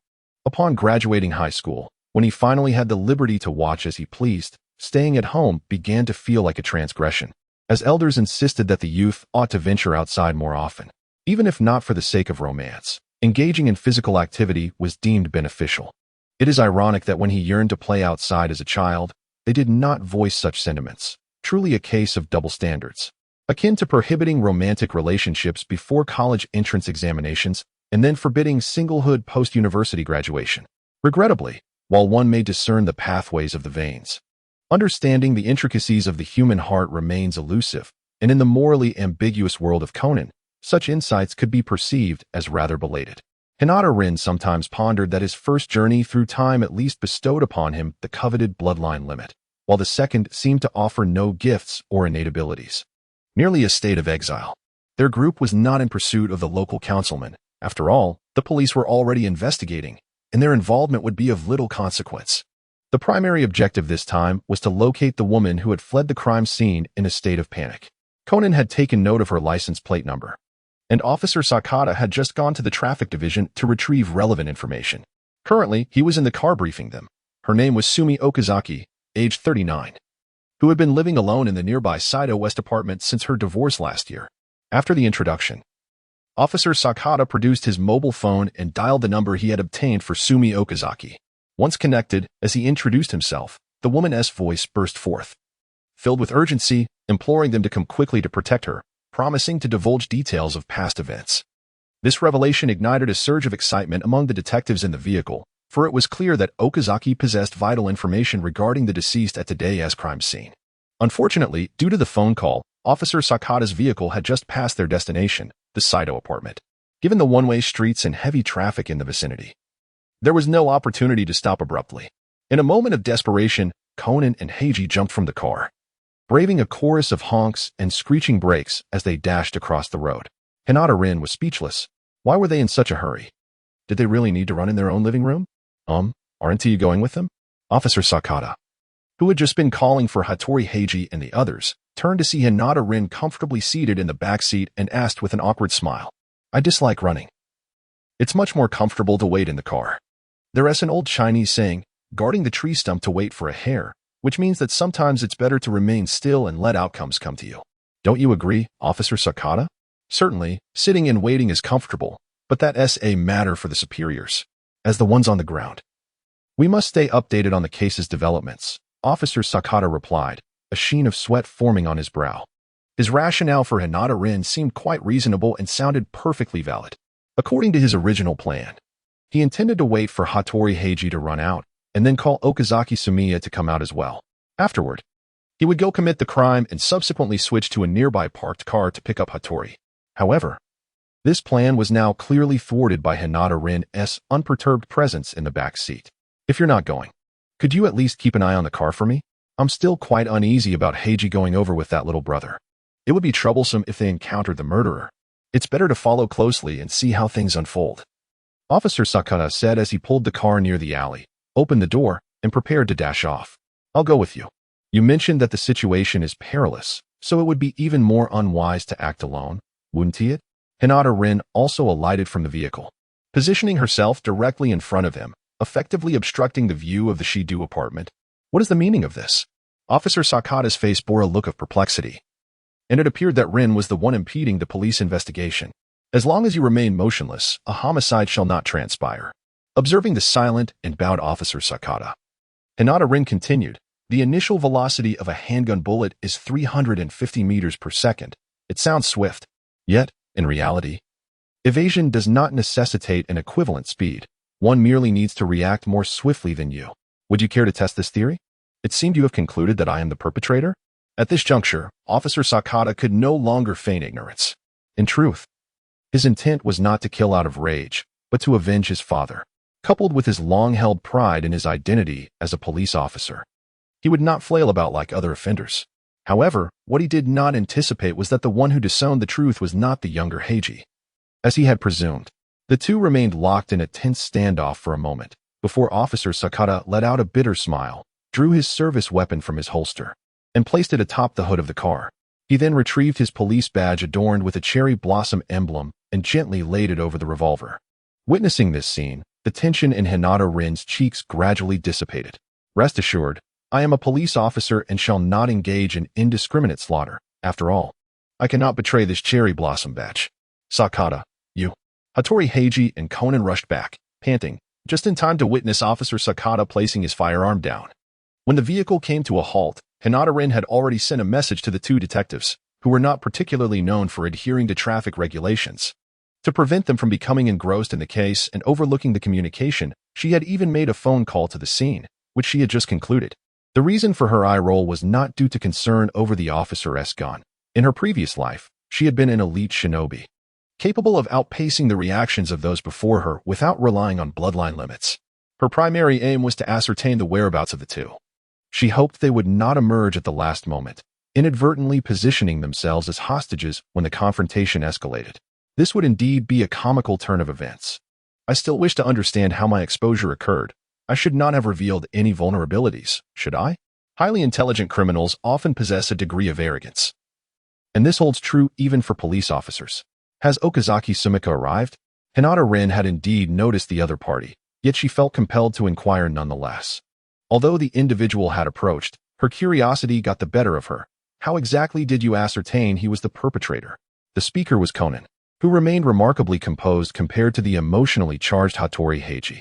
However, his demeanor when discovering his idol's transgressions was not far removed from Hattori's agitation. The suggestion to have Okazaki Sumi come forward for identification was a testament to the respect Rin held for Officer Sakata, who, after all, was maneuvering through the intricacies of crime-solving alongside two adolescent detectives, a feat of audacity not commonly seen. As the conversation unfolded, Okazaki Sumi had already ventured forth. She was willing to risk the threat posed by the murderer by accompanying two minors. In truth, she had mentally prepared herself to a considerable extent. Yet, upon catching sight of Officer Sakata, she could not suppress an involuntary gasp, covering her mouth as she slowly sank to the ground. "Inaba-sensei, I thought you were dead," she exclaimed, her words laden with significance, though they failed to incite as much shock in Officer Sakata. His eyes bulged with fury, his entire frame trembling, teeth audibly grinding together. His fists were clenched tightly, veins protruding, nearly matching Rin's state of exasperation. "You lot, societal miscreants, conspired to murder my father 2 decades ago. The statute of limitations is merely 15 years, rendering you beyond the reach of justice. Thus, I have taken matters into my own hands. Though it appears I was a moment too late." He had initially resolved to maintain silence until Rin revealed his method's flaw. But after the second incident where they mistook his father, the rage he had long suppressed erupted uncontrollably. Okazaki Sumi collapsed, staring at Officer Sakata in disbelief for a time, before bowing her head, covering her face, and weeping as she recounted how their group had inadvertently caused Inaba-sensei's death through a prank gone awry. This was indeed a band of irredeemable scoundrels. Driven by resentment towards a stern coach, they had intoxicated another and placed him in a vehicle with faulty brakes, resulting in a tragic accident that shattered a family. Such a fate could be deemed justly deserved. However, as the incident transpired 2 decades prior, and the statute of limitations had lapsed, revealing the truth would yield no legal repercussions. This situation echoed the notion that people adhere to the law merely to afford it a semblance of respect when it fails to resolve issues. Individuals are likely to dismiss it and seek alternative solutions. While Rin could not discern Hattori's feelings, his expression conveyed a profound sorrow. Sirens wailed in the vicinity, and Rin was keenly aware of the necessity to contact the authorities. However, it appeared that the response time in Osaka lagged behind that of Tokyo, likely due to traffic conditions. After sharing his years of pursuit for the truth and acknowledging the expiration of legal recourse, Officer Sakata turned his gaze apologetically towards Hattori, who had uttered but a few words upon arrival and remained largely silent. "I am sorry, Heiji. You have been inadvertently drawn into this." His decision to volunteer as the driver was, in part, to utilize Hattori as an alibi, which now filled him with guilt. "What nonsense are you speaking? The Sakura badge in the police manual weeps for you." Hattori finally broke the silence, delivering a somewhat sentimental yet touching line. Despite the inappropriateness of the moment, Sakata's reaction mirrored the sentiment. After a moment of stunned silence, he reached out to touch the police badge that concealed his firearm, eyes filled with nostalgia and appreciation. In truth, he had never intended to use the gun to harm another. It was merely a precaution in case of exposure, allowing for a self-termination. However, he had not anticipated that the plan would unravel midway, with the intended Cade only 3/5 complete when Rin abruptly intervened. Leaving him bewildered and consumed by one lingering question, I remained curious. How did I expose myself? Typically, after a criminal soliloquy, the police would arrive to escort them away, thus avoiding the current awkward silence reminiscent of an unrecorded tape. Yet, due to the inefficacy of the Osaka police, the sirens continued to wail nearby. Yet help had yet to arrive. Hinata Rin inherently dislikes lengthy arguments aimed at persuading others, as he perceives reasoning shows akin to publicly reciting a thesis. He believes that the core truth is singular, and subsequently, various arguments must be presented to persuade not only the perpetrator but also the police and the audience, culminating in a flawless structure of introduction, development, and conclusion. However, the question had been posed to him on multiple occasions, and all eyes in the room were fixed upon him, each small gaze reflecting profound confusion, eagerly awaiting his elucidation. Moreover, his premature conclusion of the narrative left many clues undisclosed, rendering the two detectives not only astonished but utterly perplexed. Even deducing the process leading to the outcome proved to be quite a challenge. "Very well, then, allow me to weave a narrative for you." Hinata Rin sighed, commencing the atonement for her own transgressions. "Initially, what captured my attention was your driving habits, which bear a striking resemblance to those of Ms. Okazaki Sumi. This particular manner of driving was also exhibited by the late Nozawa Kazuhito. His driving style was documented in the tape previously presented by Officer Sakata, wherein Nozawa adjusted the rearview mirror immediately upon entering the vehicle, just as he did while serving as the chauffeur for the councilman ensnared by scandal amidst a throng of reporters. You are indicating that their first action upon entering the vehicle is to adjust the rearview mirror, correct?" Hinata Rin had just uttered a sentence when Conan eagerly interjected, noting that it was not surprising he had made this observation, for his powers of perception were indeed remarkable. In truth, he often collected various clues quietly throughout the course of a case, only beginning his deductions once he identified the pivotal evidence that linked the entire sequence of events. Subsequently, during his exhibitions of reasoning, he would methodically and confidently articulate all his discoveries and essential evidence, reconstructing the criminal's methodology like assembling a jigsaw puzzle, ultimately delivering a decisive blow to the perpetrator. Although Conan's interjection seemed somewhat abrupt, Hinata Rin had grown accustomed to such behavior. It was typical of detectives. Not only did they require a straight man during their deductions, but when multiple detectives collaborated, they would seamlessly transition into a form of collective banter, each contributing their insights in a rhythmic exchange, as if the words were rendered from a street performer, with every additional remark incurring a fee. Was it truly as simple as that? Sakata pondered, bewildered that his meticulously crafted murder scheme could be undermined by such a trivial driving habit. Although Hinata Rin longed to affirm this notion, it was evident that this explanation was insufficient to persuade the individuals present, including the next intended victim, Okazaki Sumiya, who looked at him with a face full of astonishment. Hinata Rinton's expression was one of exasperation. "Sister, you have just narrowly escaped death, and yet you still possess the curiosity to indulge in such matters. Truly, you have a remarkable sense of nonchalance." Judging by Ms. Okazaki's demeanor at the scene, it was evident that there were clues or secrets related to the deceased, Nozawa Kazuto. Your driving habits, which mirror those of both individuals, warrant considerable attention. However, given the duration of your driving experience, it is clear that you could not have acquired your licenses simultaneously. Thus, this habit must originate from a common source, most likely a driving school instructor. By pursuing this line of thought, one could uncover the essence of this news. Hinata Rin, upon reaching this point, opened the car door and retrieved an old notebook from beneath the passenger seat. Its appearance was rather antiquated, showing signs of considerable wear. The cover was frayed, and the pages along the side had noticeably yellowed with age. Upon opening it, one would discover that the notebook contained several newspaper clippings affixed with transparent tape, all pertaining to a tragic incident that occurred 2 decades ago at a driving school in Hyogo Prefecture.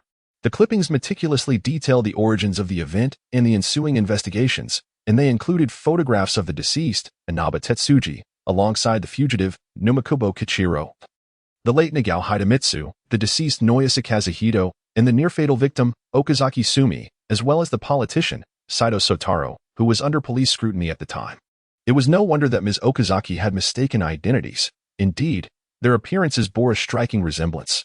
Hattori Heiji cast a complex gaze upon his friend, Officer Sakata, feeling a profound sorrow for the crime he had committed. Simultaneously, he lamented his failure to uncover the truth sooner, which could have guided Sakata back onto the right path. Indeed, the reason I came to know the truth was precisely because of this face. At that moment, I was in pursuit of the fugitive Numakubo Kichiro. When he laid eyes upon my visage, he mistook me for his father. And it was through this misrecognition that I ultimately uncovered a truth that had been obscured for a full 20 years. Hinata Ren had initially prepared a rationale for discovering this notebook, although he was somewhat taken aback upon finding it. Considering that Officer Sakata had stated his intention to become a police officer to uncover the truth for his father, it was entirely reasonable for him to possess such materials. Ren could comprehend Officer Sakata's desire to conceal this information. After all, if his colleagues at the precinct were to learn that he was investigating a case from 2 decades prior, their curiosity might lead them to uncover discrepancies. The only aspect he had not addressed was the perspective function of the Byakugan, which was also understandable, as Rin had not considered it either. After all, one cannot dictate what the Byakugan reveals. In summary, while this justification may not be entirely convincing, its impact seemed quite formidable. Given the current circumstances, it appeared that no one was inclined to delve deeper, much to his relief. Crafting an excuse required considerable mental effort, and it was preferable to avoid unnecessary complications. After all, detectives often rummaged through others' belongings and invaded their privacy without any moral qualms. Thus, his actions did not tarnish their collective reputation, which was already somewhat tarnished. Following Rin's brief explanation, the Osaka Prefectural Police finally arrived, accompanied by a local counselor who brought along a throng of journalists, likely contributing to the traffic congestion. How infuriating! Was it he, the murderer who sought my life? The bald man adorned with a bushy beard bore a rather menacing countenance. The counselor, Estar-G Sure, acted swiftly, rushing forward before the police, glaring at Officer Sakata and preparing to strike. His demeanor was entirely consistent with his nefarious reputation, showing no restraint whatsoever. However, his punch was intercepted by another middle-aged man, whose imposing stature and square jaw exuded authority. With pronounced cheekbones and deep-set lines, he spoke with an air of calm. "He is still my subordinate. May I kindly request that you refrain from violence?" Although his words were gentle, his grip was resolute, and the counselor's fist trembled, his face reddening in distress as he realized he had not gained any advantage. "Captain." Officer Sakata gazed intently at the officer who had thwarted the blow, recognizing him as his superior. In such dire circumstances, it was commendable that he supported a subordinate who had already become a murderer. Hattori Heiji, standing beside Hinata Rin and Conan, introduced the man as Jinsur Toyama, the father of his childhood friend Kei Katayama and the head of the Osaka Prefectural Police's Criminal Division, subordinate to Hattori Heiji's father, Hattori Heizo. In terms of rank, he was on par with the Tokyo Metropolitan Police's Criminal Division Chief, Toshiro Odajirai, who had appeared in subsequent films. This officer's character was quite distinctive. He believed that his wayward son, Toshiro Odajirai, would be better off spending a year or so in prison, a rather unconventional form of paternal affection. "I shall visit you shortly and discuss that incident from 20 years ago." Upon hearing this, the previously aggressive Estar-G faltered, revealing a look of guilt. His secretary and driver had already met their demise, leaving him without any allies to shield him from culpability. Moreover, the crime of murder was not easily dismissed. Corruption might be labeled a scandal, but murder was a criminal offense, and it was evident that his political career was at an end. Despite Hinata Rin hastening the progression of events, the police managed to locate the cabin where Kiichi Numakubo was held and obtained his account of the situation. Combined with the phone call and recording Rin had sent, the details of the case were pieced together. Thus, it was Jinsur Toyama, now aware of the complete truth, who could deliver a devastating verbal blow, directly striking at the counselor's vulnerable points. Since he is your childhood friend as father, why did you not greet him? That seems rather impolite, does it not? Observing Hattori Heiji as he bid farewell to Officer Sakata, Hinata-rin considered that Heiji might be feeling uncomfortable, prompting him to shift the conversation to a different topic. Who said that? I merely thought he was busy and lacked the time to spare for greetings. Hattori Heiji's previously solemn demeanor shifted instantaneously. The effectiveness of this topic was undeniable, though it appeared that it had touched a nerve. Really?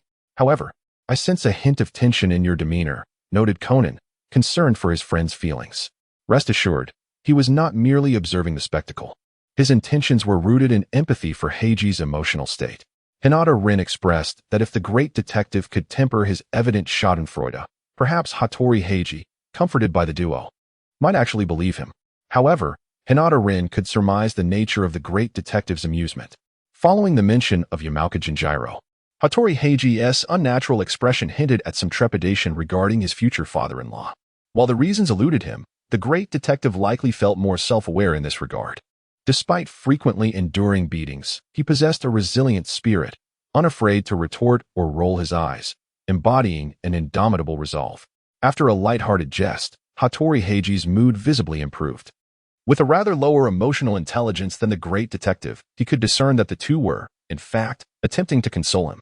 In the evening, Hinata-rin, along with Conan, accompanied Hattori Heiji back to his home, where Uncle Mori, Ran, her new friend, and Hayo had already spent the afternoon. They fortuitously arrived just in time for dinner, which, on the surface, seemed serendipitous, yet was, in reality, a product of Hinata-rin's meticulous planning. Had they allowed the detectives to pursue clues and piece together the truth through their deductive displays, the chances of enjoying a timely meal would have been slim. A midnight snack would have been a fortunate outcome. Notably, Yamauka and Hayu, initially inclined to tease Hattori Heiji for his tardiness, shifted to concern and inquiries upon observing his demeanor. Even the wistful expressions of Ran and the great detective, along with Hinata-rin's unexpected sentimentality, echoed this sentiment. Though the trope of childhood friends becoming romantically involved felt somewhat cliché, the sweetness of this official pairing was undeniably delightful. Following dinner and a brief respite, the Mori family prepared to return to Tokyo the next morning. Despite the Osaka trip concluding rather anticlimactically, Hattori Heiji's exemplary guidance warranted sincere gratitude from Uncle Mori, albeit with a few hiccups due to the previous night's revelry that nearly prevented an early rise. While the adults engaged in conversation, Ran and Hayo, having bonded quickly since their introduction, were reluctant to part ways, leaving one to wonder if Suzuki Sonoko, far away in Tokyo, would feel a twinge of jealousy upon hearing the news. The detective group exchanged playful jabs, while Hinata-rin observed the spectacle. It seemed that your premonitions were indeed unfounded. Nothing of consequence occurred. The great detective appeared troubled by the reason for his summons, questioning how one could dream of another's demise. He harbored suspicions regarding Hattori's intentions. Who could say? Perhaps it was Rin orchestrating some mischief. This case felt peculiarly distinct from the usual circumstances. Hattori Heiji voiced his insights, his intuition always keen, to which the great detective nodded in agreement, while Hinata-rin cast a sardonic glance at the pair. In a serial murder case, the sooner one could apprehend the perpetrator, the fewer victims there would be. Surely, this principle required no instruction from me. Although Hinata-rin was initially disinclined to engage in lengthy discourse with these two inquisitive individuals, his statement was undeniably valid. Furthermore, due to Hinata-rin's intervention with Sakata Yusuke, he indeed rescued Okazaki Sumi. Actions speak louder than words. And thus the two high school detectives from Kanto and Kansai were left with no choice but to regretfully cease their inquiries. Thank you for this time. I hope you will visit Tokyo next time. Hattori Heiji was quite taken aback, as it was rare to witness Hinata-rin extend an invitation.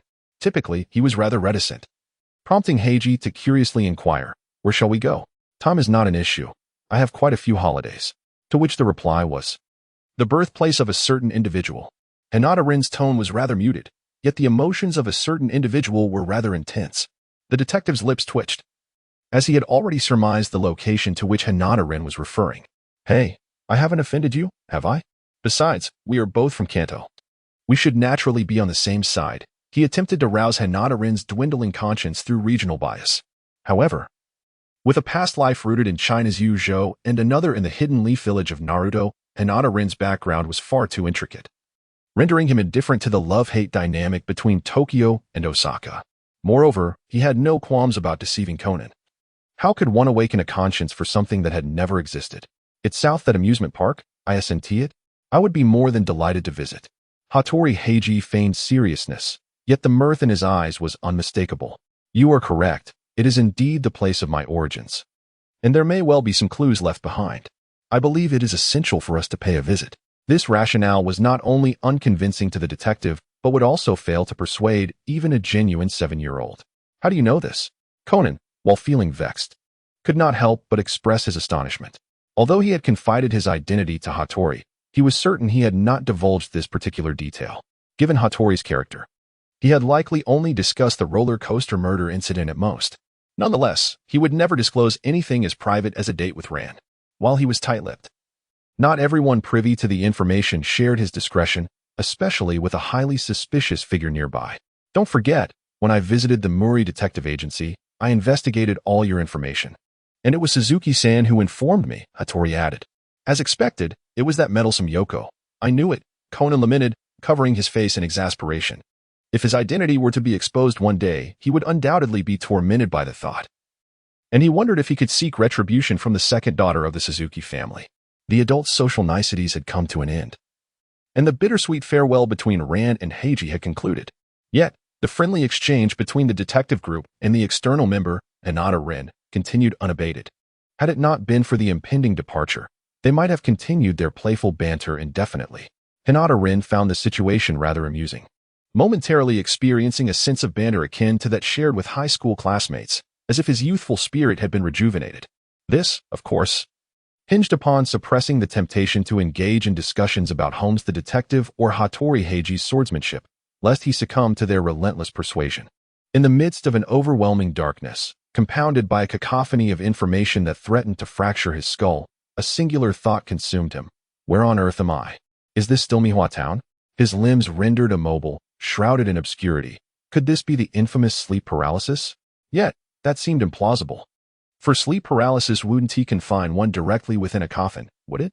It felt as though he had been laid to rest without any ceremony, directly interred.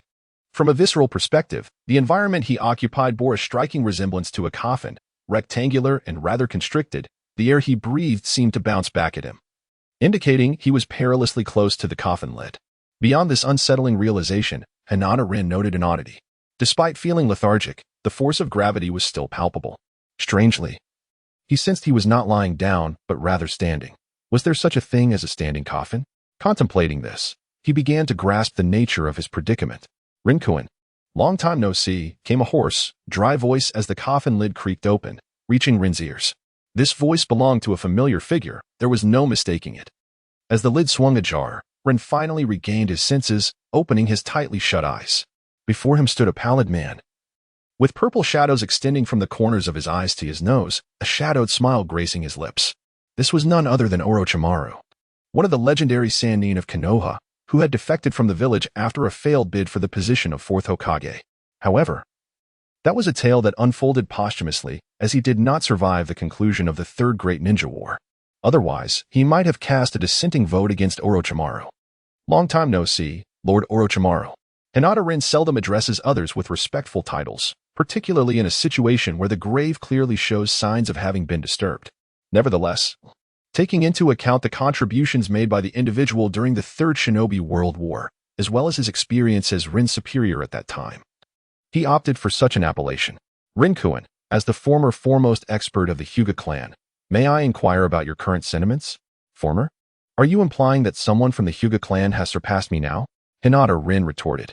Before his demise, his prowess had already surpassed that of Hinata Hizashi. Otherwise, Orochimaru would not have referred to him in such a manner. Furthermore, Hinata Rin observed that Orochimaru's hands were not resting naturally, but rather appeared dislocated and devoid of strength. From this observation, it can be inferred that this moment occurs after the conclusion of the Konoha collapse plan during the Chunin exams. I have long since betrayed Konoha and am not well versed in the current state of the Hinata clan. However, it seems you have a clan member who has crossed paths with my subordinates, displaying rather mediocre strength. Hinata Rin surmised that the individual in question was indeed Hinata Niji, as he was the only one from the Hinata clan who had previously encountered the subordinate of Orochimaru, Kidamaru. Would you like to meet him? Orochimaru inquired with a feigned smile. Are you attempting to intimidate me? If so, you ought to consult Hinata Hizashi. I remain indifferent. Hinata Rin appeared to be indifferent. Yet in reality, he was not far from the truth. From the current timeline, he was a man who had been deceased for over a decade. Even if the narrative had indeed been altered to such an extent, could he possibly save anyone under the potent control of the reanimation jutsu? Enough of this. I was merely jesting with you earlier. Your kin are living comfortably in Konoha, engaged in their little games. This time, I wish to propose a transaction. Hinata Rin was not taken aback by Orochimaru's sudden candor. He had always exhibited such erratic and serpentine tendencies, and it seemed that his defection had only intensified this aspect. What business could a dead man have with the transaction? Hinata Rin cast a glance at the jounin vest adorning her. The vibrant green hue was unappealing as ever, yet it was certainly more pleasing than Orochimaru's aesthetic of using coarse hemp rope as a belt. You may listen for now. Anything I possess, you may request. Even the possibility of your true resurrection, which I can facilitate, Orochimaru said, a self-assured smile gracing his features, exuding an air of confidence as if everything were well within his grasp. Hinata Rin remained non-committal, yet he had surmised the intentions of his interlocutor. The other party was merely attempting to deceive him, while Orochimaru indeed excelled in the art of resurrection. It was a technique meant solely for himself and came with severe side effects. The implication behind the words was clear, unless one possessed a pair of Rinnegan. The claims were utterly absurd. You must have noticed that my hands were recently subjected to some underhanded means by the old man. I recall your medical ninjutsu is on par with Tsunade's. Am I correct? Orochimaru expressed with palpable confidence, for who could resist the temptation of life? Hinata Rin, having met an untimely demise, would undoubtedly harbor many regrets. Orochimaru wore a self-assured smile, while Hinata Rin remained unfazed internally. He comprehended why Orochimaru was engaging him in this roundabout manner, rather than directly controlling him as he had done with the first and second Hokage in the plan to topple Konoha. While using Edo Tensei for combat allowed the summoner to manipulate or strip away the humanity of the resurrected, relying solely on primal instincts was feasible. However, if the purpose was surgical, there were insurmountable complications. Setting aside the question of capability, if the operation were to fail, one could not simply venture to the Pure Land seeking a medical dispute. I require the spirit manifestation technique. Consider assisting me further, Hinata Rin asserted. Indeed. I assure you of my sincerity, Orochimaru replied, a sinister smile gracing his lips, as he retrieved a scroll from the cabinet behind him and presented it to Hinata Rin. Thankfully, it was not produced from his mouth. Otherwise, Hinata Rin would have certainly returned it without hesitation. Take your time to ponder this. I shall return to see you this afternoon, Orochimaru said, turning to leave. As he did, a purple luminescent barrier materialized around them, reminiscent of the four purple flames formation previously employed by the Sound Four during the Konoha collapse plan. He does not trust me. However, such a sealing technique is unnecessary, Hinata Rin mused. In terms of strength, he was neither modest nor overly proud to equate himself with the third Hokage. Such treatment was rather excessive for him. Byakugan, activate. Hinata Rin's face was contorted with tension, her veins visibly pulsating. With her Byakugan fully activated, she could perceive the surrounding environment with remarkable clarity, including the chakra responses and flows of everyone present. There was no sign of the Byakugan or Sharingan in the vicinity, indicating that Neji, Hyuga, and Sasuke Uchiha were absent. Thus, this place could not be the Sound Ninja Village. The encounter between Hyuga Neji and Kidamaru likely transpires during the circumstances surrounding Sasuke's retrieval mission. At this juncture, Uchiha Sasuke has presumably defected, most likely arriving at the Sound Village. Hinata Rin deduces her current location based on this premise. Orochimaru's enigmatic smile before his departure suggests he believes that Neji's intent with the spiritualization technique is to unravel the impure world resurrection, a notion that is, in fact, unattainable. The spiritualization technique, a signature ninjutsu of Kaido-dan, Tsunade's deceased lover, allows the user to detach their soul from their body and seize control of an opponent's physique for combat. In its essence, it bears some resemblance to the Yamanaka clan's mind-body switch technique. Orochimaru's conviction that this ninjutsu cannot counteract the impure world resurrection stems from the fundamentally disparate mechanisms underlying the two techniques. The spiritualization technique pertains to the cultivation of one's own soul, ultimately focusing on continuous enhancement.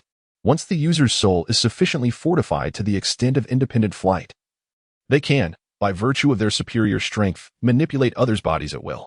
Conversely, the impure world resurrection involves drawing the souls of the deceased from the Pure Land, reviving them through the utilization of their cellular tissue and offerings.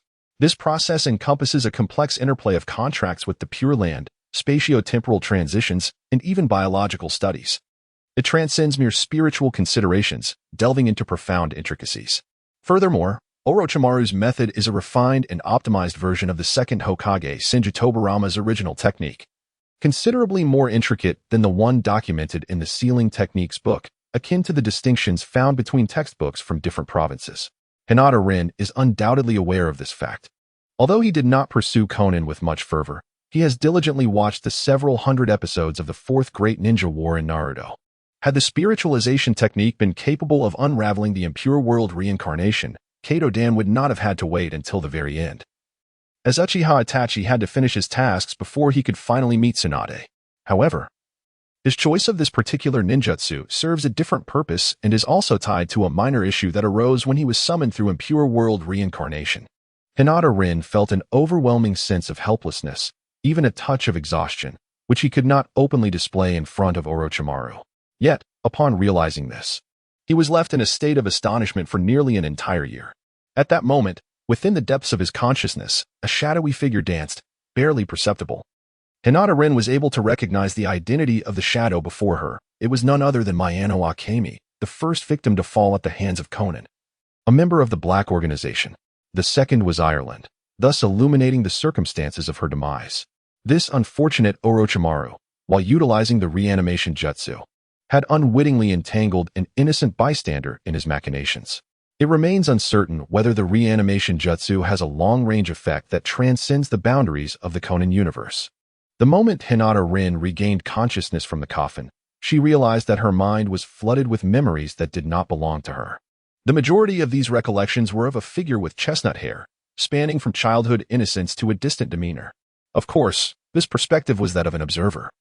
To Mayano Akemi, her sister, Mayano Shiho, remained as adorably charming as ever, unchanged by time. Miss Mayano, can you hear me? The first step of the spirit manifestation technique is to strengthen the soul, enabling it to detach from the body. Mastering this technique on oneself may require considerable time. Yet if applied to an external and exceedingly weak spirit, Hinata Rin's innate talent and chakra potency would suffice in a short period. I can hear you. But I have a question. Where is this place? Am I not already dead? Mayano Akemi's voice was as fragile as her spirit. It appeared that the toll of dying and subsequently being summoned across worlds by the reanimation jutsu was quite taxing, particularly for an ordinary individual. To be precise, you are in a state akin to death. Hinata Rin found it quite challenging to elucidate the current situation to the other party, leading him to inadvertently resort to a playful quip. To his astonishment, a large question mark appeared above the petite soul of Akemi Mayano. He had long suspected that the inhabitants of the Conan universe were indeed a peculiar bunch. Expressions such as dead fish eyes and bean eyes seemed to emerge effortlessly, as simple as the acts of eating and drinking. Yet, despite Rin's best efforts to widen his eyes to the point of resembling a Sharingan, he failed to master the art. Although he was engaging in jest, he understood that it was essential to clarify matters, especially since he had unintentionally entangled Akemi in his antics. Furthermore, Rin found himself perplexed that the bank robbery involving Ms. Mayano had already transpired. Despite the tumultuous thoughts swirling in his mind, his curiosity regarding the matter was piqued. Ms. Mayano, the situation is as follows. With the presence of the Byakugan, Rin felt no apprehension that Orochimaru might overhear their conversation. After considerable effort in articulating the sequence of events, he finally managed to convey the entire narrative. Whether Akemi Mayano could accept this revelation remained to be seen. Can ninjas truly accomplish such feats? Akemi's thoughts were equally disordered, yet being a native Japanese, she possessed a certain understanding of the ancient profession of ninjas. In her recollection, ninjas were merely stealthy assassins who concealed themselves and struck when their enemies were off guard.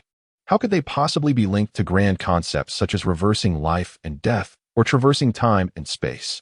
The questions posed by Akemi Mayano delved into the legends of the Sage of Six Paths from a millennium ago, a tale that few in the current ninja world could elucidate for her. Although Hinata Rin was aware of the truth, he succinctly summarized, in our world, ninjas possess extraterrestrial lineage. Just look into my eyes and you shall see. Fortunately, the persuasive power of the Byakugan was remarkably potent. It was evident that such an appearance could not possibly be attributed to an earthling. Thus, the credibility of his assertion was considerable. And at least Mayano Akemi ceased her inquiries. This is the situation, but rest assured, if he could bring me here, I can certainly return. However, in your current state, even if you were to go back, you would be unable to lead a normal life. Hinata Rin could hardly fathom that the first person to uncover his true origins in the world of Conan was none other than Akemi Mayano. Furthermore, she had assumed a state reminiscent of the elderly figure known as the Ring Grandpa. One could only say that traversing dimensions, especially a second time, was sufficiently fantastical. Thus, any subsequent occurrences seemed scarcely remarkable. Personally, I am indifferent to the situation, yet it appears you are also under someone's control. Can you truly return? Upon gaining a preliminary understanding of her circumstances, Akemi Mayano felt an immense sense of gratitude for having reclaimed her life. Although she currently existed in a state akin to death, the mere possession of consciousness was a blessing in itself. If she could behold her sister just once more, it would be an unparalleled joy. Beyond that, she harbored no further desires. I seem to be suddenly overcome with drowsiness, as if slumber is imminent. The miniature essence of Akemi Mayano flickered unexpectedly, akin to a smartphone frantically warning of low battery. This was to be expected. Her soul remained fragile, and her autonomy stemmed from her indomitable will, as typically, one exists in a dormant state. In a way, Akemi Mayano had indeed turned misfortune into fortune. At the moment of her demise, she was drawn by the contract of reincarnation, traversing the barriers of time and space from the world of Conan to that of Naruto. Despite the tumult her soul endured, it ultimately achieved independent existence.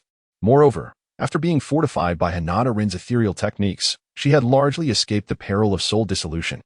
This process bore resemblance to a cultivator failing a tribulation yet persevering to transform into a ghostly sage. One could only assert that her fortune was indeed remarkable. Such occurrences are rather rare in tales of cultivation. It seems this is as far as one can go.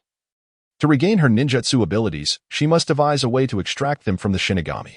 Hinata Rin removed the chakra scalpel and presented the diagnosis report to the patient. Orochimaru.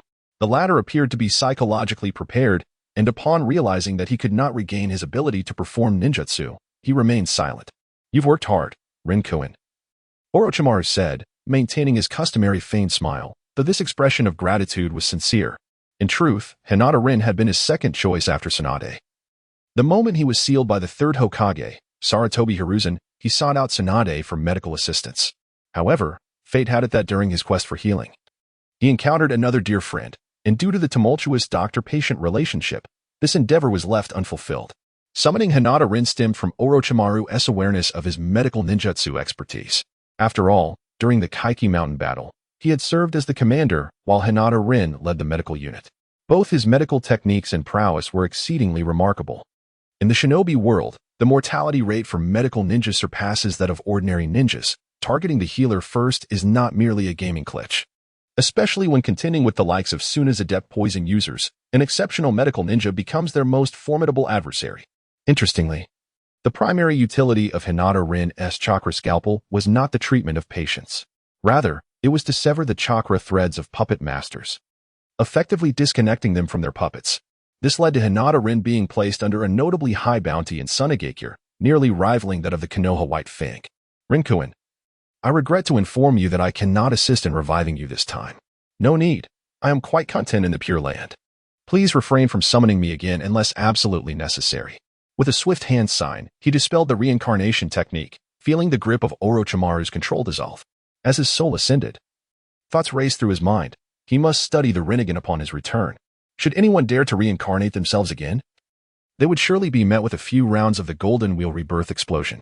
Before departing, he cast a glance at Kabuto Yakushi, who stood beside Orochimaru. If anyone were to reincarnate themselves again, it would likely be this fellow. Although the Rinnegan's ability to resurrect the dead remains uncertain, its capacity for soul manipulation is undoubtedly profound. After all, Tsutsuki Kinshiki could control puppets on the moon, creating chaos in the shinobi world, far superior to the technique of etherealization. This avenue must be explored, as it could significantly enhance one's strength. In any case, the development of the Rinnegan must be prioritized, otherwise, it would be rather disheartening to be summoned by the Hokage after death. What Hinata Rin remains unaware of is that, following his ascension, Orochimaru and Kabuto Yakushi clandestinely conspired about him. Lord Orochimaru, Will Uchiha Sasuke be arranged to return? Kabuto adjusted his glasses, his face adorned with a facade of insincere cheer. Not yet. Let us first seek clues in the land of whirlpools. Hinata Rin is correct. It seems this is the sole method to fully restore my hands. As Orochimaru spoke, he moved his hands, which had finally regained their normal hue. Initially, when he was sealed, his hands resembled those of a grotesque zombie, unsightly in appearance. After being treated by Hinata Rin, although his ninjutsu abilities had yet to be restored, he could at least live normally, and his proficiency in taijutsu remained unaffected. It is worth noting that he did not solely rely on ninjutsu for sustenance. He was also a master swordsman. And the title of Konoha's sword saint was not merely due to the Kusanagi. The materials required for summoning were not only specialized but also had a remarkably high failure rate, rendering the endeavor somewhat impractical. Orochimaru lamented. His reference to materials did not encompass the greatest resource expenditure in the ninja world, the shinobi themselves. In fact, they were merely the most rudimentary offerings for the Edo Tensei technique. Indeed, thus far, aside from the failed summoning of the fourth Hokage, his failure rate was the highest, with material consumption exceeding that of all previous Hokage combined by several multiples. As Orochimaru's primary assistant and the greatest grave robber in the ninja realm, Kabuto Yukushi shared this sentiment. Although Orochimaru was not impoverished, he could not be deemed exceedingly wealthy either. The numerous experimental projects he conducted were compounded by the need to evade the pursuits of Konoha and the Akatsuki, making financial matters even more challenging. Therefore, upon careful consideration, summoning Hinata Rin was evidently not a lucrative transaction, and he would not contemplate it further until the costs of the Edo Tensei could be significantly reduced. Hinata Rin remained unaware that the cross-dimensional summoning, coupled with the unexpected intrusion of Miyano Akemi, had rendered his Edo Tensei particularly arduous. For the foreseeable future, it was unlikely that anyone from the Hidden Leaf would disturb him. At this moment, he had regained consciousness, his mind in a haze reminiscent of having just traversed time. His last memory prior to the Edo Tensei was of falling asleep at night, yet upon drawing back the curtains, he was greeted by the sight of a setting sun, indicating that at least a day had passed. He called Rand to inquire about the situation, learning that they had attempted to wake him that morning.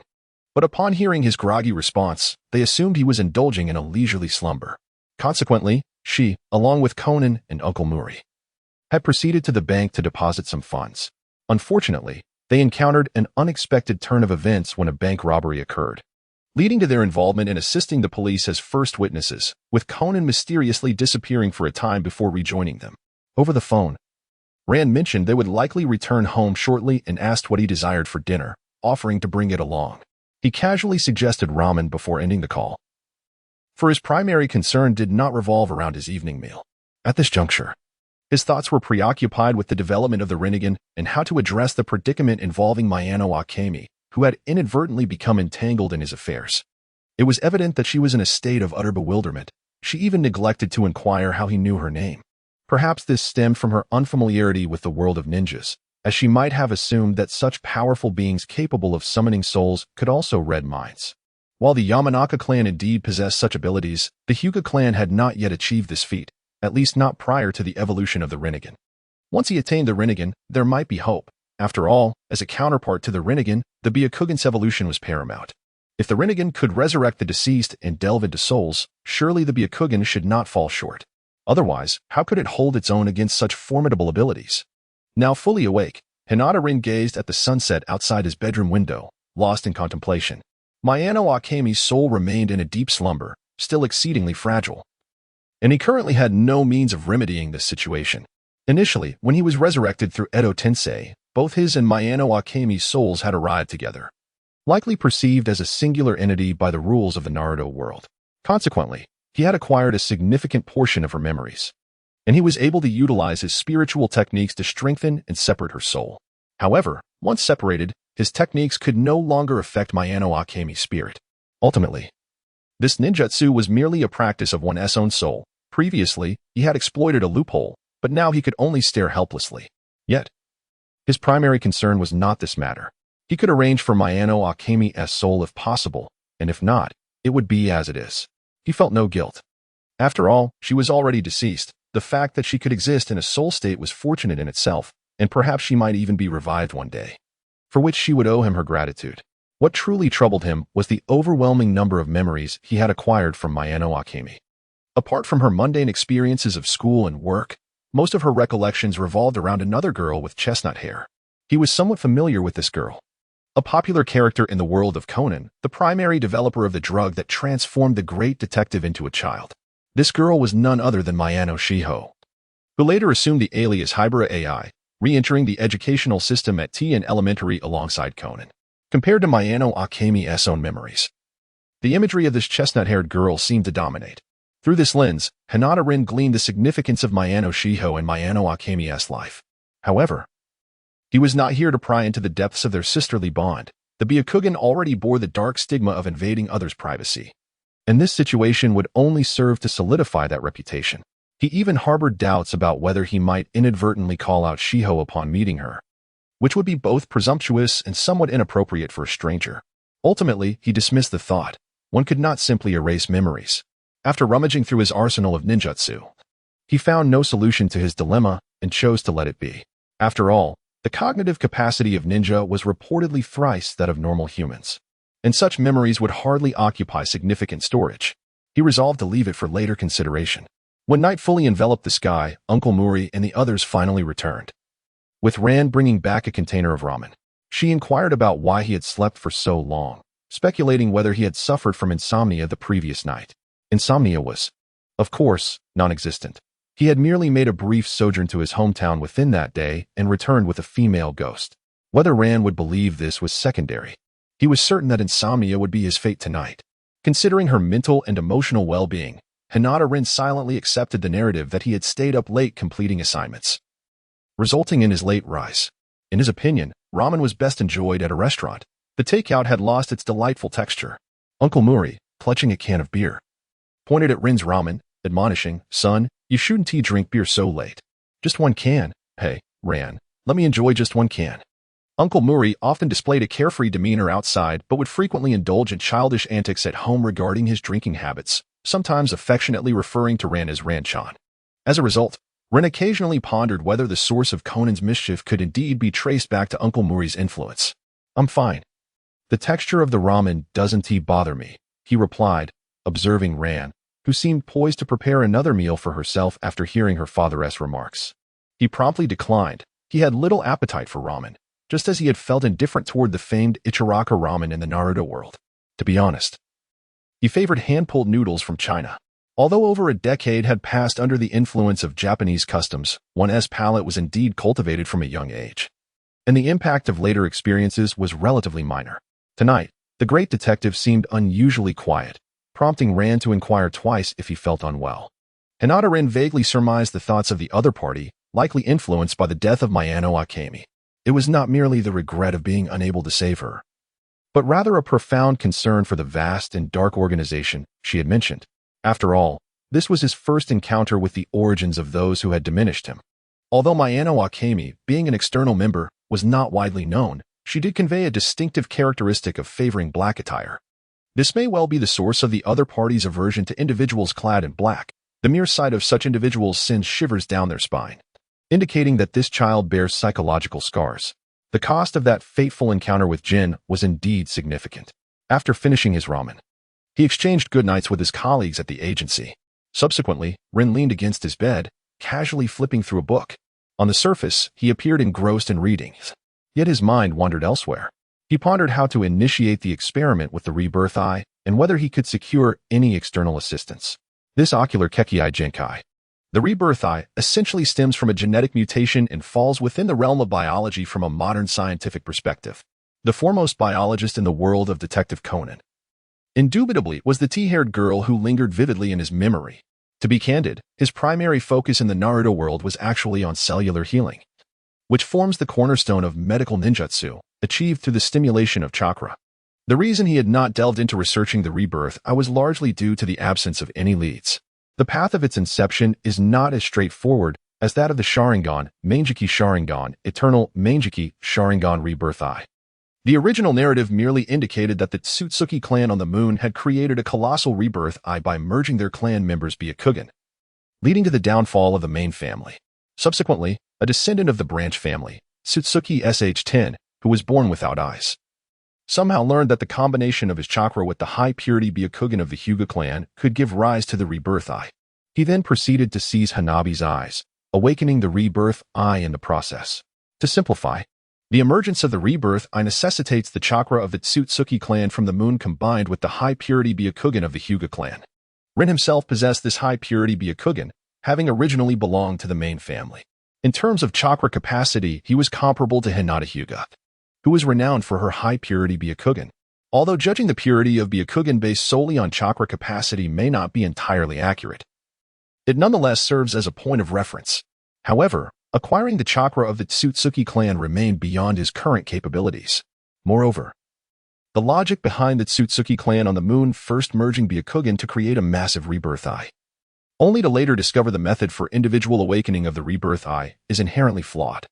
If the creation of the colossal rebirth eye resulted from a quantitative change leading to a qualitative transformation, then why must the emergence of an individual rebirth eye necessitate both the chakra of the Tsutsuki clan and the Byakugan of the Hyuga clan? Hinata Rin contemplated that not only was the world of Kishiue profoundly unscientific, but the realm of Naruto appeared to be similarly flawed. Perhaps the theory of genetic complementation could provide some elucidation. After all, the Hyuga clan is a lineage of the Otsutsuki clan within the ninja world. While the lunar counterpart represents his direct bloodline, the amalgamation of the two might trace back to the ancestral roots of the Otsutsuki clan, giving rise to the Rinnegan. As anticipated, a knock echoed through the air, heralding the arrival of Conan, on the day when Hinata Rin was summoned to the world of Naruto. The detective's encounter was notably peculiar. Not only did he witness the tragic demise of Mayano Akemi, but he also gleaned some preliminary intelligence about the organization from her own lips. Although the information was scant, it nevertheless marked a breakthrough from absolute zero. Since his transformation into a child, it was the first occasion he had encountered a member of the organization and the first time he had learned of its existence. Even the name of the organization was something he discovered only today. Given the gravity of this situation, Hinata Rin surmised that the detective would certainly come to share this information with him. Indeed, as soon as he opened the door, the detective entered with a grave expression. Before Hinata Rin could utter a word, he took the initiative to recount the day's events. Hinata Rin served as a diligent listener.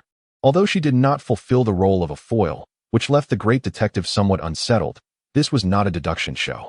Moreover, Hinata Rin was the only informed individual in his office, leaving no room for criticism. Therefore, your takeaway today is merely the knowledge of the name of the faction to which those men in black belong? Hinata Rin succinctly summarized the situation, causing the great detective to pause momentarily before slowly nodding in agreement. That is indeed the case. It's not too bad. At least there has been some gain. So let's strive for further progress. I remarked that he seemed unfazed and indifferent. What is there to be curious about? The person is already dead, and no further information can be gleaned. As for surprise, I am not astonished that you encountered a member of that organization. Upon hearing this, curiosity swiftly transformed the great detective. Or rather, his inquisitiveness had always been intense and easily triggered. Why?